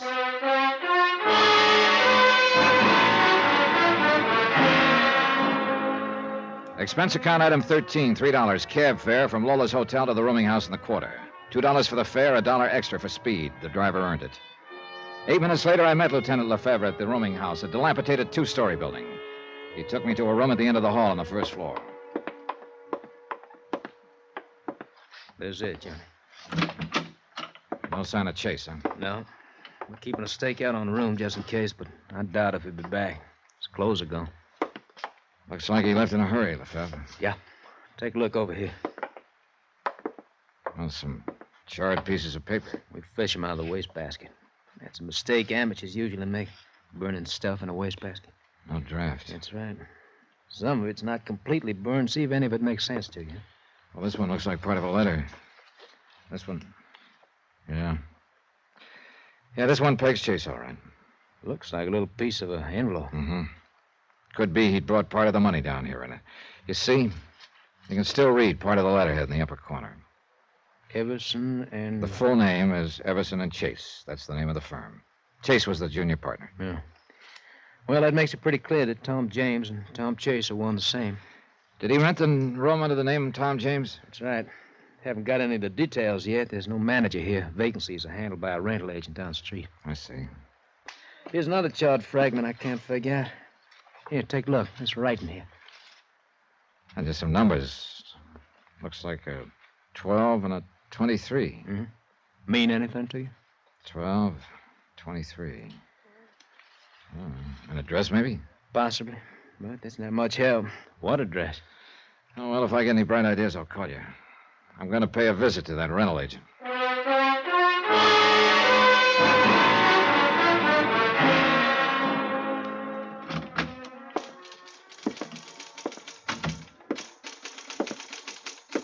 Yes, sir. What can I do for you? Are you the agent for that rooming house down the street? That's right, sir. Collis is the name, Roger Collis. You'd like a room, maybe? No, thanks. I want some information. What about? Well, you rented a room some time ago to a man named Tom James, I believe. Well, let me see. I'll have to look it up. We keep all the rentals in this here book, and it ought to... Yeah, here it is. Oh, yeah. What do you mean, oh, yeah? Was there something special about that rental? Oh, indeed there was, my friend. A little over a week ago it was. Yeah, that would figure. And the month's rent was paid in advance. Is that what was so special about it? Oh, no, that's happened before. It was who rented it was so special. Well, I thought Tom James... It was rented for Mr. James by a friend of his. Oh? I sure wish I had a friend like that. Oh, man, what a woman. The motive for Tom Chase's embezzlement. It was a woman, after all. He probably stayed undercover while she rented the room for him. I thought of his wife, Lola. I didn't want to see her get hurt anymore. Expense account item 14, cab fare to Lola's hotel. Is there something new, Johnny? You left in such a hurry. Lola, do yourself and me a favor. What is it? Go back to New York now. Why? Well, I just think it'd be better all around, that's all. Something's happened. You found out something. Johnny, please don't hold anything back from me. Look, Lola, whatever it is, I have a right to know. Yeah, I guess you do. Okay, I'm sorry to tell you this, but it looks like Tom isn't traveling alone. Oh. I guess I always knew that was it. It had to be. I'm sorry. You're right, Johnny. The only thing for me to do now is go back to New York and forget. Try to forget. Thanks for everything, Johnny. Item 15, $3 even, drinks for me. But they didn't take the bad taste out of my mouth. Lola, heading back to New York alone, and Chase, heading who knew where with 120 grand and not alone. I thought of that scrap of charred paper with the numbers on it, the one we'd found in his room. 12, 23. They could mean anything or nothing. Finally, I gave up trying to make sense out of it and picked up the evening paper. News section, not much of interest. Sports, the comics, the weather, harbor news, Harbor news. Ship arrivals and departures. 12, 23. Could that be the time of departure of a ship and the pier number? From Pier 23 at 12, maybe? Sure, it sounded like a long shot. But I had a strong hunch the trail might not be as cold as I'd thought.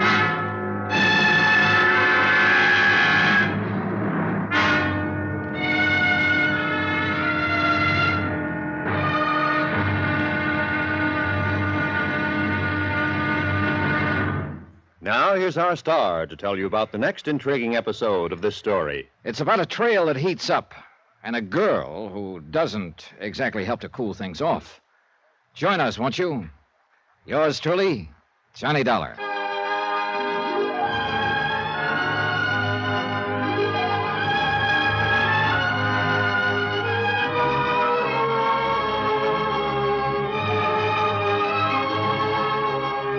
Yours truly, Johnny Dollar, starring Bob Bailey, is transcribed in Hollywood.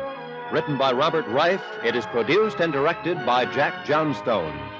Be sure to join us tomorrow night, same time and station, for the next exciting episode of Yours truly, Johnny Dollar. Roy Rowan speaking.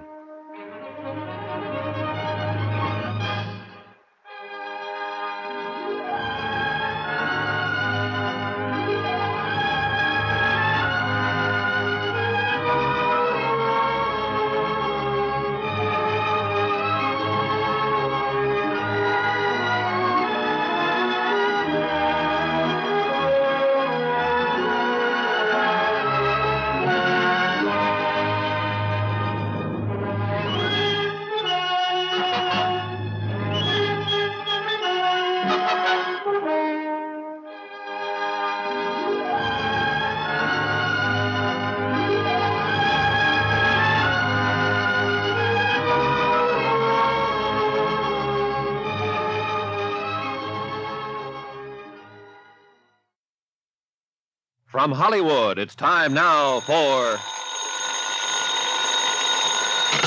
Johnny Dollar. Lieutenant Lefebvre, New Orleans Police, Johnny. I was out when you called. Lieutenant, I think I've got a new lead on the whereabouts of Tom Chase. I could use a new lead. Let me have it. That room he leased under the name of Tom James. Remember that charred paper we found in the wastebasket? Sure. Stuff he tried to burn after he took off in a hurry the night of Freddie Quintana's murder. We could make out two numbers written on one scrap of paper. 12 and 23. Haven't been able to figure out what they mean, though. Neither had I, until I happened to look at the harbor news in the newspaper. Yeah. You think those numbers could refer to a ship sailing? Pier 23 at 12 o'clock, maybe? Could be, Johnny. Sure could be. I go to work on it. Maybe I have something by the time you get here. Lieutenant, I'll be there in 10 minutes.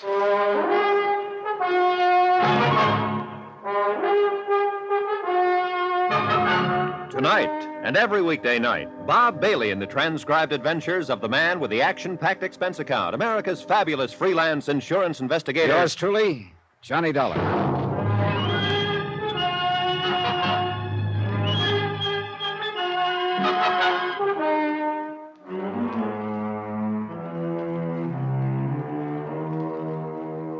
From Special Investigator Johnny Dollar, location New Orleans, to the Home Office Universal Adjustment Bureau, Hartford, Connecticut. Assignment, the Phantom Chase matter. Expense account continued. Item 16, $1.50, cab from my hotel to police headquarters in the office of Detective Lieutenant Lefebvre. I got some of my boys working on ship sailings, Johnny. Trouble is, we're not sure what date we want and whether the 12 means noon or midnight. Pier 23 is a pretty busy place. There's been several departures in the last few days. Freddie Quintana was killed 3 nights ago, about 10:30 at night. Could be the departure time was midnight that same night. Could be, and that's a line we're taking. But, of course, that's assuming that Tom Chase, alias Tom James, was the one who murdered Freddie Quintana. Oh, everything points that way, Lieutenant. Look, Tom Chase was the junior partner in the New York investment firm of Everson and Chase. He embezzled $120,000, jumped his bail, and disappeared. Embezzler isn't necessarily a killer, Johnny. Matter of fact, the two types are usually quite different. True enough. But the big kicker in this deal is why Tom Chase went sour in the first place. A man who changed as completely as he did in one direction might go all the way. It's happened before, of course. His wife Lola and his senior partner, George Everson, were pretty shocked at the thought Tom had embezzled the money. They couldn't understand why a man like he would do what he did. Neither could I, until I found out it was a woman who rented a room for him here in New Orleans. How did Miss Chase take that news? Oh, pretty hard. She's still here in New Orleans? No, I talked her into returning to New York. I just didn't want to see her get hurt anymore. She probably shouldn't have come down here in the first place. Well, that's what I told her. That there was nothing she could do here. But what it boiled down to was she just wanted one more look at her husband. You see, after he was arrested in New York, he refused to make a statement, wouldn't even talk to her about it. Refused to see her at all. So she thought if she could see him again, he might have some kind of explanation. Yeah, but as it turned out, she was just asking for another kick in the face. How can a man explain another woman? That's a good question. Personally, I hope I never have to answer one like it. Lefebvre, when I see what happens sometimes in the marriages I run up against, I'm glad I'm single. The trouble is, you and I have tangled with the wrong kind of people most of the time. You can say that again. Freddie Quintana sure fit into that category. That name brings up a problem, Johnny.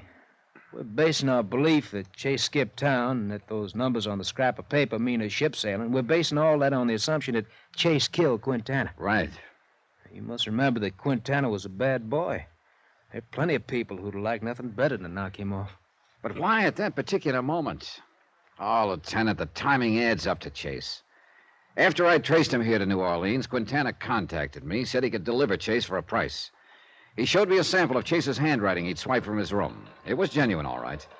Then Quintana winds up dead in an alley before he can deliver Chase. How else can it add up? Look, Johnny, I'm just mentioning possibilities. You're right. Chase is the probability. Yeah. Fair. What? Let me get that down. All right, I have it. Thanks. They locate the ship? Yeah. Caribbean Star. Left at midnight the night of Quintana's murder. From Pier 23? Right. Destination Trinidad by way of Havana and Haiti. And there is a Tom James on that passenger list. Your hunch was a good one. Let's see. If I could get a plane out of here this morning, I might be able to intercept the ship at Haiti. Hey, could you cable the authorities there and request them to hold Chase if I don't make it in time? Sure, glad to. Fair. Just a minute. Johnny, you expecting a call from New York? Oh, yeah. I put one in to George Everson, Chase's senior partner, a little while ago. Well, here it is. Good, thanks. Hello? This is George Everson in New York. They told me at your hotel that you were at police headquarters. You were wondering why Chase embezzled the money from your firm, Mr. Everson. I still can't understand it. Mr. Dollar, it just... Well, maybe this'll help. We found out that his hideout here in New Orleans was arranged for him by a woman. A woman? Oh, no. And, according to the rental agent, quite a woman. Oh, good Lord. To think. Well, does Lola know of this? Yes, I talked her into returning to New York. Good. She should never have gone down there in the first place. Any leads on Chase's present whereabouts? Yeah, just turned one up. It looks like he's traveling under the name of Tom James on a ship to Trinidad. Trinidad? Right. But if my luck holds, he won't get farther than Haiti.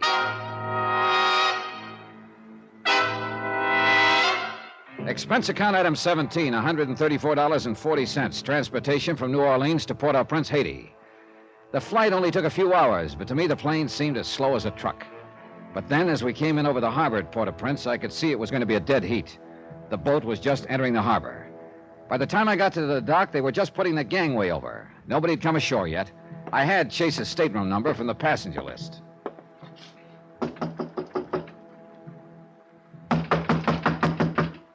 Okay.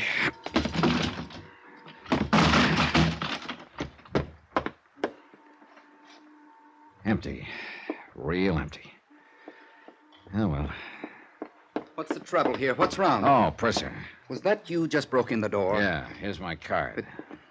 Insurance investigator. But really, Mr. Dollar, the door... Don't worry. I'll take care of it. Right now, I'm more interested in the man who used to be behind the door. What? He was going under the name of Tom James. Oh, yes, Mr. James. Well, where is he? I'm afraid I wouldn't know, Mr. Now, look, Dollar. this is no time for games, Percy. But I don't know where he is. I came aboard just as the gangway went down. Nobody could have come ashore. Do you mean here at Port-au-Prince? Wait a minute. Are you trying to say he got off at some other port? Our first stop. Havana? That'd be 2 days ago. That's right, Mr. Dollar. Oh, well, that's just great. I bust my neck to meet the boat for nothing. Look, so he got off in Havana. You have any idea where he was heading? None whatsoever.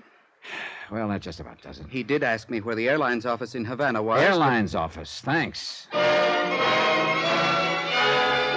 Expense account item 18, $8.40. Long distance call to the Havana Police Department.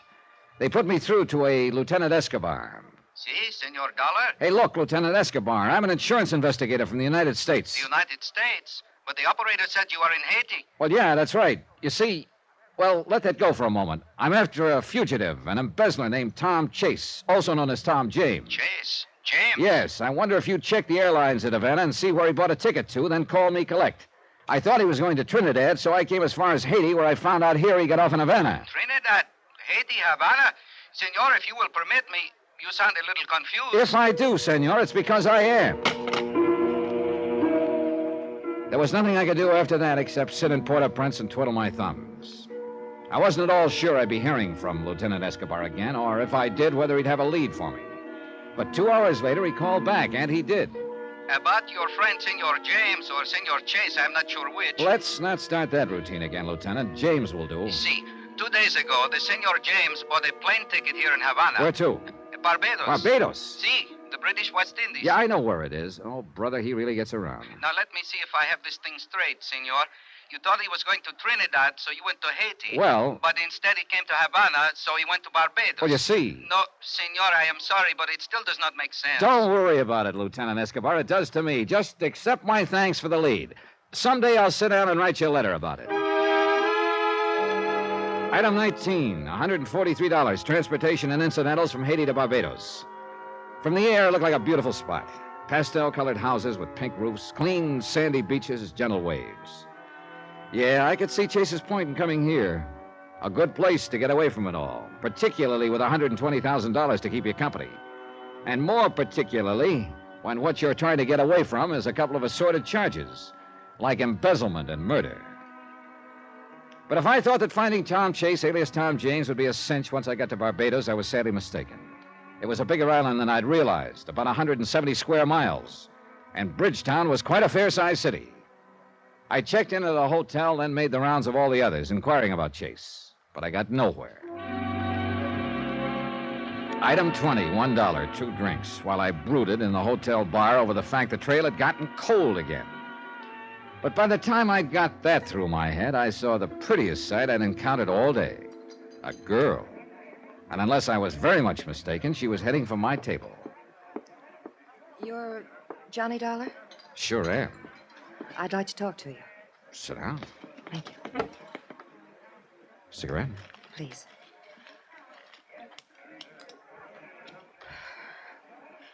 You're looking for somebody, aren't you, Mr. Dollar? Am I?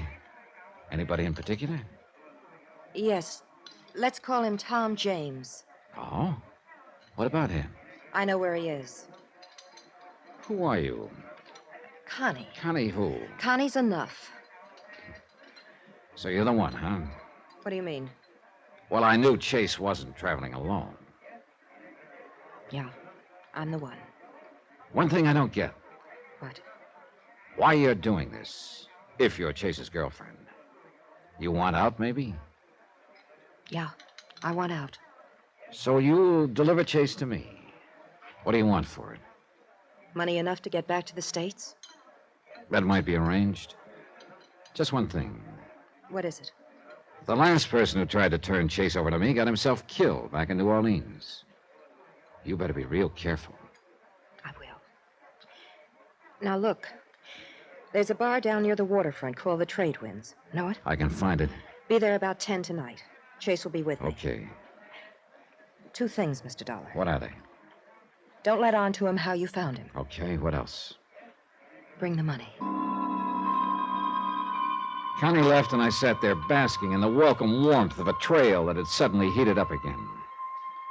At 9:45, I went down to the waterfront. I spotted the Trade Winds bar down the street a block or so. I waited. Pretty soon I saw Connie go inside. I started for the entrance. Then, suddenly, I realized I was being followed. Somebody crossed the street in the shadows. I whirled and headed for him fast. It took him by surprise. He ducked down an alley, then into a warehouse on a pier. I eased up to the door. It was dark inside, but I went in. Then, too late, out of the corner of my eye, I spotted somebody beside me in the dark. Something hard hit me over the right ear. Knocked me to my knees. Yeah, I'd finally caught up with Chase. The hard way.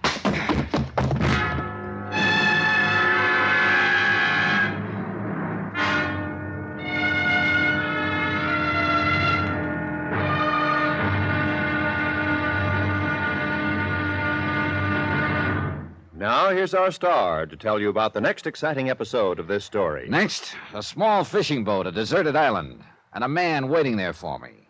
A man with a gun. Join us, won't you?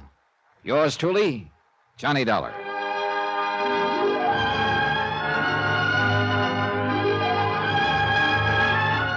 Yours truly, Johnny Dollar, starring Bob Bailey, is transcribed in Hollywood. Written by Robert Reif, it is produced and directed by Jack Johnstone.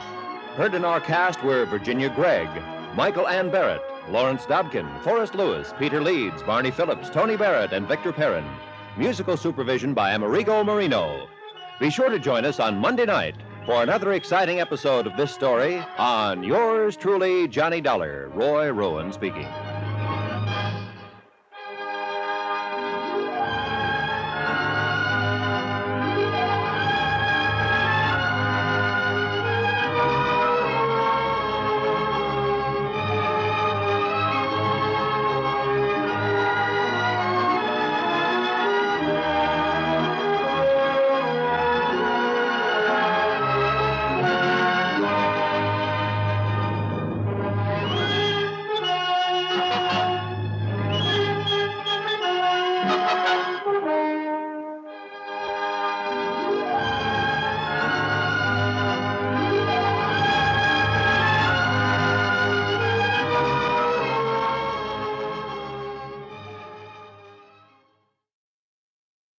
From Hollywood, it's time now for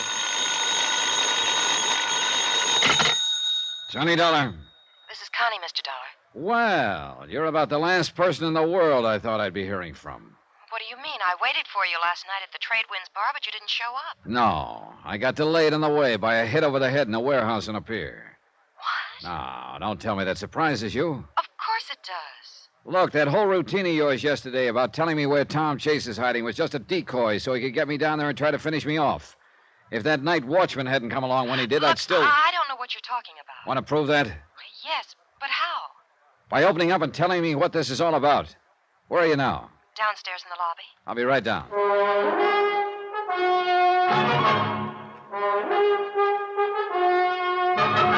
Tonight and every weekday night, Bob Bailey in the transcribed adventures of the man with the action-packed expense account, America's fabulous freelance insurance investigator. Yours truly, Johnny Dollar.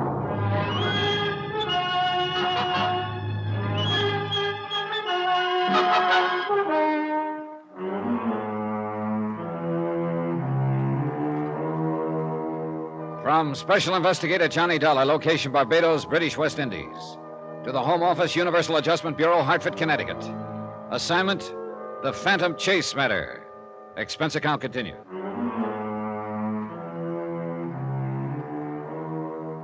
Item 21, 2 cents. Exactly what I'd have taken at that point to chuck the whole deal. Getting slugged on the head the night before was bad enough. But when I got down to the lobby that morning and found that Connie was nowhere in sight, I realized I was right back where I started from, which was nowhere. I went over to the desk. Yes, sir? Hey, look, a girl just phoned me from the lobby. Did you see her? Yes, sir. A most attractive young lady. Yeah, and right now a most invisible young lady. Where'd she go? Why, I don't know, sir. Was she alone? Oh, it's quite alone. She came in and asked to be put through to your room, and after she'd hung up, she suddenly turned and walked out. Oh, well, that's just great. You wouldn't happen to know her? I'm afraid that's a pleasure that's been denied me, sir. Ever seen her before? Yes, once or twice around town. Was she with someone when you saw her? Well, sir, a woman with such obvious charm is seldom alone. Yeah, well, you remember what the man she was with looked like? Well, only in a vague sort of way, I'm afraid. He was large, rather handsome. Athletic looking, I'd say. Could be Chase, all right. Chase? Skip it. Well, that's that, I guess. Sorry I didn't make connections, sir. But perhaps you'll come back. I'm not counting on it. A long time ago, I learned that in my job, it's always a good idea to keep in contact with the local authorities. So I decided to visit the Colonial Police. As of the moment, I needed a shoulder to do a little crying on. The shoulder in this case turned out to belong to an Inspector Whitsett. Let me see if I have this thing straight, Mr. Dollar. This chap you're looking for, Tom Chase, embezzled some money from the New York investment firm in which he was a junior partner. Yeah, that's right, Inspector. Everson and Chase was the firm. $120,000 was the amount. 100? My goodness, Chase must be rather clever, swindler. Yeah, and pretty speedy, too. He's kept 2 jumps ahead of me all the way. And you think he's traveling under the name of Tom James? I'm sure of it. In New Orleans, a man named Freddie Quintana told me Chase and James were one and the same and showed me some handwriting to prove it. But Chase eluded you in New Orleans. Yeah. Quintana was going to turn him over to me for a price, but then he turned up dead in an alley. So your friend Chase is dangerous as well as clever. Why, you do have your problems, don't you? A bucket full of them, Inspector. And now you think that this Chase or James is hiding here in Barbados? Well, I'm pretty sure of it. You see, he left New Orleans in a hurry after Quintana's murder. Understandably. But he burned some papers, not completely, and we found one with some numbers on it. They turned out to be about a ship sailing. I intercepted the ship at Haiti, but learned that Chase had gotten off in Havana. I see. The Havana police found out for me that he'd bought a plane ticket here to Barbados. And so here you are. Well, I must say you're persistent. Oh, yeah. But so far it's got me one big nothing. I thought my luck had changed when I met Connie last night, but apparently that was just a decoy. Connie? Yeah, here. Here, I've written down a description of her. I'd sure appreciate it if you could help me find her. Yeah. Oh, I say. From this description, it sounds as though it would be a pleasure to find her, wouldn't it? Oh, yeah, Inspector. She's quite a dish. Well, how does this Connie enter into the situation? Well, pretty basically. You see, nobody up in New York could figure out why Chase had turned sour.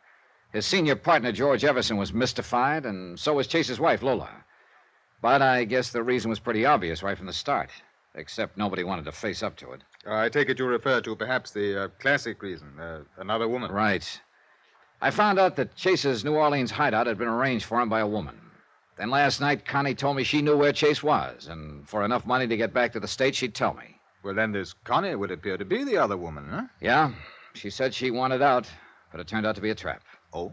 How so? Well, she set up a meeting for us last night, but on the way to it, I got slugged. Oh? Apparently, a night watchman came along right afterwards. Otherwise, I suppose Chase would have finished me off. One thing I don't get, though. What's that? Well, why would Connie call me from the hotel lobby this morning, then duck out before I could get downstairs? Was she alone when she left? According to the clerk, yes. Oh, I know what you're thinking, Inspector. Could be she still wanted to go through with the deal, but spotted Chase closing in, so she ducked out. Something like that. Well, Mr. Dollar, it would appear you're stymied unless you can find Connie again. Stymied? Inspector, I'm scuttled.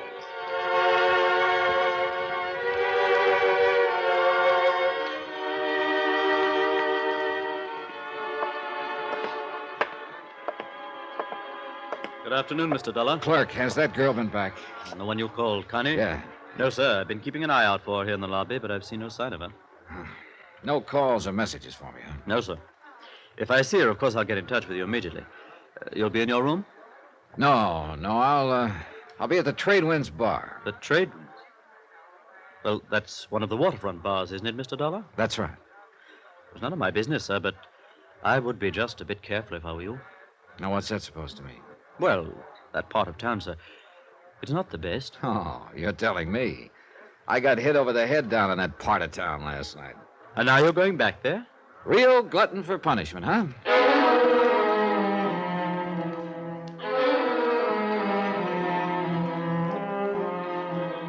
My thought was that the Trade Winds bar was as good a place to go as any at the moment.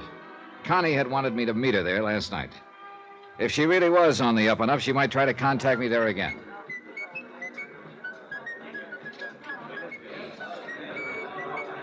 The Trade Winds was a typical waterfront dive.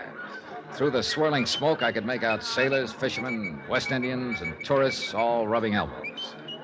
Item 22, 50 cents, 2 rum punches. They came cheap there. Halfway through the second one, I spotted someone in the doorway, Connie. But then she saw me and ducked out fast. So she didn't want to contact me. But I sure wanted to contact her. I went out the side door. My hunch was right. She was trying the alley. I stepped in front of her. Let go of me. Oh, no, baby. Just stay put. Stay Please. put. I don't know what this is all about. Honest, Mr. Now, Dollar. look. This is no time to start playing coy. Where's Chase? I don't know. Come on, come on. Please, you must believe me. I should never have come to you in the first place. I'm not Chase's girlfriend like you think. Oh, try again, sister. Really, I'm telling the truth, Mr. Dollar. I know I posed to you as his girl, but I'm really not. Look. I was trying to work something for myself. When you started talking about murder, I realized I was getting involved in things I shouldn't. What are you talking about? Honestly, I can explain everything to you, Mr. Dollar. Okay. Inside. That's just what you're gonna do. Look, we'll take this table right here. Go on, sit down. All right, now, Connie, let's have it. Mr. Dollar, I want you to know I'm pretty ashamed of myself for what I was trying to do. It was wrong. I should have realized it sooner. Less editorial and more news, huh? Well, I met Tom Chase, or Tom James as he calls himself, here in Barbados a couple of days ago. A couple of days ago? You mean in New York a long time ago, don't you, Connie? No, Mr. Dollar, I wasn't Chase's girlfriend. I'd never seen him before 2 days ago, right here. Go on. I had a date with him. Then I found out you'd been asking around town for him, so I decided on a plan. So? I found you and told you I knew where Chase was. You thought I was his girl, and so I went along with it. I was supposed to have a date with him last night here at the Trade Winds, but he didn't come. He was too busy hitting me over the head at the time. You telling me the truth, Connie? I swear it. Then there's one big question. Why did you do it? Because I'm broke, Mr. Dollar. I'm stranded here in Barbados, and I want to go back to the States. I thought You were going to put the finger on him for enough dough to get back to the States, huh? I'm afraid that's about it. And you don't have any idea where he is now? None at all. Well, that's just fine. My last lead, out the window. I'm sorry, Mr. Dollar. You're sorry. Look, did he mention his girlfriend to you? He did say he was expecting a friend down here. They probably had it rigged for her to meet him here later. He didn't give you any indication where he was staying, huh? No. Or what his future plans were? No. There was one thing. Well, what was it? Well, I don't know if it means anything Well, or come on, not. let's have it. Well, we were here at the Trade Winds night before last. Afterwards, we walked around the waterfront for a while. Yeah? Tom stopped and talked to one of the fishermen there for quite a while. Ah. Could you hear what they were saying? No, they left me and went off to one side. Now, listen, Connie. Do you think you'd recognize that fisherman if you saw him again? Yes, I think so. Then come on. We went outside. It was sunset. A few fishermen were scattered along the wharves, mending nets, getting their gear in shape.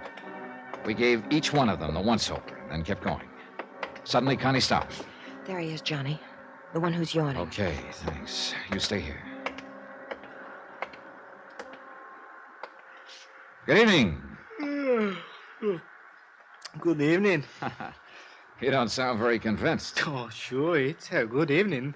Soon it will be a good night, and then I can go to bed. Hey, look, I'd like to ask you a couple of questions. Oh, sure. Sure. Mind staying awake a few minutes? Good. It's that I'm tired. Last night I worked all night. Oh? Fishing really must be good around here. It's not the fishing, it was the passenger. Passenger? Who? He don't give his name. Why'd you take him? Lagos Island. Where's that? 3 hours by boat from here. What's there? Nothing. Nothing? A small abandoned pier, an old abandoned house. Nothing else. Nobody else. Uh-huh. You let him off there, huh? Yes, but he should be comfortable. He took much food with him. You mean he's there now, then? Sure. There are no boats there, and nobody could swim so far. I see. Okay, partner. Thanks a lot. Pleasant dreams.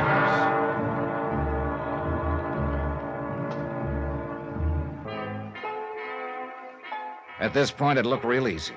And I began to wonder if it wasn't a little too easy. Chase sitting there on Lagos Island with no way to get off. All I had to do was hire myself a boat and go pick him up. I looked at the fisherman. He smiled at me politely. I looked back at Connie. She smiled too. Yeah, everything could be on the up and up. Or it could be a great big trap. But one thing was clear. I was going to have to go to Lagos Island to find out.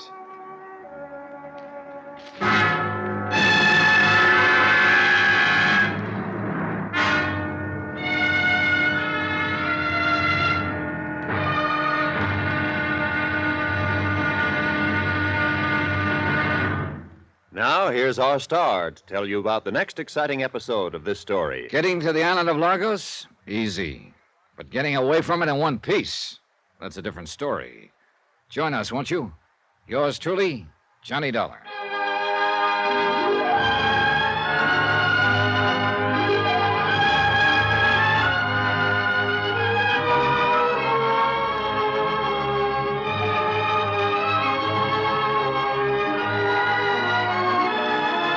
Yours truly, Johnny Dollar, starring Bob Bailey, is transcribed in Hollywood. Written by Robert Reif, it is produced and directed by Jack Johnstone. Be sure to join us for the next exciting episode of this story on Yours truly, Johnny Dollar. Roy Rowan speaking.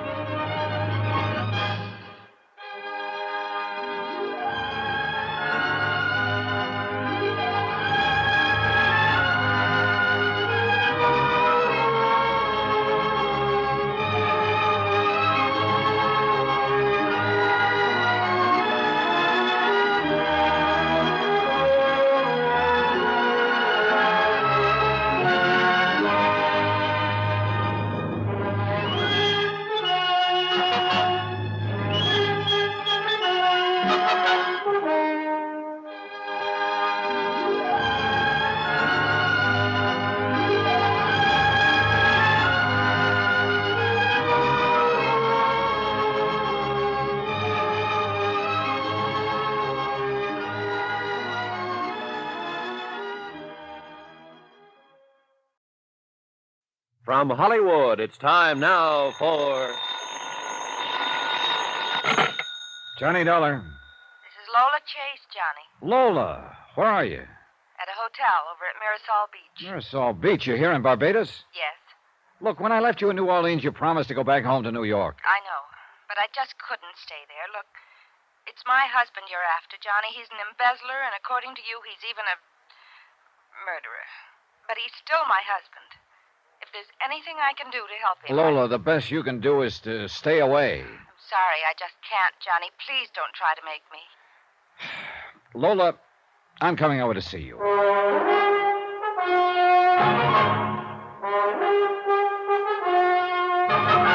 Tonight and every weekday night, Bob Bailey in the transcribed adventures of the man with the action-packed expense account, America's fabulous freelance insurance investigator. Yours truly, Johnny Dollar.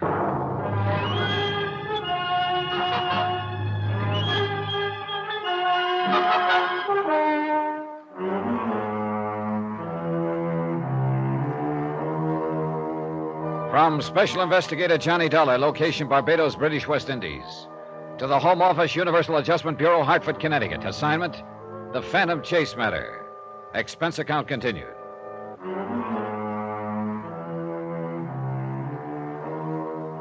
Item 23, $1.20 American cab fare to Lola's Hotel at Mirasol Beach. She was waiting for me on the terrace.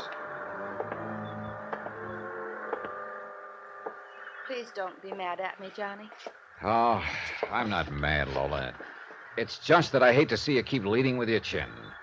It's the best way I know of to get kicked in the face. I know. After all Chase has done, you Johnny, still... I've discovered something about me. Yeah? What do you mean? It does hurt to get kicked in the face. It hurts plenty. But you know, after a while, you get over being hurt. Oh?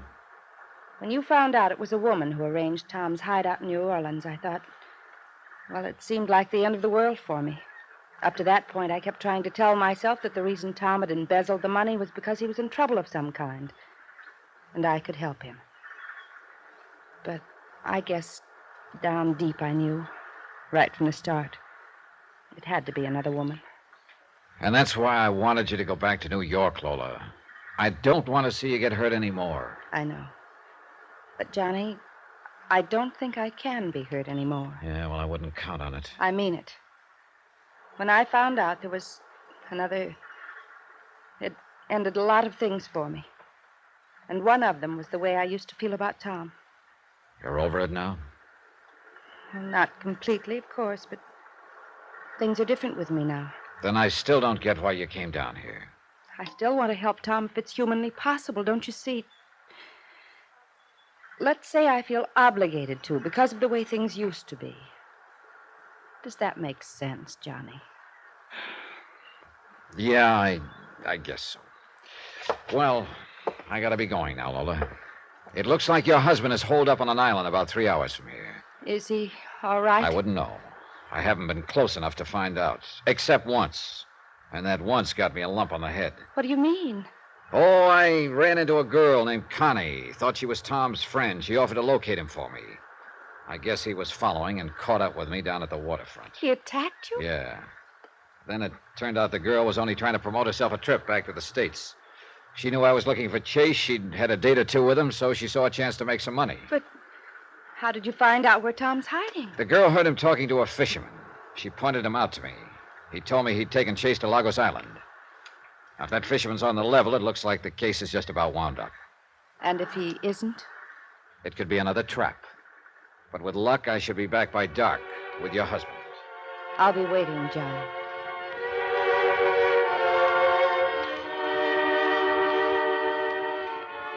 Expense account item 24, $950, long-distance call to Chase's senior partner, George Everson, in New York. I figured he ought to know that Lola was down here in Barbados. Lola there?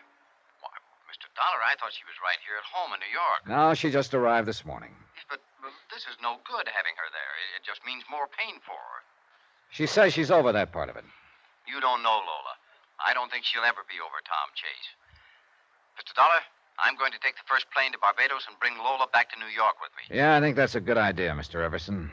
This time, maybe you can make her stay. Things could get a little rough around here, and I'd just as soon she was somewhere else. Rough? Johnny, you've located Chase? I think so. Well, look, maybe if I came down right away, I could persuade him to give himself up. Afraid it's a little too late for that, Mr. Everson. It looks like Chase is holed up on a deserted island. I'm leaving in a few minutes to pick him up. He doesn't know you're coming? That's what I'm going to find out. See you when I get back. I hope. Item 25, $30, rental on a power cruiser. I wanted one I could handle alone and one with a radio. After I'd arranged for it, I told the owner to get it ready while I paid a visit to Inspector Whitsett at Colonial Police Headquarters. Lagos Island, sir. That's where this chap Chase is hiding. Yeah, looks like it. According to this chart I have, it's about 3 hours out. Yes, just about, I should think. How'd you find out that Chase was there? Well, I finally located that girl, Connie, who'd pulled the disappearing act on me. Good. Not good. Turns out she isn't Chase's girl after all. Oh. At least I don't think she is. But she'd heard him talking to a fisherman. She pointed out the fisherman, and he told me he'd taken Chase to Lagos Island. I wonder, Mr. Dollar. Well, doesn't the whole story sound just a wee bit pat to you? Yeah. And that's just what's worrying me. This whole deal could be a trap. Connie could still be Chase's girl. And that fisherman could be in on the deal, too. In which case, you could be in for a bit of trouble at Lagos Island. Well, there's one way to find out, Inspector. Well, let's hope it's not the wrong way. What do you know about Lagos? Well, it's fairly flat, pretty heavy underbrush. A small cove with a rickety pier and an abandoned house on the other side of the island. Anyone living on the island? I mean, other than Chase? No, not that I know of. Oh, there used to be rather good sport fishing out there, but that died down a couple of years ago. Oh, I doubt that anyone's been near the place in quite a while. I see. Look, Inspector, I'd like you to do me a favor. Oh, certainly. Well, I've got a radio on the boat I rented. My call letters are 6X3. Now, here's a description of the fisherman in his boat. I'd appreciate it if you could have one of your men keep an eye on him and radio to me if he puts out to sea after I do. Very well. Of course, even if he did put to sea, it wouldn't necessarily prove that he was working with Chase and was going after you. He might just be going fishing. Oh, sure. Just one thing, though, Inspector. I don't want to be the fish. I went down to the waterfront. My boat was all ready, so I went aboard and shoved off.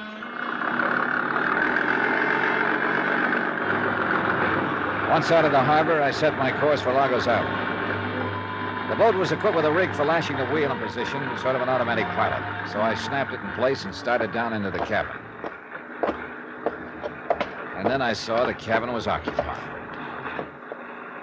Lola. Hello, John. Oh, great. For 2 cents, I Lola. knew you'd turn back and put me ashore, but please don't. I can't, but only because I can't afford to take the time. I'm glad. But if you think I like the idea of your stowing away, you're crazy. Do you mind telling me why you did it? For a very good reason. Well, let's have it. Tom obviously doesn't want to be found. I think he's made that clear enough. And you... Well, you're the kind who doesn't stop until you finish your job. So? So, that being the way things are... Johnny, somebody could get hurt. And I couldn't stand that.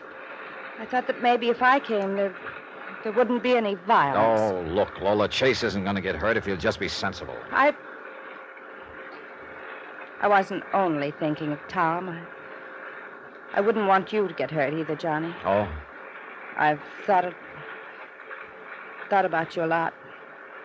About how wonderful you've been to me. It's funny. What is? Oh, just that if things were different, maybe you and I... Maybe. But things never are different, Lola. I know. Are you sure that's the reason you came along? What do you mean? It wouldn't by any chance be because you want to help Tom Chase. Help him? I told you, Johnny, if there's anything I can do to help you, I want to. That's why I came down here. Help him get away from me. Thanks for your very charming opinion of me. It's wonderful knowing that's the way you feel. Look, Lola, whatever my own private opinions and feelings are or might be, sometimes I have to file them away and concentrate on the way things look. When the time comes, Johnny, you'll see that isn't the way it is at all. I hope so, because the time could be pretty soon. 6X3 from Barbados Control. 6X3 from Barbados Control. Over. This is 6X3. Go ahead. This is Inspector Whitsett, Dollar. Oh, yes, Inspector. The fisherman in question left the harbor about 20 minutes after you did. He may be following you. Be careful. I'll try, believe me. Thanks, Inspector. Over and out. What does that mean, Johnny? It means that this Lagos Island deal could be a trap. Oh, what are you going to do? Find out. What else? We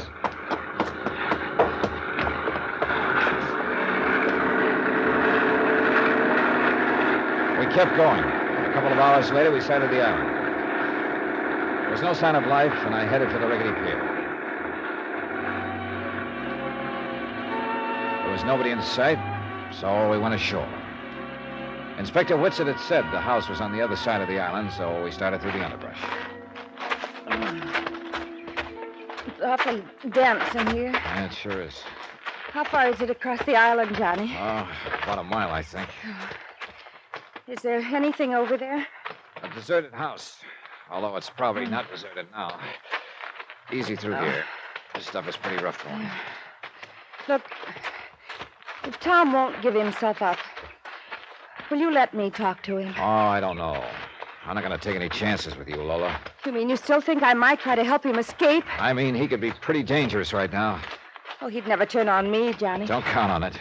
I remember a guy named Freddie Quintana who tried to turn him in back in New Orleans. Freddie wound up dead. No, I still can't believe Tom had anything to do with that. He's not the type. Johnny! Get down. You were saying, Lola? Where did it come from? Who knows in this underbrush? Come on, down in the gully. He's shooting wild.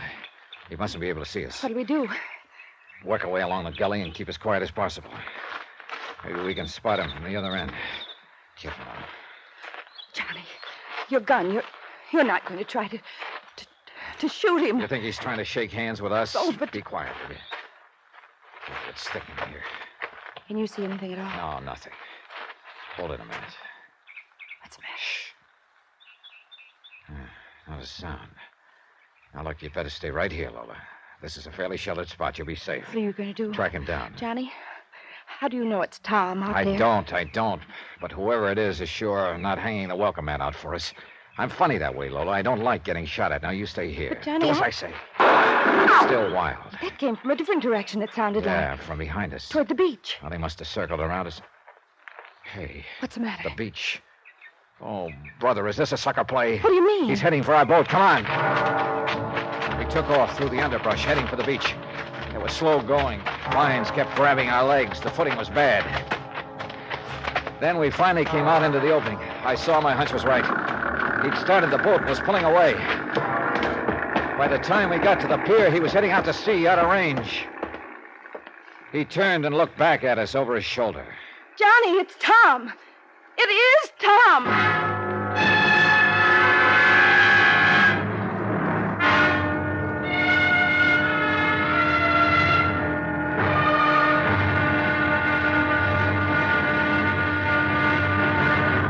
Now, here's our star to tell you about the next exciting episode of this story. Next, a friend to the rescue and an unfriendly phone call from a killer. Join us, won't you? Yours truly, Johnny Dollar.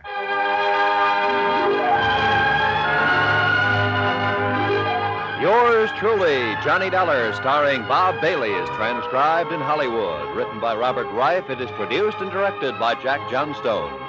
Be sure to join us for the next exciting episode of this story on Yours truly, Johnny Dollar. Roy Rowan speaking.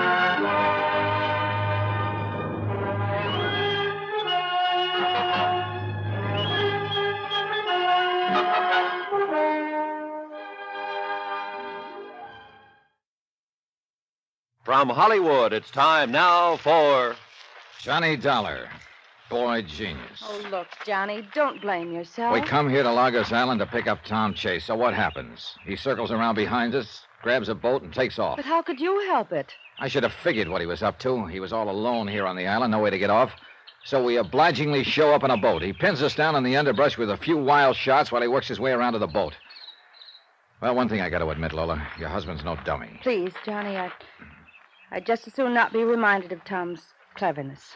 Embezzlement, murder, escape. If that's cleverness, I don't want any part of it. Oh, if he'd only turn himself in. Oh, fat chance of that. Maybe if he goes back to Barbados, we can find him there and persuade You're him. overlooking one small detail, Lola. Huh? You and I are now in the same spot Tom Chase was. We're alone on this island, and there's no way off.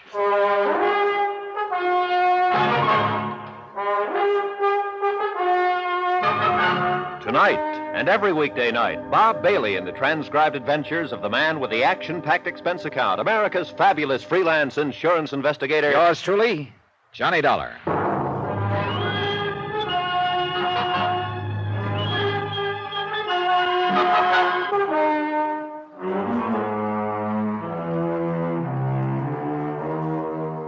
From Special Investigator Johnny Dollar, location Lagos Island, 3 hours by boat from Barbados in the British West Indies.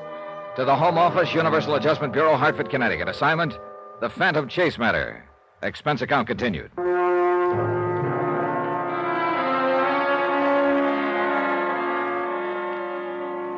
I was getting nowhere. I've been on the trail of Tom Chase ever since he'd embezzled $120,000 from his New York investment firm and jumped bail. First to New Orleans. There, a man named Freddie Quintana had offered to deliver Chase for a price. But Quintana had wound up dead in an alley. Obviously, Tom Chase didn't want to be delivered. I'd finally tracked him to Barbados and found a fisherman who told me he'd brought Chase here to Lagos Island. Chase's wife, Lola, had flown to Barbados and insisted on coming with me to the island, hoping she could convince her husband to turn himself in. But instead, Chase had maneuvered us away from the boat I'd rented and had taken off in it. And now Lola and I were out in the middle of nowhere. But really nowhere. What are we going to do, Johnny? Now, that's a good question, Lola. Police Inspector Whitsett back at Barbados told me that nobody comes near Lagos Island anymore, not even fishermen. We may be here quite a while. But we don't even have any food.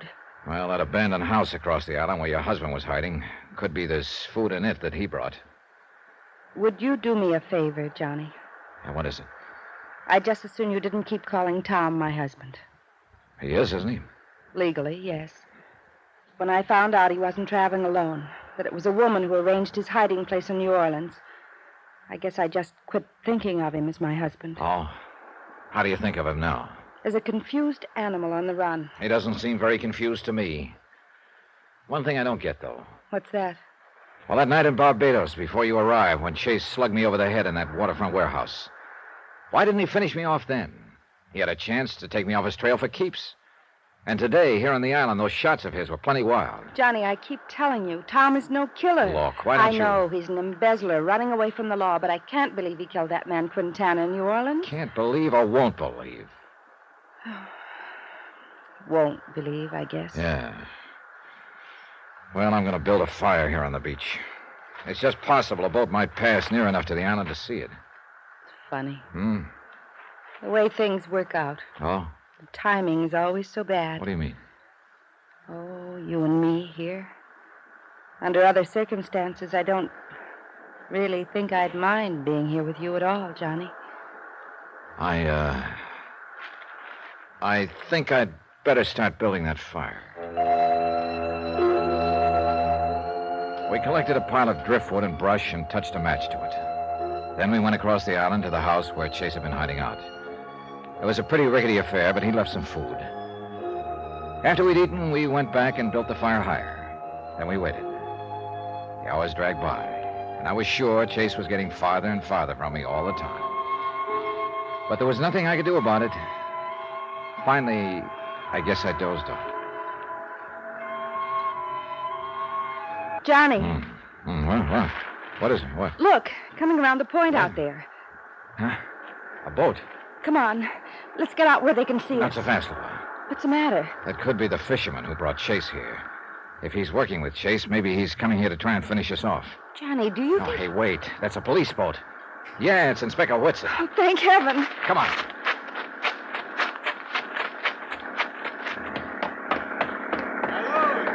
Hi, Inspector.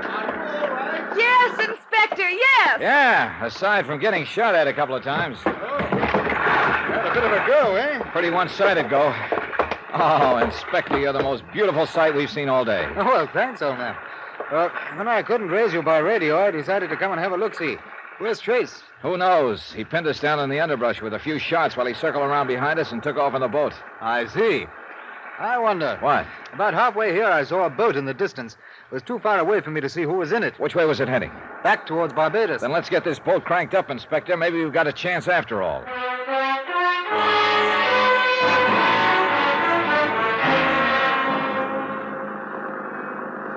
I imagine Barbados looks pretty good again to you two. It certainly does, Inspector. Yeah, until you came along, it looked like we were going to turn out to be Lagos Island's oldest citizens. Here we are.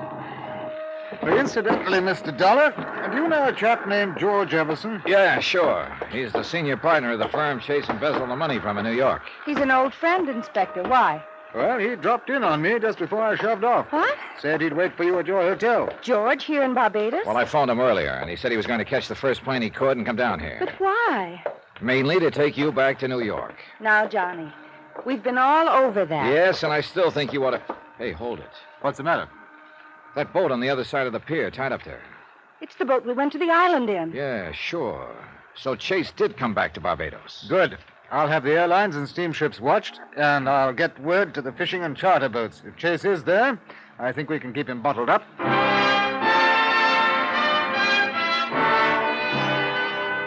Inspector Whitsett took off to cover all the bases, and I took Lola back to her hotel. When I got to mine, George Everson was waiting for me. I took him to my room. Any luck on Lagos Island, Mr. Dollar? Oh, yeah. All of it bad. Oh. You're sure it's really Chase you've been trailing? All the way. Freddie Quintana in New Orleans stole a letter from him, one that he'd started to Lola. It matched the sample of Chase's writing you gave me in New York. And when he grabbed our boat on Lagos Island, Lola got a look at him and recognized him. How's Lola holding up under all this? Oh, I don't know. She says she's all over being hurt, that when she found out there was another woman involved, it killed her feeling for Chase. I'm not so sure of that, Mr. Dollar. Neither am I. Lola was completely devoted to Tom. She was badly hurt by his embezzlement, and I think she's still being hurt. Well, in any case, I'd feel a lot better if she'd clear out. Well, as you know, I came down here to take her back, but on the way, I started thinking about it. Oh? As long as she is here, perhaps she could be a big help to us.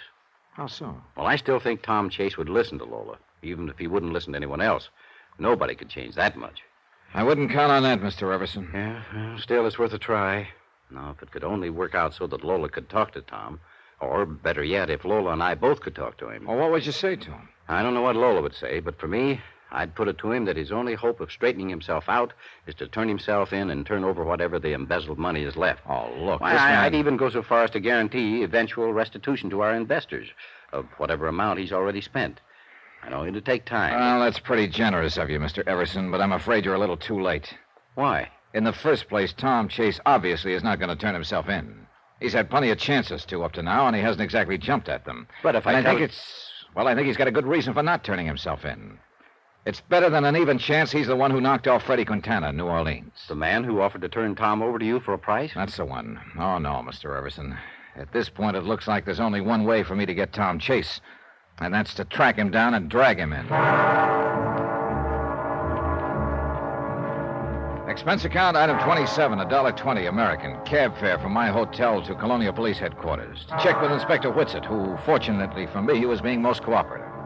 Chase hasn't contacted any of the airlines or steamship lines. We're in touch with the charter and fishing boats. He hasn't approached any of them so far as we know. In other words, the chances are good that he's still here in Barbados. That's right. Question is, where? Right again. Take a look at this map and you'll see our problem. 170 square miles, more or less. Yeah. He could be here in the city or on the sticks somewhere. Or over here in the Mirasol Beach area. I somehow doubt that, though. Why? Well, it's a pretty fashionable spot. Now, I imagine Chase would try to be as inconspicuous as possible. Yeah. So he's probably hiding out in the city here. Well, there are scores of hotels and rooming houses. I don't have enough men to... Oh, excuse me. What's that here? Yes? Oh, what's the address? Oh, thanks, old boy. Yeah. Things are looking up, Mr. Dollar. Oh? Yes, a man answering Chase's general description just checked in at a hotel out in the north part of the city.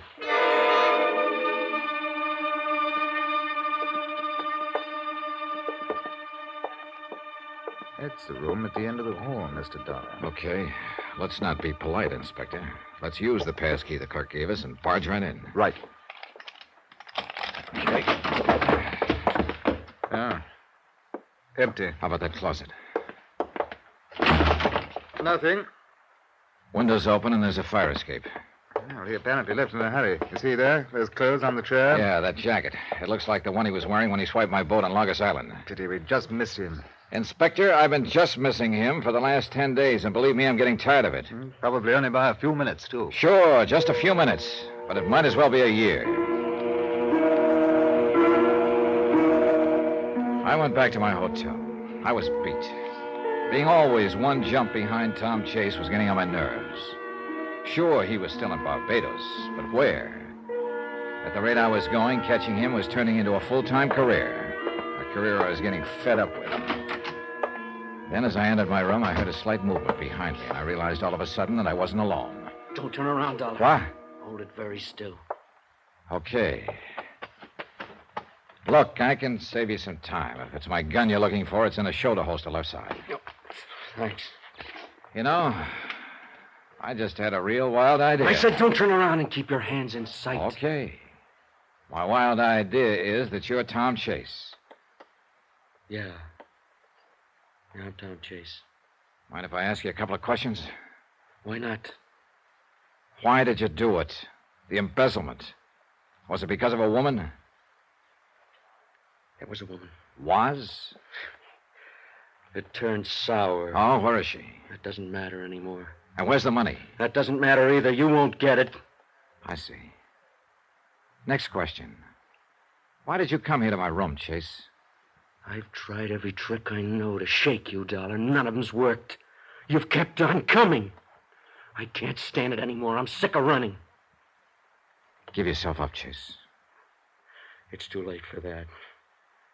No, there's another way. I've got to take you off my trail once and for all. Now, wait a minute, look. Sorry, but that's the way it has to be. Dollar, this is the end of the line for you.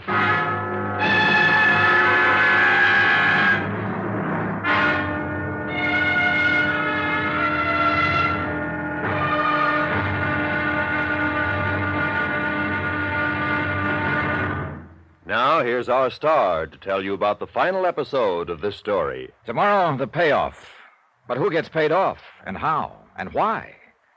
Well, the answers to those questions surprise me plenty, and maybe they will you, too. Join us, won't you? Yours truly, Johnny Dollar.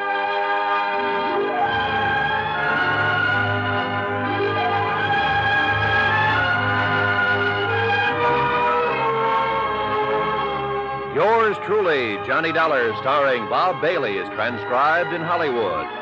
Written by Robert Reich, it is produced and directed by Jack Johnstone.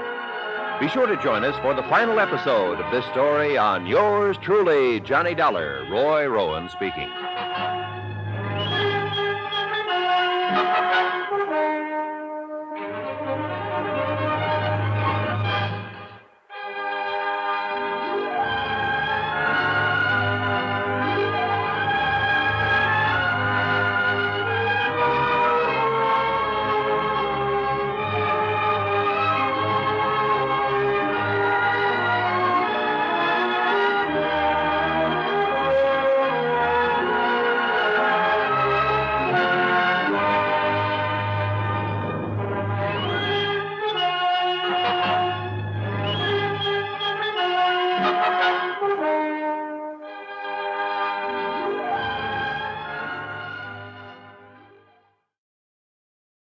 From Hollywood, it's time now for...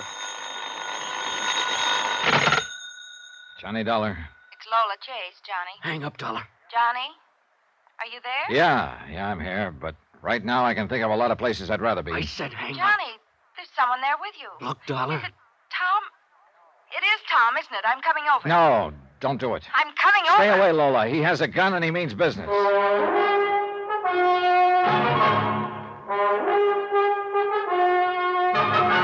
Tonight and every weekday night, Bob Bailey in the transcribed adventures of the man with the action-packed expense account, America's fabulous freelance insurance investigator. Yours truly, Johnny Dollar.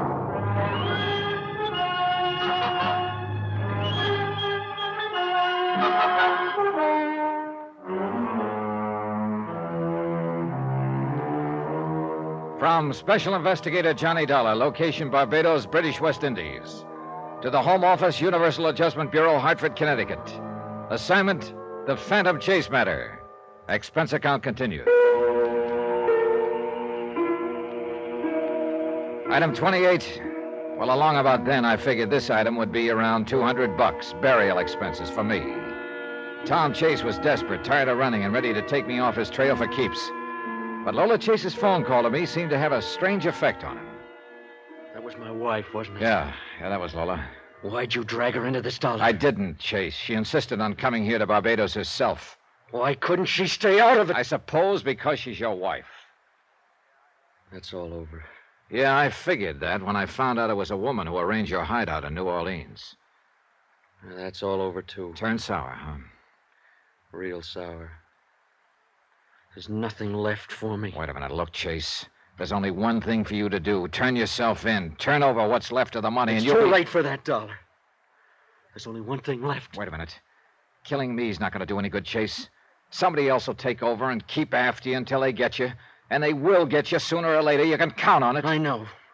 They'll keep coming after me. I can't run anymore, Dollar. I won't take it anymore from you or anybody. I just won't take it. Oh. I never thought I'd be glad to get hit on the head. But just before I blacked out, I remember being very happy that it wasn't the bullet in the back I'd been expecting. I don't know how long I was out, but when I came to, Lola Chase and George Everson were bending over me. Are you all right, Johnny? Oh, yeah, I guess so. Oh, brother, my head feels like it was on a pogo stick. What happened, Mr. Dollar?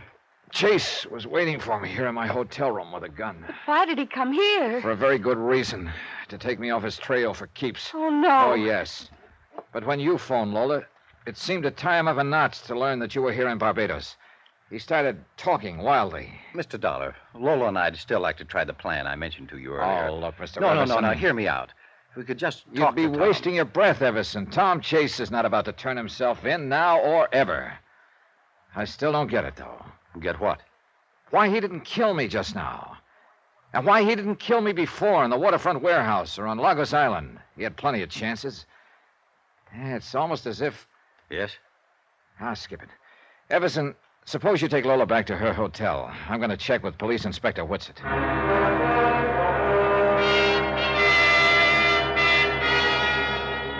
From what you tell me, Mr. Dollar, I'd say Chase was just about at the breaking point. Yeah.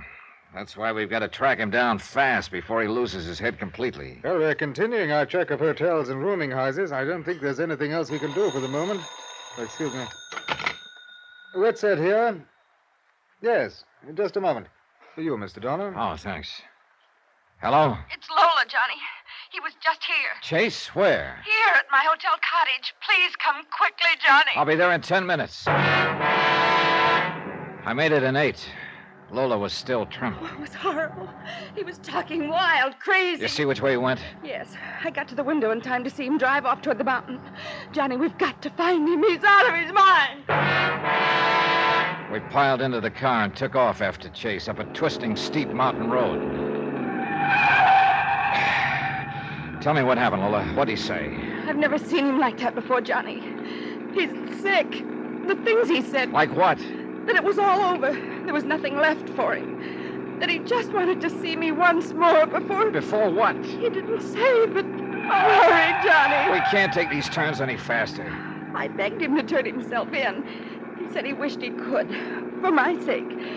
But that he couldn't. Look, Lola, maybe he just took this route to cross the island. The way he was talking, Johnny, I don't think he was trying to get across the island. Wait a minute, hold it. Look, up ahead. That's the car he was driving. Parked beside the road. Next to a cliff, Johnny. Yeah. All right, Lola. You'd better stay right here in the car. Yes, I guess I'd rather. I walked to the edge of the cliff and looked down. His body was crumbled up on the rocks below. I climbed down. He was dead, all smashed up. It wasn't pretty. I climbed back to my car. Lola just looked at me with the big question in her eyes. All I did was nod. All she did was slump over on the seat. I drove her back to her hotel and phoned Inspector Whitsett. Then I went back to my hotel. Expense account item 29, $3. Drinks for me. I thought about a lot of things. About Tom Chase, who'd had everything in his favor back in New York, but who'd embezzled $120,000. Had killed a man in New Orleans for trying to turn him in, but who hadn't killed me for trying the same thing, and who ended up at the bottom of a cliff in Barbados.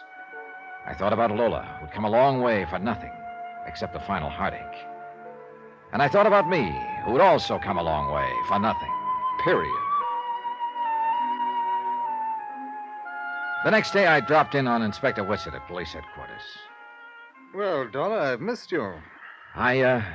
I sort of took time out for a while, Inspector. I don't wonder. Well, Mrs. Chase, of course, identified the body. The inquest was this morning. Verdict suicide. Burial's this afternoon. Here in Barbados? At first, Mrs. Chase wanted to take the body back to New York, but Mr. Everson felt that that would just be adding another painful experience to those she'd already been through. Oh, yeah. Well, I still don't have the money Chase embezzled, Inspector. No, and offhand, I'd say your chances of finding it were not too good. Did you find anything at all in Chase's pockets that might give me a lead? Oh, just the usual. Loose change, his wallet, cigarettes, some matches, a comb. Book matches? Yeah. From a waterfront bar. Well, let me see him, Inspector. It's not much, but it's the only thing I've got to go on. I went down to the waterfront bar named on the match folder and started combing the neighborhood. I checked every hotel and rooming house. 3 hours later, I was about ready to give up. And then I found it. Yep. Chase's last hideout. I searched his room, but the money wasn't there. I went back to the desk and checked the register again, trying to find out if a woman had checked in about the same time Chase had. No soap. But then I pulled out the sample of Chase's writing that Everson had given me in New York, and I compared it to Chase's signature on the register. A few wild ideas started chasing themselves around in my brain, ideas that began to fall into a crazy pattern. Item 30-1260, long-distance phone call to the home office of Universal Adjustment in Hartford. I asked Pat McCracken to run an errand for me. 3 hours later, he called back from New York City with the answer. Yep. I'd come all the way to Barbados, but the case got solved in New York. I phoned Lola and Everson and asked them to come to the cemetery. 15 minutes later, we met at the freshly turned grave. Mr. Dollar, I must say you're not being considerate of Lola.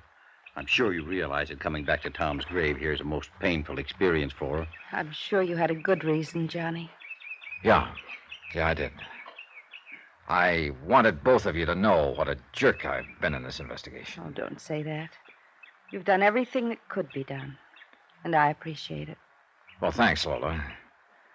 But you see, for almost 2 weeks now, from New York to New Orleans to Barbados here, I've been chasing a dead man. What? I don't understand.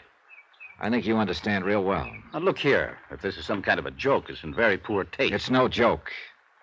I've got to hand it to you both, though. You engineered the whole deal with just 2 people. What are you talking about? Drop the act, Lola. The faithful, grieving wife. You had me fooled but good. Look, Dollar. You told me you took a trip alone about the time Tom was arrested, Lola. Oh, that was true. But it wasn't to Martha's Vineyard. You went down to New Orleans and rented a room under the name of Tom James. You were the other woman I was looking for. That's a lie. You don't know what you're saying, Dollar. Don't I? Freddie Quintana in New Orleans showed me a letter Chase was supposed to have written. It matched the sample of Chase's writing you'd given me in New York, Everson. Well, of course it did. That proves it. It proves that the sample you gave me in New York wasn't Chase's writing. I just checked by long-distance phone. You what? Oh, yes. Freddie Quintana played his part real well. But what he didn't know was he was going to get paid off with a bullet. That was the day you turned up in New Orleans, Lola. To kill him and shut his mouth. Dollar. Let him finish, George. Oh, there's not much more. You hired the second guy to pose as your husband and lead me a Mary Chase.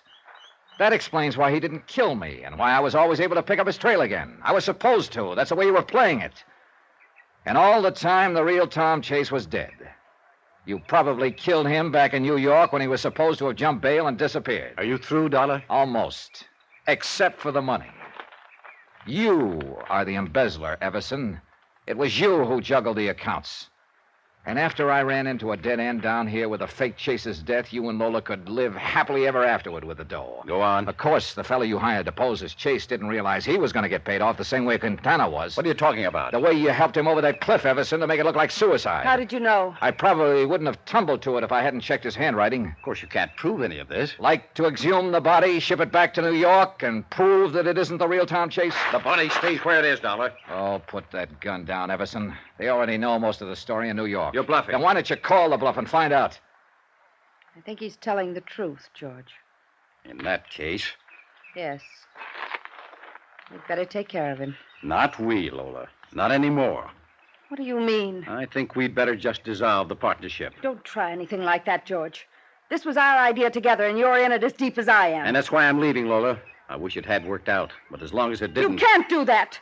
You've got the money. Exactly. I won't let you. Get back, Lola. We both went for Everson at the same moment. The shot spun her around and crumpled her. I grabbed the gun from Everson. I'm afraid it's not serious, Lola. If his aim had been better, he'd have done you a favor. One thing I still don't get. Your husband wouldn't make any statement after his arrest. That means to me he knew what you were up to. And he loved you so much he was willing to take the rap. Tell me this, Lola. Why did you marry the poor guy in the first place?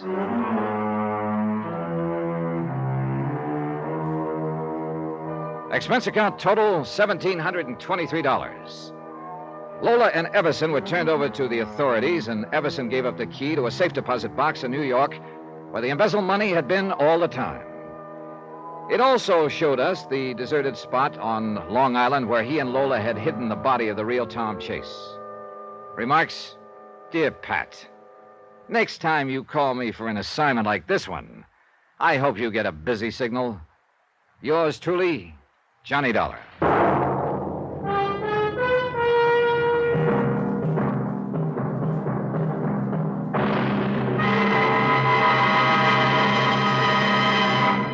Now, here's our star to tell you about next week's story. Next week, a body suddenly rises from the grave to take the spotlight from a Hollywood star.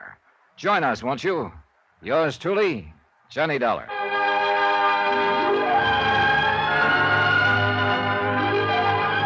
Yours truly, Johnny Dollar, starring Bob Bailey, is transcribed in Hollywood. Written by Robert Reif, it is produced and directed by Jack Johnstone. Heard in our cast were Michael Ann Barrett, Jack Edwards, Ben Wright, Virginia Gregg, Don Diamond, Forrest Lewis, and Richard Crenna. Musical supervision by Amerigo Marino. Be sure to join us on Monday night, same time and station, for another exciting story of yours truly, Johnny Dollar. Roy Rowan speaking.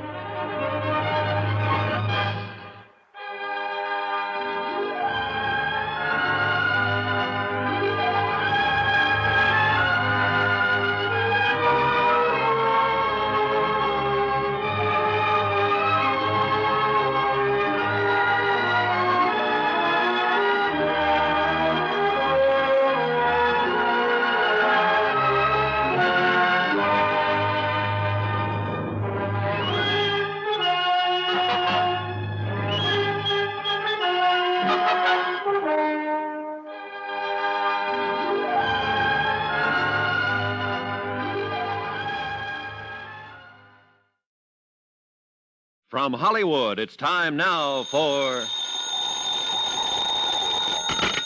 Johnny Dollar. Vic Carson, Johnny, State Unity Life. Oh, what's on your mind, Vic? Got a job for you if you're interested. I just received a report from our agent in Venice that... Venice? Oh, I'd love it. Soft nights along the canals. Venice, California, Johnny. Okay, what is it? Murder. Bernard Slade, age 56, penny arcade operator in Ocean Park. That's right. Right next door to Venice. Go on. Well, the body was found in living quarters at the rear of an arcade in the amusement zone. Killer unknown. And? Barney Slade must have been quite a movie fan. The police found his apartment plastered with photographs of the movie greats. Silent screen vintage, that is. At least a dozen of them were of Mavis Gale, a real queen in her day. Yeah, the vamp type, I know. Oh? Oh, it's just a vague recollection, you understand. Yeah. Well, the police also reported that somebody, the killer probably, had drawn a big question mark in red crayon over each of Mavis Gale's photographs. Interesting, if it means anything. We think it does, Johnny, especially since Mavis Gale is named as the beneficiary in Bernard Slade's insurance policy.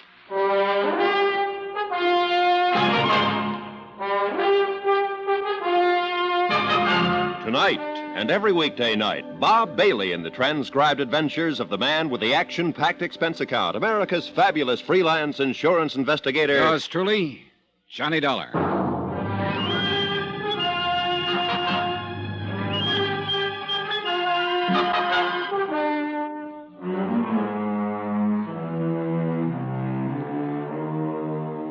Expense account submitted by Special Investigator Johnny Dollar to State Unity Life, Home Office, Hartford, Connecticut. Following is an account of expenses incurred during my investigation of the Silent Queen matter. Expense account item 1, $210.65, plane, cab fare, and incidentals to Ocean Park, California. As soon as I checked in at my hotel, I got in touch with Homicide. Sergeant McKay, they said, would probably be down at the pier. I saved you cab fare on this one, Vic. It was a beautiful moonlit night at the beach. A warm breeze was blowing in from the Pacific. And besides, it was only a 3-minute walk from my hotel to the fun zone. A gaudy array of neon and noise, an occasional whiff of salt air seeping through the aromatic blend of fried shrimp, hamburgers, and popcorn. Business was good, and the penny arcade had its share of it.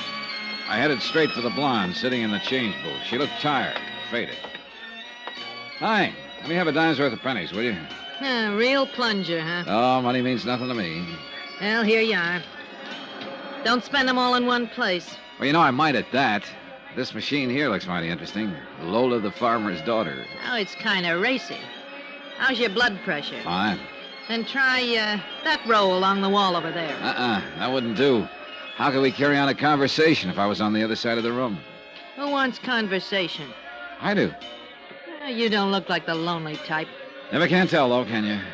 Look, you run along while I finish stacking these pennies, huh? No, seriously. All I want is a few answers. Well, I got more than a few, honey. What's on your mind? Barney Slade. What about Barney? You work for him long? Who wants to know? My name is Dollar, Johnny Dollar. I'm an insurance investigator. Oh. I'd appreciate any information you can give me. Hey, your company dropped a bundle on Barney, huh? Well, that remains to be seen. Now, Barney was a nice guy. Nice as they come. What do you want to know? We'll just start anywhere. You want to know about his friends? Well, maybe after what happened to him, you'd better tell me about his enemies. He didn't have none. Not one. Oh, must have been quite a fellow. He was, mister. Okay, let's get back to his friends then. Just about everybody along the pier. Anyone in particular? Oh, Frank Jessup, for one, runs a concession just down the way. Go on. Sam Hegstrom owns a fishing boat. Then there's Gus Kanakos, Irv Goldstein. Like I said, Barney had a lot of friends. Including you? Including me. How about Mavis Gale? I don't know the dame. Well, she used to be in the movies, the silent kind. Oh, I heard about her, only I never met her. Didn't she ever come around? I never saw her. Did Barney ever talk about her? Not to me, he didn't. Why? Why what? Why should Barney talk about Mavis Gale? Oh, I just thought he might have mentioned it sometime or other. Is that the door to Barney's apartment back there? Yeah, that's right. Mind if I have a look around? That'd be up to Sergeant McKay. Well, look, if he comes in, tell him where I am, will you? Tell him yourself. He's back there in Barney's apartment now. I walked on back and took note of the heavy padlock dangling open on the door leading into Barney Slade's apartment. The small living room was empty, yet it was crowded, too. Crowded with memories of the silent greats. Nazimova, Valentino, Pickford, and Fairbanks, Meehan, Swanson, the Gish girls, Lon Chaney, dozens more. Their photographs filling practically every inch of wall space. Mavis Gale was there, too, a big question mark in red crayon drawn over each of her photos. I moved through a narrow kitchen. The back door was wide open. I stepped outside. Who are you? Oh, Johnny Dollar. You must be Sergeant McKay. That's right. Yeah, your office said you'd be here browsing around. So I'm browsing. There's something bothering you, Sergeant? Murder always bothers me. Yeah, I know what you mean. Like those photos in there of Mavis Gale and the question marks on all of them. Yeah, that bothers me. You think the killer did it? Could be. Let's go back inside. Why not? Or maybe Barney, huh? Maybe Barney what? I'm talking about the question marks. Could be. Pictures belong to him. Yeah, he had quite a gallery here. Looks to me, though, that some are missing. That's so? Why, you know so, Sergeant. The wallpaper isn't faded as badly where they used to be. And there are a lot of tack marks, too. Okay, so who took him down? Barney? He could have. So could the killer. That's right. Have you found anybody who could tell you anything about him? The missing photographs? Not yet. Hey, Barney, keep a lot of money in here? Twyla didn't seem to think so. Twyla? Twyla James. Blonde out front at the change booth. Oh, yeah. Barney was sort of particular about his apartment. Never let anybody in, as far as she knows, not even his friends. Wonder why. According to Twyla, he seldom used the arcade entrance. Preferred to use the back door. Is that the one the killer used? It was standing wide open when the body was found. Well, who found it, by the way? Twyla. When she showed up for work yesterday, the arcade was closed up, so she went around back. Do you know when Barney was killed?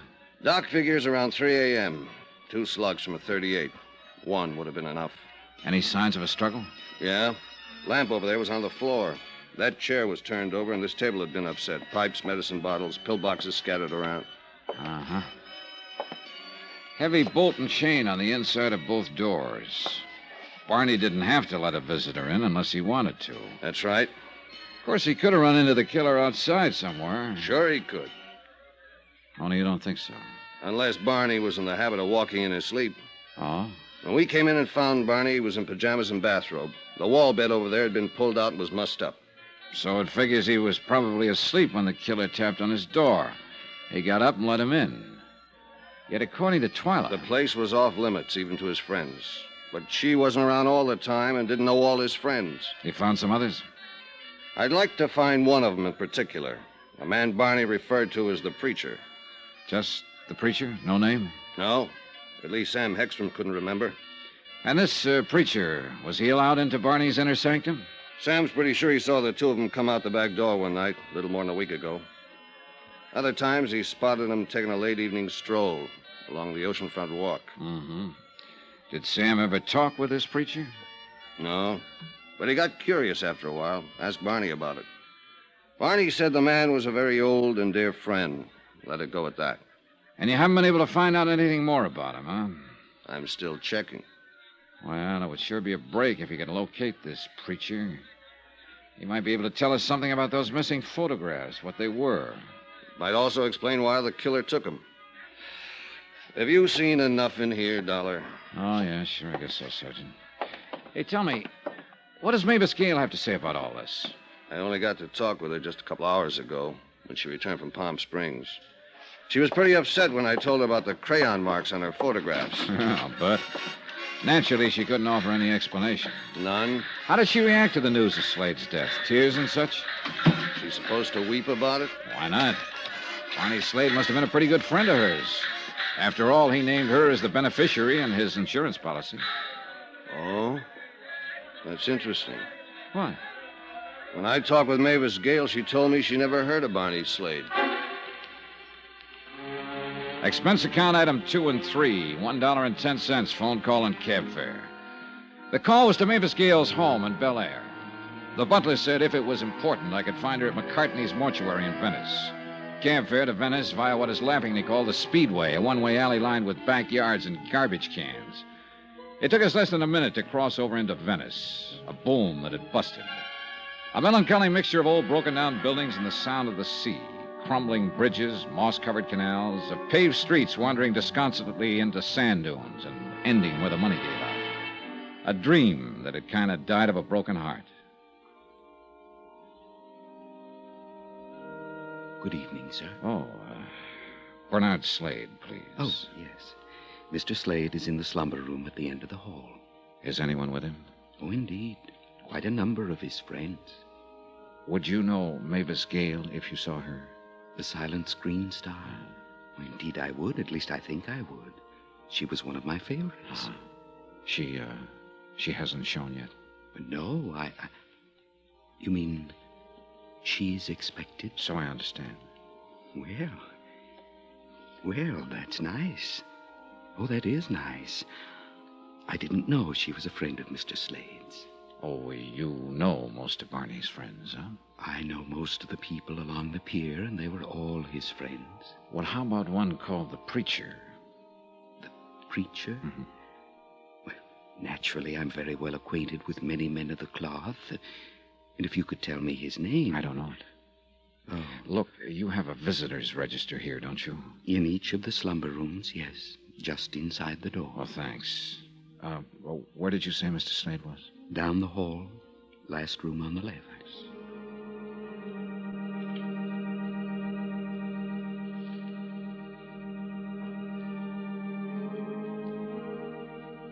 The room was crowded with friends who'd come to pay their respects to Bernard Slade.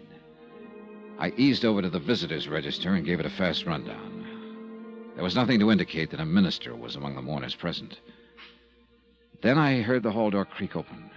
There she was, Mavis Gale. Certainly not at all what I expected a vamp of the silent screen to look like 30 years later. Slender, trim, in a smartly tailored suit, and even more attractive than the photographs I'd seen of her in Barney's apartment. She moved down the center aisle to the casket and stood there for a moment. As I walked toward her, she suddenly turned, her eyes wide and staring, her lips moving silently. Then she crumbled to the floor.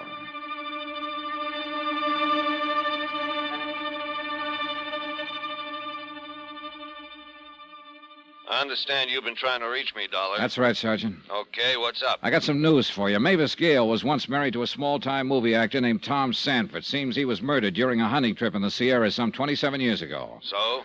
So now it turns out he wasn't. Mavis Gale just identified Barney Slade as Tom Sanford.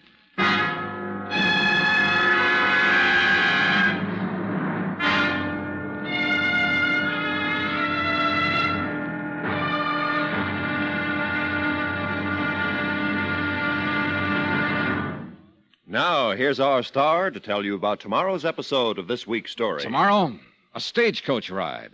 I get some lumps, and a surprise witness turns up. Join us, won't you?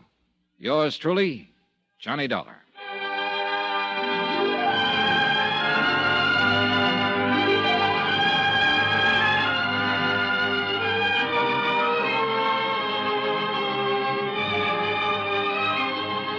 Yours truly, Johnny Dollar, starring Bob Bailey, is transcribed in Hollywood.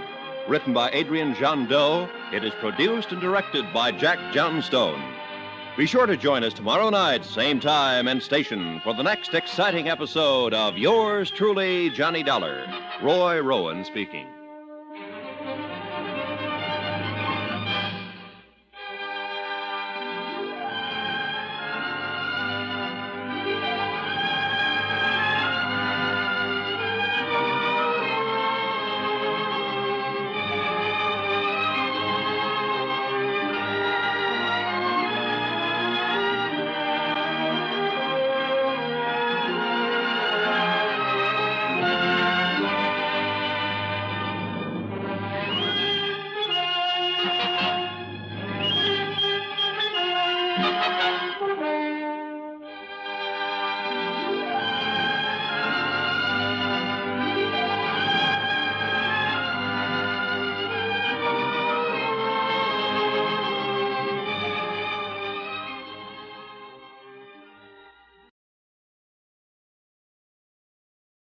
From Hollywood, it's time now for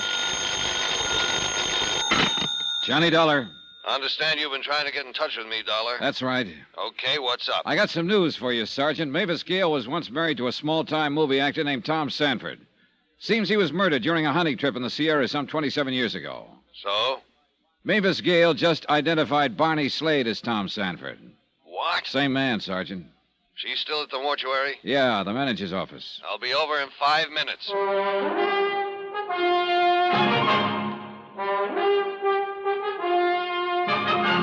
Tonight and every weekday night, Bob Bailey in the transcribed adventures of the man with the action-packed expense account, America's fabulous freelance insurance investigator. Yours truly, Johnny Dollar.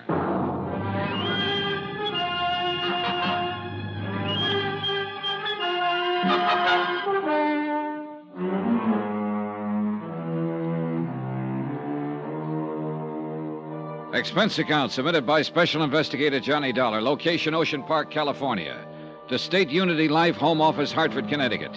Assignment, the Silent Queen matter. Expense account continued.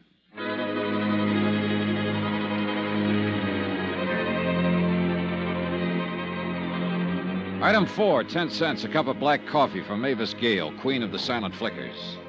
While she drank it, I elbowed my way past Barney Slade's friends gathered in the hall just outside the mortuary office and walked out to the street to do a little quiet thinking. I didn't have time. Excuse me, Mr. Dollar.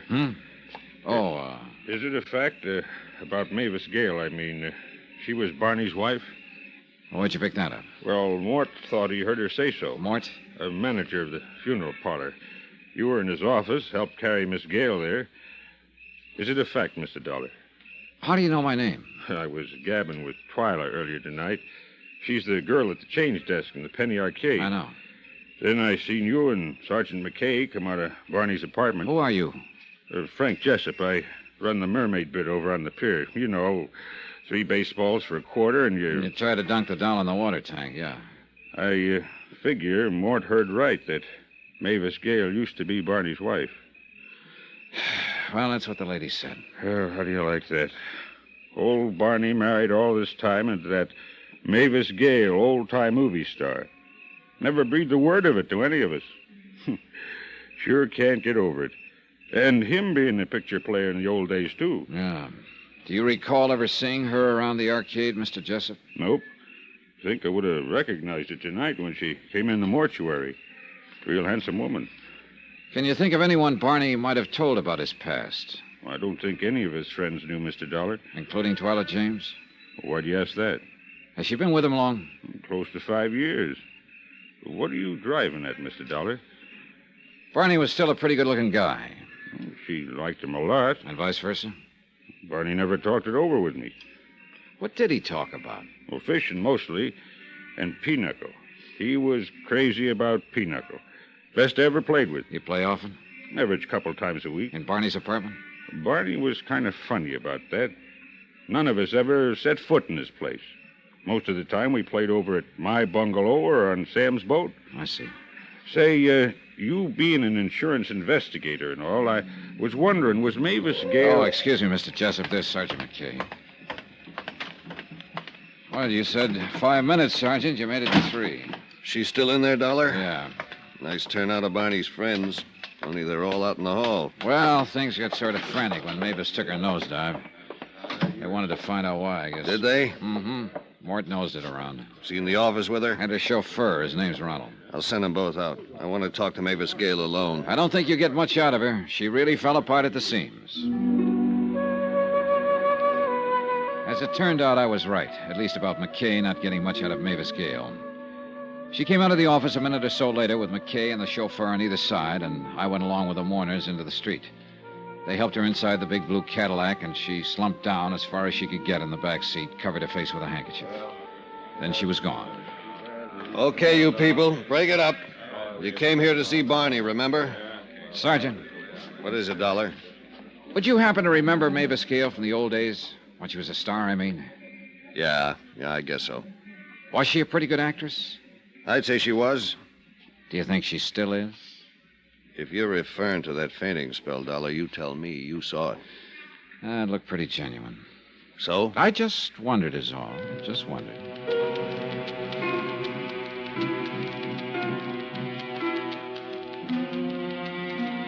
Expense account items 5 and 6, $4.60, one morning newspaper, and cab fare to Mavis Gale's Bel Air home. Now that Barney Slade had been identified as Tom Sanford, husband of the old-time movie queen, the affair was splattered all over the front pages. There was also a complete account of the 27-year-old murder case in which this same Tom Sanford had presumably been killed with a shotgun blast during a hunting trip. The big wide gates of the ex-movie queen's estate were locked when I got there, but there was a phone close by. I picked it up, leaned on the buzzer. No answer. Nothing.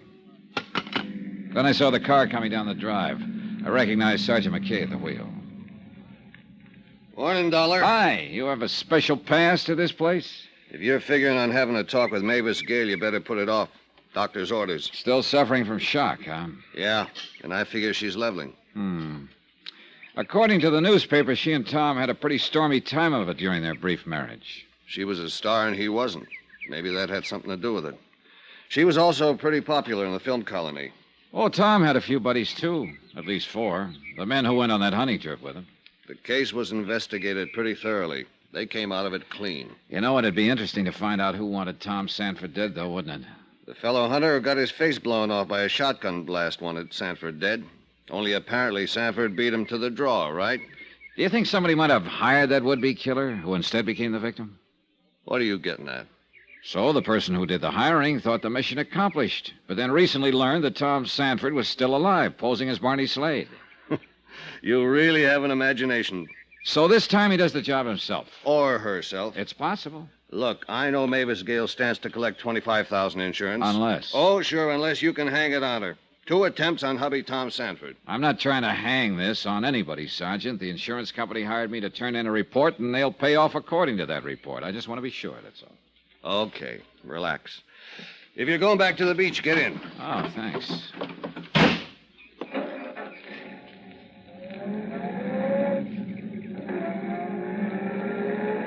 Why do you think he did it, Sergeant? Why do I think who did what? Sanford. 27 years ago on a hunting trip. Why do you suppose he planted his identification and clothing on the man who tried to kill him, then vanished? Who knows? Maybe he was in a jam. Liked the idea of letting the world believe he was dead. And how about those question marks on Mavis Gale's photographs? A tie in there, maybe? We've been through that. Barney could have made those marks himself. Well, then here's a thought. Barney, or Sanford, whichever you want to call him, might have wondered, could his wife have hired the killer? And is that why he drew those question marks? I thought you decided the killer drew them. All right, assume the killer drew them. Why? You tell me. Well, it would certainly attract attention to Mavis Gale, wouldn't it? And eliminate her as a possible suspect? As far as Barney Slade's death is concerned, yes. You're really determined to go after this woman, aren't you? Look, McKay, I told you all Okay. Assuming the killer drew those question marks to direct attention to Mavis Gale. Why would he want to do that? I can make a guess. Can't you? Yeah. Could be blackmail. But why wait all these years? For the simple reason he just picked up a little information recently. Maybe he got it from one of the men who were on that hunting trip. Think they're still around? Expense account item 7, $10.50, cab fare and tips. It took me that long to find Milo Martin, actor's agent, one of the men who had been on that hunting trip 27 years ago. He operated out of a plush suite of offices on the Sunset Strip. He wasn't in, but his secretary, a friendly and eager little doll named Lana, gave me a list of places where I might find him. I finally did. Out on a ranch near Chatsworth, where a movie company was filming an epic.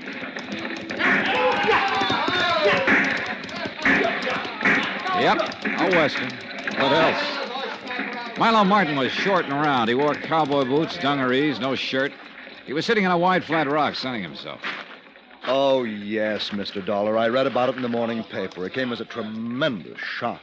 Tom, alive all these years? It's incredible. It's fantastic. Well, according to newspaper accounts, you were the one who first discovered the body that day 27 years ago. A horrible experience, terrifying, and never forget it. We had been searching the hills all night, and then in the cold gray of dawn, there he was in the ravine. Tom. Only it wasn't Tom. But the police are certain? I mean to say that... Miss Gale positively identified the man known as Barney Slade to be Tom Sanford. Running a penny arcade in Ocean Park. It's incredible. Well, then who was the man I found in that ravine? We don't know. We may never know. And he wanted to kill Tom? But why? You have no idea why anyone would have wanted to do away with him? No, of course not. Oh, I knew Tom was a wild sort. He never got along with most people, but, well, to resort to murder. You were his agent, weren't you, Mr. Martin? Yes, I was. I must confess I only took him on as a client to please Mavis. Oh, you also represented Miss Gale? I did. She was... Oh, she still is a truly wonderful person, Mr. Dollar. Uh-huh. I understand the two of them weren't getting along too well. Oh, that would be putting it mildly, Mr. Dollar. It was one frightful row after another. Wild, hysterical sort of row. What did they quarrel about? Well, Tom was quite a gambler, and he also drank rather heavily, and he also fancied himself as quite a ladies' man. And this made her sore. He was also extremely jealous. Oh?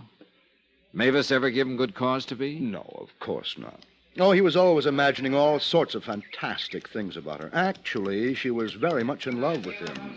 That was my impression, at least. Tell me, Mr. Martin, those other men who were on the hunting trip, are they still around? Well, let me see now. There's Trev, for one. Huh? Trev, that's Francis Trevelyan, used to be Miss Gale's cameraman, independent producer now. His pictures aren't very good, but they make money. Well, how about this Jarvis Pocket? Jarv? Let me think now. Oh, excuse me. You ready, doll? Okay. That's Saul, the director. He's a friend of mine. Look, about You Jarvis. like stage coaches, Mr. Dollar? Well, I can take him or leave him. Look, what Come about along. They're finished up here. We'll ride the coach back to the ranch house. It's only a few miles, maybe 5. In this contraption? Oh, you'll love it. All right, now, here. Get aboard, Mr. Dollar. Oh, brother. Hey, it's not too roomy, is it? Okay, doll. Let her go. Oh, how do you like it, Mr. Dollar? I know how John Wayne feels. Let me see now. You were asking about... Jarvis Pocket. Now, faster, doll. Faster. Oh, come on now.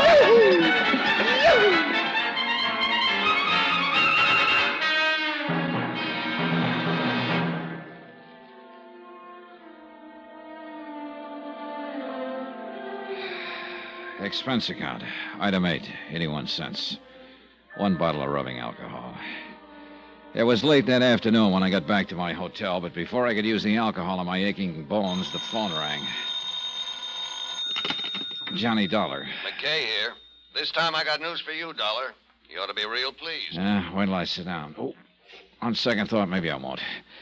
Okay, Sarge, let's have it. Mavis Gale said she didn't know her husband was alive all these years, that he was using the name Barney Slade, running that arcade in Ocean Park. So? So maybe she didn't tell us the truth. What do you mean? We got a witness, Dollar. Someone who saw Mavis Gale hanging around the Penny Arcade 2 nights before the murder.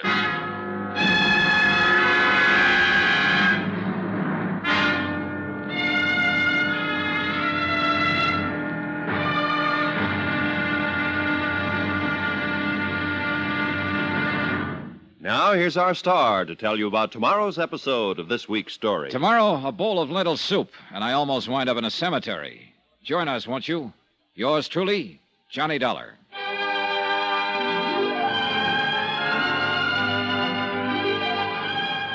Yours truly, Johnny Dollar, starring Bob Bailey, is transcribed in Hollywood. Written by Adrian Jondeau, it is produced and directed by Jack Johnstone. Be sure to join us tomorrow night, same time and station, for the next exciting episode of Yours truly, Johnny Dollar. Roy Rowan speaking.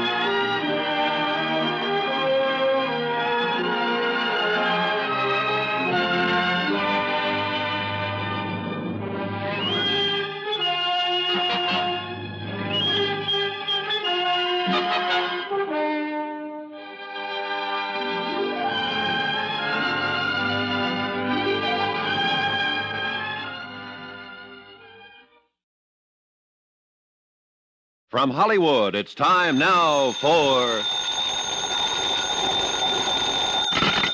Johnny Dollar. Hiya, boy. Vic Carson in Hartford. Say, things are really opening up out there on the coast, huh? So, you read the papers. Quite a surprise learning that Mavis Gale was married to that penny arcade operator Barney Slade. She'd been married to Tom Sanford. Sure, silent film actor.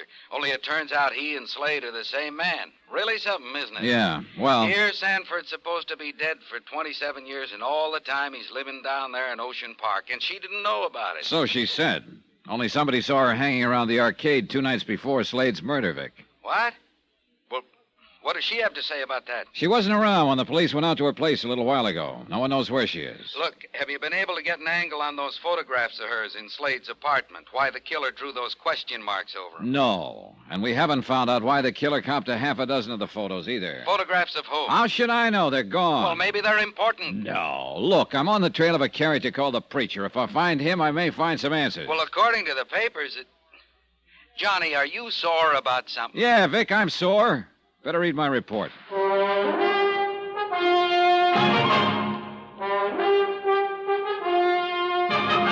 Tonight and every weekday night, Bob Bailey in the transcribed adventures of the man with the action-packed expense account, America's fabulous freelance insurance investigator. Yours truly, Johnny Dollar.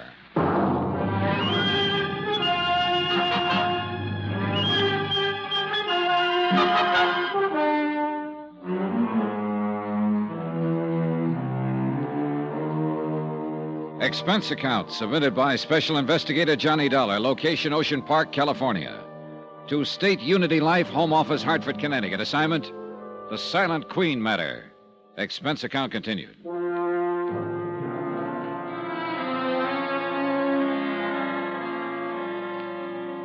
Item 9, 55 cents, 1 scotch and soda at a local pub. This was right after I talked with you, Vic. Yeah, I guess I was a little sore.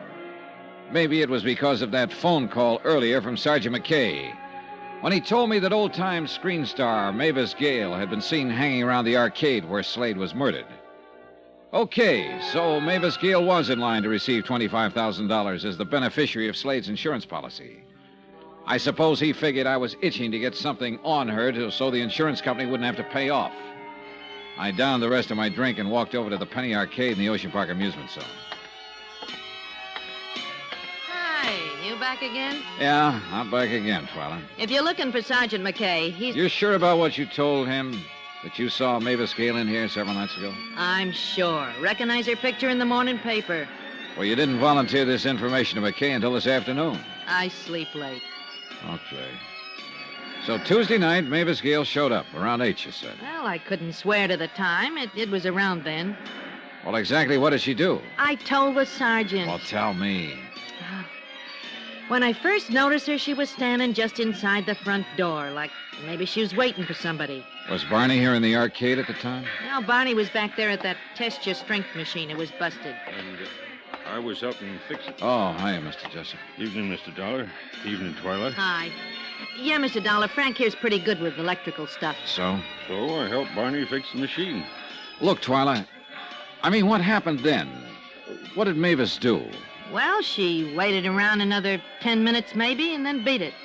Did Barney see her? Did he, Frank?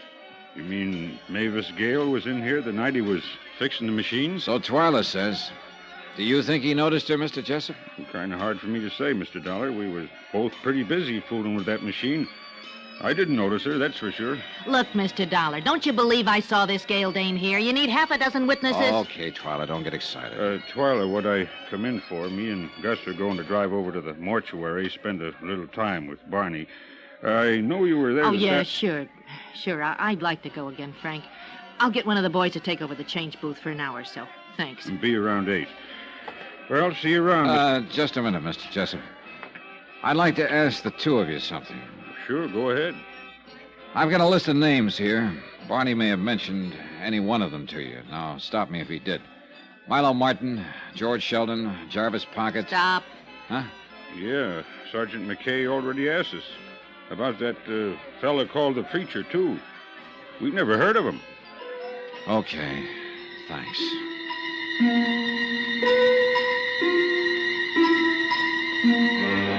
I wandered around the pier for a while trying to figure out my next move. Kay wasn't around, and it was a cinch Mavis Gale hadn't returned to her Bel Air estate. So the only thing I could do was to keep on trying to track down the men who'd been on that hunting trip 27 years ago with Tom Sanford, alias Barney Slade. Milo Martin, number 1 on the list, hadn't been able to give out with anything exciting. But he had given me a 5-year-old address on George Sheldon, number 2 on the list. Expense account item 10, $15.10. Cab fare and tips on the trail of George Sheldon. It blew hot and cold until late that night when I wound up at a bar in downtown L.A. Yeah, old George worked here for a while. Handyman, sort of. That was I.W. Harper, you said? Right, it was sort of. So, you're an insurance investigator. Wouldn't be a cop, maybe, instead. No. Now about George. Just wondering is all, friend. What's he done you want him for? I'd just like to talk to him. You sure? I'm sure. Yeah, it figures. He wouldn't be getting into no trouble. Real sweet fella. Real sweet for a fellow who had it rough. And believe me, he had it rough. Used to be an actor. Yeah, I know. Had it real good during the silence, you understand. Then along comes the talkies and old George. Him having a voice 3 tones higher than an air raid siren is out. Oh, it happened to a lot of them. Only for old George, this, coming on top of a busted romance, this is too much. He starts hitting the bottle and Wait a heads minute. down. What romance? Oh, movie actress. She up and married another guy, so... Her name wouldn't be Mavis Gale, would it? Say, funny you ask that. Oh? Her name's all over the front pages. You read the story? Yeah, I did. You mean that this... Nah, this wasn't the romance. Old George had a yen for some doll named Josephine Hinch, or something like that. Say, you wanting to talk with him, it got something to do with that Penny Arcade murder? Yeah, that's right. Now, where can I find George Sheldon? Well, the address is 1712 South Glendale Avenue, Glendale. Thanks. Another drink? No, I'll finish this. And I'll be on my way. You know, I kind of miss old George since he left us. Yeah, sure. Real sweet fella. Yeah, kind of miss the old preacher, too. Way he used to rant and rave. What did you say? About the preacher? Yeah. Old guy. Was a friend of old George. Used to come in here and read him the riot act about his drinking. Wave his arms around and holler. Wait a minute. This preacher, what's his name? Let me see now. Kind of screwy name. I ought to remember. Runs a rescue mission somewhere around here. Would a Finn help? Sure. His name's Pocket. Jarvis Pocket? Right on the button. Thanks. Here's your $5. My pleasure. Oh, and friend, since you've been so generous, well, that address I gave you on old George... What about it? Will save yourself the trip. It's a cemetery. Old George has been dead for a couple of years. Jarvis Pocket had been number 3 on my list of the men who'd gone on that hunting trip 27 years ago, and someone had tried to murder Tom Sanford but got killed instead. Now that it turned out he was also the preacher I'd been looking for, well, that could turn into a big break. Expense account items 11 and 12, $6 even, tip to above-mentioned bartender, and cab fare around L.A.'s Skid Row looking for the rescue mission. It was a neat-looking affair. All the lights in the main hall were on, and as usual, the place was open for business. Seek and ye shall find. So, my brother, seek ye the way of the Lord, for along that way lies... There was a good crowd on hand.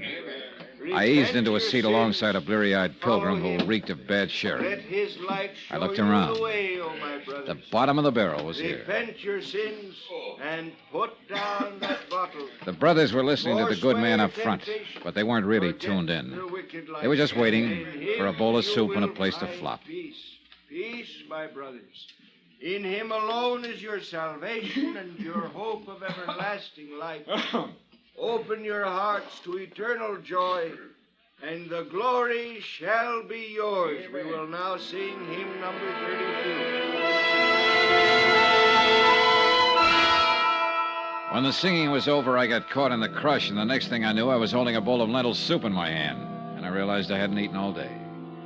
Meanwhile, I kept my eye on Brother Pocket and waited for a chance to get to him alone. That happened about 5 minutes later when he walked out.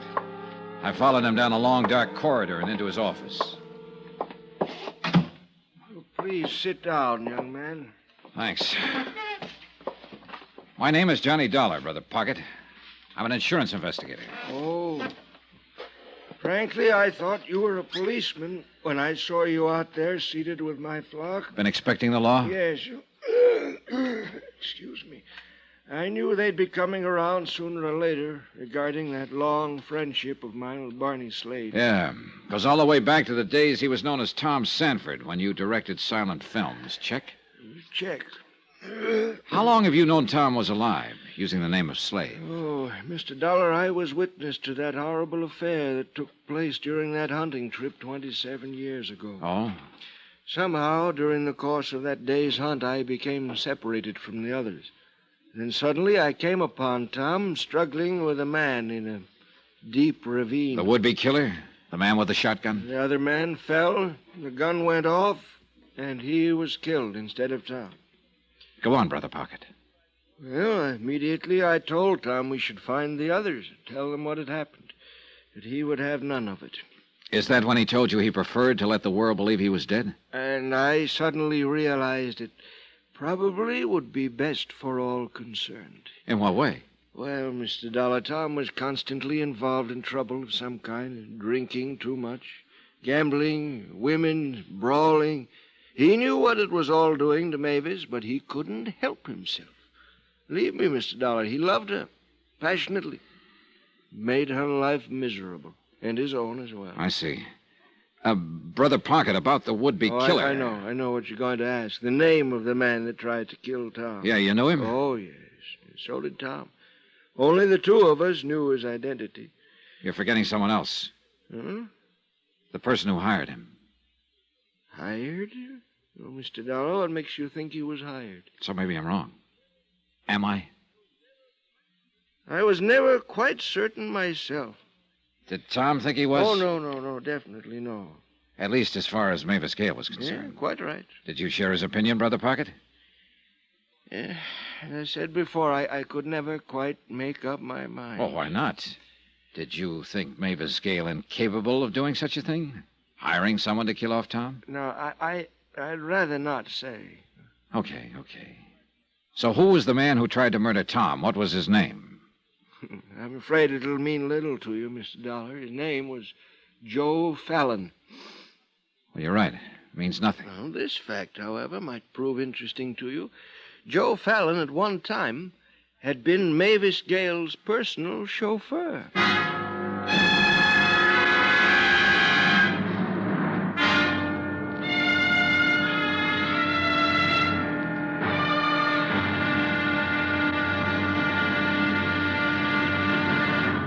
Now, here's our star to tell you about tomorrow's episode of this week's story. Tomorrow, audience with the Queen and a brush with the killer. Join us, won't you? Yours truly, Johnny Dollar.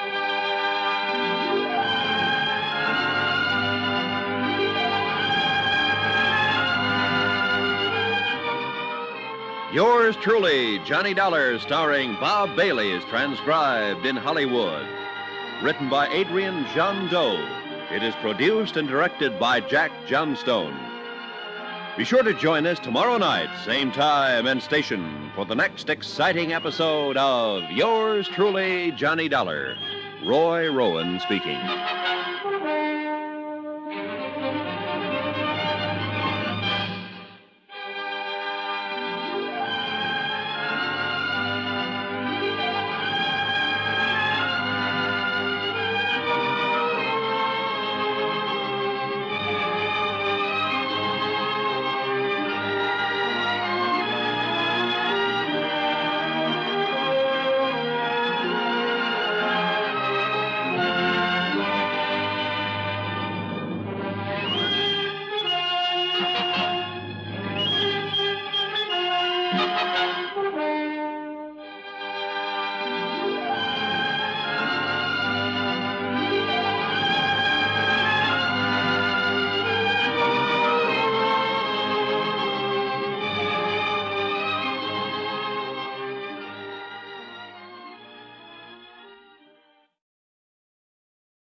From Hollywood, it's time now for... Johnny Dollar. Oh, it's you. Hiya, Sergeant. Headquarters just gave me this number to call. I was wondering who'd be in Barney Slade's apartment. How'd you get in? With a key. Brother Pocket had it. Give me that again? Jarvis Pocket. He's one of the men on that hunting trip with Tom Sanford 27 years ago. He's here with me now. How'd he get it, the key? Barney had given it to him a few years back. He's known all along that Barney Slade and Tom Sanford were one and the same. He also knows the name of the man who tried to kill Sanford. Who was it? Name was Joe Fallon. At one time, he'd been Mavis Gale's private chauffeur.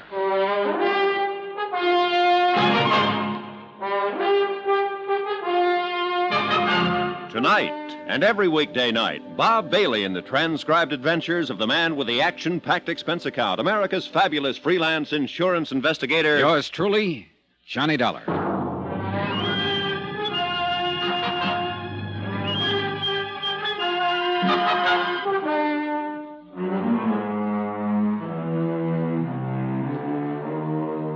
Expense account submitted by Special Investigator Johnny Dollar, location Ocean Park, California. To State Unity Life, Home Office, Hartford, Connecticut. Assignment, The Silent Queen Matter. Expense account continued. Locating Brother Jarvis Pocket, who now ran a rescue mission along L.A.'s Skid Row, had been the only real break I'd had in the case so far. At least I hoped it would be. The one-time Phil director of the silent era had often visited with his old friend Tom Sanford, alias Barney Slade, might put us on the track of Slade's killer.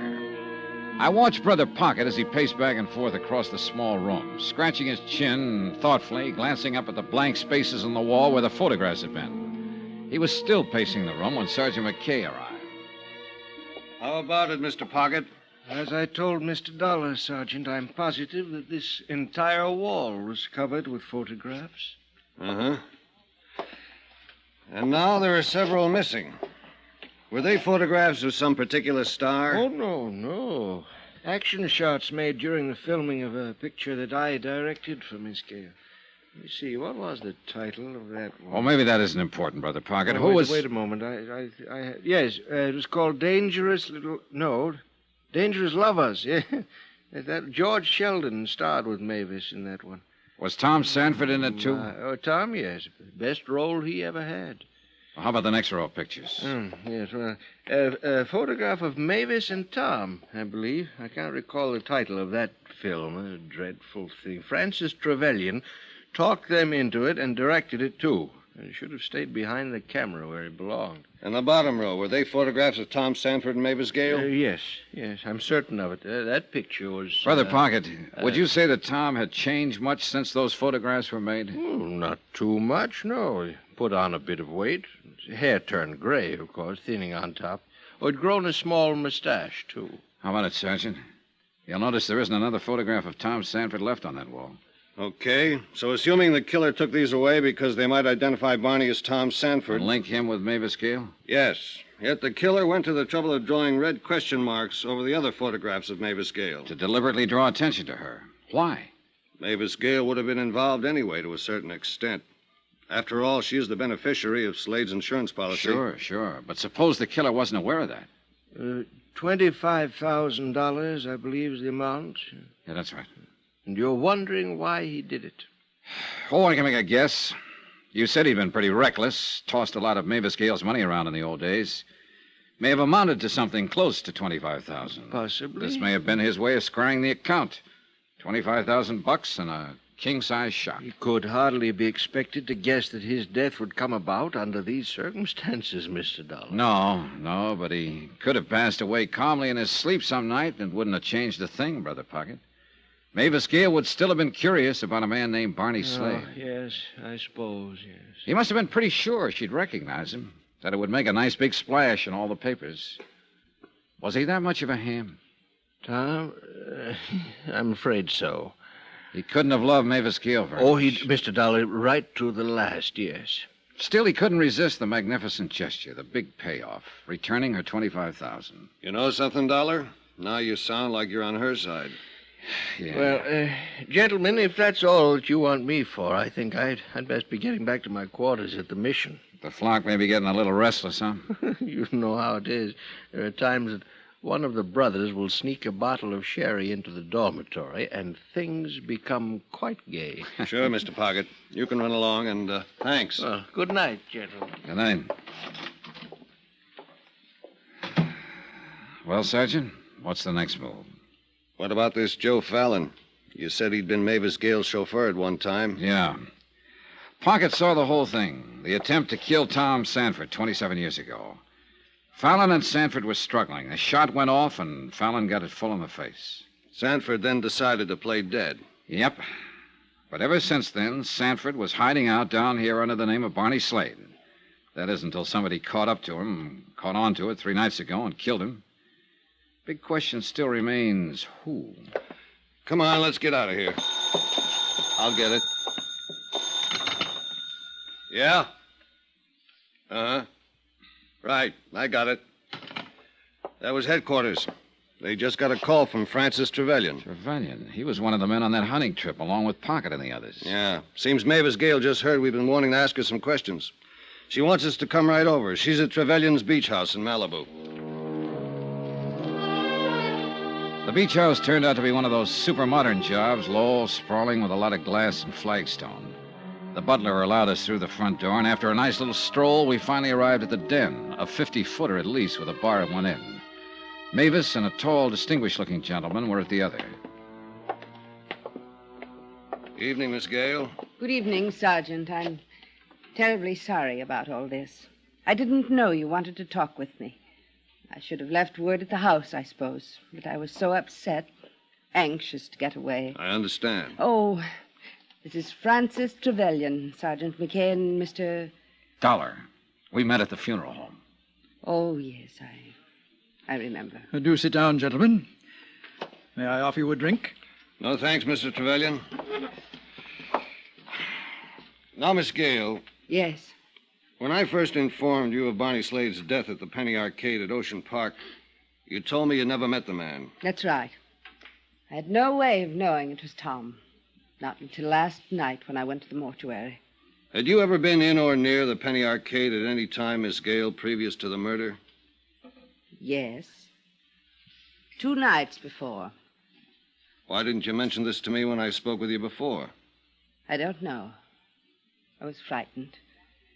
A man named Barney Slade had been murdered.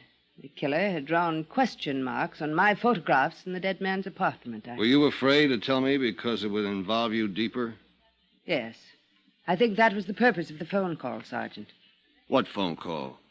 That evening, shortly after 6, I received a call from a man. He wouldn't identify himself. He said that a very dear, very old friend of mine was in trouble and needed my help. He instructed you to go to the arcade in Ocean Park? I was to be there by 8 o'clock, and this old friend was to make himself known to me. So you went. Did you see anyone? No one that I recognized. Miss Gale, does the name Joe Fallon mean anything to you? Fallon? Why do you ask that? Just a moment, Mr. Trevelyan. Why, yes. Joe was my chauffeur. Many, many years ago. And when did you discharge him?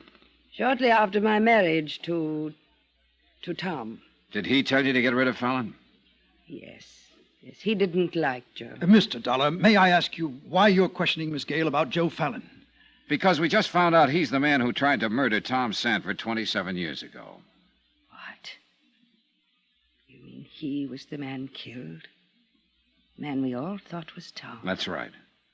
Was Joe Fallon in love with you? Now, see here. Better answer. Was he, Miss Gale?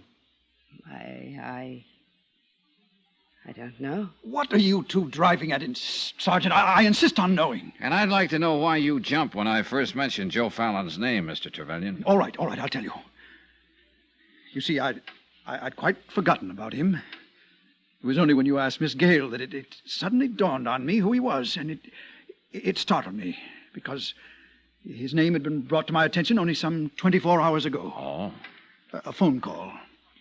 A man who said he was in partnership with Joe Fallon. They had a business deal to talk over with me. And? Well, I simply told them that I wasn't interested.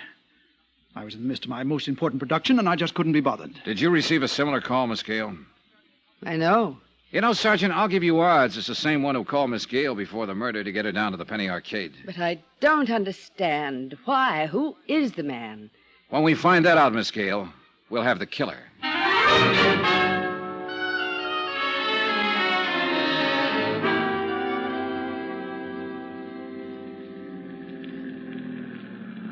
Here's your hotel, Dollar.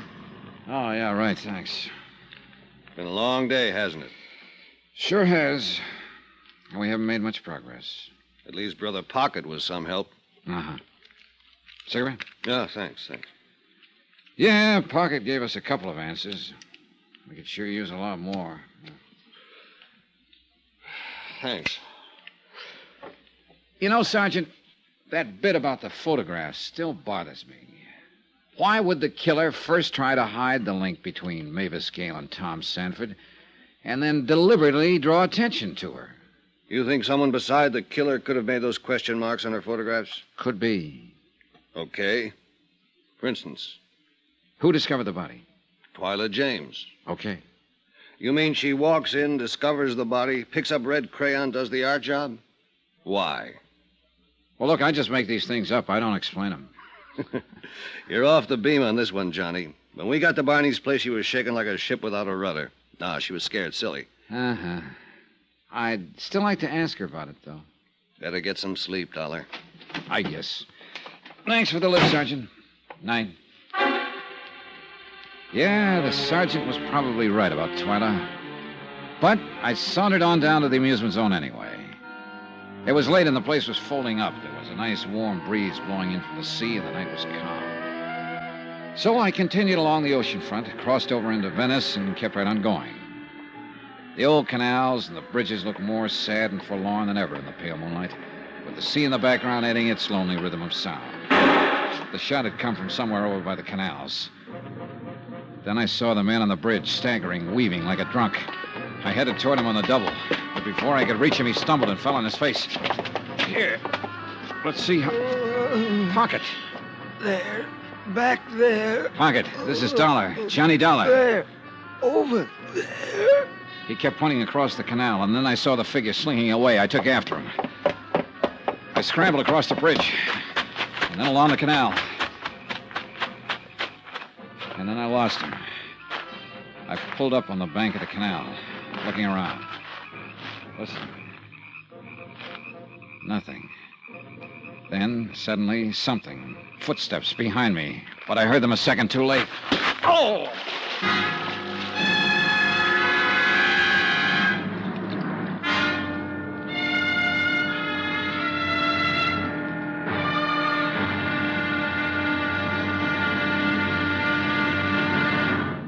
Now, here's our star to tell you about the final episode of this week's story. Tomorrow, a man who talked too much, and it killed him. Yeah, the payoff. Join us, won't you? Yours truly, Johnny Dollar.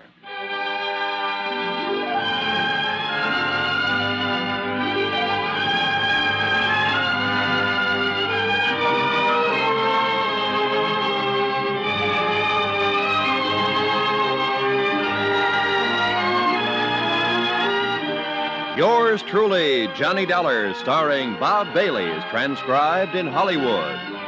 Written by Adrian John Doe, it is produced and directed by Jack Johnstone. Be sure to join us tomorrow night, same time and station, for the next exciting episode of Yours truly, Johnny Dollar. Roy Rowan speaking.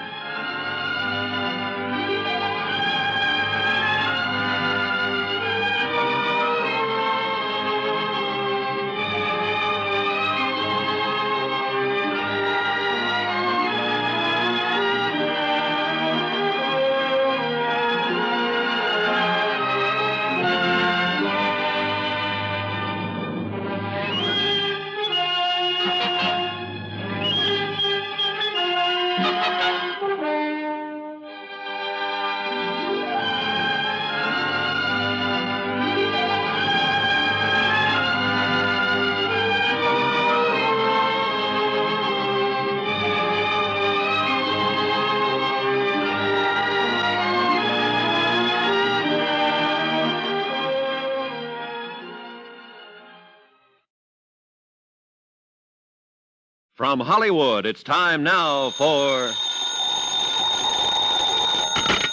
Johnny Dollar. Good morning, Mr. Dollar. This is Milo. Remember? Oh, Milo Martin, the agent, yeah. Yes, I've just read about that terrible affair about Jarvis Pocket murdered.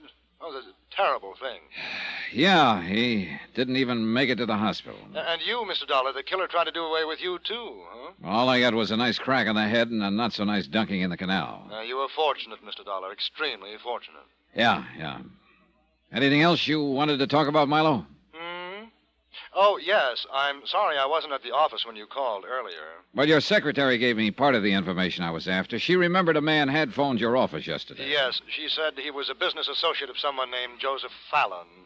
Well, I was out at the time, but he did leave that message. Well, what I wanted to know is, did he ever call back? No, he didn't. He probably will, unless he figures he's already found his pigeon. Pigeon? What for? Blackmail, Mr. Martin. Blackmail.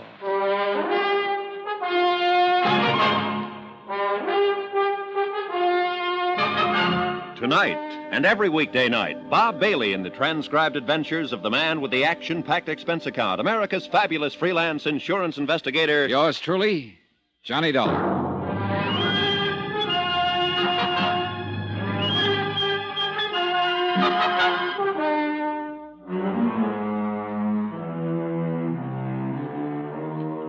Expense account submitted by Special Investigator Johnny Dollar, location Ocean Park, California.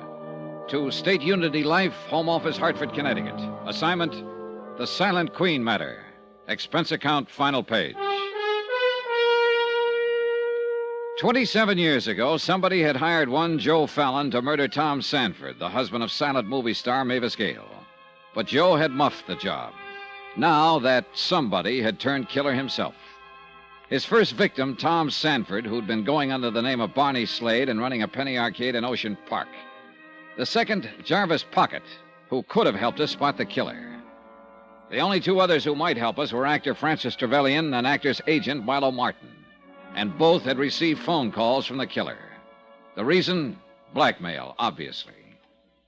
Item 13, $1.35 cab fare to police headquarters. Morning, Sergeant. Hello, Dollar. How do you feel? Oh, okay, I think. You turn up anything on Pocket's killer? Only this. 2 slugs taken from the body, fired from a .38. From the same gun that killed Barney Slade? The same. Well, it figures. Oh, I wish a lot more did. Hey, look, just what have we got anyway? Maybe you better start with what we haven't got. Well, Barney Slade gets clobbered by a killer who scrawls question marks all over Mavis Gale's photographs in his dingy apartment. To draw attention to Mavis Gale. All right. Mavis is named as the beneficiary in Slade's insurance policy. Claims she doesn't know the man, then takes a look at his body and identifies it as husband Tom, who supposedly was killed 27 years ago on a hunting trip. Right. Then Jarvis Pocket, one of the men who'd been on that trip, fills us in with the info that Mavis Gale's ex-chauffeur had tried to knock off Tom. Yeah, but he goofed the job and got knocked off himself. Question. Had Joe Fallon been hired? Answer, probably. Question, who hired him? There's a beaut, huh? Say, this Milo Martin ever get in touch with you? Yeah, just before he came over. He got a call, all right, apparently from the same man who called Trevelyan. Mm-hmm. Trying Fallon's name on for size. Oh, he's trying to get a reaction, that's for sure. And when he gets the right one, he'll put on the squeeze. I wonder why he didn't call Mavis Gale and give her the pitch. Maybe he did, and she forgot to tell us about it. Think he called Jarvis Pocket? No, I think Pocket would have told us. I wonder if Pocket told us everything last night at Barney's place. Oh, probably not. I think he suspected something or someone. When he left us, he probably did a little prowling of his own. Result, got himself killed. Look, it's almost noon. Yeah. I'll buy you lunch. We'll have about an hour. Then what? Then I'm going to Tom Sanford's funeral. Aren't you?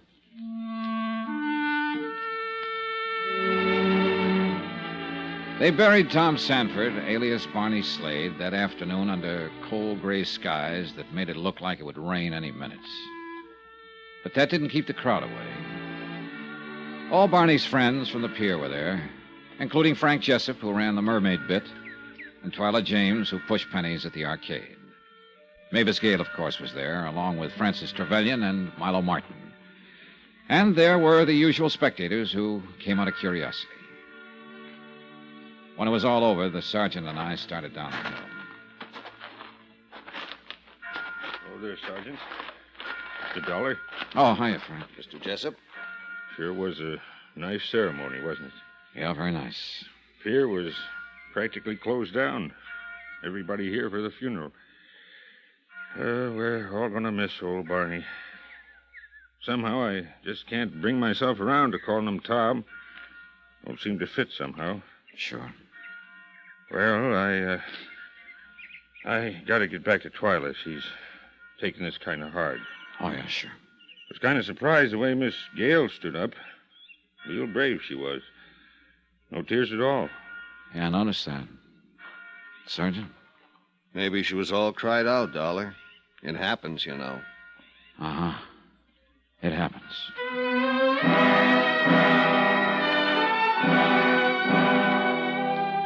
I went back to my room at the hotel later that afternoon and stretched out on the bed to do a little thinking.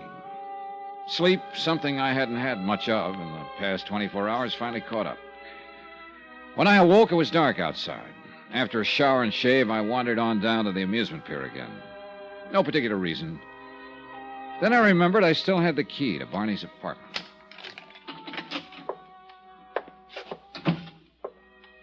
I flicked on the light switch in the living room and sat down.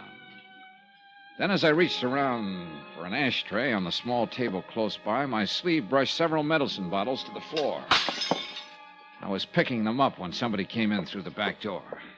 Mr. Dollar? Oh. I happened to notice the light under the arcade door.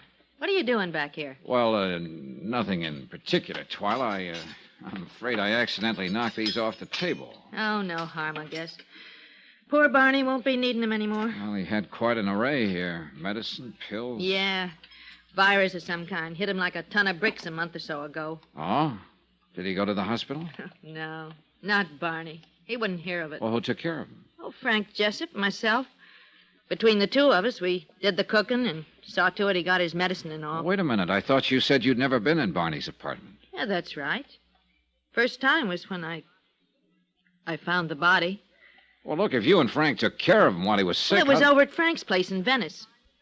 Oh. Yeah, Barney and Frank and a couple other fellas were playing cards. Suddenly, Barney wasn't feeling so good, so he decided to lie down for a while. That's when the game broke up. Frank stayed with Barney, and when he saw how bad his fever was, he called Doc Ferris. Doc Ferris, huh? Yeah, lives over in Venice. Thanks, sweetheart. Lock up for me.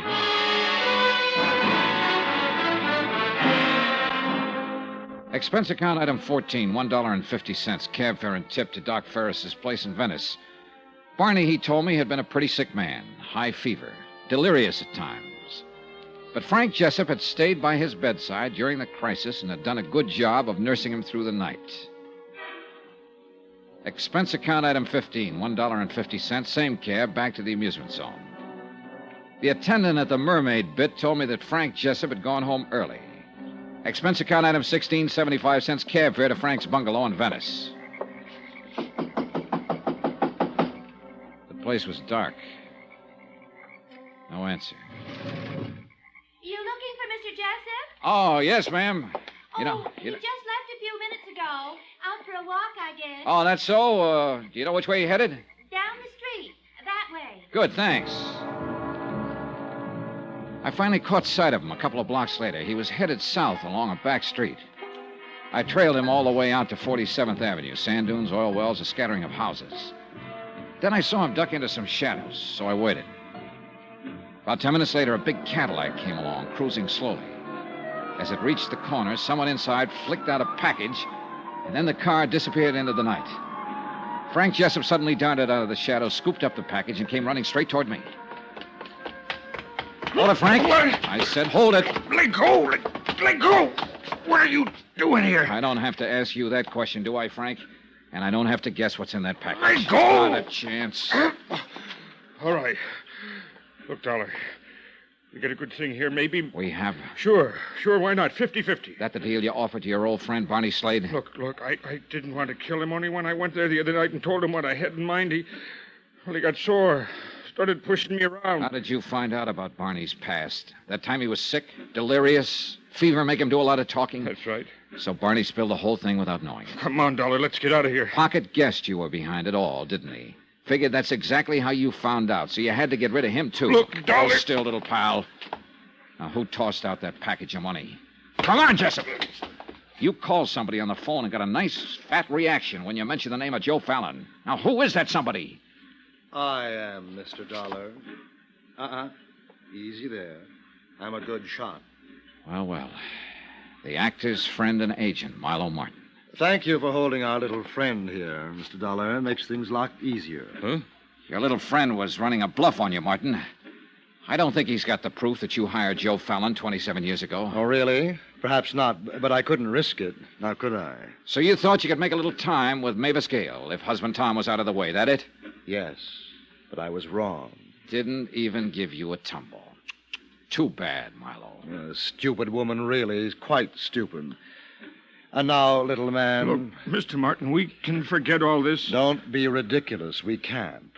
And by the way, we haven't met, have we? Allow me. Frank Jessup. He runs a stall down at the amusement zone. Mr. Martin, you've got to trust me. I can keep my mouth shut. I fully intend to make certain of that, Mr. Jessup. Look, all we got to do is get rid of Dollar here. Oh, you're a sweet kid, aren't you? Nobody will ever know, Mr. Martin. I swear it. You're so right, little man. No one will ever know. Let go, Dollar. Hey! Frank pulled away from me somehow and started racing across the sand dunes, but he didn't get very far. Milo Martin pumped 2 shots into his back. That meant he took his eyes off me for just a split second, and that's all I needed. What? I belted him where he was very, very soft, and then followed with a hard uppercut. Milo, 10%, Martin folded without a sound. 17th and final item on expense account, $185.10. Hotel and incidentals in Ocean Park and transportation back to Hartford.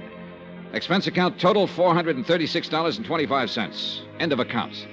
Remarks? About Frank Jessup. He got his out there in the sand dunes for the murders of Tom Sanford, alias Barney Slade, and Jarvis Pocket. About Milo Martin, in jail awaiting trial for murder of the above-mentioned F. Jessup. About Mavis Gale. She's going to see to it that the good work at Brother Pocket's rescue mission goes on. We'll donate $25,000 to the cause. Yeah, you guessed it. That'll be the insurance money. End of remarks, end of report. Yours truly, Johnny Dollar.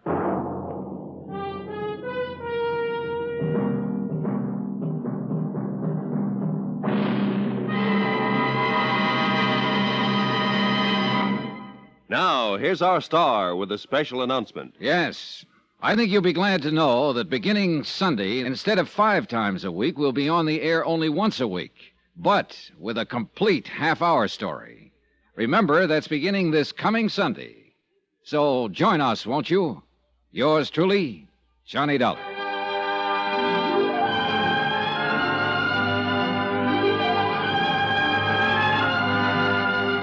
Yours truly, Johnny Dollar, starring Bob Bailey, is transcribed in Hollywood. It is produced and directed by Jack Johnstone. This week's story was written by Adrian Jandot.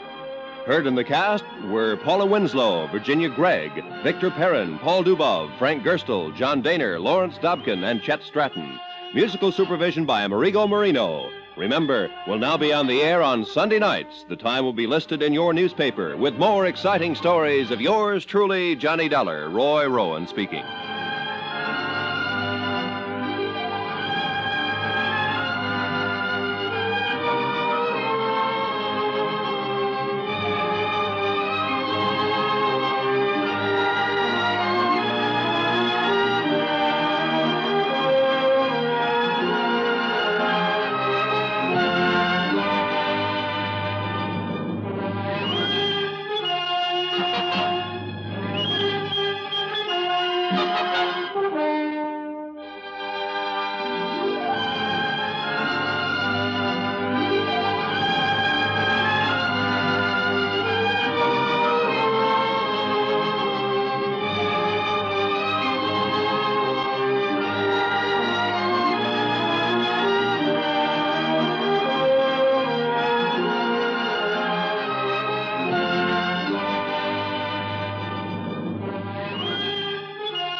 From Hollywood, it's time now for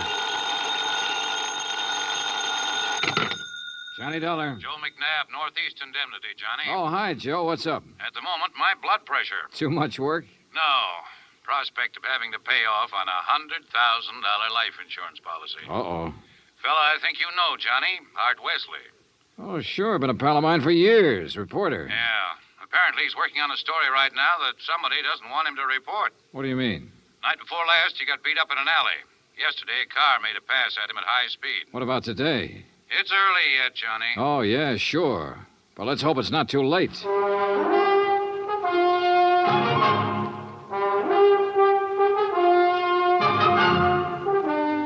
Bob Bailey in the exciting adventures of the man with the action-packed expense account. America's fabulous freelance insurance investigator. Yours truly, Johnny Dollar.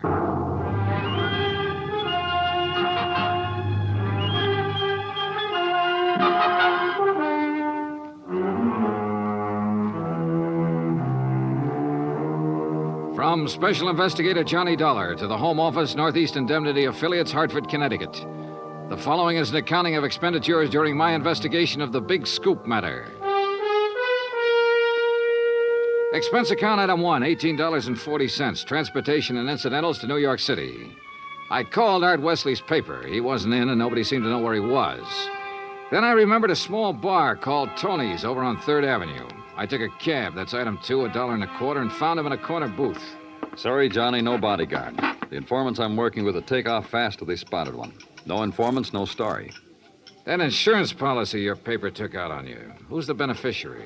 A dear departed wife, Joan. Departed? I thought... We split up a couple of months ago. Oh, I'm sorry to hear that, Art. Yeah, we were living in 2 different worlds. I wanted a home and family. She wanted a trip to the moon every night. Where is she now? Who knows? On her way to the moon, I guess. Hey, look, this story you're working on, Art. It's hot, Johnny. And big, real big. A national gambling syndicate, and run by a guy right here in New York. Who? I'm getting close, but I'm not sure yet. When I am, then out come my articles. What's this guy gonna do when you push him into a corner? Look, I'm worried about you. You look, Johnny, I'm not as foolish as you think. I've got his name written down and put in a safe deposit box with what evidence I got. That's my real insurance. Oh, Art, look, we've been friends a long time. I'm not gonna let you do this alone. Sorry, Johnny. I've got to go it alone.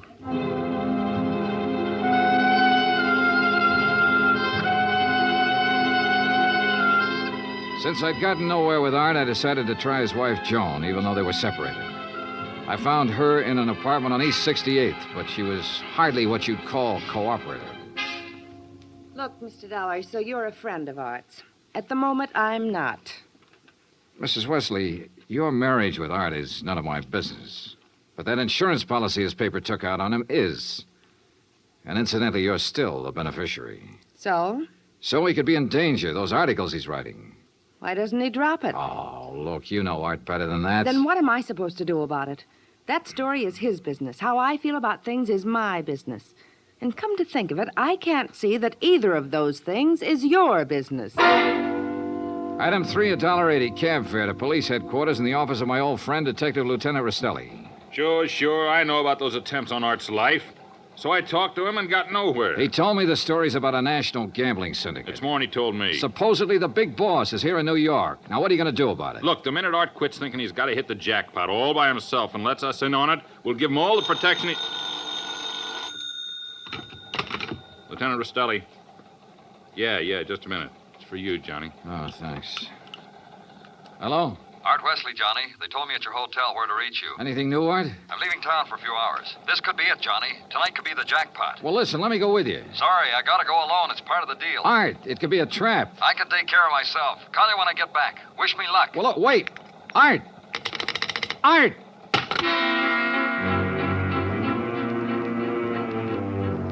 Item 4, $1.80 cab to Art's apartment, where I persuaded the manager to let me in. I was looking for anything that would give me a lead. Then, near the phone on a scratch pad, I found where he'd written the word Watika several times. Sure, Lake Watika, upstate. Art had a lodge there. Item 5, $25 even for a rented car. It was a 3-hour drive to Lake Watika, which was bad enough. But to top it off, it started to rain, and rain hard.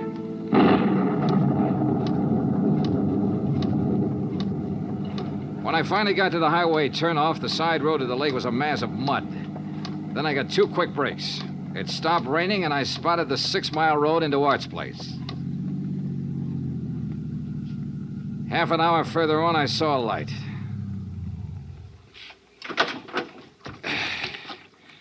Art's car was parked at one side, and the front door of the lodge was wide open. When I got to it, I saw why. Art was lying in the doorway. Yeah. He was the one who wanted to hit the jackpot. But you can't hit the jackpot with a slug, particularly when that slug is right between your eyes.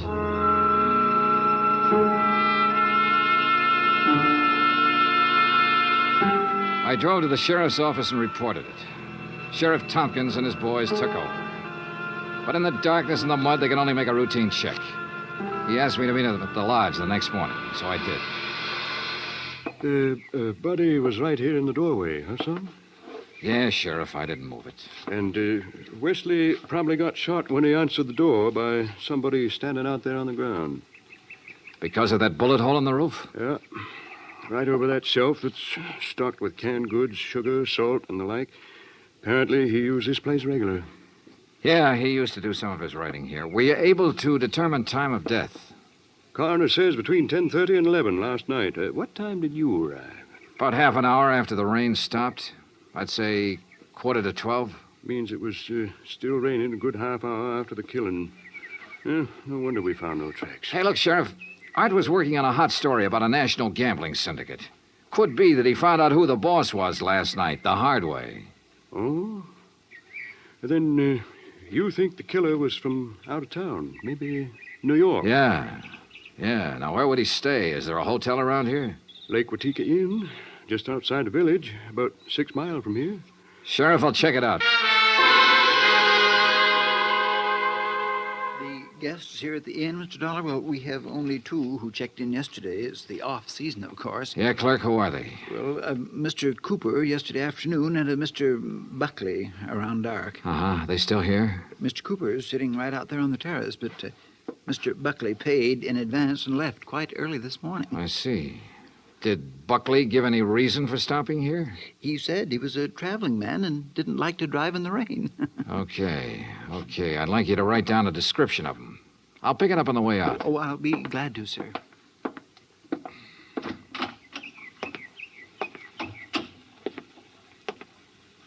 Hi. Oh, good morning. Enjoying the scenery? Yes, immensely. Oh, sit down, won't you? Sure, thanks. My name's Dollar. Mine's Cooper. You just check in? I'll just drop by. I came yesterday. Uh-huh. Pretty up here this time of year. Yes, certainly is. I really enjoy places like this in the off-season. It's a nice change. Too bad the weather hasn't been better, huh? Well, the rainstorm last night? Oh, I enjoyed that, too. You were out in it? Oh, no. No, I enjoyed it the way a storm should be enjoyed. In front of the fireplace in my cottage with a drink and a good book. No, Mr. Dollar, I stayed in last night. And that was that. I picked up the description of the other guest, Buckley, from the clerk and gave it to Sheriff Tompkins, who got out a bulletin on him. Then I drove back to New York City, turned in my rented car, and took a cab. That's item 6, $1.70, to Joan Wesley's apartment. Yes. They notified me this morning about Art's death. I don't know what to say. What is there to say?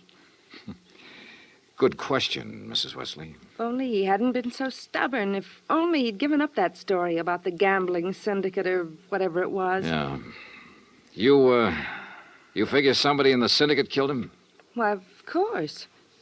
Mrs. Wesley, did you know Art had gone on up to the lodge at Lake Watika? No. Mr. Dollar, I'm rather tired. One more thing. Did you go out last night? No.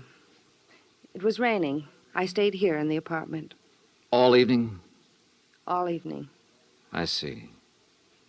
Well, thanks, Mrs. Wesley. Maybe I was imagining, but it seemed to me Joan Wesley hesitated just a little before telling me she hadn't been out of her apartment last night. And if she had gone to Lake Watika, I checked the basement garage. Her car was clean. Too clean. Item 7, $5 to the garage attendant for some very interesting information. Joan Wesley had ordered her car washed first thing this morning. Why? Because the wheels were covered with mud from last night.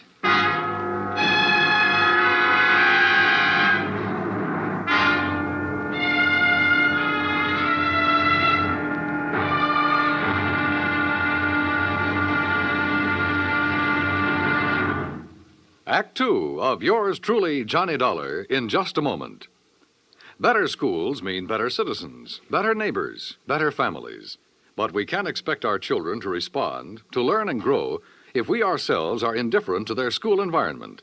CBS Radio urges that you write to Better Schools, 9 East 40th Street, New York 16, New York, for information about how citizens can spark community action to improve their schools. That address again is Better Schools, 9 East 40th Street, New York 16, New York. Now, Act Two of yours truly, Johnny Dollar, and the Big Scoop Matter.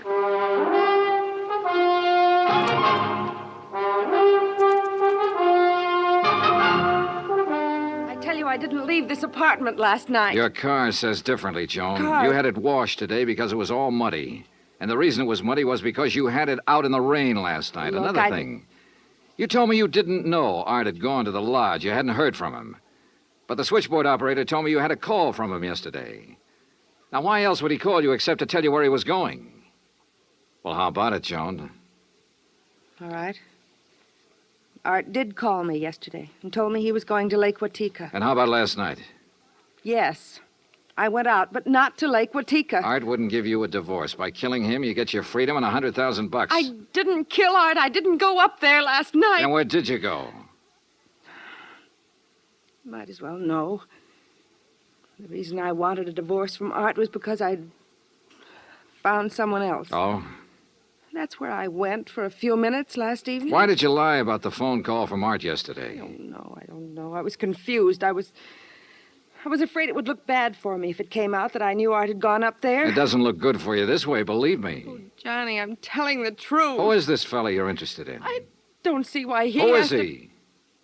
His name is Ted Nash. Will you have to talk to him? I sure will. And right now. But I was wrong about talking to Ted Nash right now. I called his apartment and got no answer. Item 9, $1.60 cab fare to police headquarters in the office of Detective Lieutenant Rastelli. You figure this guy Nash and Joan Wesley could have killed Art and used the gambling syndicate threat as a cover, huh? It's a possibility, Lieutenant. Well, I'll see what I can find out about Nash. How'd you do at Lake Watika? 2 guests checked in the day of the killing. One, a man named Buckley. He left early this morning. Sheriff Tompkins has a bulletin out on him. Who else? A fellow named Cooper, who apparently likes to go places in the off-season. Nothing to tie him in particularly. Cooper, huh? We had a rumble some time ago that a guy named Cooper was involved in that gambling syndicate. What? Trouble is, we got no proof. Hey, wait a minute. What's the matter? Art told me he'd put the name of the man he was after in a safe deposit box. If we could find the key to that box. How about Art's apartment? Let's take a look. So we looked, and we found the key tucked away in a desk, but only a number on it. Nothing to tell where it was located. I gave it to Lieutenant Rastelli, and he promised to check every bank in town if necessary. While I went on back to Lake Watika to see if the man named Cooper at the inn was the same one Rastelli told me about. When I got there, after a frantic 3-hour drive, I found him comfortably sitting by the fireplace. Well, Mr. Dollar, isn't it? Yeah, that's right. Cooper, I'm going to get right to the point. You told me you came up here to enjoy the scenery. Yes, that's right. Why? The man who was killed last night, Art Wesley. He was trying to expose a national gambling syndicate. Oh, that's very interesting. So? So, I know a police detective in New York who thinks you're a member of that syndicate. Well, now, Mr. Dollar, that's a very serious charge. I presume you have proof. Well? Uh-huh. No proof. Well, in that case, I don't think there's any... Dollar, long-distance call for you. You can take it on that phone right beside you. Thanks, clerk. Johnny Dollar. Rastelli in New York, Johnny. Hi, Lieutenant. You locate that? Yeah, the safe deposit box, and in it we found the name of the man Art Wesley was closing in on. It's Cooper. Thanks very all right, much. So you... Well, Cooper, you wanted proof? We've got it. Evidence that ties you in with the syndicate. Clerk. Oh, now, this is ridiculous, Is it? Dollar. Let me tell you the facts about this thing. Is something the matter, Mr. Dollar? Get Sheriff Tompkins on the phone, clerk. Tell him I've got Art Wesley's killer here. You mean Mr. Cooper? Oh, now, wait a minute. Now, look, Dollar. If you'd get your facts straight, you'd drop this silly notion of yours. What kind of facts, Cooper? What time was Wesley killed? Between 10:30 and 11 last night. But, Mr. Dollar, Mr. Wesley's place is some 6 miles from here. That's right. Why? Well, then Mr. Cooper couldn't have killed him. What do you mean? Last night, I took a drink to Mr. Cooper's cottage here at the inn. What time? Around 20 to 11, and I chatted with him for at least 15 minutes. Are you sure about that? Oh, quite sure. Well, Mr. Dollar, I'll buy you a drink sometime. Cooper strolled back to the bar with a satisfied smirk on his face. So the one man who had to be Art's killer couldn't have killed him. I collared the clerk again and had him repeat his story in detail. If you recall, it rained heavily last night, Mr. Dollar. Yes, I drove through it on my way up here. Well, I was making the rounds of the inn, checking windows, things like that, when the house phone rang. It was Mr. Cooper calling from his cottage. He wanted a drink. You say that was at 20 to 11? Yes, I always jot down the time when I am called away from the desk. All right, go on. Well, when I got to Mr. Cooper's cottage, he was sitting in the living room in front of the fire with a book. Yeah. We chatted a while, and then when I returned here to the desk, I jotted down the time again. 10:55. Well, that does it. What do you mean? Oh, it's a good 20-minute drive from here to Art Wesley's lodge. If he was killed between 10:30 and 11 and Cooper was here at that time, he couldn't have done it. Well, I'm sorry, but facts are facts. And... Oh, excuse me. Lake Watika Inn. Yes, just a moment. Sheriff Tompkins, Mr. Dollar. Oh, thanks. Hi, Sheriff. Thought you ought to know, son. Remember that man Buckley we were looking for? Yeah, sure, the other guest at the inn. Yeah, we picked him up. I've been questioning him for an hour. Any luck? No, sir. He's just a traveling salesman who stayed at the inn because he didn't want to drive in the rain. You sure? Buckley swears he doesn't even know Cooper. Just between you and me, Johnny, I think we got the wrong fella. No place again. I decided to start all over. Got into my car and drove to Art Wesley's place. Nothing was changed. I remember the trip I'd made the night he was killed, how it rained heavily until about half an hour before I arrived. How I'd found him lying in the open doorway, a bullet hole in his head. Yeah, and the hole in the ceiling over the shelf of provisions, marking the path of the bullet. It was there. So were the provisions. Canned food, mustard, sugar, a package of crackers. There was some... Wait a minute. Sugar. The sugar bowl. I stared at it for a moment. I remembered a couple of things the room clerk at the inn had told me. And suddenly the whole deal slid neatly and quietly into place. I drove back to the inn fast. Cooper's cottage was empty, so I went inside to the bedroom and took a look around. Then I spotted one of the pictures on the wall, a little out of place. I looked behind it. Yeah, just what I expected. Outside, I found Cooper sitting on the terrace in front of the main building. I slid into a chair across from him. Well, Mr. Dollar, what fantastic crime are you going to accuse me of today? Cooper, I got a one-track mind, and it's still stuck on murder. Oh, now look, Dollar. We've been over this before, and personally, I find it quite boring. So much so that it's interfering with my vacation here. That's too bad. Yes, it is. So I'm leaving this evening. I don't think so, Cooper. Oh, come now. Art Wesley was trying to expose a figure in a gambling syndicate. You. Well, that's a matter of conjecture. You had to stop him, for keeps. Oh, now look, Dollar. The time of Art Wesley's death has been established as between 10:30 and 11 last night. That's right, between 10:30 and 11 last night. And I'm sure you remember the room clerk telling you he was with me in my cottage living room from 10:40 to 10:55. I sure do. So that I certainly couldn't have killed your friend Wesley 6 miles from here during that time. Except that Art Wesley wasn't killed at his lodge. What are you talking about? You see, I remembered something else the clerk had told me. The night of the killing, it stopped raining a little after 11. All right, what difference does that make? All the difference in the world, believe me. Here's what really happened, Cooper.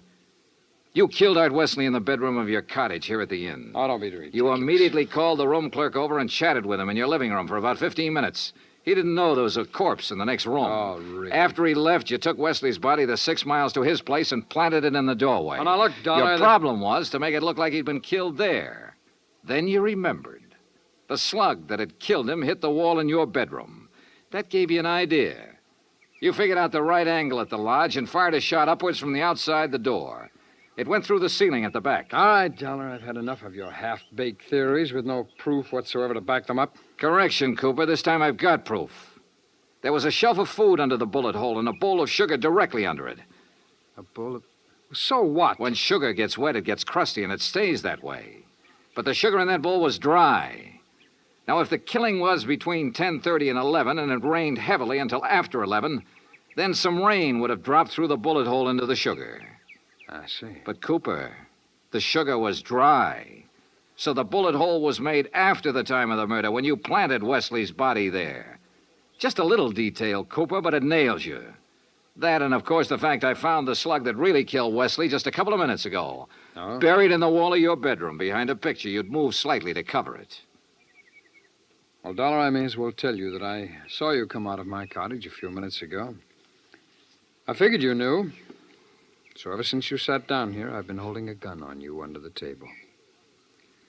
You know, Cooper, I may as well tell you. Ever since I sat down here, I've been holding a gun on you, too. Well, you... Let's have it.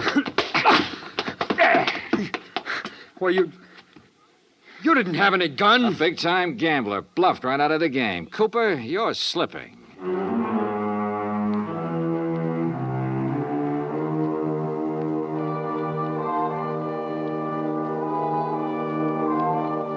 Item 10, $37.50. Transportation and incidentals back to Hartford. Expense account total $187.40. Remarks? Cooper's awaiting trial. About Art Wesley? Well, I guess that sugar bowl was a dead man's revenge. And come to think of it, that revenge was pretty sweet. Yours truly, Johnny Dollar.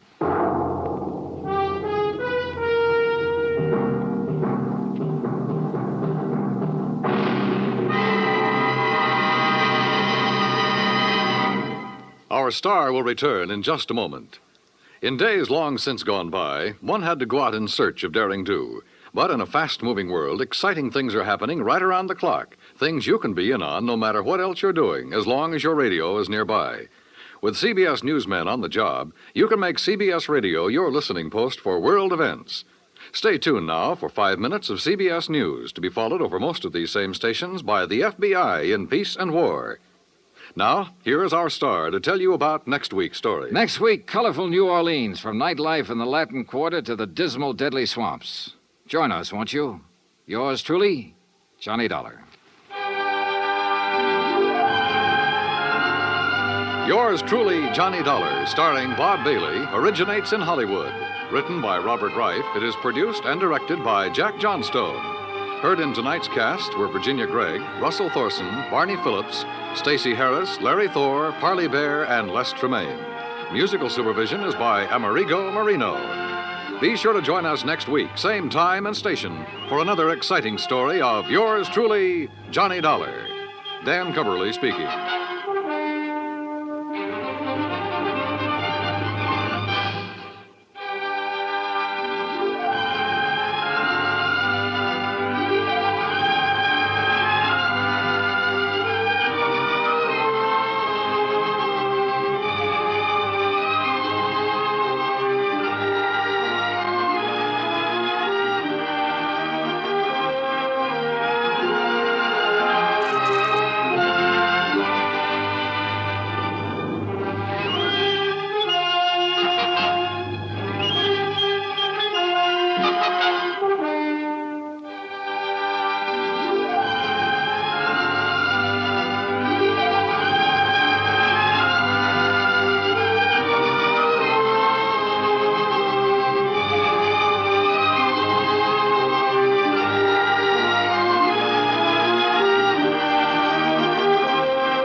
From Hollywood, it's time now for... Dollar. This is Ed Porter, Mr. Dollar. You called my office? Yes, I'd like to see you as soon as I can, Mr. Porter. Well, of course. How long have you been in town? About a half an hour. Are you all squared away? I've got a room and I've had a bath, if that's what you mean. Well, then I guess you're ready to go to work. I will be as soon as I put on some pants. You sound in a rush. I'm always in a rush when I think somebody might be chipping us out of $100,000.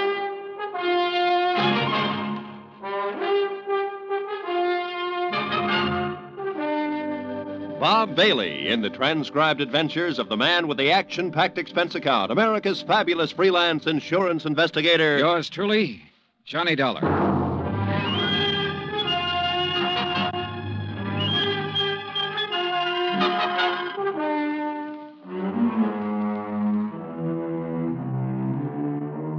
Expense account submitted by Special Investigator Johnny Dollar to Western Life and Trust Company, 826 Spear Boulevard, Hartford, Connecticut.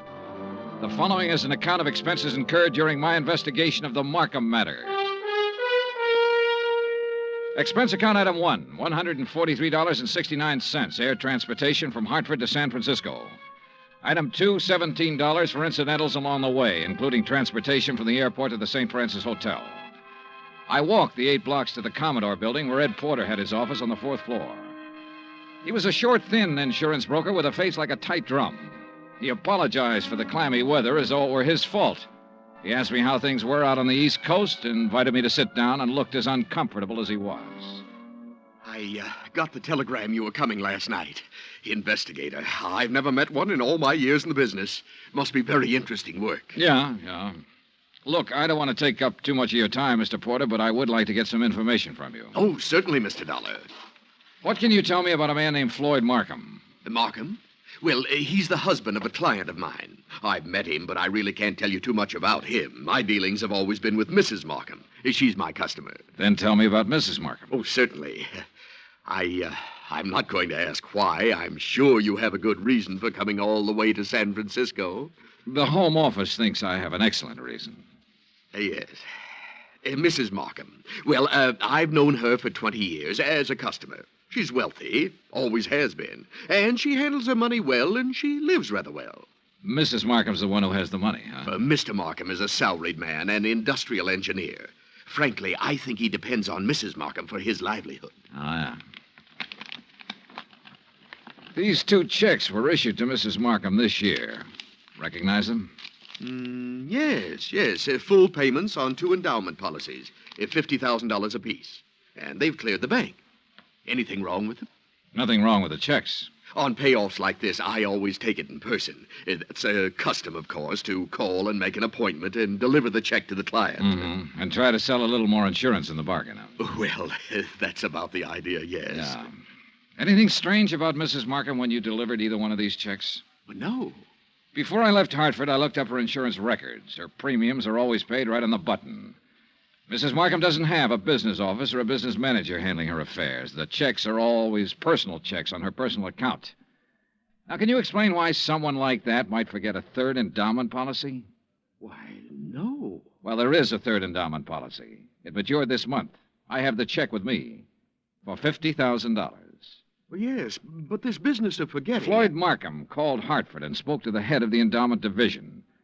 He explained that Mrs. Markham was ill and didn't know whether or not a 3rd policy existed. He said he was checking for her. Uh-huh. Now, you say you've known Mrs. Markham over a period of 20 years. Well, is she the kind of person who'd forget $50,000? Oh, no one forgets $50,000. Did you notice that both of those checks were deposited in the Markham's joint account? Well, no. Oh, so they were. Maybe Mrs. Markham's feeling generous these days. Why do you say that? Well, they have a rather strange relationship as far as I've been able to perceive. I mean, what money he makes is his, and what she has is hers. Oh, yeah. I always like to get out of that house because they never seem to me to be a very close couple in any way. But this seems to make sense now. How's that, Mr. Porter? Well, now, I called up and made an appointment to deliver both of these checks. The first time I went over, Mrs. Markham was ill. And the second time, she had just stepped out for a few minutes. Well, who accepted the checks? Mr. Markham. Both times? Yes. As a matter of fact, now that I think of it, he made the appointment on the phone both times. When was the last time you saw Mrs. Markham? Last spring. A check with the bank revealed that Mrs. Markham had not personally made a deposit since June the 18th. The deposit slips were initialed by Floyd Markham. The checks were endorsed by Leslie Markham. There had been no unusual withdrawals. Expense account item 3, $30, stenographic and notary services for the attached statements. Mrs. Markham's been having her hair done here for nearly 10 years now. Once a week, every Thursday morning. Then she just stopped. I called her home, and Mr. Markham informed me that she was away on an extended trip. Mr. Markham called us, it was last June, and informed us that Mrs. Markham was resigning her membership in the bridge club. I telephoned the house twice to see what was the matter. Mr. Markham answered both times and said Mrs. Markham was out. Well, she used to come in here 2 or 3 times a month. Made us go over the car from top to bottom. She hasn't been around now for 7 or 8 months. I don't know who's taking care of the car. Expense account item 4, 30 cents, 3 phone calls to the Markham residence. I didn't state any particular business. I simply asked to speak to Mrs. Markham. Each time I called, a male voice answered. Each time, the male voice told me Mrs. Markham was out, she was ill, and she was away on a short trip. Industrial Management Limited, Floyd B. Markham president, has a 3-room office suite near the Embarcadero. 10 years ago, it had been sensationally new and glassy. When I got there, the carpet was a little too thin and the varnish a little too thin, too. The whole place smelled faintly of mildew. Yes? I'd like to see Mr. Markham, please. Do you have an appointment? No, not exactly. My name is Harris. I'm with the Cleveland Pump Company. Pump Company? Yes, we're setting in 38 of our installations at the new plant in Valparaiso. Didn't you get my letter? Well, I'm sorry. I'm afraid... May I ask your name again? Harris, Stephen B. Harris, Cleveland Pump Company. Oh, yes. Well, Mr. Harris, I'm afraid Mr. Markham never received your letter. When did you mail it? 30 days ago. Maybe it was 2 weeks. Well, tell Mr. Markham I'm here and I'll... I'm sorry, Mr. Harris. Mr. Markham isn't in the office just now. Oh. Well, I'll wait. Well... Well? He won't be in today. As a matter of fact, he won't be in the rest of the week.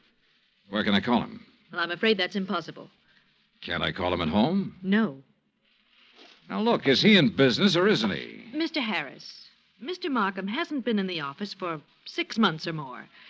He's tied up on a rather long-range project. What's your name? I'm Miss Beidler. Why didn't you say that in the first place, Miss Beidler? Well, Who else can I talk to here? No one, I'm afraid. You mean that's all there is in this office? Just you and him when he feels like coming in? I'll tell Mr. Markham you were here. The Markham house was on Fioradella Street, about 6 blocks from the Fairmont Hotel. Stone walls, iron grillwork, tangling ivy. An old house that had been built by rich people for rich people to live in. The kind of shabby-looking place that only New Yorkers and San Franciscans can get by with and still be called wealthy. I used Ed Porter's car with the Western Life and Trust Company emblem on the door, parked it in the driveway as close as I could to the entrance. It was exactly 1 o'clock when the door opened. He was tall and pretty, with black hair and broad shoulders. Yes? What is it? I'd like to see Mrs. Markham, please. I'm Mr. Markham. Can I help you? My name's Dollar. I'm with Western Life and Trust Company. Mr. Porter called you? No, he didn't. Oh, well, I must have slipped his mind. He said he was going to call. What's it about? I brought a check from Mrs. Markham on her 3rd endowment policy. Oh. Well, I'll give it to her. She isn't in right now. Well, I'm supposed to deliver it to her. I'll come back another time when she's in. No, you can give it to me. I'll see that she gets it. I'm sorry, Mr. Markham, but I have to Look, give I it... know you want to give her the check and try to sell her some more insurance. She's just not in the market. And you can save your little spiel where it'll do some good. Oh, you misunderstand me, Mr. Markham. I have to deliver this to her in person. What's your name again? Dollar. Johnny Dollar. Come in. I'll wait till she comes back and make an appointment. Mr. Porter told me he'd made it for 3 today. She's here. Just come in. Why the runaround, then? Mrs. Markham is desperately ill. I don't want to disturb her with things like this. Well, I'm sorry to hear that. What's the trouble? Very serious anemia. So if you'll just give me the I have check, a report to make out when I deliver this. I just Only take a told- minute to hand her the check. Then it'll be off my mind and off your mind. Now, look here, Mr. Didn't you call the company's home office about this check? I called because Mrs. Markham requested me to call. Oh, yes. Just wait here. In the little swirl of his exit, I smelled shaving lotion and guessed at the brand name. I also guessed that his suit cost $300, even if I didn't know what San Francisco tailor had made it. The shirt, the tie, the shoes were expensive, too. Yeah, Mr. Floyd Markham liked expensive things. I wondered if he dyed his hair to keep it all black. I wondered if he was 45 or 50. I also wondered why, in a house of that size, on that kind of street, a servant hadn't answered the door. This way, Mr. Dollar. He led me up a flight of stairs and finally into a high-ceilinged room with a fireplace at one end. A gray-haired woman with a sharp, angular face was seated near the window, looking out over the city and the bay. She didn't turn her head when we came into the room, but I could see that her eyes were watery and slightly glazed.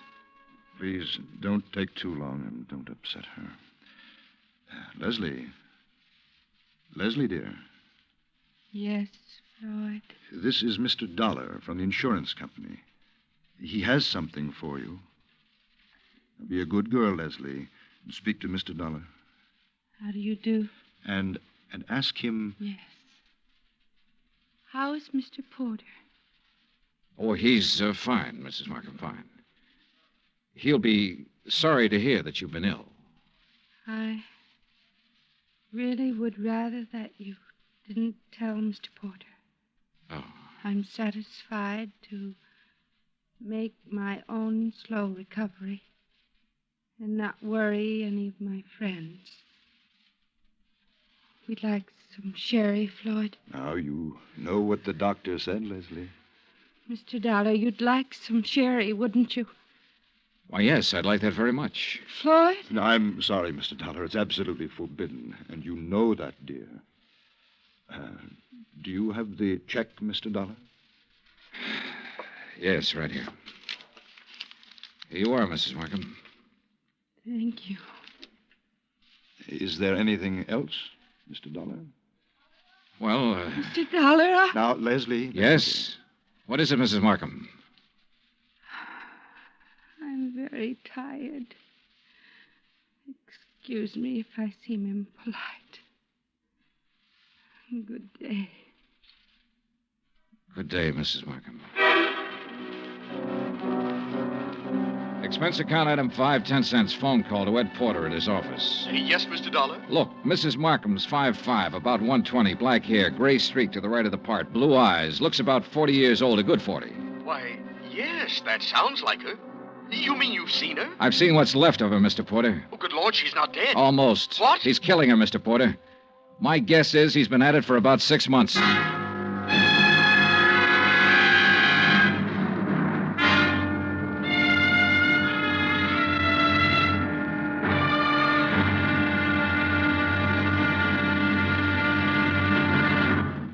Act two of yours truly, Johnny Dollar, in just a moment. Nobody will take a frown at face value anymore now that the word has gotten around about Jack Benny's return to the air. With Mary Livingston, Dennis Day, Rochester, Don Wilson, Mel Blanc, Frank Nelson, and Mr. Kitzel, nothing less than your very best smile will do for the occasion. Tonight and every Sunday night, hear CBS Radio's Jack Benny Show and give your sense of humor a real workout. Now, Act two of yours truly, Johnny Dollar, and the Markham Matter.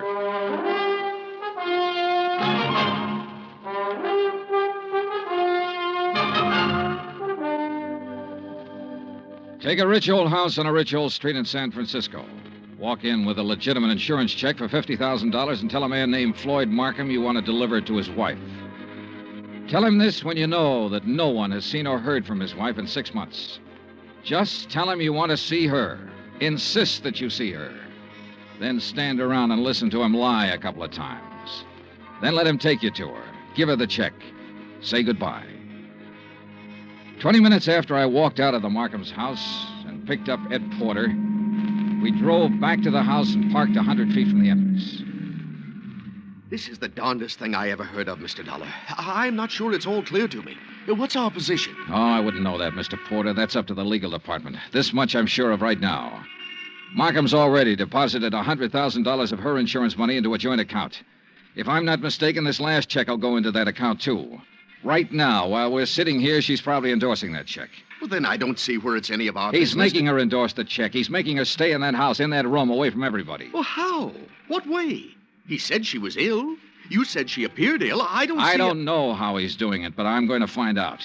Are you sure this isn't all surmise on your part? You weren't in the room when she said, let's have some sherry. Please, let's have some sherry. Well, I must be pretty She was dumb. really trying to say she wanted him to leave the room so she could talk to me. So she could have one little minute to tell me what the matter is, what's going on. His next move is to deposit that check. Then one big withdrawal, the whole $150,000, and bye-bye Floyd Markham. Mr. Dollar, I'm just an insurance broker. I don't understand that... Well... How'd you like to be an investigator for about 10 minutes? Me? Yeah. You see that car that just pulled up in the driveway? Well, yes, The girl driving it holds down that dummy office of Markham's. Her name's Beidler. She might be in on this with him. And that's Mr. Markham leaving the house. Good. Now, look, here's what you do. Follow them. I think I know where they're going, but you follow them and make sure. Well, where are they going? To the bank to deposit that check. Oh. Well, where are you going? To have that glass of sherry, Mr. Porter. Ed Porter pulled his hat down low over his face and put both hands on the wheel and took out after that '55 Cadillac sedan. I crossed the street, went back up on the porch of the house and knocked. I didn't expect her to answer. I didn't expect anyone to answer, but I wanted to make sure. I went around to the garden. There wasn't a sound in the big old house when I opened the garden door and went up the stairs again. The door to her room was closed. She wasn't by the window anymore. She was stretched out on the divan. I felt her wrist for a pulse. It was there, faint, but there. About 3 inches up her arm, there was a series of little marks. I lifted one eyelid and felt her neck muscles. She was doped to the ears. Mrs. Markham. Mrs. Markham, can you hear me? Look, I've come to help you. Me? Yes. Yes, I'm going to take you out of here. Now, don't be frightened. Mr. Dollar? That's right. That's right. That's the ticket. Insurance company. Yes. Now I remember. Yes, that's right. Thank you for bringing my check. I don't want Want what, Mrs. Markham? want any of my friends to worry. Oh. I'm improving, but I don't want them to know I'm ill. Just say I'm out of town for a while. He told you to say that, didn't he? Yes. He told me to say exactly that. Mr. Dollar, don't fool me. Please don't fool me. What? You will help me get out of here. You aren't fooling me, are you? Are you? I carried her downstairs and put her in my car and drove her to the St. Regis Emergency Hospital. Expense account item $6,100, deposit with the hospital office. I explained as much as necessary to the intern who promised to advise me when Mrs. Markham became rational. After that, I drove back to the house. Ed Porter's blue coupe was parked across the street. I didn't know what to do but come back here. And when I got back, I didn't know what to do either. Slow down. You're doing fine. Oh, you were right. You were absolutely right. They went straight to the Bank of America to deposit that money. I kind of thought they might be back here by now. No, they're over at Angelo's having a drink and some dinner. I followed them there. You're getting to be quite a sleuth, Mr. Porter. Well, I try to do my best and use my head. Mr. Dollar, did you talk to Mrs. Markham? As much as I could. She was doped. I took her out and put her in the hospital. Oh. Well, should you have done that, Mr. Dollar? I could have left her up in that room to die, Mr. Porter. Oh, yes. Yes. Well, what's our next move? Ours? Well, certainly. I can't quit now, Mr. Johnny. Well, let's go to Angelo's, Eddie. Ed Porter settled the hat lower on his ears and gripped the wheel harder, and we took off for Angelo's on Stoker Street. When we got there, we didn't have to go inside to see if our people were still around. The Cadillac sedan was in the parking lot. So we took up a plant across the street. Well, why wait? Why not go in and take them out of there and take them down to the police? Well, that might blow the whole thing. Now, we have to wait and see what Mrs. Markham has to say when she's well enough to talk. Yeah, but... I'm sure she'll have some charges to prefer. In the meantime, we wait and see what's what. Yeah, what do you think he'll do when he goes home and finds her gone? Well, that'll be pretty interesting. What do you think he'll do? Well, I imagine he'll think she got up and walked out. No, he knows better than that. He's had her doped up for 6 months. He knows he can go out of the house and she'll stay right where he left her while he's gone. No, that isn't it. Oh. Well, then he'll know that she had help. That's more like it, Mr. Porter. I liked Eddie. It gives me kind of a feeling. Okay, Eddie. Now answer the question. Oh, what'll he do? Well, he'll try to get out of town. That's it. He'll try to leave town. He'll know that he's had it. Come on. Huh? They're pulling out. We followed them to a cocktail lounge near the Presidio. We waited around outside the place for 2 hours. Expense account item 7, 25 cents. I called the St. Regis Receiving Hospital. Mrs. Markham's condition was unchanged. Item 8, $2, 2 hamburgers, 2 Cokes, and cigarettes for Mr. Porter and myself. We had just finished eating when Floyd Markham's Cadillac turned out onto the street. We followed it for 10 minutes. When Markham parked on a dark hill, we cut our lights and came to a stop. Mr. Dollar. Yeah, Eddie? Can you see what they're doing? Yeah. What? Necking. Huh?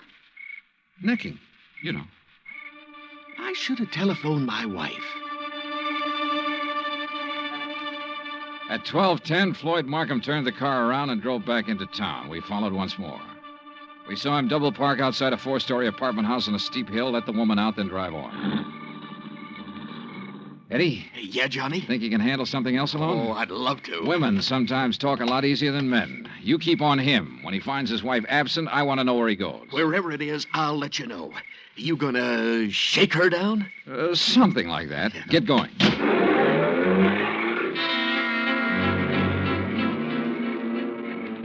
I watched my new assistant investigator follow out after Markham's Cadillac. Then I went inside the apartment house. I, Beidler, was on the mailbox of apartment 104. I walked down the hall, listened a minute, and gave it a try.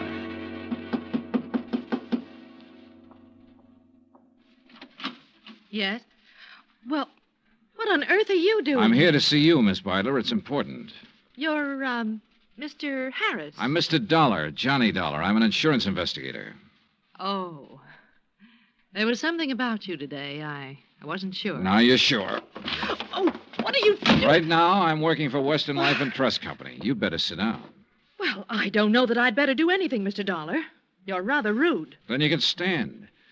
We've been checking into Floyd Markham. I don't think I have to tell you what we found out so far. I think you also know that by this time tomorrow he'll be in jail and you might be right along with him. Well, I'm sorry, Mr. Dollar. I simply don't be sorry. Just use your head. I said you might be right along with him. On the other hand, if you have some useful information, the insurance company might be useful to you. What do you mean? Well, I figure he sold you on an island trip or an estate in the country bill of goods. It'll be harder getting it out of him, but we'll get it one way or another. We'll get it all right. Now, what do you want to do? I want a drink. You? Oh, thanks. I'm not bad.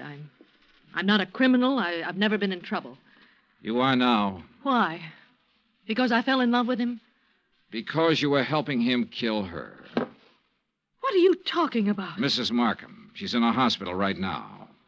What? I took her there myself today. He's had her doped with I don't know what for months.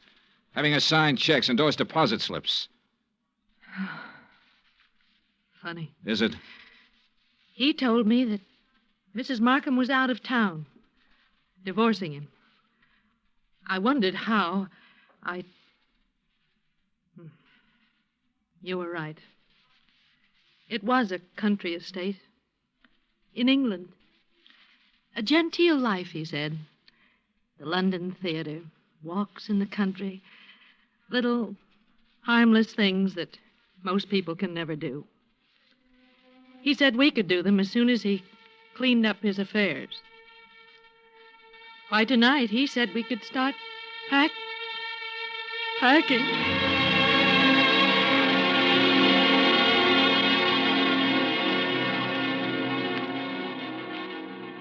I took Iris Beidler with me back to the Markham house. The Cadillac was in the garage, and Ed Porter's blue coupe was pulled up across the street. When he saw us in the cab, he walked up. Hi. Hi. How's he doing? You can talk in front of her. Well, he hasn't done anything. No, I mean, I saw the light go on upstairs in Mrs. Markham's room, then it went out again. He's downstairs now, sitting in the living room. Okay. Wait here.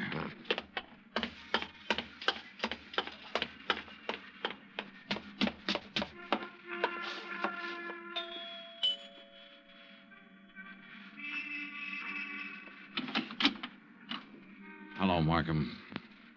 Hello. If you're worried about your wife, which I doubt, she's in a hospital. Are you a policeman? Insurance investigator. That's Miss Beidler in the taxi over there. Oh. I want you to come with me now. Of course. Yes. You said your name was Dollar? That's right. Why couldn't you have come around, say, next week? She'd have been dead by then. That's the way she should have been for 16 years. Dead. Yeah. Come on, Markham.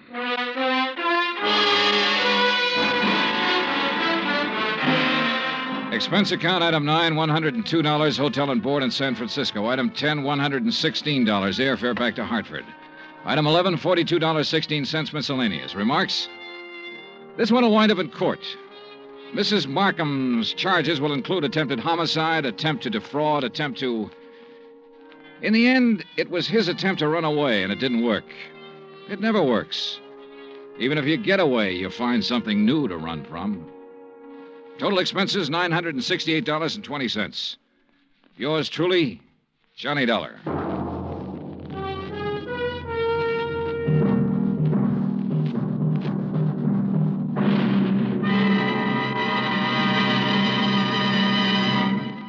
Now, here's our star to tell you about next week's story. Before I do, I want to say something to you about Thanksgiving. Now, there's a day that deserves celebration. And heartfelt thanks to the God who made us for being able to live in the most free and peaceful and bountiful country in the world. And yet, why wait for next Thursday or any Thanksgiving Day? For Americans, it seems to me, Thanksgiving should be every day. Think about it, won't you? Next week in our story, New Orleans, the French Quarter, a beautiful girl, and high adventure. Join us, won't you? Yours truly, Johnny Dollar.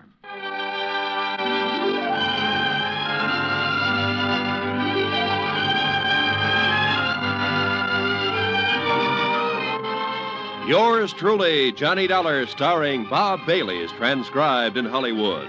Written by John Dawson, it is produced and directed by Jack Johnstone. Heard in tonight's cast were Lois Corbett, Frank Nelson, Virginia Gregg, Bert Holland, Paula Winslow, and John Daner. Musical supervision by Amerigo Marino. Be sure to join us next week, same time and station, for another exciting story of yours truly, Johnny Dollar. Roy Rowan speaking.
From Hollywood, it's time now for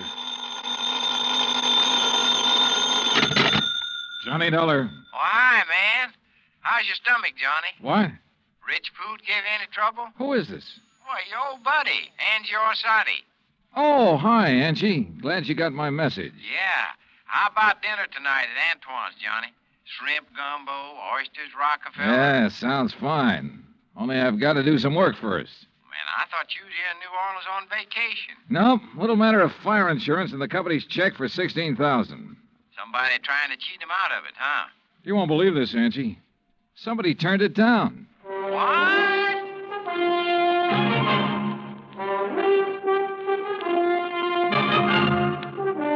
Bob Bailey in the exciting adventures of the man with the action-packed expense account. America's fabulous freelance insurance investigator. Yours truly, Johnny Dollar.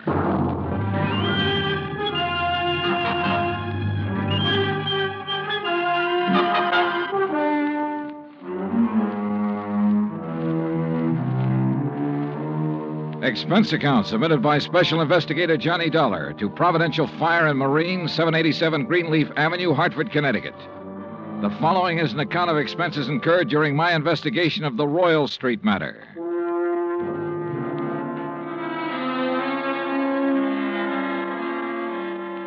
Expense account item 1, $103.82, transportation to New Orleans.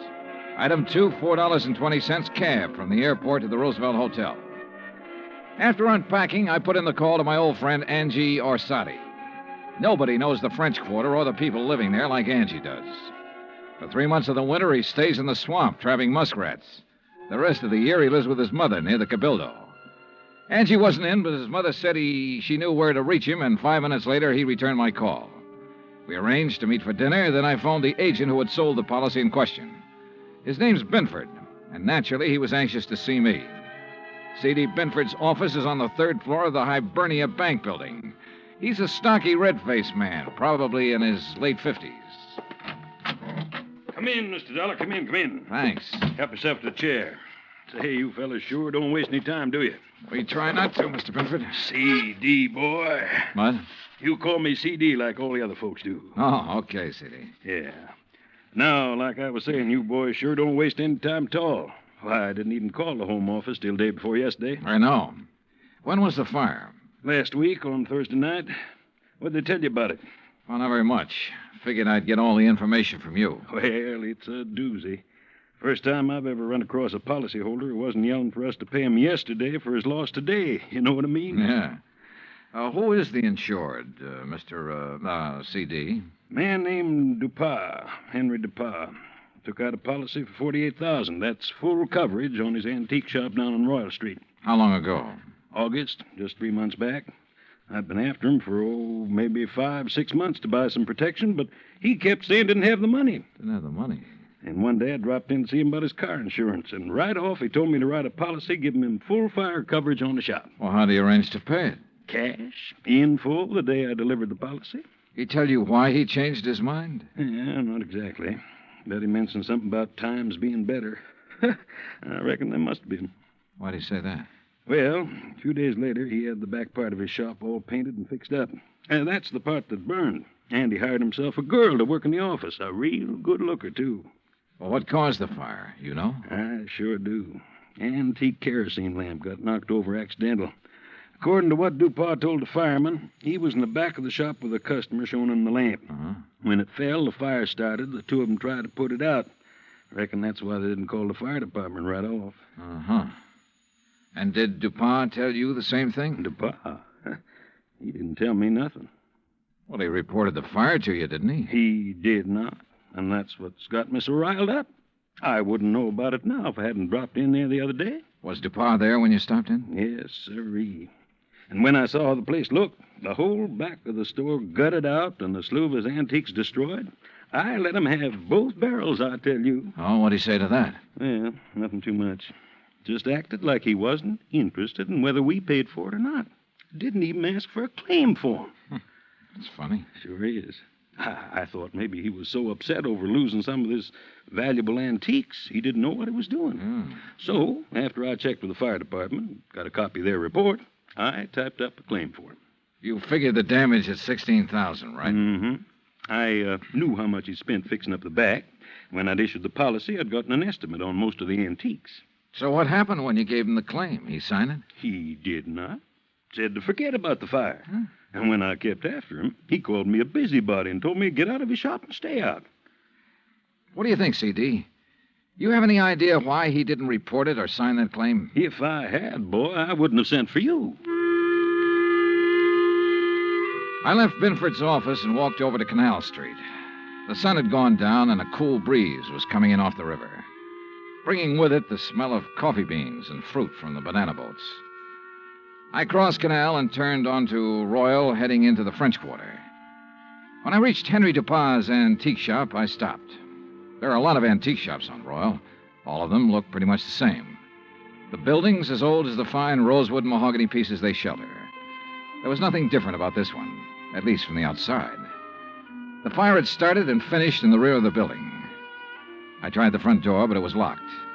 I didn't think anyone would be there that late, but I knocked anyway.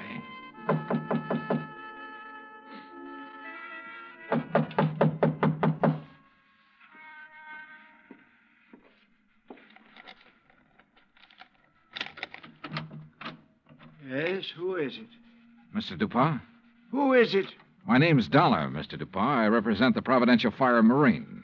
Why do you people persist in annoying me? Well, we wouldn't if you'd tell us about the fire. There's nothing special about that fire, Mr. Dollar. It was an accident. Well, then why didn't you file a claim? You're entitled to enough money to cover your loss. Mr. Binford explained that to me quite carefully. If you haven't talked to him, Mr. Dollar, you should. Oh, I've talked to him. Well, then go away. Well, not until you answer a few questions. No, leave me alone, please. I'd noticed an alley next to the shop that ended where the rear door had been. I started back along it, not quite sure what I was looking for or what I expected to find. But I was sure of one thing. Dupin was a frightened man. It was too dark to see anything at the end of the alley, so I returned to the street. Item 3, $30.50, phone call, taxi, and dinner for two at Antoine's. Oh, man. Kind of nice, ain't it, Johnny? Oh, the way it never changes. Same waiter, same chef, same clientele. Yeah. Like another Cafe Royale, Ashy? No, thanks. Well, Johnny? Yeah? Well, when you going to ask me? Ask you what? Oh, don't kid me, John. You've had that old bloodhound look in your eye ever since we sat down. What's the question? Okay, Angie. What do you know about a man named Henry Dupin? Dupin's antique shop? That's right. Oh, not much. Seen him around some's all. Yeah, where? Oh, you know what kind of places I like, Johnny. Yeah, but I can't picture Dupin liking them. Well, maybe he don't, but maybe that little old blonde he's been carrying with him does. Blonde? Yeah, you know. Female, girl, bleached hair. I know. Yeah. How old? Oh, 24, 5. Yeah, real nice for an old coot like him. Real winter and spring, huh? Yeah. You seen them together often? Oh, a few times. Saw him about 2 weeks ago at Butcher's place. Hey, you know something? I walked in there that night with a 5, and I walked out with 200. How about that? Great. You know who the blonde is? No, but I might be able to find out. You want? Yeah, I want. I left Angie and started back toward Royal Street. On the way, I ran up item 4, $1.85 for one flashlight and batteries. The shades on Dupin's shop were drawn, but I could tell there were lights on inside. In the alley, a small pickup truck was parked near the side entrance to the shop. In the back of the truck, looking like they'd just been taken off the boat, were several stalks of bananas. There wasn't much else to see except the charred wood and refuse left in the alley after the fire. I started back toward the street when a man, a much larger man than Dupin, came out the side door and got into the truck. He turned over the engine and switched on the lights before I could get clear. Hey, what are you doing there? Hold it, mister, right there. Here, buddy, you just hold it. What were you doing back there, huh? Well, right now, mister, I'm wondering what this load of bananas is doing at an antique shop. What is it, Carl? Well, I just caught this guy snooping around in the back. What? It's Mr. Dollar. Yeah, that's right. You know him, Dupin? He's one of those insurance men I told you about. Oh, well, What are you here for, Dollar? Didn't DuPont tell you he doesn't want any money from you people? Now, why not? Because he's afraid we might have to take a good look around before paying No, off? son. Now, look, Dollar.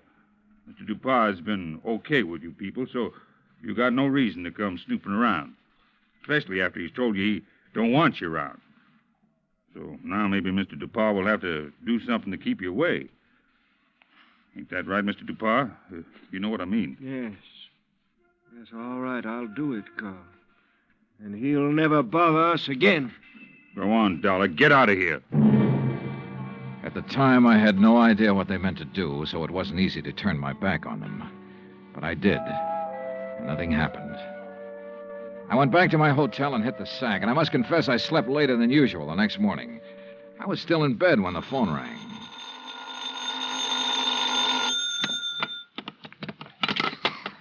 Johnny Dollar. Why, hey now, where's my dynamic northern friend? Oh, he's off today. I'm taking his place. Well, in the news I got, well, I reckon it'll keep till tomorrow. Yeah. Well, so long. No, wait, Angie. Yeah. Did you find out anything about that blonde DuPont's been seeing? Sure, everybody around the French Market coffee shop used to know her. Used to, meaning up till she went to work for Mr. DuPont. She worked for DuPont? Yeah, in the office at his store. Started in there about 3 months ago. Well, come on. Well, since then, nobody sees her anymore. At least none of her old gang. You know where she lives? Yep. The Pont Alba Apartments. That is, unless she has moved. Well, what's her name? Rose Ellen. What? Yeah, she used to be a dancer. That enough for you to go on? Yeah, Angie, thanks. That's plenty. Expense account item 5, $1.40 cab fare from my hotel to the Pontalba Apartments.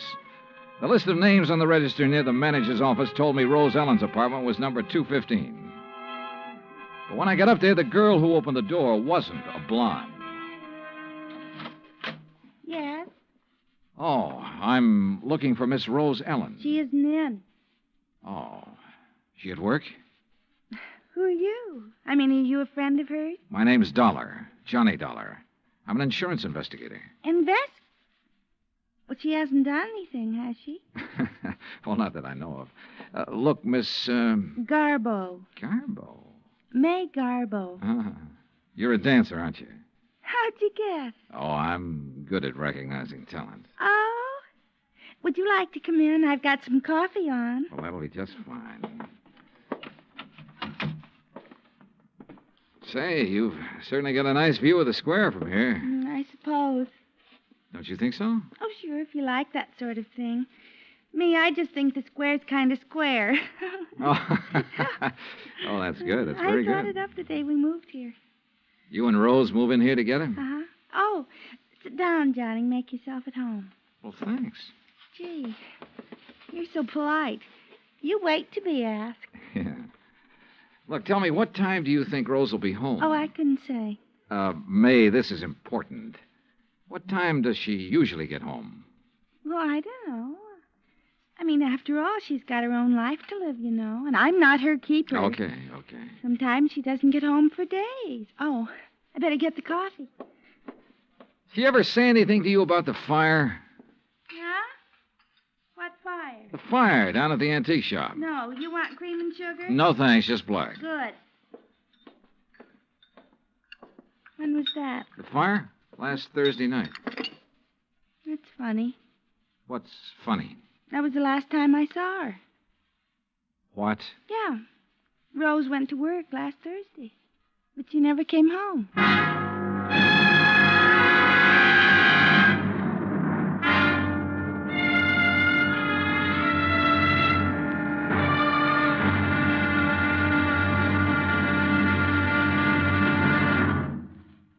Act Two of yours truly, Johnny Dollar, in just a moment.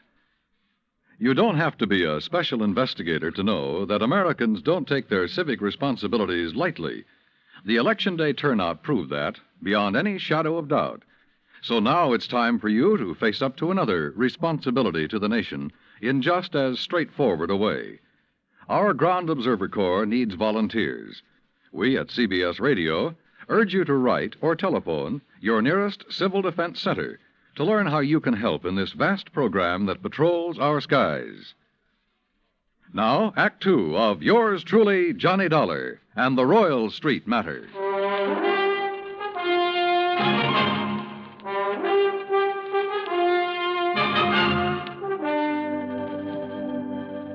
This was the screwiest deal I'd ever seen. A guy refusing insurance money he was entitled to.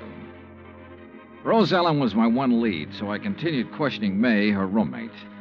May told me this was the first time Rose had been away so long without at least sending for a change of clothes. I asked about Rose's boyfriends. She told me Rose had been going with one other man beside Dupont, but she didn't know who he was. After May promised to call me if she heard from Rose Ellen, I left. Expense account item 6, $1.90, taxi from the Pontalba Apartments to the Hibernia Bank Building. My insurance contact, Binford, wasn't in. So while I waited for him, I wondered again why Dupont had refused to sign the claim for the fire damage to his shop. Could he afford a loss of $16,000? I wondered if something had happened in that shop, something Dupont tried to cover up with a fire. I was wondering what it could have been when Binford walked in. Well, I'm glad you're here, Johnny. We got trouble. Oh? I hear you paid Dupont a call last night. That where you've been? Yeah. He phoned me about 10, wanted me there fast. Oh, boy. I wish I had sense enough to stay away. Well, what happened, C.D.? Now, before I tell you that, you tell me what he said to you last night. Nothing important. Just something about fixing it so I couldn't bother him again. Oh? Well, he did. How? He canceled his fire insurance policy and every other policy he ever bought from me. Cancel? Yeah. So you might as well go on back to your hotel and pack, Johnny. It's none of your affair now, no matter what he's up to. Yeah, it's too bad it had to turn out this way. You want a drink before you go? Yeah, I guess I need one. Yeah. What'll it be, scotch or rye? Scotch, neat, please. Good, saves making a mess. When you reckon you leave?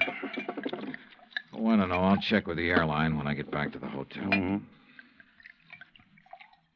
Yeah, there you go. Thanks. Better luck next time. Mm-hmm.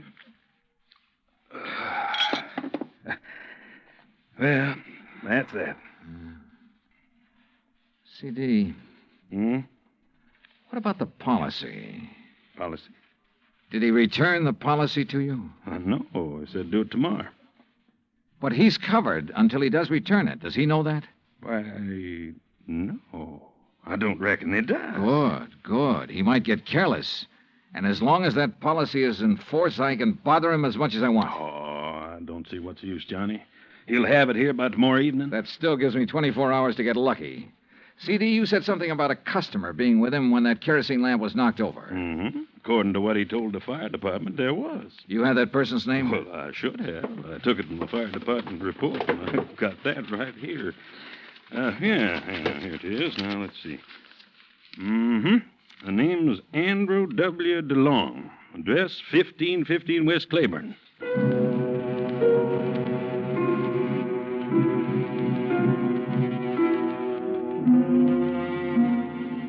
There wasn't any Andrew DeLong at that address. We checked the telephone book and the city directory, and the only Andrew W. DeLong we found was out in Metairie, in a mausoleum. So we drove back towards C.D.'s office. Well, now what, Johnny? Dupont. What? Find out everything we can about Dupont and everybody who works for him. But ain't nobody but his secretary and his assistant. Fellow named Carl. Yeah, how long has Carl been working for him? Oh, about as long as she has. Does this Carl own a fruit stand? Well, not that I know about. Why? Oh, I just wondered. Hey, what time is it, C.D.? 2:15. Say, if we're going to check on Dupont's credit, we better get to the bank before the close. You're driving. Let's move. Expense account item 7, $22.80. Telephone calls and a couple of gratuities to obtain a lot of information about Dupont. I learned, among other things, that he'd banked almost $11,000 in the past 3 months. Before that, almost nothing. But there's no law against making money, so I still had nothing concrete to go on. At 5:30, I left Binford, went back to my hotel, and there found a message from May, Rose Ellen's roommate, asking me to go to her apartment immediately. So I did. Oh, Johnny. Yeah, hi, May. Oh, well, come in. Johnny, you know what you made me promise. Yeah? Well, it happened. You mean you've heard from Rose? Well, no, not exactly. But a man called this afternoon and talked about her. Oh, well, I hope he had only nice things to say. Oh, yes, he said she's just fine. What? Didn't you hear me? Yeah, he said she's fine. Fine. Well, what else did he say? Well, he said he was going to come by at 4 o'clock and pick up her clothes. I should have them ready. No, but of course he didn't. Well, he did so. He did? Oh, what man? You know him? You get his name? Mr. Dollar, you don't think I'd let Rose's things go out of here with a complete stranger, do you? Of course he told me his name. Well? You aren't nearly as polite as you were this morning. All right, I'm sorry. What's the man's name, darling? Oh, well, that's much better. It's Grant. Grant? That's right. That doesn't register. From the way he talked, he must be the one Rose was going with while she was dating that old antique. You ever see this guy, Grant, before? No, but I'm sure he's the one she talked about. Really, it used to get so tiresome. Carl this and Carl does that. Oh. What? I said, oh. May, tell me, where did he say he was taking her clothes? Well, he didn't say. He just put them in that old truck. Thanks, sweetheart. See you later. I needed a fast car and a driver who could handle it, so I called Angelo Arsati. 20 minutes later, we parked in front of Dupas' antique shop. There was a dim light on inside.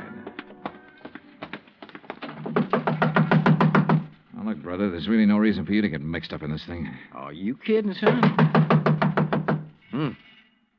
Looks like Dupas ain't gonna answer. All right, let's see what this hunk of stone will do to the glass. Here. Man, that got it. I can reach through the lock.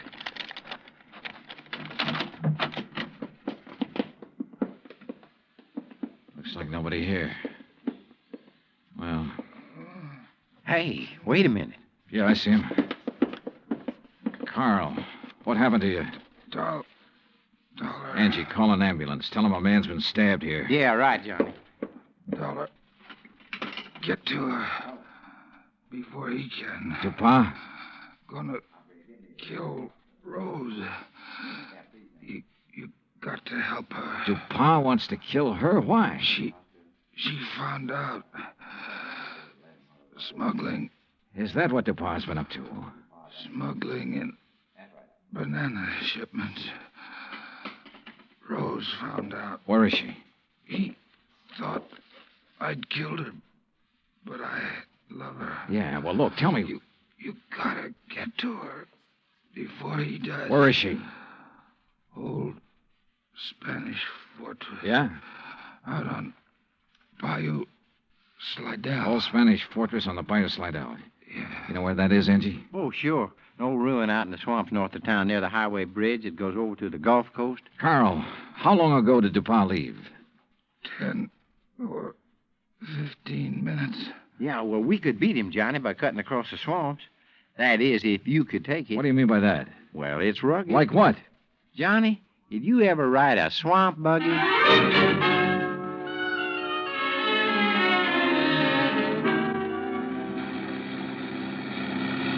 Oh, brother. How much farther, Angie? Well, should be right up ahead.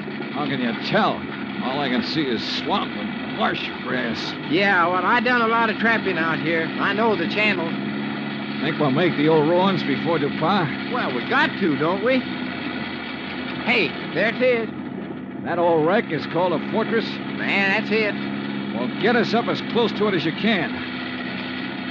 I don't see anybody parked. There's nobody approaching the bridge. There we are. Come on, let's go. Hey, look, John. There she is at the side entrance. Yeah, I see. Rose! Rose Ellen! She's scared. She ducked back inside. Rose! We're friends of Carl's. He sent us to help you. Well, come on, Johnny. We can get inside to her through this here doorway. Okay. This place looks like it's about ready to fall apart. Rose! Yeah, man. Dark in here, too. Yeah, don't step on them falling bricks. Okay. Rose! Rose Ellen! Yes? Where's Carl? Dupas tried to kill him. Oh, no. Rose, come on out here where we can see you. Rose!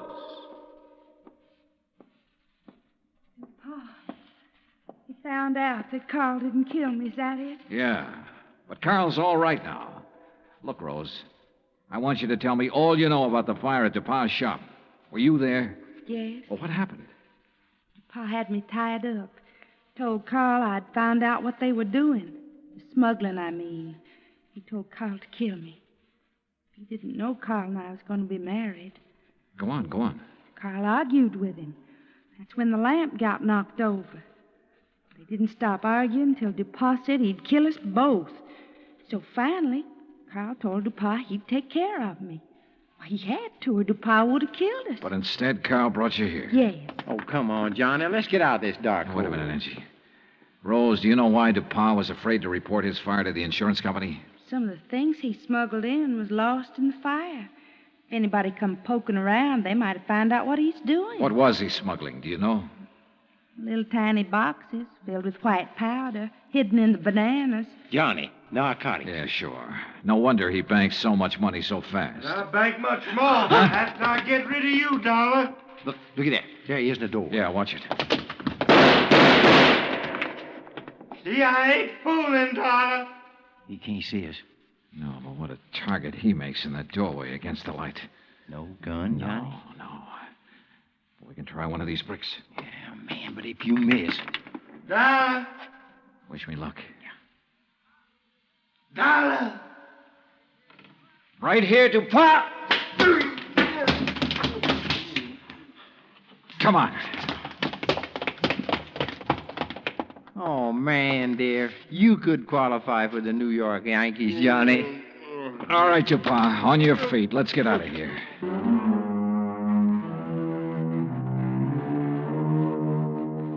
Expense account total, including rental on the swamp buggy, incidentals and transportation back to Hartford, $517.20. Remarks? Well, where he's going, Pa wouldn't have any use for the insurance money anyway. Carl Grant turned state's evidence and clinched the smuggling charges against him. Because of that, Carl may get off easy. I hope so. He and Rose could make a very happy couple. End of remarks, end of report. Yours truly, Johnny Dollar.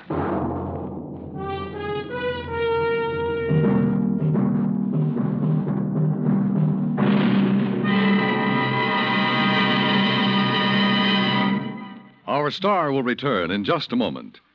If we are to remain alert to possible acts of aggression, we need the continuous operation of the Ground Observer Corps. And if the Ground Observer Corps is to remain on the job around the clock, 7 days a week, your help is needed. Tomorrow, telephone your nearest Civil Defense Center and volunteer a few hours of your time each week to the Ground Observer Corps. Join our Ground Observer Corps at the Civil Defense Center nearest your home. Now, here is our star to tell you about next week's story. Next week, 3 sets of twins, 2 men, 2 girls, and 2 fires that hit the coast of Florida with the impact of a hurricane. Join us, won't you? Yours truly, Johnny Dollar. Yours truly, Johnny Dollar, starring Bob Bailey, originates in Hollywood. Written by Charles B. Smith, it is produced and directed by Jack Johnstone. Heard in tonight's cast were Virginia Gregg, Forrest Lewis, Lou Merrill, Lawrence Dobkin, and Frank Gersel. Musical supervision is by Amerigo Marino and Carl Fortina. Be sure to join us next week, same time and station, for another exciting story of yours truly, Johnny Dollar. Dan Cubberly speaking.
From Hollywood, it's time now for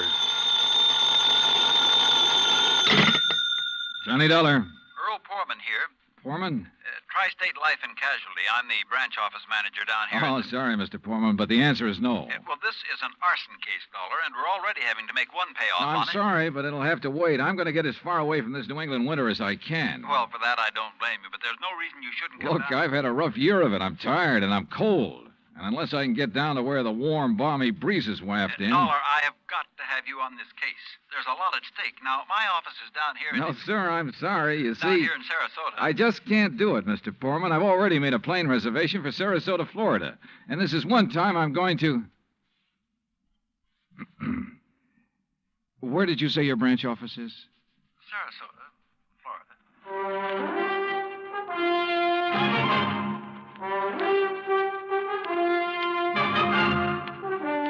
Bob Bailey in the exciting adventures of the man with the action-packed expense account. America's fabulous freelance insurance investigator. Yours truly, Johnny Dollar.